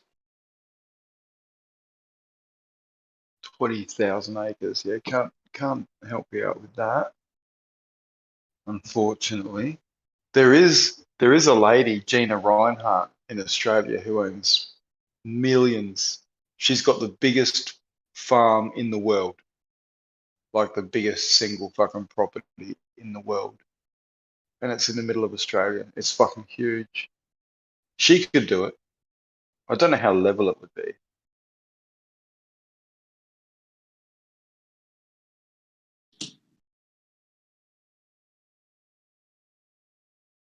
That's a pretty amazing thing to claim, though, isn't it? Imagine kicking back and just saying, "Yep, got the biggest fucking cattle ranch in the world." Thanks for coming, and it's a chick. Not that, there's any stereotypes around that at all.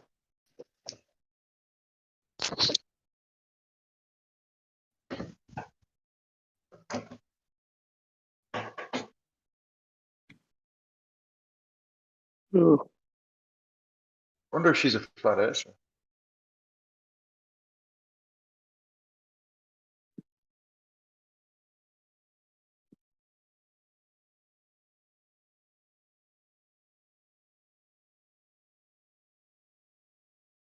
Do you reckon there's any other species on this planet that even contemplates this shit?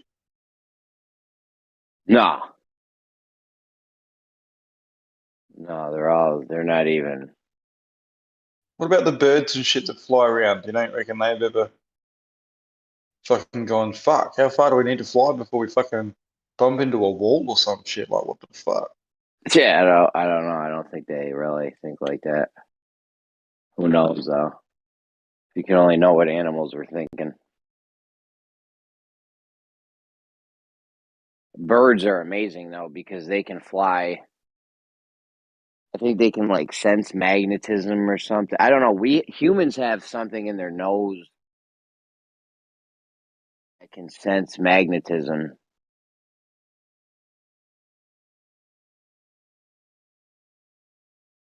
I think birds can do that, too, because they fly. They be flying crazy all over the place, thousands of miles.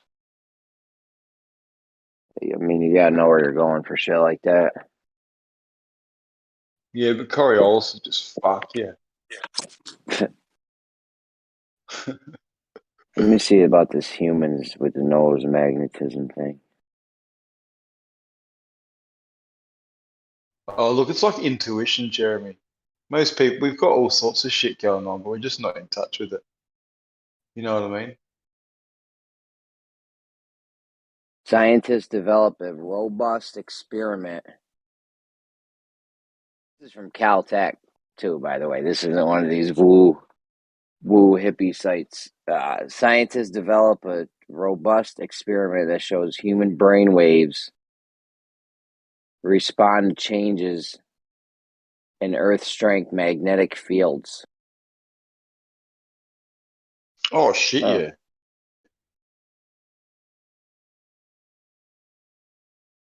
Oh, yeah, that's just like we know water changes fucking shape with different frequencies, Like that's what that is. Magnetic fields are no different.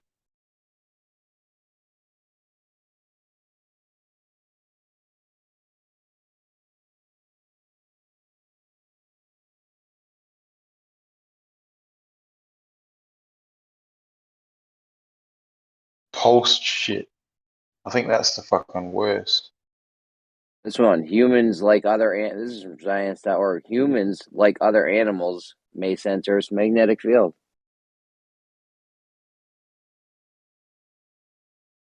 A study Yeah, well, that published just today. says that they don't know if animals can and they don't know if we can. That's what that says. Published today offers some of the best evidence yet that humans, like many other creatures, it's just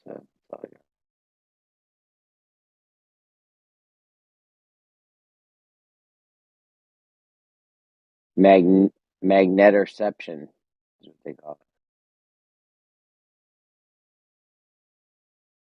Jesus Christ. It's a bit like fucking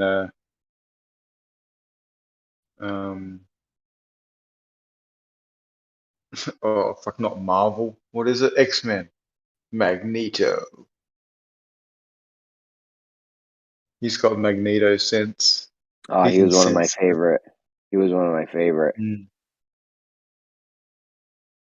Imagine that for a power though. Like that would be pretty unbeatable. Oh, that's one of the best powers you could have, yeah. Yeah. I mean the whole earth has iron in it. Like you've got control of everything, haven't you?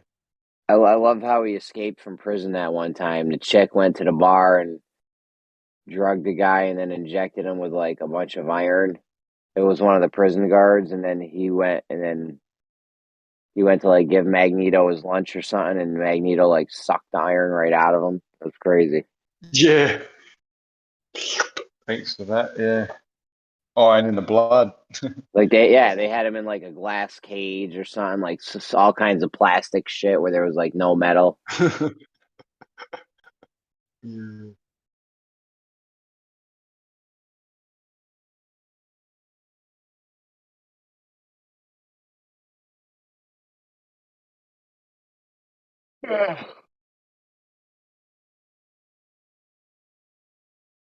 So tired. Bedtime, mate. As soon as I get the kid on the bus.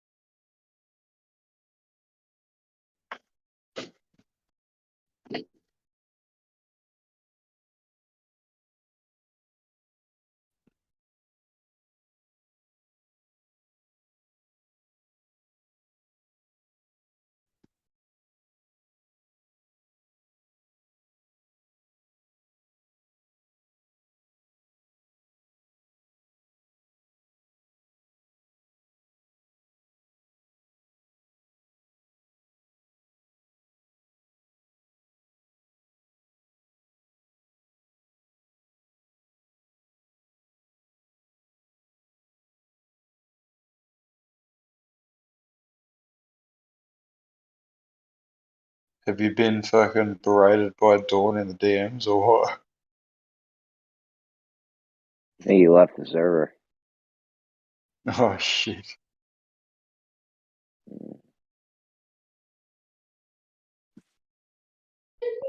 Dawn left the server? Oh yeah, he was in there talking about crazy shit. I was gonna just take his posting privileges away and then let Geo deal with it, but I don't even know what I'm doing with the commands. All I'm do know how to do is mute people and unmute people in voice chat.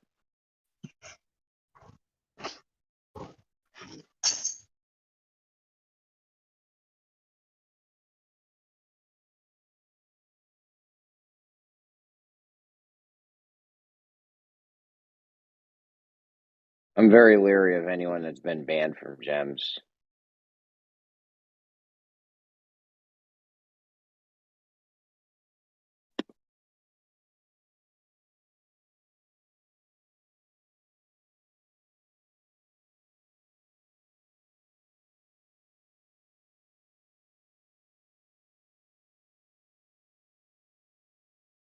Them guys did used to fuck with him big time, though.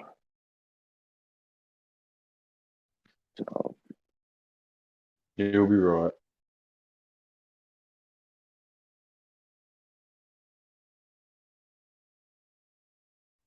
like that whole environment is no fucking good, and those guys aren't even. I don't know. I'm kind of with what Issa was saying last night. Like these guys are. I don't know if it's worth talking to them. Like the intellectual dishonesty runs rampant. Like I was having a talk with that guy, rocket scientist, one day, and I was explaining him this this instance with the roundabout, and the guy's in the thing. He's like, "No, it's not because the ball didn't interact with the roundabout. Then the ball didn't interact with the non-inertial frame." And then the next day, talking about it, and everyone was agreeing with me that yes, it is Coriolis. And then I was like, well, there's a rocket scientist that doesn't think so. And then he DM'd me, he's like, I heard you're misrepresenting me in DMs. I'm like, no, I'm not misrepresenting you. You said the ball had went out, and Grim was there, and he fucking heard it. And he acted like he didn't say that, and it was Coriolis. Like, it's just so dishonest from a rocket scientist. And I'm over there trying to talk to him a couple days ago, talking all over me. I'm like, yo, is this how you interact with people professionally? So the doctor was too. Like, I don't even know if these guys are who they say. There's no way these people can be professionals and interact with people like this. Like, I don't know. It doesn't seem right.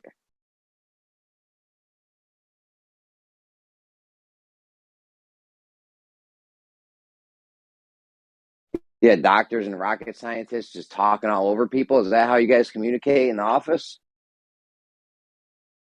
And then to be intellectually dishonest about shit, like, I don't know. I think these guys are worth. We can just Google the shit that these guys are gonna say.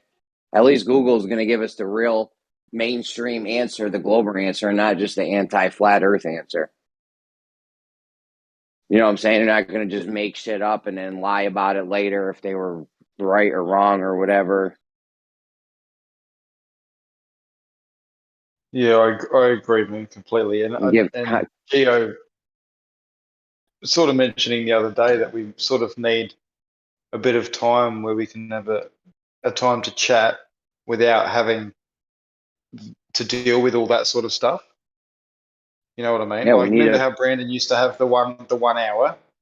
I would suggest like maybe fucking Flat Friday or something like that. We just need a flat Earth room, because I mean, the other day there was people in here trying to talk about that dielectric magnetism shit, and they couldn't do it here because they were getting challenged hardcore and shit, and it was crazy. So they went down to Livestream too, and some of the Globers went down there and started challenging them down there. Like, they just need a place where they can talk and try to flush out ideas and shit. Yeah, if we had like a Flat Friday, then even if like Brandon had, even with the Globers in there, you can just mute them. They can listen, but you just mute them for Friday because it's Flat Friday, or for however many hours you want to do, or something like that. Just so that you can have that peace and quiet. What if they want to talk on Tuesday? We just need a room where only flat earthers can get in it or something. I don't know. Even then, though, I'd still but Geo doesn't want to do that, though. He doesn't want to segregate, and so it's sort of, you have to compromise. Maybe it could be, I don't know. It's difficult, but it does suck when you want to talk about like what you were saying, or even perspective, and they just want to just talk about how nothing on a flat plane could disappear from the bottom up, and they would just repeat that over and over again, that sort of shit. I think diffraction's involved with that disappearing from the bottom up, because if you get two lights, of course, if you get two lights far away from each other, it merges into one light. So what do we got? We got light coming off the ground, right? The top of the ground, the very tippy top, and then you've got the light that's coming off, say, a boat, right? So you got these two lights, the bottom of the boat and top of the water. And the farther you get away from that, those lights are going to merge. They have to. It's diffraction. Exactly. But it's definitely based on the perspective and the angle with which you've got to those points, which is why the top of the boat doesn't diffract with the light coming from just above the boat from the sky. That's because that angle is much bigger than the angle that you get to the bottom of the boat. So it's perspective based, but then because of the way optics works in our eyes and diffraction, things merge.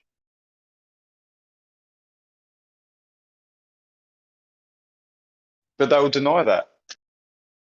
They'll deny that's even a thing, and that comes down to that intellectual dishonesty that you mentioned. And we just shouldn't have to fucking put up with it at certain times when we want to have a constructive conversation.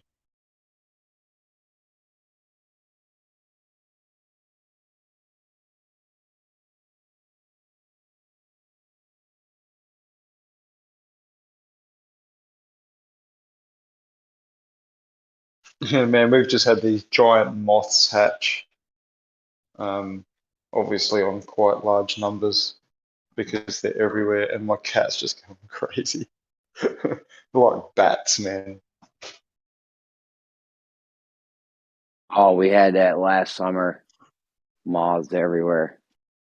It was crazy. My wife's freaking out. I'm like, yo, they're not inside, right? Just don't go outside. Like the X-Files at all the windows just trying to get in.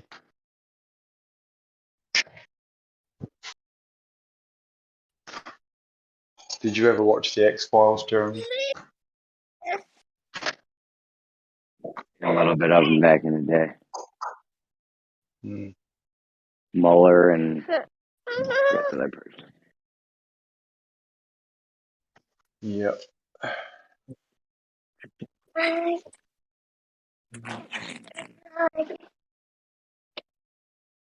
Hello, hello.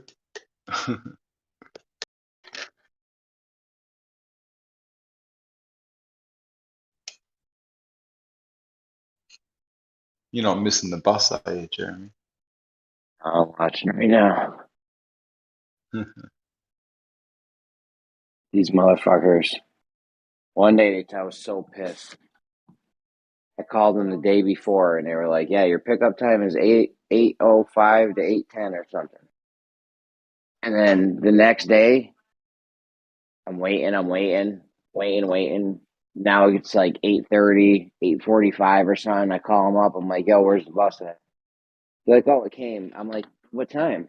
I've been watching. They're like, oh, it was there at 7 o'clock to 7:56 or 7:50 to 7:56. I'm like, no.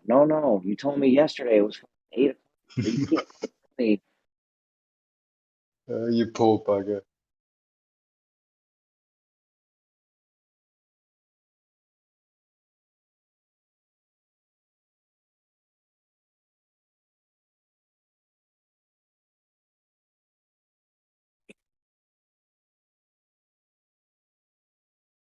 And that was me or you, mate. Someone's breaking up.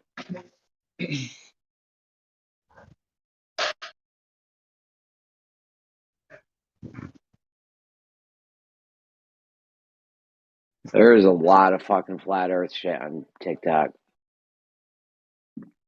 Like an unbelievable amount of stuff. Every day I add new flat earthers TikToks.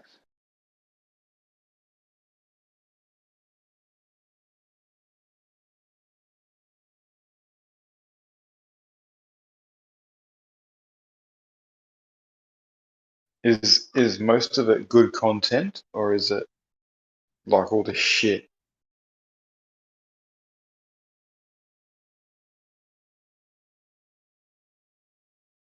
You know what I mean? That's pretty good stuff. There's a lot of good stuff.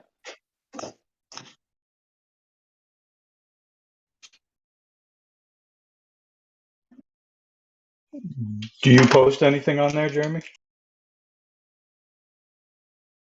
No, I don't post no TikTok shit. I think I got one video from like Crypto Tab back in the day.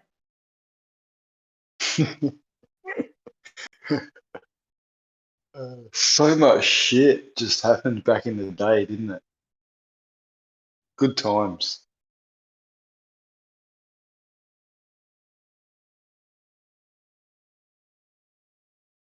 Think of how many times that phrase has been fucking used. How many times the day has been referenced fondly. Never usually in a negative way. It's always usually a positive memory too. Back in the day.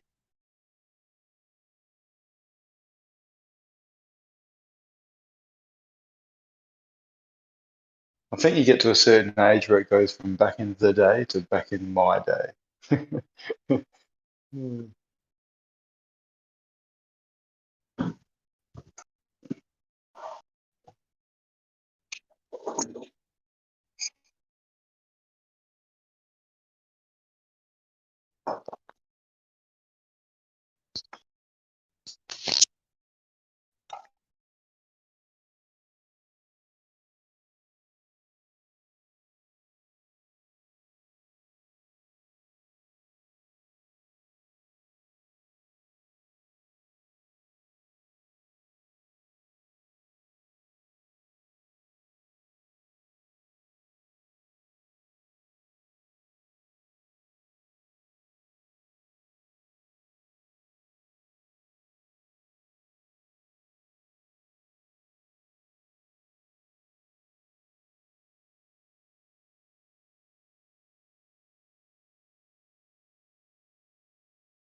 Yeah, so I walked out of the Walmart yesterday with my wife and kid, and the car wouldn't start. Luckily, Daddy bought one of those portable jump starters and charged it right up. Investment Oh, those are Beautiful. paid good. off. Yeah, those things come in handy. I bought one before, but it sucked. I got a couple good ones, and I bought a bad one here and there. But yeah, they're good to have. Yeah, it was great. Yeah.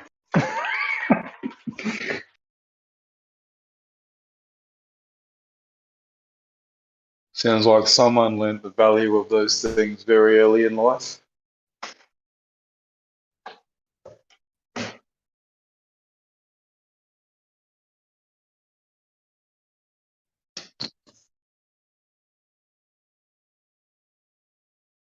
The modern ones are very, very small too.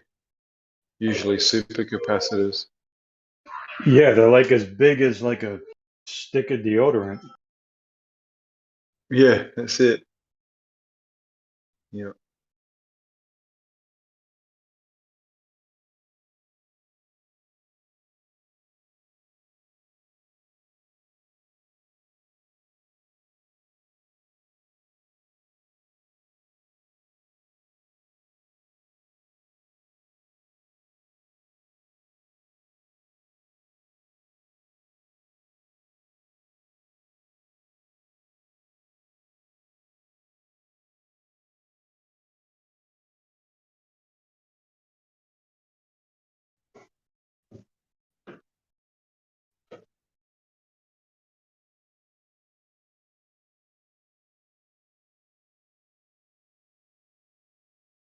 I often wonder how I would react if I met another flat earther in real life. Because, like, as soon as I'm off of here, it's like I don't really think about it.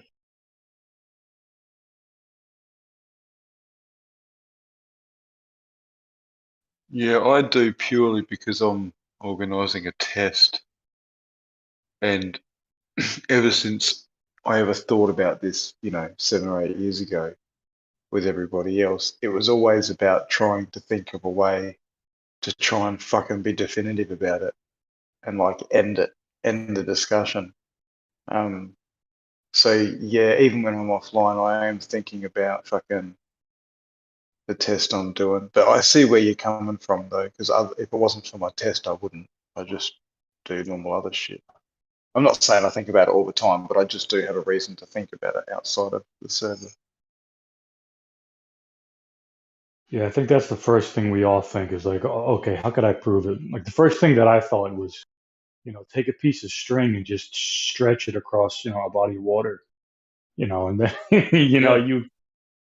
you hear about how dumb or how hard that would be to do to get some kind of conclusive result. And then it's like, okay, so what can I do? And then you start thinking of stuff and everything wouldn't work.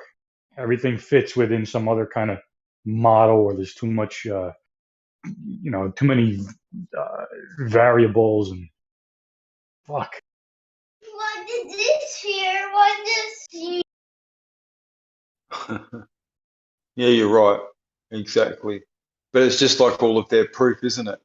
It's so minute, it's so whatever that it's all just in the maths, Yeah. Yeah, it's all wishy-washy, too many variables, like you don't know either way. Exactly. Fucking A, man. How coincidental, I mean, we can very easily measure it, in all honesty, to be dead flat. It's only in their maths that they say that it's not. That's just how it is. Your eyes are deceiving you. It looks flat, but we know it's not because of maths. And some pictures. Here, look, it's a ball, look. Sometimes you could trust your eyes, like when you see a sunset. Sometimes you can't when you see the flat horizon.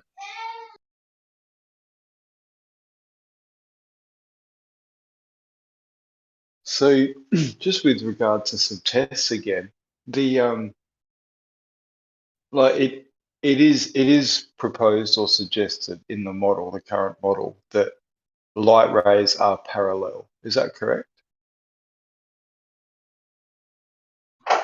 Yes. Okay. So, this may have been done, but if we set up a series of pipes, like tubes, like let's just say they were 4 or 5 meters in length, or however many feet that it equates to, 15 feet or something.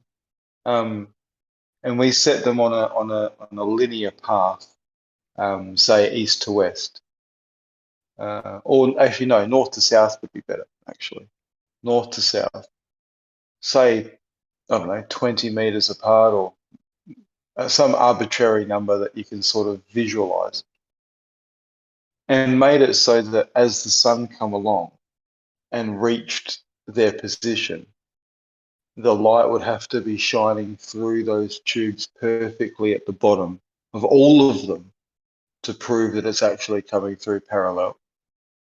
Because in my mind, let's just say we put these tubes on the equator and the sun come across, it would one by one line up with these tubes as it went over like the zenith of each of these tubes.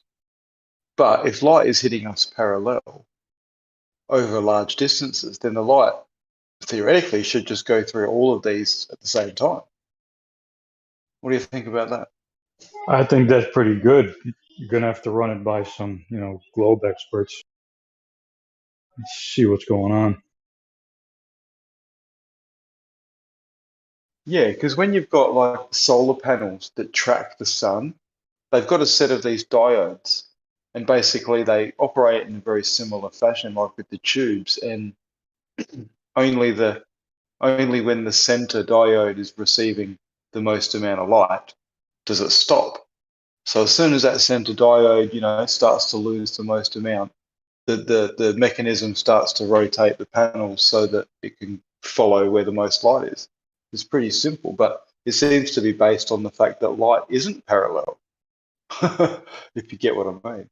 Yeah.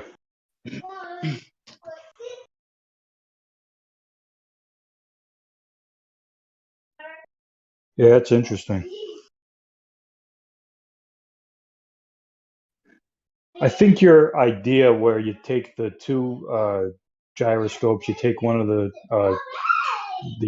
pendulous vanes out, and then you fly a plane, and you see if one of them deviates and the other one stays still. That would be good. But what wasn't that shot down too somehow? I think the only reason it was shot down is because it was argued that that's not what the pendulous vanes are for. When Wolfie 6020 does a video himself clearly saying that that's exactly what they're for. So, but other than that, I appreciate you actually recited that test very well, and so you understood it. That's really good. Yeah, no, I think it's a pretty good one too, especially if you're going to travel 2,000 kilometers. Like in Australia, we could go from say Adelaide to Darwin, which is a north-south, and that's like, I don't know, almost 4,000 kilometers. So there would be almost, bloody, I don't know, 25 degrees in bloody, or even more of change. So it's not Yeah. like it'd be 2 or 3 degrees and you go, oh, we can't tell the difference, fucking there's 25 fucking degrees.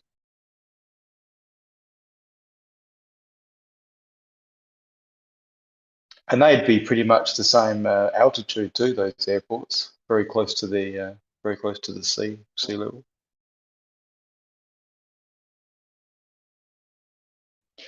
But yeah, there's a few things that I would actually have to scratch my head about. Like if we were to do that gyroscope thing and there was a big deviation and it was very close to what you'd expect on a globe, I'd be like fucking scratching my head going, fuck, how do we explain that on a flat plane?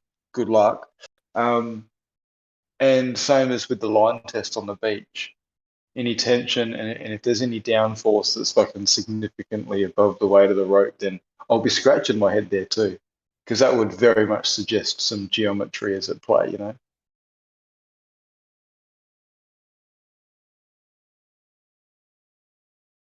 So, yeah.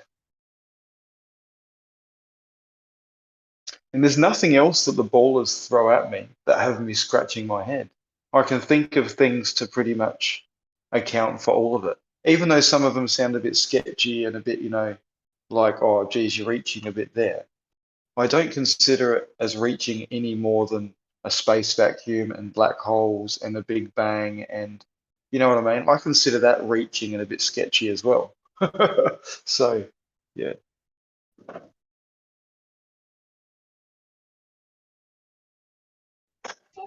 Yeah, when I first got into this, there was a bunch of stuff that made me question the globe. And then I had those questions answered. And then I tried to think of ways to answer those. And I did. And then it's like, okay, so now what do I do? Like you're stuck. And then you have to realize that it really is just math. It's all built around math. And tricky math, deceptive math. And that's why I call it mathemagics. A lot of people do.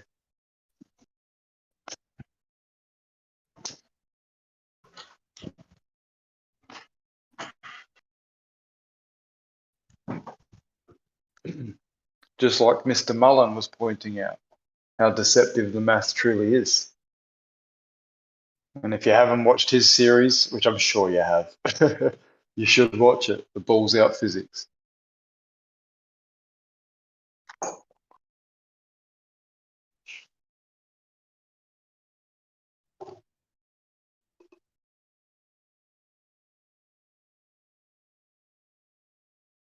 The Cavendish bit, I think I love that bit the most.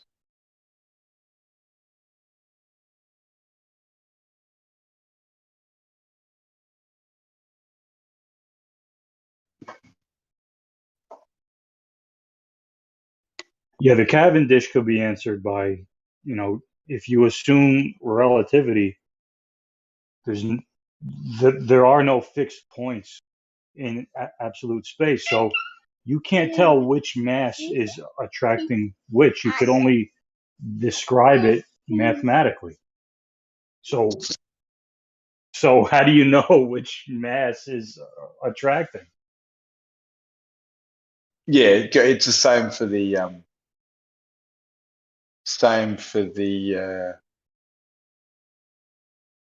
Foucault's pendulum. It seems to be accounting for this drift. Yeah, exactly. Yep. It's not accounting for the drift of everything but Earth, when it should be accounting for all of the movement. And this came up last night where it was there's always forces acting on something, like a bunch of different forces. So it's impossible to single out gravity as, you know, a cause for anything. Very much so. I mean, they can use their maths and their models to account for stuff, and then, you know, be left with a certain amount of something left, and then assume that that's what, you know, that was the result of gravity. But that's all they can do.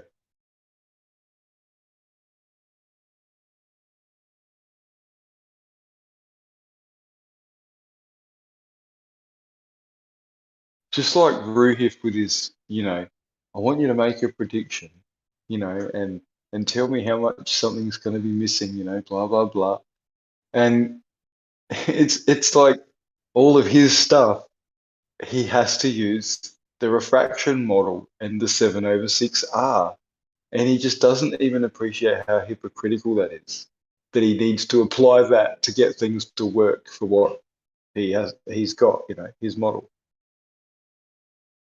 Well, if he just, like, he understands the usefulness of models, so I don't get why he's not satisfied with me telling him that you could model light to work any way you want, because you don't see the actual behavior of light. You just see effects and you assume the path of light. So you could make that fit a flat Earth, a dinosaur shaped Earth, you know, anything, because it would Yeah. have to fit your observations of the real world.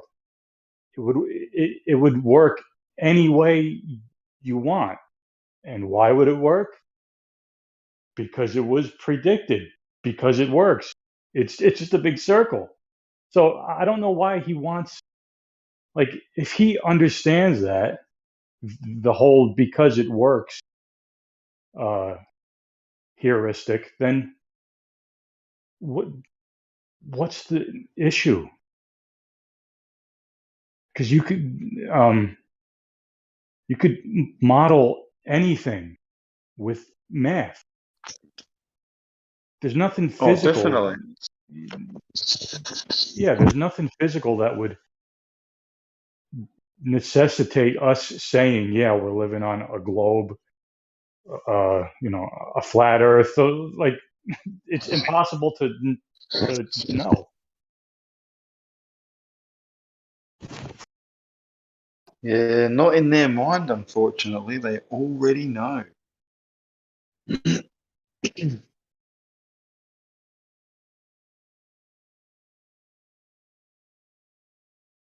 Like, I tell them, like, because the whole sextant thing, like, that assumes straight lines, you know, parallel line from any celestial body.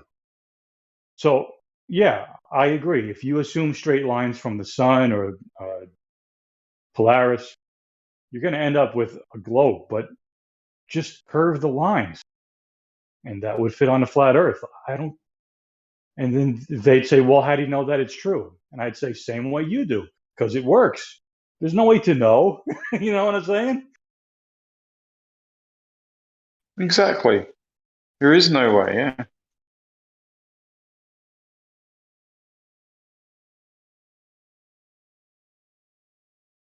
Even with the sextant, I was saying to Ruhif before, the whole sextant challenge that they've got going. It's all, at the end of the day, the sextant works, right? You can use it and you can navigate and it works. The only difference is whether it's curved or flat, is the presumption of whether objects drop in the sky at 1 degree per 69 miles due to curvature, or whether it's just an optical thing. Now, it could be either of those, and navigation with a sextant still fucking works. Like, if the ball model's real, then obviously it's curvature that causes the drop. But if it's optics, then it's not curvature, it's a flat plane, and it's optics that cause the drop. So the whole argument is redundant. We need to actually prove whether there's fucking curvature or not. And then we go, right, yep, there's curvature, therefore fucking the sextant works because of curvature. And it's, you know, it's that which causes the drop. Or we find out that there isn't any. And therefore sextant navigation still bloody works, but it's obviously not because of the curvature causing it, and it's just an optical anomaly. Like, yeah, it's strange. Right.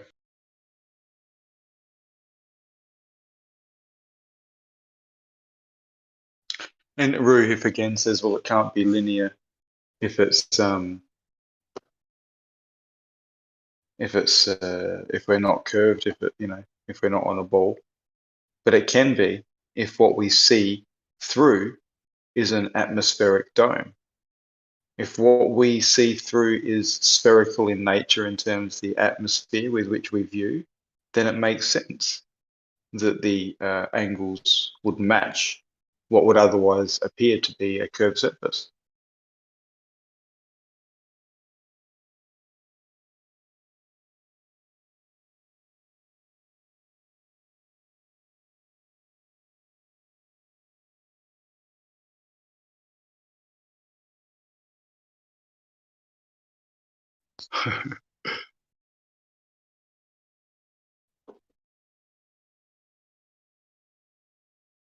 Yeah, there's so many things they don't even entertain. And it's quite frustrating because at the end of the day, we just want them to entertain it and explore these things scientifically